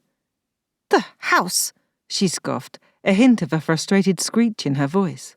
"It's not sentient, you know. That's a bunch of superstitious claptrap. It's just a building with magical elements, like any other enchanted artifact. You don't talk to the thing." And she wondered why the house didn't like her. Yes, the house, meaning the literal physical house El-Adrel, could be a real bitch, mischievous, mercurial, and occasionally downright sadistic. But she also loved her denizens. At times, the house reminded Jadren of a cat whose loving affection included treating her people like mice to torment. You never knew when you'd get the purring, cuddling version of the house or the swat with claws extended that drew blood. But it did help if you knew how to pet cats, or if you were at least willing to try. Ozana's insistence on treating the house like an inanimate object without feelings had not endeared her to their childhood home. Remember when you got trapped in the atrium and the house changed the whole thing into a globe? The memory cheered him enough that he could speak over the pain. Come to think of it, the chain was hurting less now. He was healing rapidly thanks to the massive sex infusion of Seliah's magic. Stronger together, remember? This is why you wanted me for your familiar. Seliah's words echoed annoyingly in his mind, emphasized by her mute glare at him from the confining embrace of the automaton. Then the globe detached itself from the rest of the house and rolled downhill, he reminded Ozana gleefully. That had been truly fucking hysterical. His already startlingly malicious 8-year-old older sister had been tossed inside the rolling ball like a furious red-furred rodent, beating her fists against the glass and screaming without sound. He'd been only 5 at the time, and sporting numerous cuts and bruises from Ozana playing scientist on him, a foreshadowing of things to come, and he'd fallen to the lush grass in fits of laughter, unable to catch his breath from the hilarity of it all. Their parents had been summoned by the panicked wizard nanny, and it had taken hours for their mother and father to charm the house into releasing Ozana. Mostly, it had been their father who'd got it done. The house resisted being leveraged by wizardry, even a wizard as powerful as their maman, but it had a soft spot for the gentle, loving Ferdu, which was probably how he'd managed to effect Jadren and Seliah's escape from the labyrinthine laboratory where his mother had imprisoned them. No way would Jadren even hint at his father's involvement in their escape, however. Hopefully, Ozana's apparent ignorance of how they'd escaped meant their mother hadn't figured it out either. A relief to know, as a wizard could make a disobedient familiar's life very, very unpleasant. Jadren met Seliah's irate amber gaze and tried to send reassurance along their bond. "What more evidence do you need?" he taunted Ozana. "It took a special hate to do that to a kid." The spiderwebbing of maroon, humiliated rage had blossomed into a full flush, encompassing Ozana's entire face. "That was not the house acting on its own. It was an embedded spell that I accidentally activated. The cursed place is riddled with layers upon layers of enchantments carelessly left behind by our wizard ancestors. The fact that the house is so resistant to wizardry is just proof of that." "Yeah, keep telling yourself that, Zany." With the use of her hated childhood nickname, Ozana's face purpled further. She always had been ridiculously easy to infuriate. A special gift of his. "You know that you'll never be Lady El-Adrel if you can't manage the house." "At least I have a shot at being Maman's heir," Ozana snarled, stalking closer to him. "Unlike you, she will be very pleased with me for returning her errand, lab rat, and this potent familiar. You'll see when you're dead and the Phel familiar is mine. I will be a force to be reckoned with." "You sound like a villain from one of those books our nanny read to us. Hasn't your reading material matured at all?" He didn't bother pointing out the flaw in Ozana's logic. She never had been much of a thinker, as evidenced by the fact that she'd never quite put together just how difficult Jadren was to kill. She was, however, an impulsive fireball of emotion, and he'd always known how to light her fuse. With an incoherent screech, Ozana leapt on him, knocking him to the ground as she flailed at his face. Perfect. He whistled for Vale, as he'd heard Gabriel do, and at the same time fast enchanted the tool he'd palmed. He stabbed the tool, a simple spike, into Ozana's leg where she straddled him, then jabbed a second spike into her back above her heart, and fired his magic into it. The electric current sent Ozana into a paroxysm. With any luck, it would stop her heart, at least temporarily. The shock of his lightning fed back into his own nerves, which hurt, but his healing magic, nicely boosted by Seliah's shimmering moon and cooling water, buffered the worst of it. As Ozana lost consciousness, her magic vanished from the chain binding him, releasing its hold. She toppled over as he shrugged her and the chain off, his sister jerking spastically. The shock wouldn't kill her, as she'd also inherited their mother's resistance to injury, not to Jadren's immortal extent, and probably not even to their mother's, though how much Ozana understood that about herself was debatable. Jadren pushed up, a bit more rattled by that shock than he'd anticipated, though his head was clearing rapidly, and looked to Seliah. As he'd hoped, Vale had used his excellent horse sense and charged the automaton holding Seliah. She had escaped its clutches and staggered away, the gag having fallen to the ground, and seemed to be watching in some astonishment as Vale trampled one automaton beneath his hooves while battling the other two.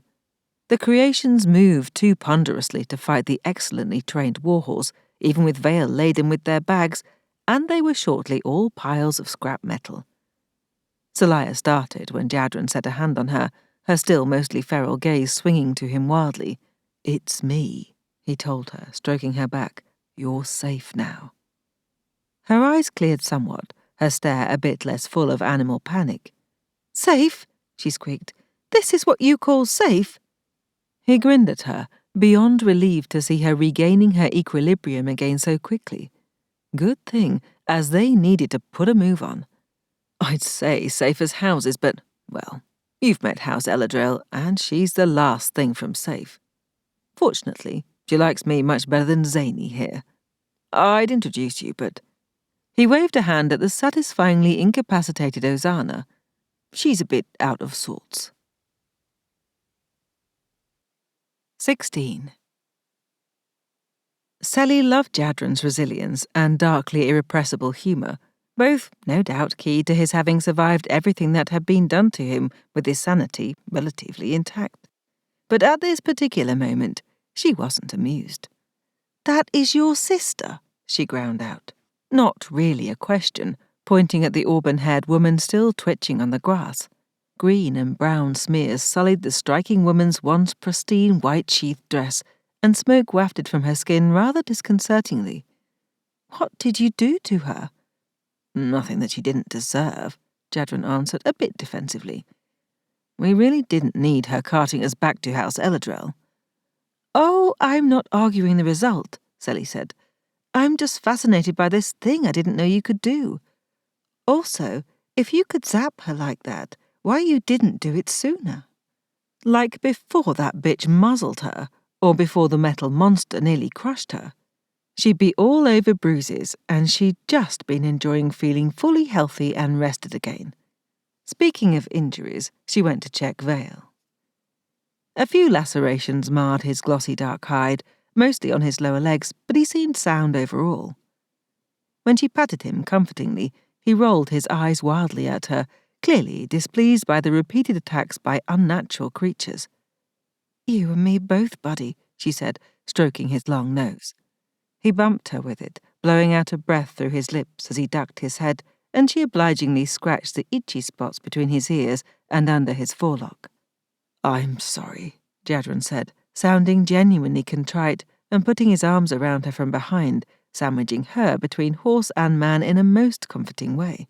He'd done this before, only with much more erotic intent, and she surprised herself at how it settled something deep inside her to be held this way. "I know you were afraid, but I had to wait for her to get close enough for me to jab her." He took her hand and pressed a metal piece into her hand. "I had to make this on the fly, and I wasn't sure how well it would work." She edged back from Vale just in case and looked at the innocuous-seeming spike in her hand. "Will it go off again?" He chuckled and moved her hair aside to kiss her neck in that spot he'd discovered melted her with alarming speed. Indeed, and against all practicality, given their circumstances, her blood leapt in eager response, desire shimmering through her. No, Jadren murmured against her skin, nipping lightly, like a lightning bolt right there, zapping her arousal to the next level. She moaned, and he echoed the sound, vibrating through her from his chest against her back, his hardening groin against her bottom. It needs wizardry to work. Probably only mine, though I could maybe make one that anyone could use. That would be handy, she agreed in a throaty voice. Vale bumped her peremptorily in the stomach, shattering the mood. Vale is right. We can't dawdle. Right, Jadren agreed, letting her go immediately. Stop trying to seduce me, you wild thing. Despite his teasing, when she turned to face him, he was regarding her with a concerned expression. Do you feel all right? Can you ride? Yes, or walk, she reminded him. I'm going to be bruised up, but probably better to move so I don't stiffen up. Ride, he told her in that arrogant tone of command that simultaneously turned her on and irritated the fuck out of her. Up you go. He held the stirrup for her foot and offered a hand for balance. I'm not that badly hurt, she protested, not moving. Both of us will ride. We'll need the speed to put some distance between us and Zany and any other henchmatons she might have with her. There might be more lurking, cloaked by afoul spirit magic. I'd rather not be here when she recovers her wits enough to uncloak them and have them subdue us before we can fight back. We have the advantage now. Use your wizardry against her. I can't defeat my sister, or any of my siblings, any more than I can battle my mother. Sally cocked her head, studying him. You don't know that. Yes, I do. I have a whole lifetime of evidence from growing up in that house. Believe me, I'm not being overly modest. I am well aware of my personal limitations. You just defeated your sister. Sally pointed to the prone wizard. Maybe you need to reconsider what you do and don't know about yourself. He offered Sally a crooked half-smile. I'm good at taunting Zany into a frenzy, but it won't be so easy the next time. She's not exactly a brilliant strategist, but she's much more powerful. I got the slip on her this time. That won't happen again. We need to go, now. She's already recovering. The woman did seem to be looking healthier, no longer smoking or convulsing quite so much. Her magic, much like Jadren's in feel and flavour, quite disconcerting to Sally to feel that from the wizard when she first appeared, seemed to be rebounding somewhat. Why not just kill her? I mean, I know she's your sister, but you don't seem to be on friendly terms. He made a choking noise. You have no idea. She tried to kill me often enough when we were kids. Unfortunately, she is also not so easy to kill. Does she have your healing gift too? Jadren shifted restlessly, glanced at his sister. Can we discuss on the hoof, as it were? If they weren't going to just kill the wizard, Sally supposed they had better flee. She relented and took the offered assistance to launch herself into Vale's saddle, her body creaking with protest already. She'd be in a world of hurt after a few hours of hard riding. Jadren swung up behind her, snugging in close to her body. You're a better rider, so you direct Vale, he said, moving her hair to nuzzle her neck again, most distractingly. Consider me baggage. I already do, she replied tartly. He laughed. That's my girl. She wanted to retort that she wasn't his girl, but she most emphatically was in every way imaginable. No sense pretending otherwise, to herself or to him. She turned Vale's head in the direction of House Haniel and urged him into a fast walk. Other way, Jadren said. House Haniel was back this way, wasn't it? She might not be an expert in Convocation geography, but she had an excellent sense of direction. We're going to House Raphael. A surge of relieved pleasure that wasn't sexual, yet still wasn't without an erotic edge, swept through her. She turned Vale around and urged them into a trot as they circled around the inert wizard sprawled on the ground. I'm really not that badly hurt. I'm delighted to hear it, though I must say, My balls will need medical attention if you intend to jounce us all the way to Raphael like this." Smothering a laugh, she moved Vale into a smoother canter, the overhung forest trail like a shadowy tunnel to a sun-dappled land beyond. They weren't away and safe yet, but she had a good feeling about going to House Raphael. Healers were nice people, and she and Jadren had escaped yet another attempt at capture, and they were together. Better? Some. His teeth clacked, however, and he was way too stiff in the saddle. "Lean into me," she advised. "Think about it like sex, how we had to find the rhythm that worked for us both." "That worked very well," he agreed, with a dark burr in his voice. He snaked his arms around her waist, after a while finding the sync with the movement of her body and horse. "Good analogy, though this is faster than we ever did it, so far." A surprisingly giddy laugh escaped her. "We'll have to work on that." "Deal, if my balls survive." "You wanted to make time." "True. The sooner we get to House Raphael, the happier I'll be." "Why the change of heart?" she asked. "Maybe I'm just that worried about my ability to ever get it up again." "You chose Raphael before the jouncing began." "It's closer," he answered, "which we might be extraordinarily grateful for if Zany recovers soon enough to pursue with vigour, which might as well be her middle name. I'm reasonably certain Raphael will offer us sanctuary, as it's part of their ethic, and they're not fond of El-Adrel from way back. And you might have a point about me learning about my abilities being more important than obtaining a piece of paper." Would wonders never cease? "Did you just admit I was right and you were wrong?" She almost felt him roll his eyes. Not everything is a competition. Not everything, but she definitely won that contest. Just watch me win this race. She urged Vale into a faster gallop, the wind of their passage too fierce for further conversation. But Jadren lay against her back, strong thighs snuggled against hers, and his arms tightly embracing her. From time to time he caressed some part of her or other, or kissed her cheek, temple, jaw, throat, his face alongside hers so her hair whipped out behind them on the other side. He wasn't one to express affection with words or romantic gestures, but the way he touched her said everything. They might be racing for their lives to safety, but it was also one of the best moments of her life. "You were going to tell me about your sister," she said several hours later, when Jadren estimated they should be near the Raphael border, or perhaps over it, if they left it unguarded and unmarked. Besides, Vale was drenched in sweat and tiring. For fear of pursuit, they kept moving, this time walking alongside Vale to let him cool. As she duly predicted, Sally felt like one of those El-Adrel automatons, moving stiffly and painfully.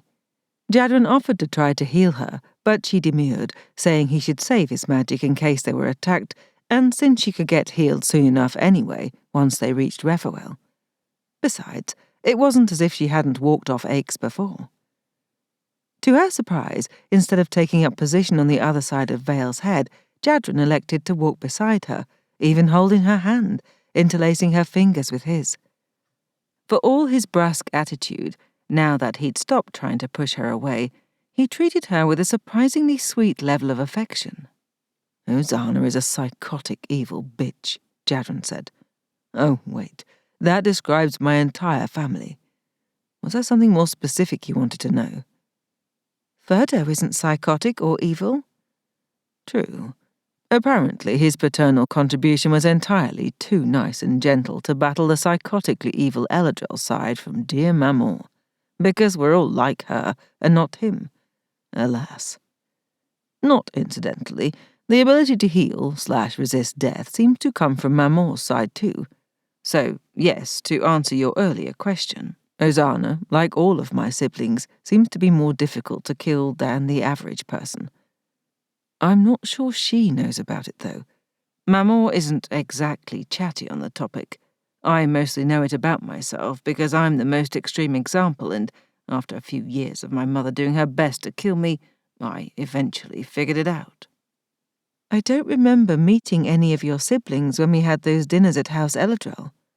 "No, They were all conspicuously absent. Not that I blame any of them. Far away from Maman is always wisest. She contemplated that a moment, how it would be to regard your own mother and your siblings as the worst of enemies. It made her heart ache for him, a sentiment she knew he wouldn't welcome. Are you all wizards? No familiars? Exactly. Makes for lovely family dinners, each one clawing to be heir to the glorious El-Adrel legacy. Sally ignored his sarcasm as being of his light, knee-jerk variety, and not the cutting version that indicated she'd come too close to something truly painful. Except for you. Correct. I have no desire to be Lord El-Adrel. He mock-shuddered. Even though the house loves you, the house loves only herself. I suspect she sussed out my lack of useful wizardry early on and, correctly discerning that I wasn't a contender for ruling her life, let me off easily. The others have a much harder go of it, which Maman observes closely. To head House El-Adrel, a wizard must be able to govern the house itself. Can't have your house eating everyone in it. Before you ask, no, that's not the case with other houses, even high houses, but falls in line with the El-Adrel magical concentration on enchanted artifacts. The house is our greatest and worst invention. In a way, Gabriel had to govern the manse for Phel. He had to raise it from the water and make it whole again. Jadren gave her a thoughtful look. That's true. Perhaps there is an element of the heads of houses having to deploy a certain level of wizardry to manage the physical house to rise to leadership of the non-tangible aspect. Then he waved his free hand, making Vale bob his head and snort. At any rate, none of this is here nor there. Maman has numerous wizardlings to choose from, and Ozana is one of her favourites. And, not incidentally, why I fought to bond you as my familiar, lest you ended up in Zany's evil clutches. Or the equally evil clutches of one of the others who are as yet unbonded. You are facing enough trouble being in mine. You are not evil, she protested. He slid her a dark look from glittering wizard black eyes. Seliah, darling, you really have no idea. Then tell me, what is this thing that you're so afraid of becoming? When he hesitated, his magic developing a decided unhappy clanking, she pressed on. Because I think the worst has already happened. Your automatic healing ability inadvertently drained all of my magic so you could save yourself, and it turned out fine. You saved me in turn. You can do it again. I really don't understand what— No, he snarled, dropping her hand. You don't understand anything, Seliah. You have no idea what it's possible for me to become, especially with unlimited access to all of your magic that rebounds so bountifully. Then tell me what— She broke off at the same moment his head whipped up.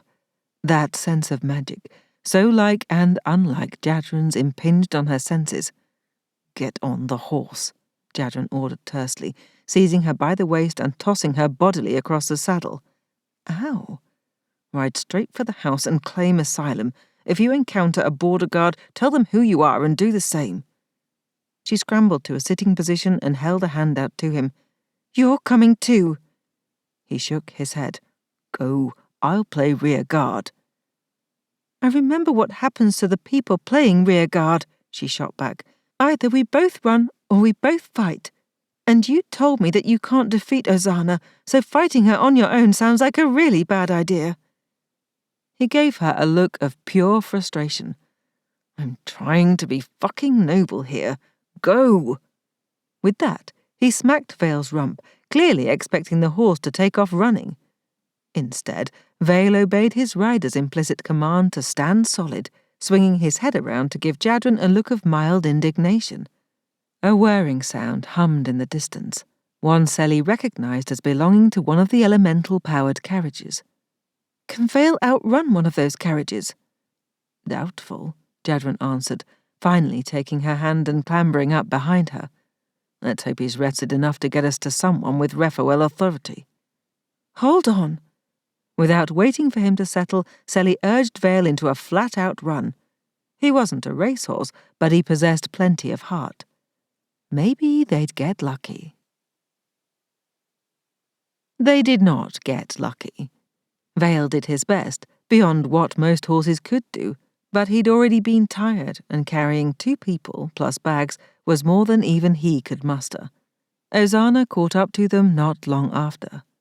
Seli sensed the phalanx of Eilal's spirits preceding the wizard, the ones Jadren had said were clouding the air and providing camouflage for the El-Adrel automatons. She had no time, however, to congratulate herself on her growing ability to sense magic passively, as the path ahead suddenly disappeared in an apparent cloud of fog. Undaunted, Vale didn't even slow, plunging into the mist, then tripping, staggering, and nearly falling as something snagged his feet. Afraid the valiant steed might break a leg, Seli reined him in, soothing him with calming pats on the shoulder. He was soaked in sweat and breathing hard, so much so that Seli feared she'd foundered their staunch friend. She opened her mouth to ask if they'd be at a disadvantage on the ground so they could unburden Vale, but Jadren had already leapt off. Facing back the way they'd come and extracting tools from his vest, he cursed a steady blue streak under his breath. When she dismounted and joined him, he gave her a nasty glare. "I don't suppose you'll hide?" "Nope." She readied her own weapons, quiver at her back, a few arrows in hand, and daggers at the ready. Sticking one blade in her teeth, she grinned at him around it, making it clear that conversation, at least on her side, was over. He growled in supreme frustration, wizard black eyes glittering in suppressed ire, and also a hint of humour. "Why did I have to fall hopelessly in love with a half-insane feral swamp creature?" he muttered, facing down the trail to the increasing hum of the as-yet invisible carriage. "Funny," Ozana sang out from nothingness. "That's exactly what Maman would like to know." The sound stopped, and spirits swirled in the air like heat shimmer over sun-baked earth, drawing aside to show a fancy open carriage of white and gold. Ozana, mud-smirched and quite scorched, perched on the seat. Seli didn't wait for the taunting. She fired a sequence of 3 arrows at Ozana, aiming for each eye and the base of the throat. All 3 bounced harmlessly off an invisible shield, just as in their previous confrontation. "Wards," Ozana told her with considerable disgust, "are you truly that ignorant?" She smoked with fury, her magic palpable as she aimed some sort of device directly at Seli. "Maman is most anxious to explore the depths of your attachment to this idiot, Jadren. Get in the carriage, both of you." "Or what?" Jadren challenged, edging slightly in front of Seli. A streak of fire, like a horizontal lightning bolt, shot out of the device and hit Seli in the shoulder. It burned with agonizing heat, and kept burning. After her first yelp of shock and pain, she clamped her teeth on further whimpering, but the burning continued to intensify, feeling as if it burrowed down to the bone. Jadren glanced at her, his face so white and strained that his eyes looked like black pits of despair. "Or I'll kill her," Ozana said flatly, her own gaze fastened on Seli like a snake about to strike. Except she'd already struck, her wizardry a connection pumping venom into the wound, weakening Seli rapidly. Though she fought the sapping weakness, Seli fell to her knees. Jadren reached for her. "Don't!" Ozana's command snapped out, freezing him. "Make one move in any direction except toward this carriage, and I'll blow her head off. You know I never bluff, Jedi boy. You won the first skirmish, but the war will be mine." "Seliah is too valuable to kill," Jadren said. Ozana laughed. "Not to me. The pleasure of depriving you of the one familiar Mama would ever let you have is beyond value to me. You might be harder to kill than an alley cat, but at last I know how to hurt you."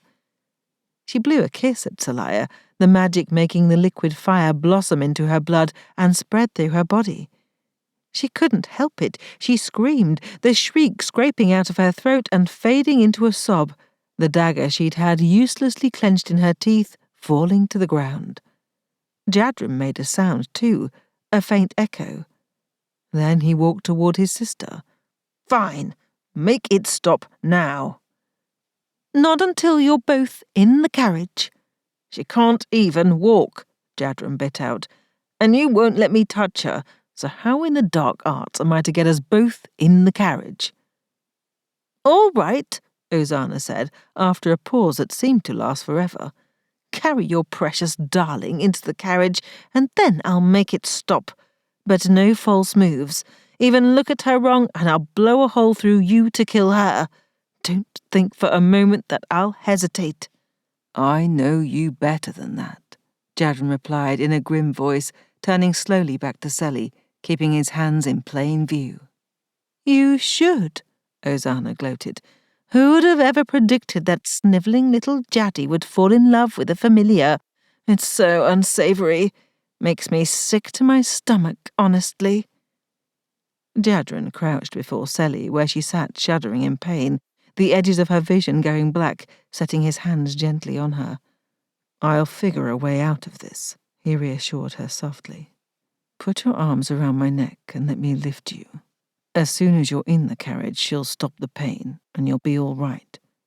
She did as he instructed, putting her mouth near his ear, panting pauses after only a couple of words. I have plenty of magic. Use it. Kill her. I don't dare try, he answered with barely a sound. Besides, there's nothing I can. Healing tube round your neck. Reverse it. What? He lifted her and turned, walking toward the carriage and the gleefully smiling Ozana. Do it, Seli hissed against his ear. Won't work. Better to try. Die on own terms. Seliah. For me. Kill her. Jadren pressed a kiss to her forehead, fervent emotion in it coursing through their bond, a deep shuddering reverberating through his chest. He stepped into the carriage and sat, holding Seli on his lap. We're here. Release her. Ozana made a rude sound, but the enchantment released with a pop, the cessation of pain such an intense absence, such a relief, that it washed through her with almost orgasmic pleasure. Seli gasped and needed a moment to focus. Then, tipping back her head, she met Jadren's intent gaze and nodded infinitesimally, slipping a hand under his leather vest and shirt to find the tube on the chain around his neck.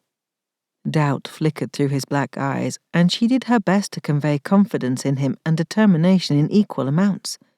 He could do this. He had to do this, because they were not going back to House El-Adrel. From where she sat on Jadren's lap, Seli faced Ozana, who regarded them with a smug sneer. Making it look as if she fearfully clung to Jadren, which didn't take much acting skill given what had transpired, she turned the tube under Jadren's shirt to point at Ozana. Jadren gently put his hand over hers and nudged the tube into the reverse. Oops. Aren't you two just the picture of... Ozana began, breaking off into a croak that shouldn't come from a human throat. They would never find out what Ozana thought they were a picture of, because, as Jadren pulled hard on Seli's magic, Ozana's black eyes bulged, then popped like overripe grapes, followed by her head. The explosive shattering of Ozana's eyes, skull, then body, which seemed to occur in a grotesque slow-motion cascade, showered Jadren and Seli with gore, though Jadren quickly turned a shoulder and tried to shield her from the worst of it. They sat there a moment in shuddering silence, Seli too shocked to muster two thoughts, let alone put them together. Jadren stirred finally, lifting his head and meeting her gaze, his face stark and eyes bleak. A thin mist of red coated him. And you wonder why I think I'm a monster, he said in a hoarse, horrified voice. There seems to be no question of it to us, someone said. 17. An unsettling frisson of déjà vu curdled Jadren's blood, as if having just exploded his sister into a fine mist wasn't enough to do that. Cautiously, he turned his head to assess this new threat. A trio of wizards faced them, calmly, one in an elemental-powered carriage, another holding Vale's reins, and a third forward of them, hands folded, postures serene, but black eyes intently assessing what must surely be a truly gruesome scene. "Murder is prohibited on Raphael lands," that wizard said, in that same mildly disapproving tone. "Then we have crossed into Raphael?" Seliah asked, sitting up straighter. "We claim asylum." The Raphael wizard regarded her with some bemusement. "It seems your wizard's victim should be the one claiming asylum from you." "She attacked us," Seliah protested, trying to wiggle from his grip. Jadren held her tighter, trying to convey the wordless warning. "She wanted to take us to—" "Asylum has been requested by a guest on your lands." Jadren interrupted Seliah before she could reveal too much damning information. Raphael wizards were unlikely to interfere with internal House El-Adrel business. Their code meant House Raphael stayed clear of most Convocation political conflicts, but that therefore meant they couldn't really be counted on to help with anything either. Upside was they didn't conspire with your enemies against you. Downside was that they didn't help you against your enemies either. And enemies who were your own family, well, you were pretty much fucked there. Covered as he was in his sister's exploded body, he doubted even he would be able to recover from that sort of discorporation, much less Ozana. He was fully aware of the extent of this particular fuckery. The Raphael wizard considered. "The familiar has requested asylum and cannot be blamed for the actions of her wizard. Therefore, asylum is granted." Jadren sighed internally in relief and tightened his hold on Seliah, who immediately bridled and opened her mouth to protest before sinking into mutinous silence at his glare of warning. A miracle there that she actually heeded him. "You, however, El-Adrel wizard, are a murderer and cannot be granted asylum." How had they known he was from— Oh, the late Ozana's ostentatious carriage, absolutely shouting the House El-Adrel affiliation. So much for anonymity. Also, so much for Ozana. He'd yet to fully assimilate that he'd successfully murdered his awful sister. Probably he should have some kind of emotion about it, but at the moment all he felt was a queasy sense of relief.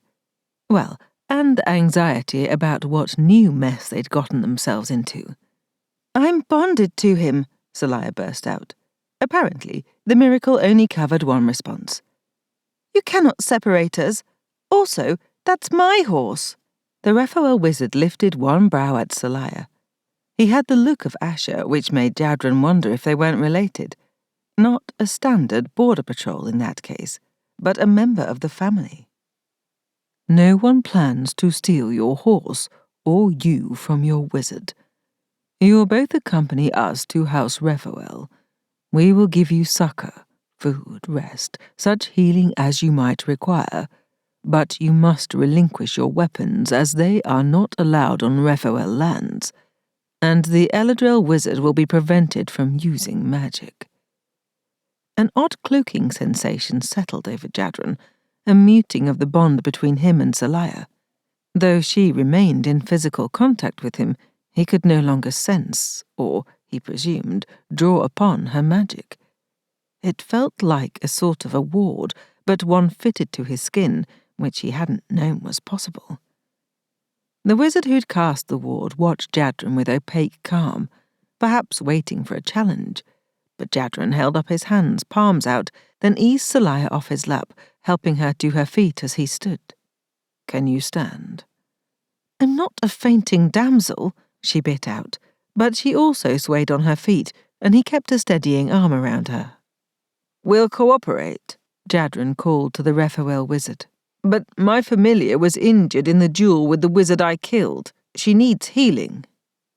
In a lowered voice, he added, "Try to avoid giving our names or any other hints about who we are. They haven't asked, so don't volunteer." She pressed her lips together, a stubborn lift to her chin, but she nodded acknowledgement. The fact that Seliah didn't argue about being treated immediately said a great deal about just how badly Ozana had hurt her. He jumped out of the carriage, then helped Seliah step down and walk over to the Raphael wizard. "I am Kaim," the wizard told Seliah with gentle warmth, saying it in such a way that it was clear he wasn't offering his name to obtain hers in return. "I wish only to help you. Maya will lead your horse." He turned, leading Seliah to the Raphael carriage, while the wizard inside stepped out and walked toward them. "Liet will ride with you, Wizard El-Adrel, and help bring your carriage with us." "It's not mine," Jadren hastily assured them, wrestling an irrational urge to snatch Seliah away from the wizard. "Leave it here." Kaim gave him a reproving look.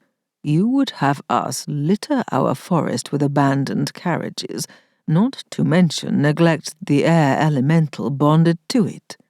We are not so irresponsible in House Raphael."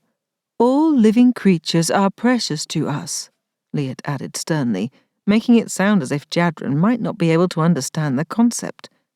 She was also dark-skinned, with bone structure similar to Asher's aquiline face.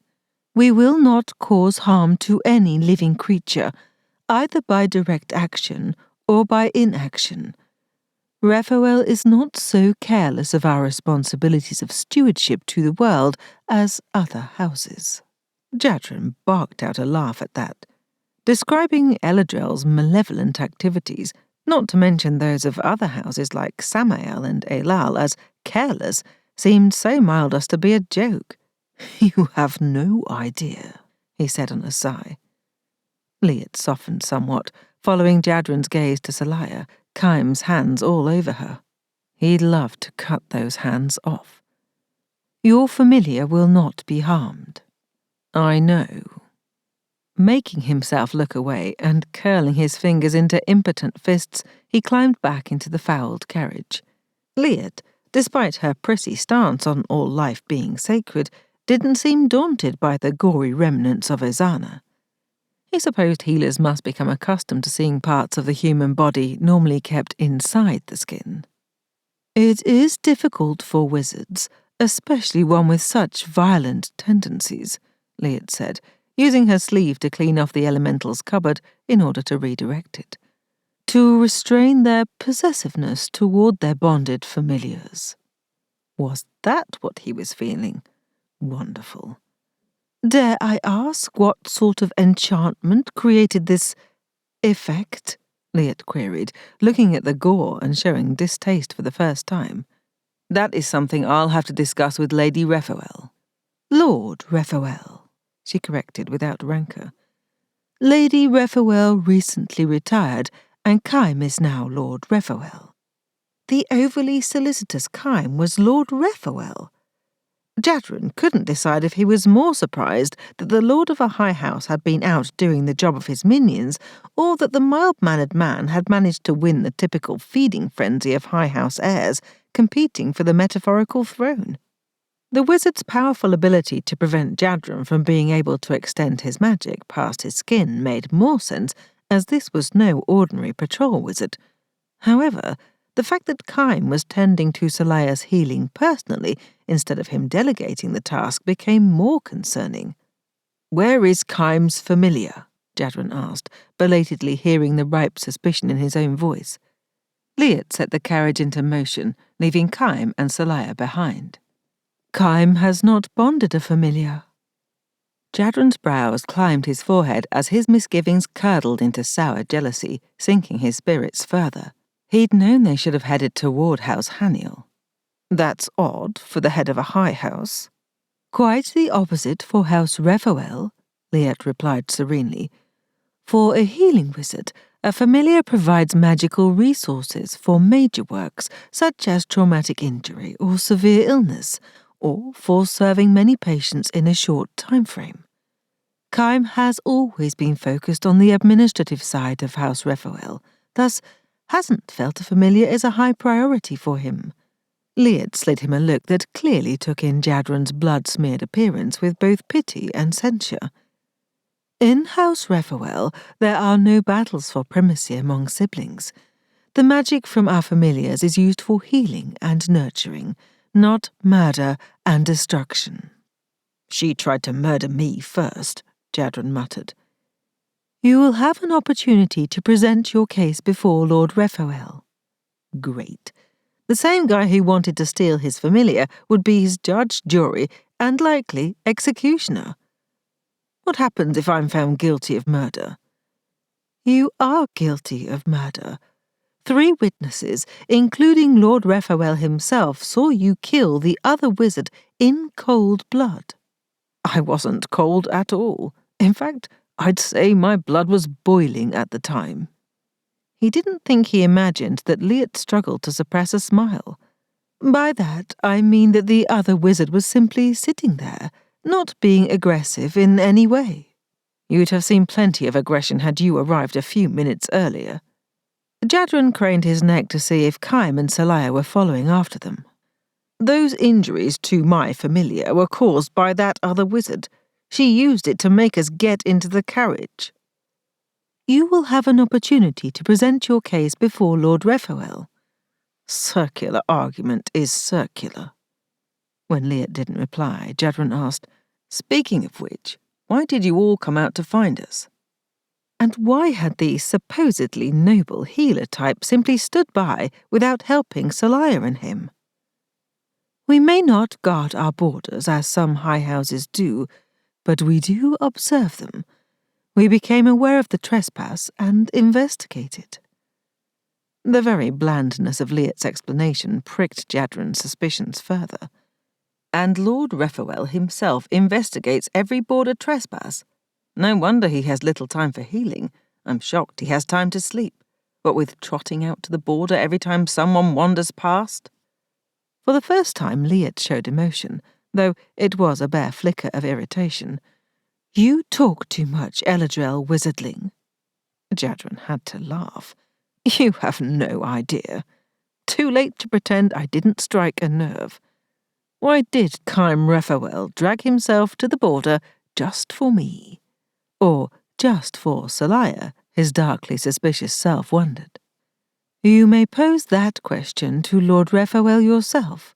When I have my opportunity to present my case, he inquired dryly.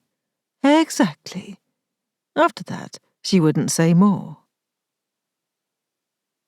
There, Kaim said, giving Seli his trademark warm smile. You should feel much better now. She definitely did, so she returned the smile and thanked the healer, then added, I didn't need to be separated from my wizard, however. Was I that transparent? Kaim sat back, surveying her. Given the scene we witnessed, I thought it prudent to have an opportunity to speak with you, without the need for you to censor yourself. It is difficult for a familiar to speak against their wizard. What is your name, bright one? Mindful of Jadren's caution not to reveal names, Seli debated what excuse to use for refusing to say, what sort of attitude to feign. Unfortunately, she had almost no idea how a proper Convocation familiar behaved. Nick hadn't covered that in her crash course. The proper comportment of familiars? And she had gone on plenty about how Gabriel's insistence on having things his way at House Phel meant they were all sideways of the rest of the Convocation. All Seli knew were the obedience aspects and the care and feeding stuff, which gave her at least something to go on. I'm not comfortable divulging personal information without my wizard's permission, she confided, hoping to sound meek, which wasn't her strong suit. Kaim sighed. How about if I promise that the El-Adrel wizard will be unable to seek retribution against you? That didn't sound good. She blinked in what she hoped looked like innocent confusion. I'm bonded to my wizard. We cannot be separated. You can be separated via his execution, Kaim replied grimly, setting the elemental to put the carriage in motion. Finally. Her relief at going toward Jadren again, not from the bond's prompting, but by her own need to be with him, if only to keep him out of trouble, was mitigated by that declaration. Execution? She squeaked, not needing to fake her distress. Can you promise that? As Lord Raphael, yes, I can. He gave her an apologetic smile. I apologize that I wasn't fully transparent earlier. I've only recently taken on the leadership of House Raphael, so I can claim that introducing myself as such is not yet habit. However, the full truth is that I didn't want you to be so intimidated that you wouldn't confide in me. But you won't do that regardless, will you?" He waited, but Sally said nothing. Kaim sighed again. "I know who you are, Seliah Phel."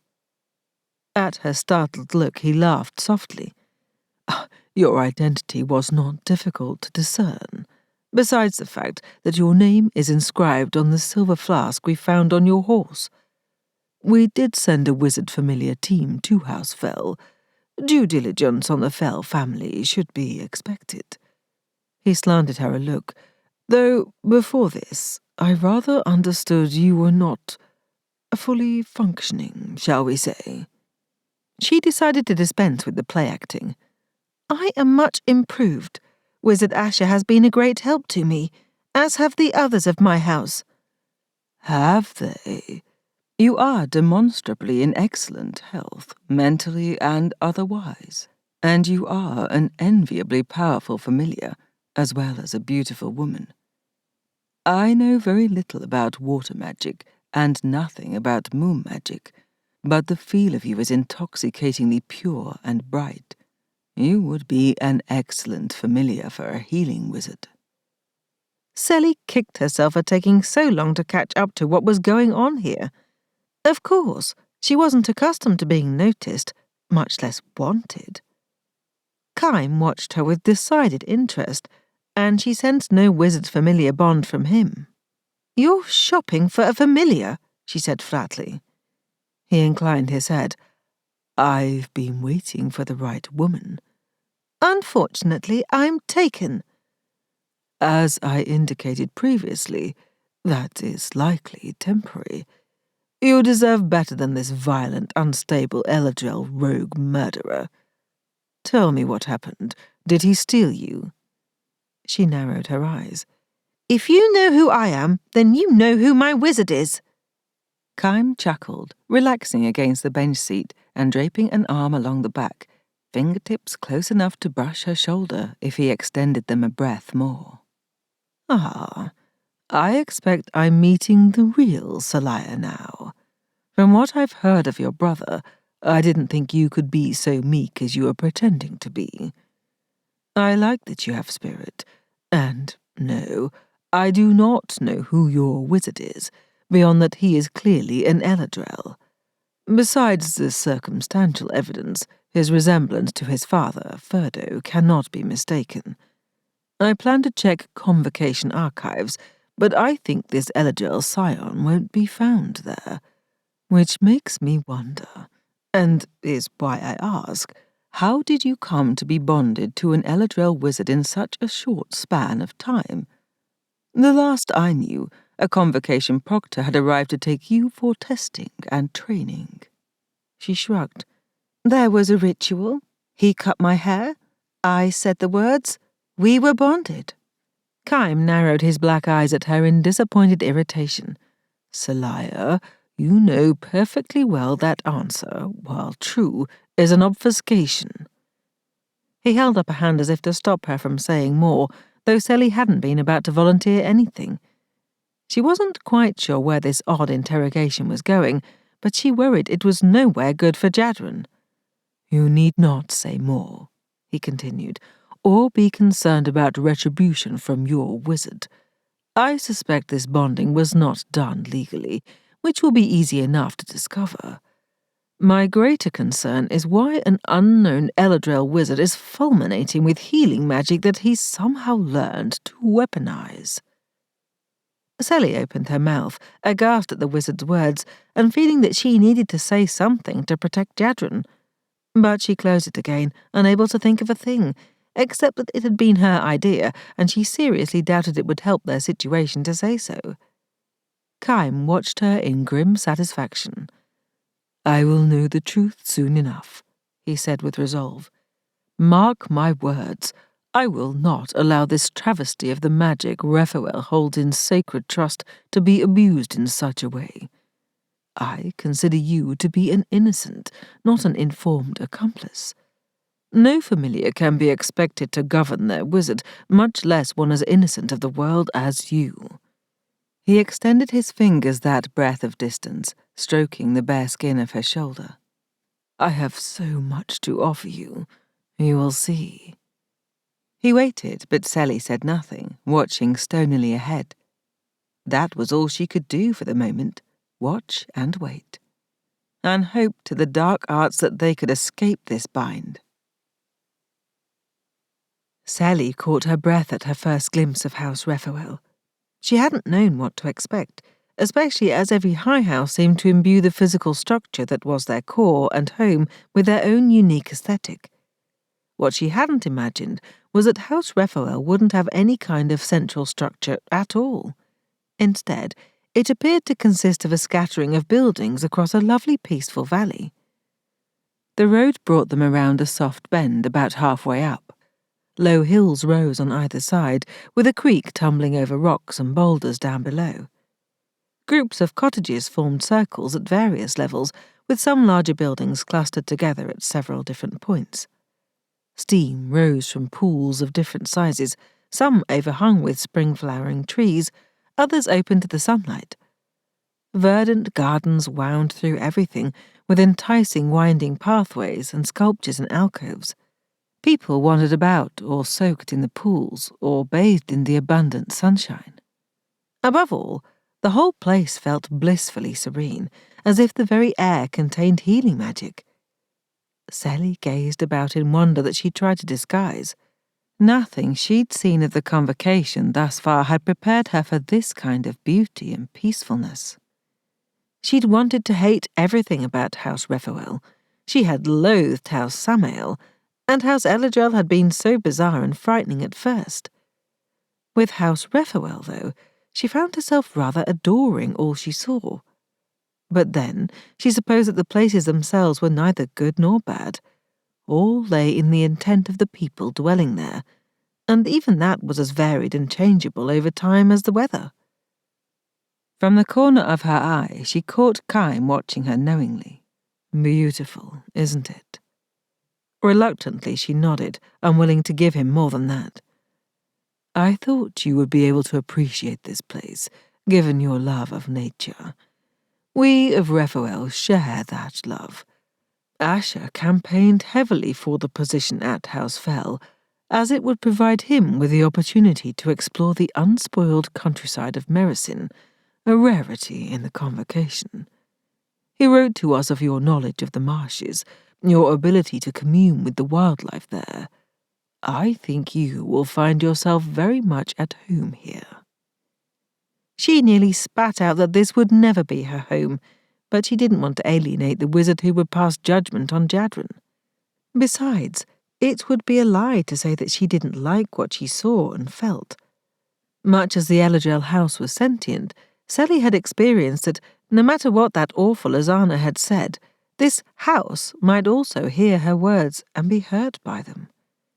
"It is a lovely, harmonious place," she acknowledged. "We go to pains to make all aspects of our home healing and healthy in every way." Chaim smiled broadly at her praise, charming and handsome as he beamed.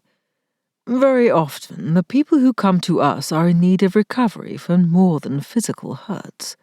Disease and injury leave scars beyond what a healer, even a wizard gifted with magical ability, can knit together. The body may be whole, but the mind, heart, and spirit can take longer to recover, if they ever fully do. Now, perhaps you better understand why we go to lengths to protect the sanctity of our lands, and why we cannot allow someone steeped in violence to come and go as he pleases." "Sometimes it's necessary to fight," she said quietly, thinking of the deaths she herself had caused. Even the hunters, though monstrously created and alive only through magic, had nevertheless been living creatures, whose lives, however twisted, she'd forcibly removed from them. "Look at you. You've taken vows to only help, not harm, but you're speaking freely of executing my wizard." Chaim nodded, a line creasing his otherwise serene brow. "Sometimes it's necessary to fight," he echoed. "As head of my house, I must do what's needful in order to protect what is sacred to us. I would not, however, carry out the execution myself, nor would any of my people. Once his guilt is determined—" "Don't you mean if?" she interrupted. The look he gave her oozed sympathy and more than a little long-suffering patience. "Your loyalty does you credit. It's a fine quality in a familiar. But you must also be realistic. We all witnessed the murder. My point is that he will be sent to the Convocation for execution. No one here will harm him. You may put your mind at ease on that count." "That isn't remotely reassuring." "It is what it is. No more, no less. What I mean to counter is your argument that I am somehow lacking in integrity. I am a wizard of my word. I will not break my vows by harming your wizard." Sally regarded him with some astonishment. "Are you saying because you'd let someone else be the one to get actual blood on their hands that you would bear no guilt for the decision?" "I would bear guilt for the decision, but not for the action." "That is a ridiculous rationale." "A time-honored one," he corrected, "long considered by minds wiser than yours, or mine for that matter." "Is this how you justify to yourself standing back and refusing to aid others?" she demanded, incensed. "To what are you referring?" Kime asked in return, unruffled. "You could have helped us against the wizard attacking us." "It was not our fight. Therefore, we did not choose a side." "By declining to help us, you helped her. That's choosing." The carriage glided to a halt in front of a low, graceful building. Glassed-in windows showed an airy interior, a peaked roof reminiscent of the surrounding hills holding more glass cut in shapes to fit. "We sometimes dance a fine line," he continued, "but House Raphael will be no one's enemy." "The El-Adrel wizard injured me. She captured us, planning us both terrible harm. Why are my wizard's actions worthy of condemnation and hers are not?" Kime shrugged. "I'm viewing this in terms of the outcome. He committed murder. She did not." "That seems like a very convenient moral position to take." With a sigh, he stepped out of the carriage. "Come inside, Seliah Phel. He is inside awaiting us, this wizard to whom you are so fiercely loyal for reasons that surpass understanding." "Your understanding, you mean?" "Perhaps." He held out a hand. "I think I understand more than you realize. Your loyalty speaks well of you, of your earnest heart and ability to offer unconditional affection. Come, you want to see him and you will. There's no reason to refuse my company." Not taking his hand would only be rude, and she couldn't afford to offend him. Setting her hand lightly in his, she stepped out of the carriage. He didn't move immediately, instead enfolding her fingers in a loose, warm clasp as his wizard-black eyes gazed into hers. Unlike other wizards, his eyes didn't glitter or seem depthless. They had a soft warmth to them, like a hot summer night, his healing magic green and verdant as the marshes in full bloom. She didn't at all like that she found him attractive. "I'm only asking you to consider what you know of him, how you came to be bonded to him," Kime said with soft urgency. "You may have an opportunity few familiars ever enjoy, the chance to choose for yourself." "At the cost of my wizard's death," she pointed out relentlessly. "His death will be the result of his actions, nothing more, nothing less. If that sequence of events leads to you being free of him, of you receiving the great gift of the freedom to choose your own path in life, that is simply the way of things. You can receive the gift without paying the price." "He will pay the price." "Of his own misdeeds, for being an abomination. Yes, as it should be." An abomination, she echoed, aghast. All of Jadren's dark mutterings about being a true monster rattled around in her mind, chattering against each other. He'd said all along that having access to her magic threatened to bring out the very worst in him. Had she, by encouraging him to use their combined power, by suggesting that he reverse his healing ability in order to kill, fulfilled his insistent prophecy? He was only acting to protect me. Kime gave her a look of such soft pity that she cringed. "Oh, bright one," he murmured, "you are wise in the ways of nature, but not of wizards. He used you to save himself, to viciously murder a competitor. What do you truly know of him?" "He's damaged," she whispered. "You have no idea what he's been through." Kime nodded, his expression full of regret. "I sensed that in him. His mental turmoil is truly terrible. And yet, while we can regret how a monster has been birthed and shaped, that does not mean we must offer our throats to its ravages." He turned and led her inside, holding onto her hand. The interior smelled of soft spices, oiled wood, and sweet flowers. The placement of the many windows and the open grace of the large room made it seem as if the gardens outside entered the space. It was the closest thing to being outside while being indoors that she'd ever experienced. She hated how much she loved it. Canting his head, Kime observed her reaction. "There is nothing wrong with appreciating beauty when you find it. Nothing wrong with recognizing a place that speaks to your heart and spirit. It's not disloyal to discover what you want, to receive the answer to a question you didn't know to ask." How did he seem to see inside her head? "Can you read my thoughts?" she asked in sudden alarm. She thought only Haniel wizards could do that. Kime smiled, placing a gentle fingertip between her brows, smoothing away the furrow, a nourishing trail of healing magic shimmering behind, easing the headache she hadn't been aware was building until it was gone. "I have psychic magic, yes, but not so much that I can read your actual thoughts.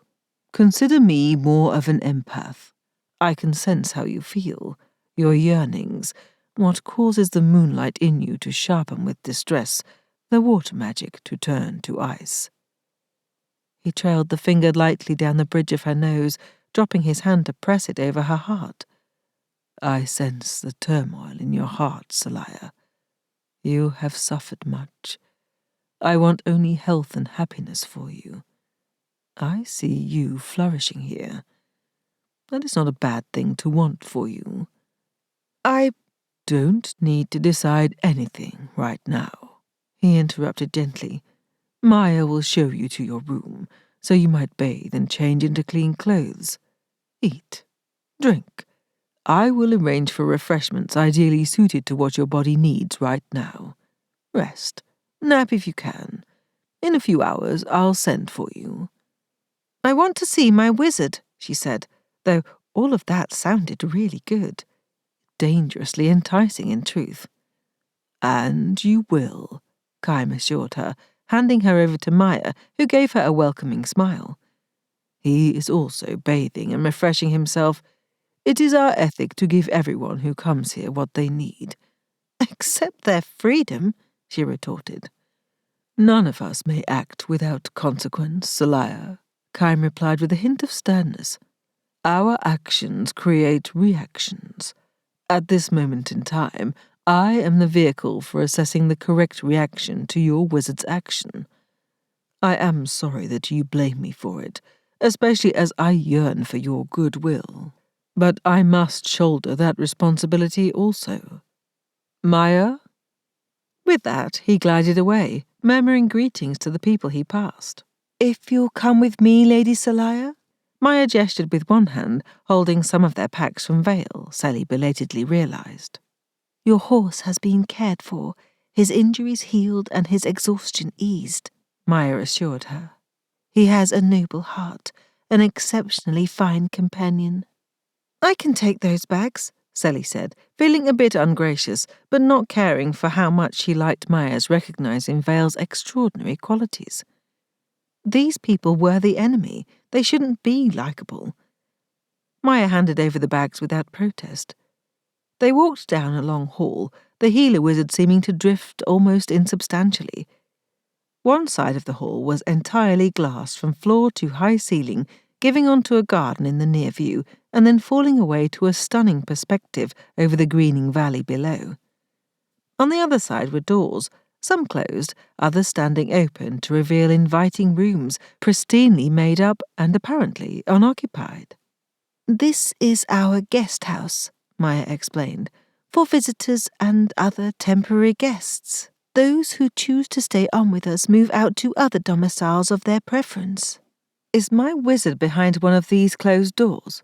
Sally could sense Jadren only vaguely on the other end of the muffled bond. He was here somewhere, but she couldn't pinpoint his exact location. "I couldn't say," Maya answered, firmly enough that Sally knew Maya meant she wasn't allowed to say, not that she didn't know. They reached the end of the hall, and the Raphael wizard opened a pair of double doors, standing aside to gesture Sally within. "For our most important guests," Maya said, dimpling. With a sense of guilt-inducing awe, Sally surveyed what had to be the most beautiful room she'd ever seen in her life. More windows, all floor-to-ceiling, gave a panoramic view of the valley and hills, while careful planting screened anyone from being able to look in from below. A huge, enticing bed all in white sat near the back, while scatterings of chairs, settees, and large colourful pillows beckoned one to sleep, sit, or recline. All so very restful. Several pairs of glass doors stood open, allowing cross breezes, and led out onto a lovely terrace with 3 pools. "I'm being seduced," she murmured to herself. "Kime wants nothing spared to please you. Hot, warm, and cold," Maya said, pointing to each pool in turn. "They are self-cleansing, so you may bathe in any of them. Leave your soiled clothing there and they will be cleaned for you." Sally wondered if the self-cleaning water counted as a trademark infringement on House Fel's planned product line. Nick and Gabriel would want to know about this. In fact, she should let them know where she was and what might occur. "Could I have some paper and pens and access to a rat seal courier?" she asked, doing her best to make it sound deserved and normal. Maya's forehead creased in doubt. "Kime wished for you to rest and relax." "I need to tell my brother, Lord Phel, where I am," Sally replied, imitating Nick's regal poise that exacted obedience. "So he's not concerned about my well-being. After all, I'm not a prisoner here, am I?" "I shall inquire about providing you with materials for correspondence, Lady Phel," Maya said, instead of answering directly, bowing in acknowledgement, then seeing herself out. Belatedly, Sally realized that she should have been addressed as an El-Adrel, since they knew Jadren was an El-Adrel wizard, and she his bonded familiar.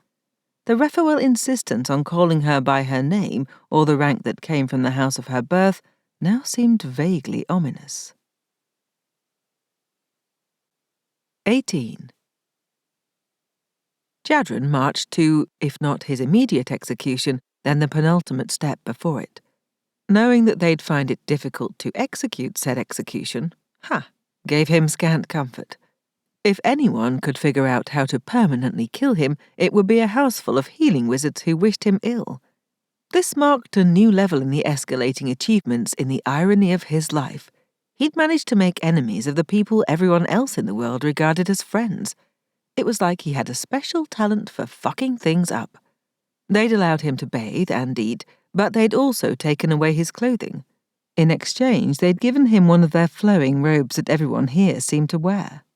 He felt like an idiot in the swirling pale green thing. What really bothered him was that, along with everything else, they'd taken the widget on the chain around his neck. Even though his magic remained muted by whatever whammy Kime had placed on him, he would have felt much better having that weapon available.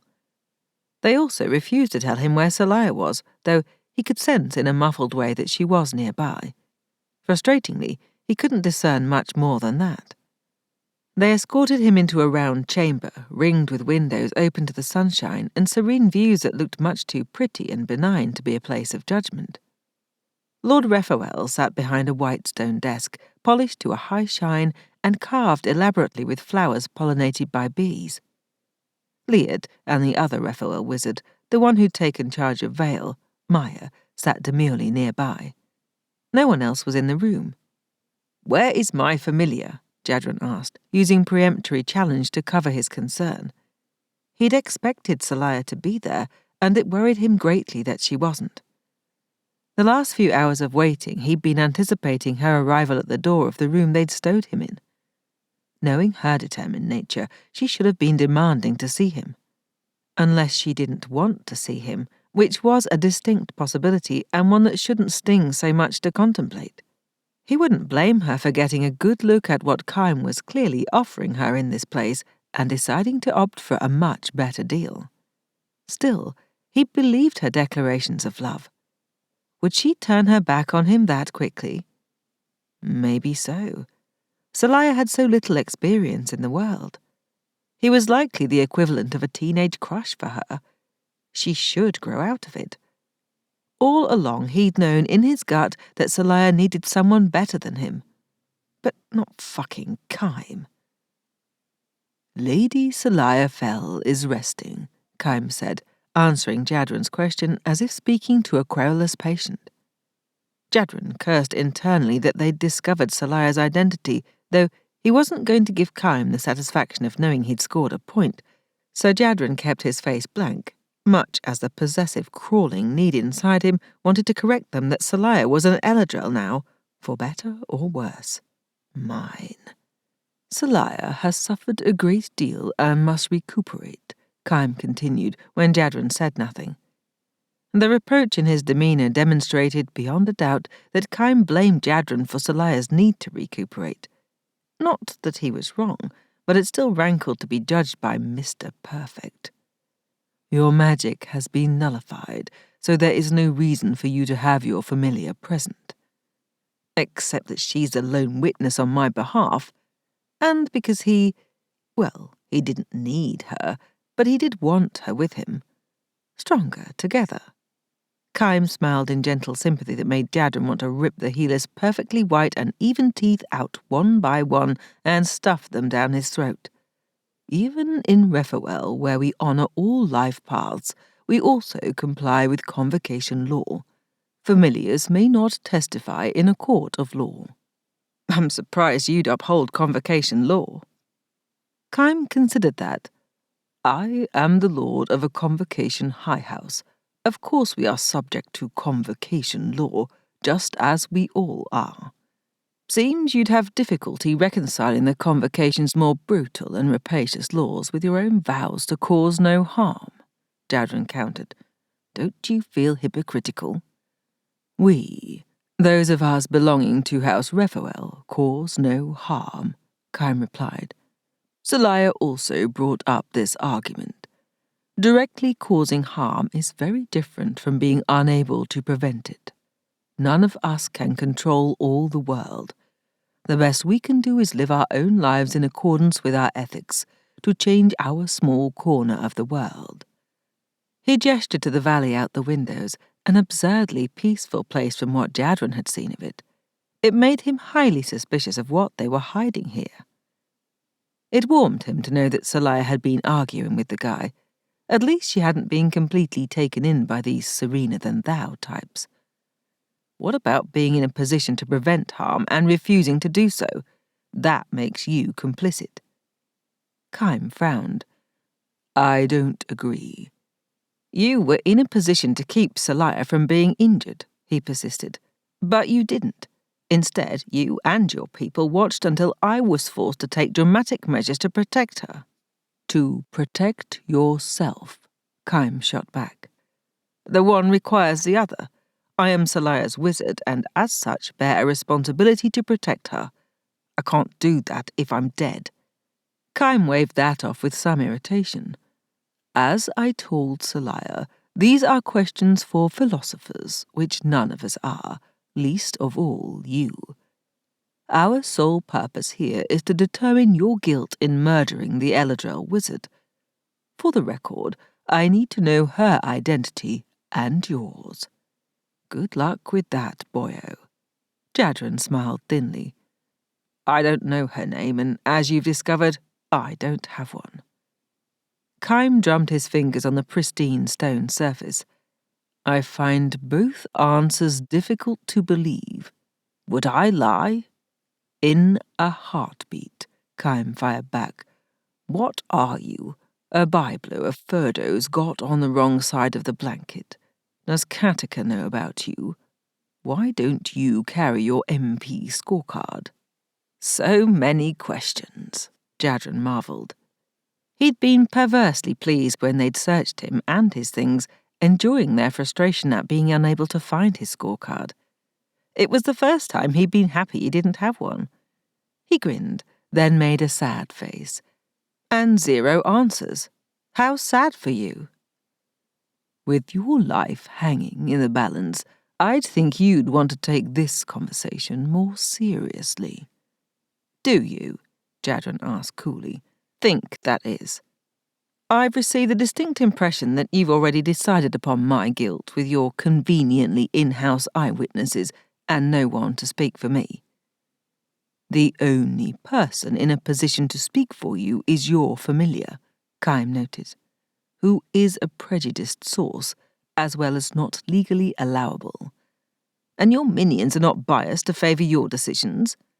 Jadren swept a hand at Maya and Liet, who gazed back like serene statues. "Contractually obligated is the phrase that comes to mind."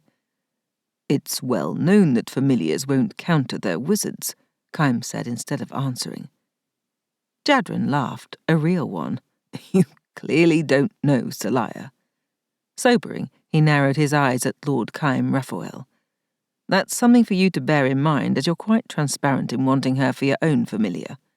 "Why wouldn't I be transparent about that? Seliah is an ideal choice for me," Kime replied placidly.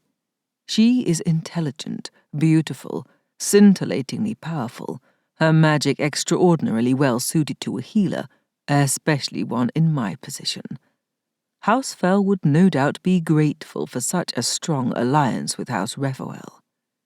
He paused, allowing the scathing silence to highlight how little he thought of Jadren's wizardry. "The real puzzle is how you were able to bond her." Jadren shrugged with feigned insouciance. "Just lucky, I guess." "Or you did it illegally." "You clearly don't know Gabriel Phel either, if you think he'd let a wizard live who illegally bonded his sister. Send him a courier, make an offer to bond Seliah, and just see what he says." A bit of a gamble there, but Phel had supported Seliah in her determination to seek out Jadren. He wouldn't throw Jadren to the wolves, if only for Seliah's sake. Then, too, were Gabriel's parting words to him. "Everyone deserves a place of refuge, somewhere they can be safe. Seems to me you don't have one in your birth house, so I'm offering House Phel, should you ever want it." Jadren didn't kid himself that Gabriel liked him or remotely approved of him, but Gabriel also never said something he didn't mean. Part of that ridiculous integrity. With Fel's idealistic worldview, he'd consider saving Jadren part of that promise. If only Raphael would contact House Phel. Jadren hated to be in the position of pleading for rescue, but he was up against a pretty hard wall here. "If I were to send a courier to Katika El-Adrel instead," Kime asked cagily, "would she know who you are?" "Lady El-Adrel is a busy woman," Jadren mused, considering the rather alarming potential consequences were his dear maman to receive that message. "I rather doubt she answers her correspondence personally." "Oh, I think she'd be interested in one of her wizards being murdered," Kime put in almost jovially.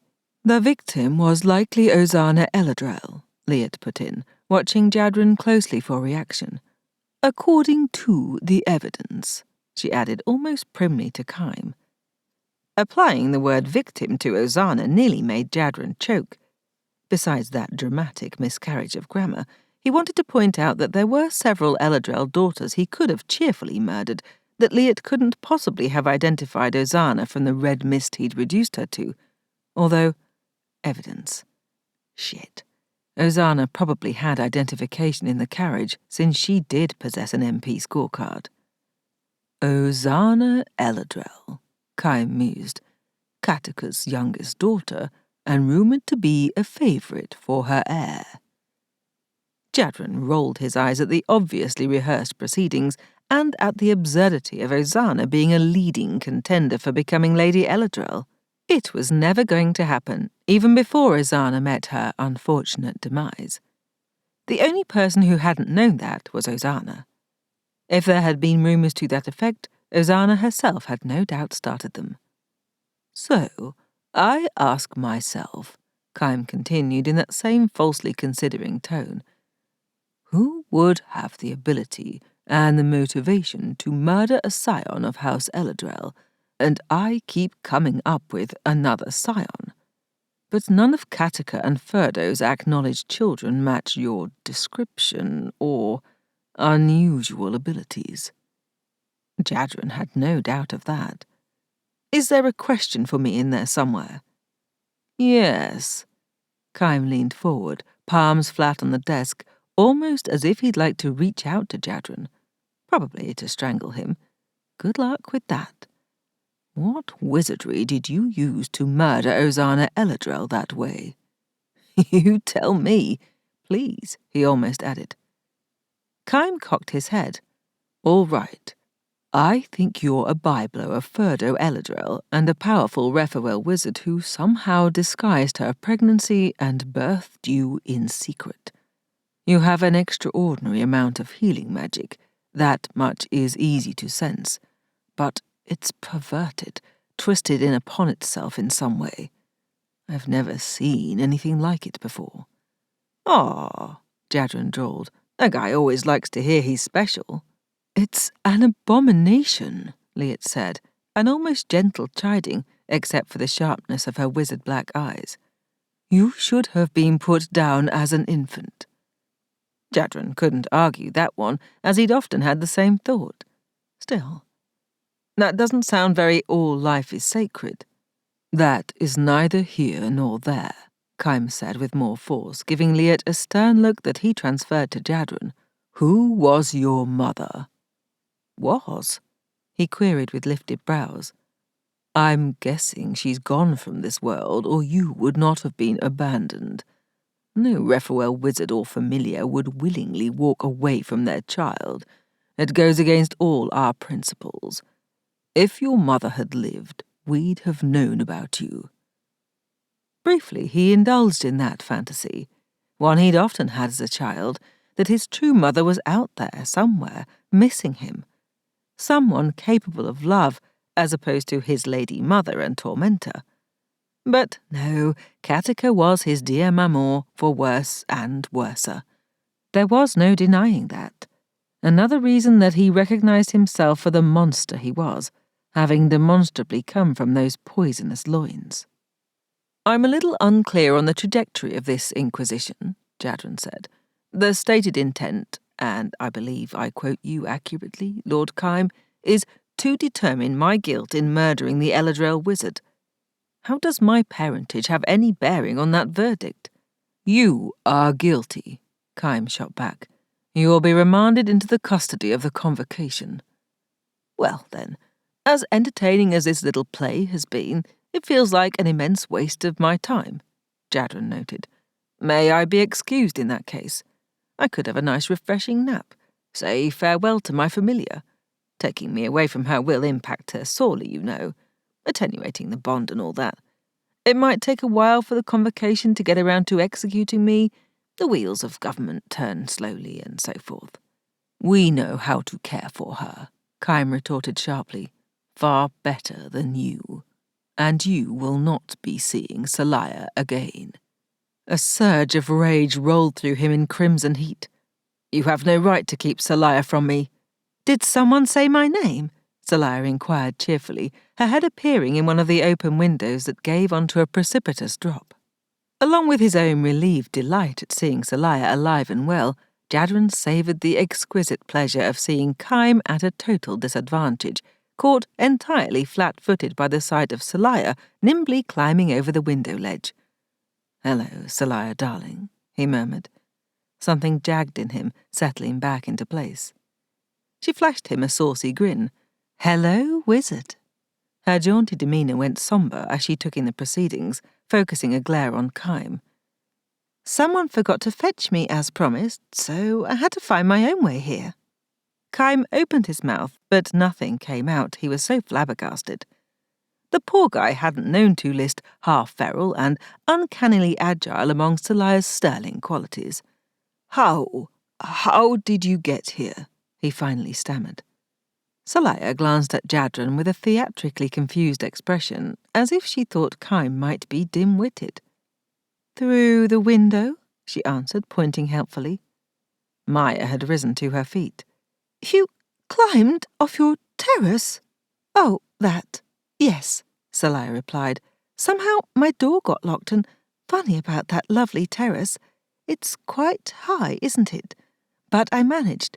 Then I had to wander around for some time, listening at windows for maundering voices who might be relevant to my interests. And here I am." She went to Jadren's side. "So, murder verdict, is it?" "Seemed to be a foregone conclusion," he replied in the same confiding tone, setting a hand on the small of her back. "It's really good to see you." "It will do you no good to touch her," Kaim cautioned. "With my restraints on you, you'll still be unable to access her magic." Jadren gave him a bare glance. "Sometimes people touch for other reasons, you troglodyte." It felt divinely satisfying to be in contact with Seliah again, even with the bond muted. But then, they'd had this connection from almost the beginning.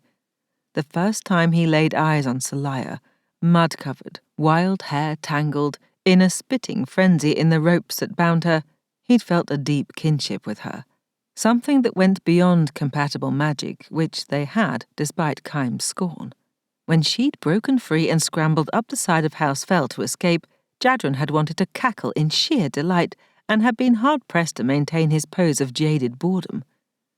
Kaim barked out a disbelieving laugh. "Do you claim real affection?"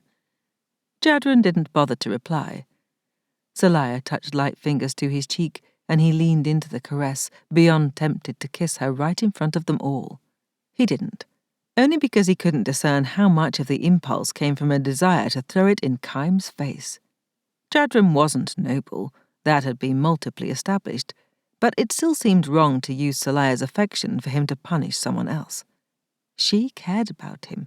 She cared enough not only to disdain Kaim's interest, but to climb off her balcony to find him, to rescue him yet again. "Are you all right?" Seliah asked softly. "Yes." He added a nod, immeasurably moved by the emotion in her eyes. "And you?" "I've been treated well, aside from being locked in like a prisoner." She flicked a glance at the group of somewhat stunned wizards. "And prevented from communicating with my brother, Lord Phel, as I politely requested, and as is my due." Maya cast her eyes down and shifted slightly in her seat. "Seliah," Kaim said soothingly, "we only wanted to protect you from undue influence." "From my brother?" she asked in a scathing tone. "You are absolutely welcome to contact Lord Phel," Kaim answered with exasperation. "In fact, I encourage it. We want only the best for you, and simply held off until after this interview, in case you had been coerced or otherwise pressured." "The only coercion and pressure here has come from House Raphael," Seliah snapped. "I admit I have little experience in Convocation ways, but I'm pretty sure holding me prisoner and forcibly separating me from my wizard counts as a hostile act against House Phel." "House Raphael never commits hostile acts against other houses," Liet burst out, clearly offended. "I have news for you, honey," Seliah retorted. "That's what this is." "Not if we determine that you are not mentally capable of acting in your own best interests," Kaim inserted, sounding kind but with an unsettling firmness. Seliah stiffened under Jadren's hand, tension firing through her body like a myriad of tiny lightning bolts. Even dampened to his senses, her magic went ice-cold and silver-sharp. Uh-oh. "Are you questioning my mental stability?" Seliah asked, so quietly the words hissed like a cat's. "Now, Seliah," Kime said placatingly, a patronizing tone that put up Jadren's hackles, and he wasn't even the intended recipient. Jadren was no lady killer, but if this was how Kime went about wooing women, or familiars, or both, well, no wonder the guy was unbonded. "We already had this conversation," Kime continued, giving her a gentle smile better suited for small children or irascible patients. "I'm well able to sense the trauma you suffered from being an untapped familiar. We all can sense that, and while it's wonderful to see you doing so much better than rumor indicated, no one expects you to magically recover overnight. It takes time and patience and care," he added darkly, throwing Jadren an accusing glare. "I expect it," Seliah began, then broke off, growling deep in her chest, tensing further. Jadren was torn. Should he attempt to talk her down, or hold her bags while she taught Kime a lesson? Before Jadren could decide, Seliah stalked forward, planting palms on Kime's desk. "You know, Lord Raphael," she ground out, "I was about to say that I expect it of myself.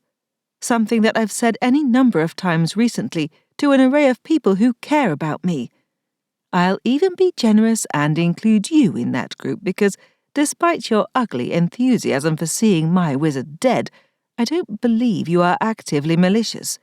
Misguided and thick-headed, perhaps, and rather unpleasantly avaricious about acquiring me for your familiar." Jadren couldn't help the possessive snarl at hearing Kime had gone so far as to proposition Seliah while she was still bonded to him. Wizards had raised kingdoms for less. Seliah glanced over her shoulder at him. "Yes, he asked. For the record, I said no. Give me some credit. I meant it when I said I love you. I know you think you're not worthy of love, but I do, and I don't plan on stopping any time soon, so you can relax." Kime looked so stunned that Jadren was able to overcome his rage to shoot the wizard a smug grin. True, Jadren probably didn't deserve Seliah, but she was obstinately determined to keep him, so who was he to fight that? Seliah turned back to Kime. "Of course I know no one magically recovers from trauma overnight," she said, ruthlessly mimicking the man. "That's not how recovery works. But that doesn't mean that I can't have expectations for myself, or that I'm some sort of walking invalid. Do you know what occurred to me just now when you said no one expected me to magically recover overnight? There is one person who has expected me to get my shit together and deal. Him." Seliah jerked her head to Jadren. "My wizard is the one person who's always seen me for who I am, not my collection of wounds and inabilities. He challenges me to be a better person, to learn and grow and overcome. That's all lovely and heartfelt," Maya said, sounding sincere, though she flicked a glance at Jadren that showed how dubious she was. "Still, your devotion to your wizard and the reasons for it are not relevant to the matter at hand. You may believe you love him, and indeed you might, for good reasons, but none of that changes the fact that we all witnessed him murder Jadren El-Adrel on Raphael lands. Our laws and vows are crystal clear on this. He must be remanded into Convocation custody." "Then so must I," Seliah said, not looking at Liat, but holding Kime's gaze, "because I'm equally guilty of murdering Jadren." "Seliah, no." Dark arts curse him. Jadren strode forward. "I'm the wizard. The guilt is mine." "It was my idea," Seliah said flatly, turning to face him and folding her arms over her chest. "You would never have thought to reverse your healing ability that way if I hadn't suggested it." He nearly choked on her casual dropping of that information, and on his terrible fear for her. You need to stop talking right now. Typical of her, instead of being even remotely cowed, she gave him a cheeky grin. It's time to lay our cards on the table. We're between a rock and a hard place and have nothing to lose at this point." That was a dreadful mixing of metaphors, he growled. She rolled her eyes. "The least of our problems? I won't tell them your name since that's yours to share, or not, but we came here so they could help you with your magic. It's time to ask for that help." He nearly sputtered, pointing at Kime. "Did you miss the part where he wants me dead?" She glanced at Kime consideringly. "I think he's new in his position as Lord of a High House and is committed to following the rules and doing the right thing, so far as he understands it." Kime raised his brows. "I am sitting right here." "Do you disagree with my assessment?" Seliah returned coolly. "I'm not delighted by the implication that I don't understand my own mind," Kime answered slowly. "But I think you are not wrong. You are also not quite who I thought." Seliah smiled thinly. "Messed up in the head? Yes. Stupid? No." Kime dipped his chin in acknowledgement, then focused his keen gaze on Jadren, looking through him, as healing wizards had an uncanny knack for doing, not unlike the Haniel wizards and just as unsettling. "Explain what Seliah means by reversing your healing magic." Jadren threw up his hands in resignation. Seliah had a point that they had little to lose. If the Convocation got their paws on him, things would only get worse, whether or not they figured out a way to kill him for good. Whereas, if they could convince Raphael to help him instead of handing him over for execution, it was a long shot, but better than no shot at all. "You already know I possess healing magic," he said. "I had a device, an El-Adrel widget, that enabled me to direct that healing outward. When Ozana hurt Seliah to force me to come with her, something I knew would be gravely dangerous for Seliah and me, I reversed the widget to use that magic to, well, instead of knitting her tissues back together, I blew them apart." "Abomination," Maya whispered, looking horrified. "An easy stone for you to throw," Seliah said, "sitting here in your peaceful, beautiful valley. You have no idea what this man has endured at the hands of people like Ozana, who wanted to return him to a kind of torture you can't possibly imagine. You have no idea," she repeated, slanting Jadren a quirk of a smile. He tried to frown at her, but didn't quite get there, having to fight back a laugh.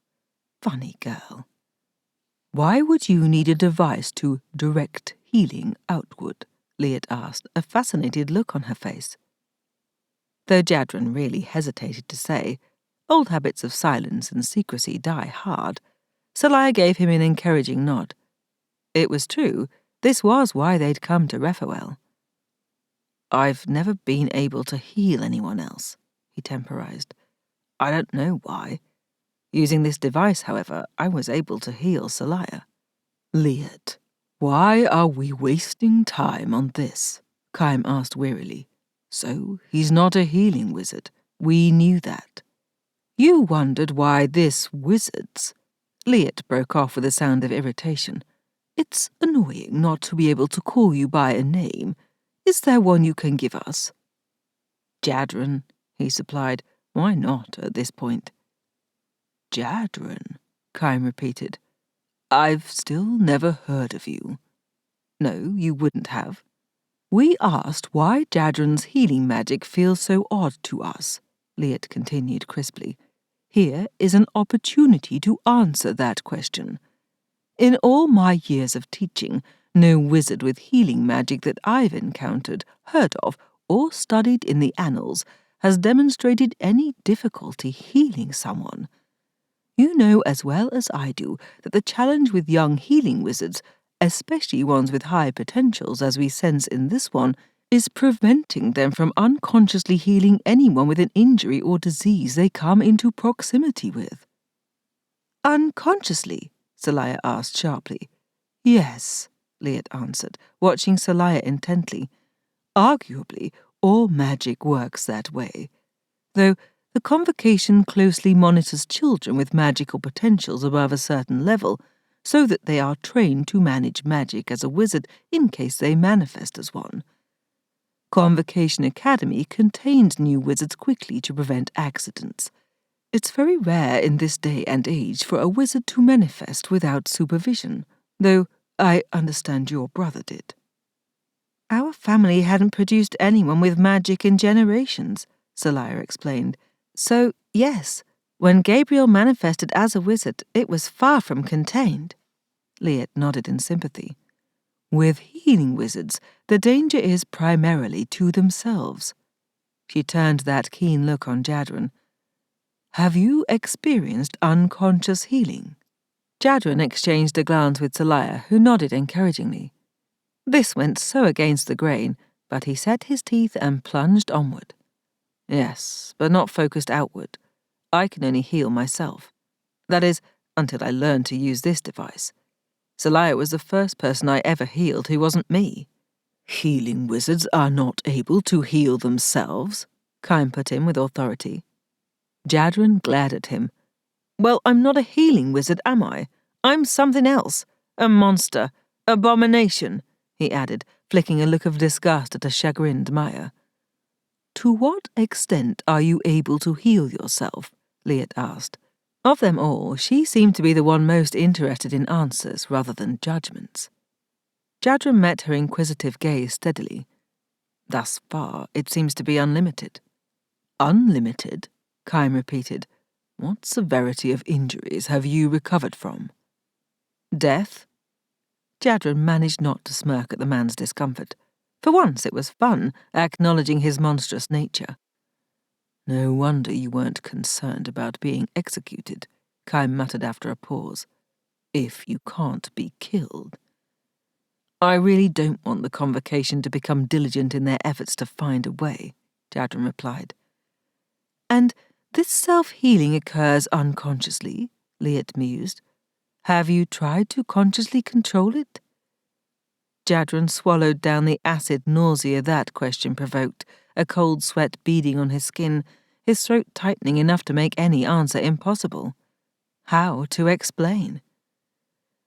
Seliah edged closer, brushing her fingers against the back of his hand. It's a long, involved, and intensely personal story, she answered for him. Suffice to say, yes, he's tried for most of his life with no success.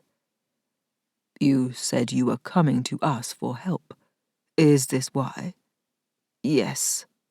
Jadren gave in and took Seliah's hand, interlacing their fingers, the contact steadying. I don't know how I came to be this way, or how to control it. Your mother was no Raphael healing wizard or familiar who got you by Furdo, Liet said, her gaze sharp. No. My mother is alive and well, and not of Raphael, he admitted. She's Katika, Lady El-Adrel herself. 19. It took some doing to calm the chaos that news elicited. Rather shocking, Jadren reflected, how much noise 3 supposedly serene healers could make. Kaim, in particular, loudly proclaimed his disbelief, though Jadren suspected a lot of that came from denial. Any new lord of a high house would be alarmed at the news that the ostensibly houseless rogue wizard he'd imprisoned and threatened with execution was, in fact, the scion of one of the most powerful high houses and ruthlessly powerful high house heads. No one deliberately crossed Katika El-Adrel, and, as Kaim subsided into muttering at his desk, head in his hands, Jadren almost felt sorry for him. Almost. After her initial outburst, Maya had settled into silent tears, through which she glared at Jadren, as if he'd deliberately ruined her life. Of the 3, Liet recovered from the shock the fastest, settling into quizzing Jadren on the particulars of his ability. With Kaim's weary permission, Liet soon took Seliah and him to the rooms where she practiced healing, so they could discuss in privacy, Liet dryly commenting that the council chambers weren't nearly so inviolate as they'd assumed. Jadren complied willingly enough, happy to put some distance between Kaim and Seliah, and also beyond glad he didn't have to fight to keep Seliah with him. With the way she still gripped his hand, or perhaps he was gripping hers that fiercely, it would have taken a pitched battle to separate them again. Once in Liet's private treatment rooms, the door firmly closed, Liet first undid the binding Kym had put on Jadren, smiling at his exhalation of gratitude. He hadn't realized how very constricting it had felt to have his magic bound against his skin like that, not unlike having his arms chained to his sides. Also, the sheer rush of the bond with Seliah flowing freely again nearly made him giddy. From the feel of her through the bond and the glowing expression on her face, Seliah felt the same. "Thank you," he said to Liet, meaning it sincerely. She tipped her head in wry acknowledgement. "You're trusting us with this sensitive information. We can trust you to govern your behavior." She cast a thoughtful glance at Seliah. "I believe you have strong reasons to comply with our laws and eschew violence." "Hey, I only murder people who try to murder me first," Jadren replied lightly, then winced as he realized how much of a lie that was, and began rapid mental backpedaling to dig himself out of that inadvertent confession. To his surprise, instead of pouncing on the error, Liet cocked her head at him, her face creasing in sympathy. "So much pain," she whispered. "What happened to you?" A tremor rocked through his core self, an earthquake of emotion he felt completely unequal to holding under control. He croaked, that cold slime of sweat breaking out over his body again. I can't." "You don't have to," Seliah said calmly. She'd let go of his hand and held his face in her palms, standing between him and Liet, holding his gaze so all he could see were her compassionate amber eyes, thickly fringed in black, her oddly beautiful face full of solemn love. "Going to puke up your lunch?" she asked, the crisp question a contrast to the soft sympathy in her expression. He'd taught her this technique, he realized. It just figured she'd turn it around on him. He narrowed his eyes and managed to extract a feeling of insulted indignation from the morass of emotion trying to drown him. "No," he answered, his voice only a bit tremulous. "Fuck him. But I might just have to spank a certain insolent familiar later." She fluttered those thick lashes. "Promises, promises." Patting his cheek, she turned to Liet. "My trauma is nothing compared to Jadren's. Tread carefully with your questions." "We can help with that," Liet said, looking through him. "We have wizards here with Haniel training in psychic healing. They can—" "Let's stick to information exchange for now," Jadren interrupted. The thought of someone poking around in his head, seeing the things he'd done and that had been done to him, made him queasy. Well, queasier. "We don't have the time to linger here." "No?" Liet raised her brows. "Did you have somewhere more important to be?"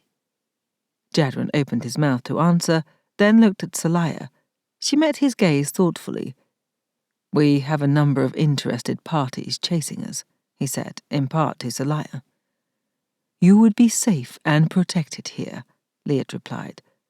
"Earlier, you asked about Lord Raphael, trotting out to the border every time someone crosses, is how I recall you phrased it. In truth, while our borders appear to be unguarded, we do have protections in place that detect when anyone with violent intentions sets foot on our lands." She produced a thin smile. "It doesn't happen often, so your concerns about Kym's time may be laid to rest." "I feel so much better now," Jadren replied in a dry tone, eliciting a slightly warmer version of Liet's smile. "Something to bear in mind," Liet said with a verbal shrug. "Now, we must discuss your mother." "Must we?" "I'd heard here and there," Liet continued, unbothered, "that Jadren El-Adrel and some of her scions display unusually rapid healing, a resistance to disease, and perhaps slower aging than most." Seliah looked startled. "You don't age?"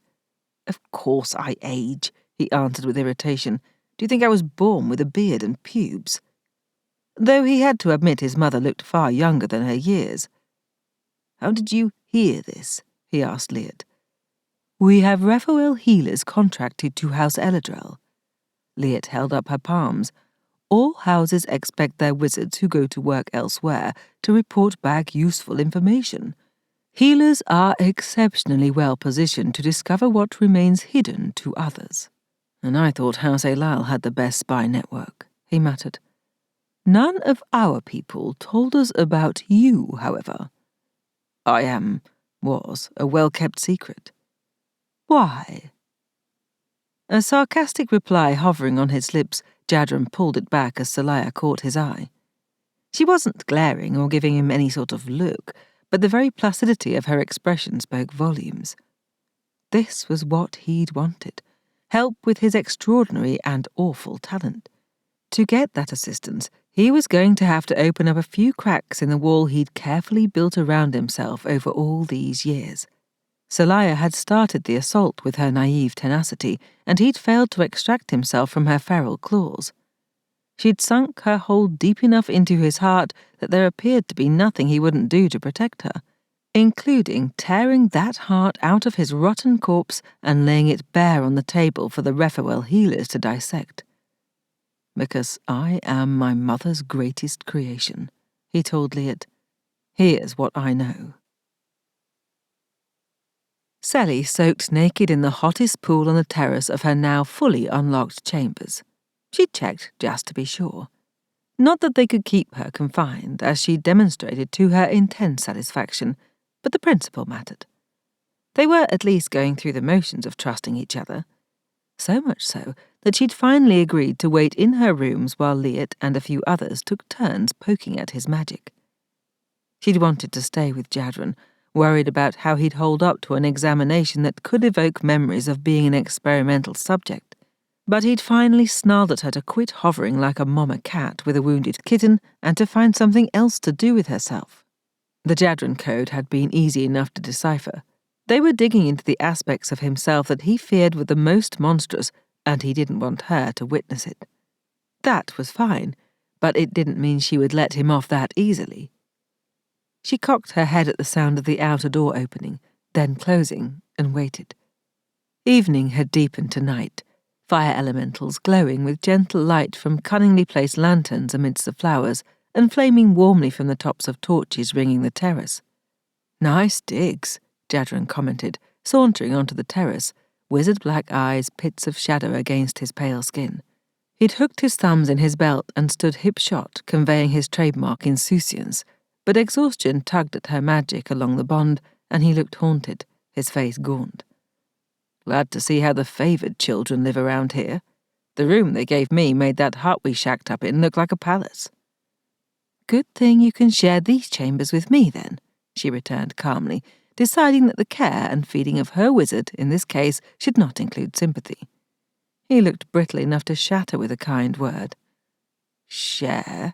With you? He sounded so scornfully dubious that she might have responded in kind if she hadn't known what he'd just been through.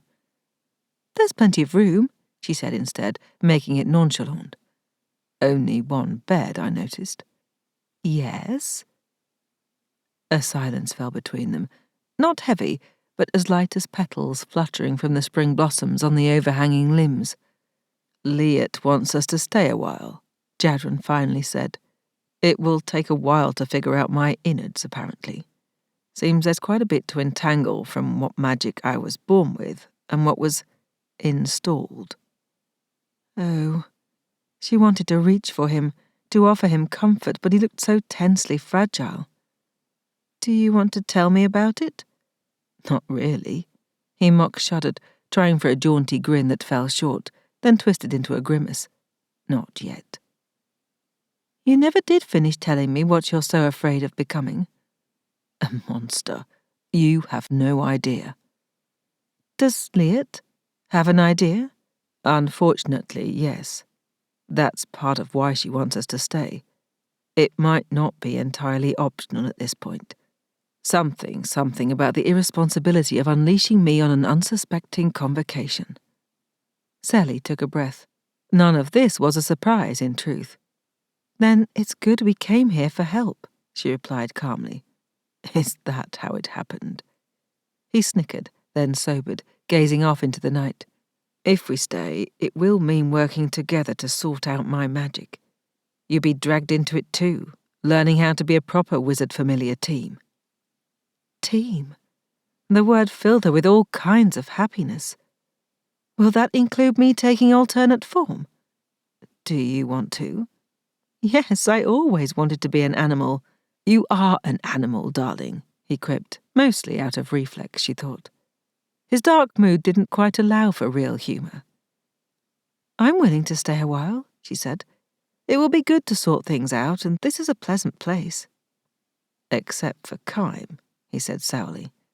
Don't worry about Kime. She managed not to roll her eyes.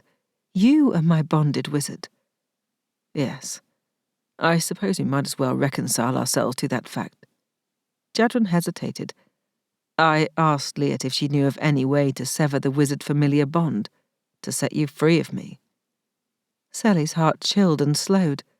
What did she say? He shrugged. Exactly what you'd expect. That we're stuck with each other. Sorry it's not better news. She nodded, swallowing back the words. She should tell him about Elise's ability to sever the wizard-familiar bond. She would tell him. Eventually. Not tonight.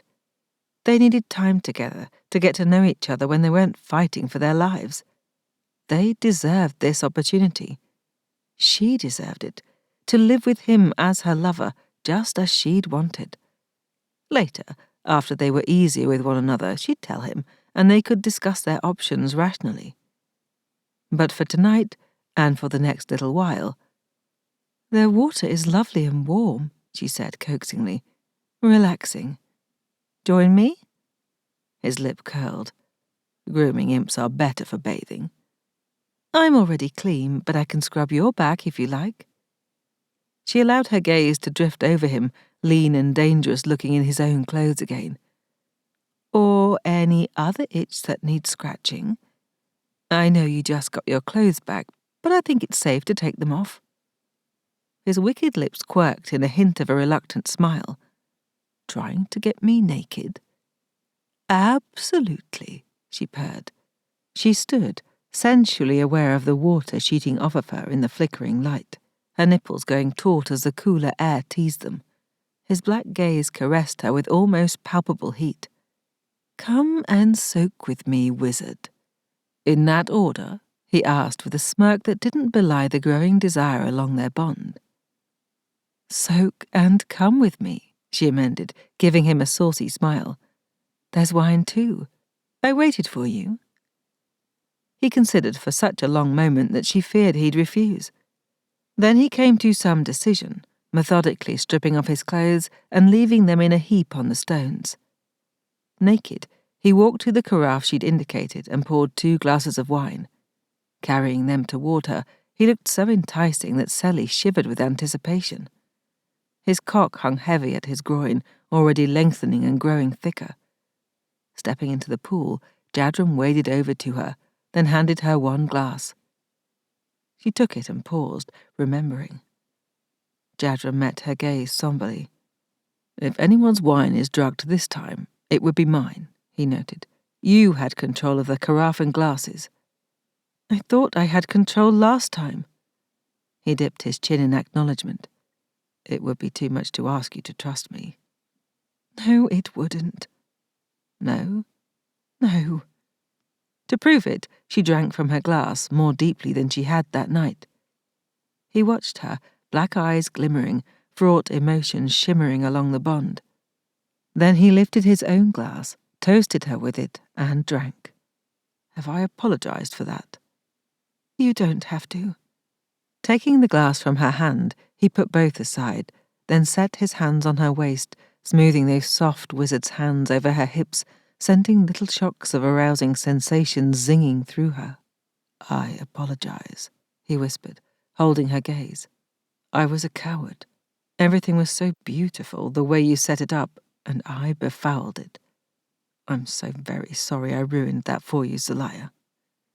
"You didn't ruin anything." She ran her fingertips along his spine, scratching lightly with her nails. He shuddered, eyes half closing. "But you can make it up to me." "Oh?" He pressed a kiss to the hollow of her collarbone, sending shivers through her, his hands gliding over her as they sank deeper into the warm and welcoming water. "Yes," she purred. You have yet to fuck me senseless. When will it ever happen? He laughed, a bare, low chuckle, but with real humour, at last. I suspect you have far too much sense for me to exhaust you of it. That could be. Still, if you're afraid of a challenge, then— He cut off her words with a deep kiss that made her dizzy, the draught of him more potent than any wine. I'm done being a coward, he said against her lips, his clever fingers working erotic magic under the water. With you with me, I'm afraid of nothing. Stronger together, she replied on a gasp, already losing her breath. For worse and worser, he predicted darkly. She didn't care. They had this moment, and that was enough. It had to be. Jadren and Selly's tale will continue. This has been Rogue Familiar, a dark fantasy romance, Renegades of Magic Book 2. Written by Jeffy Kennedy. Read for you by Deborah Balm. Copyright 2023 by Jeffy Kennedy. Production copyright by Jeffy Kennedy.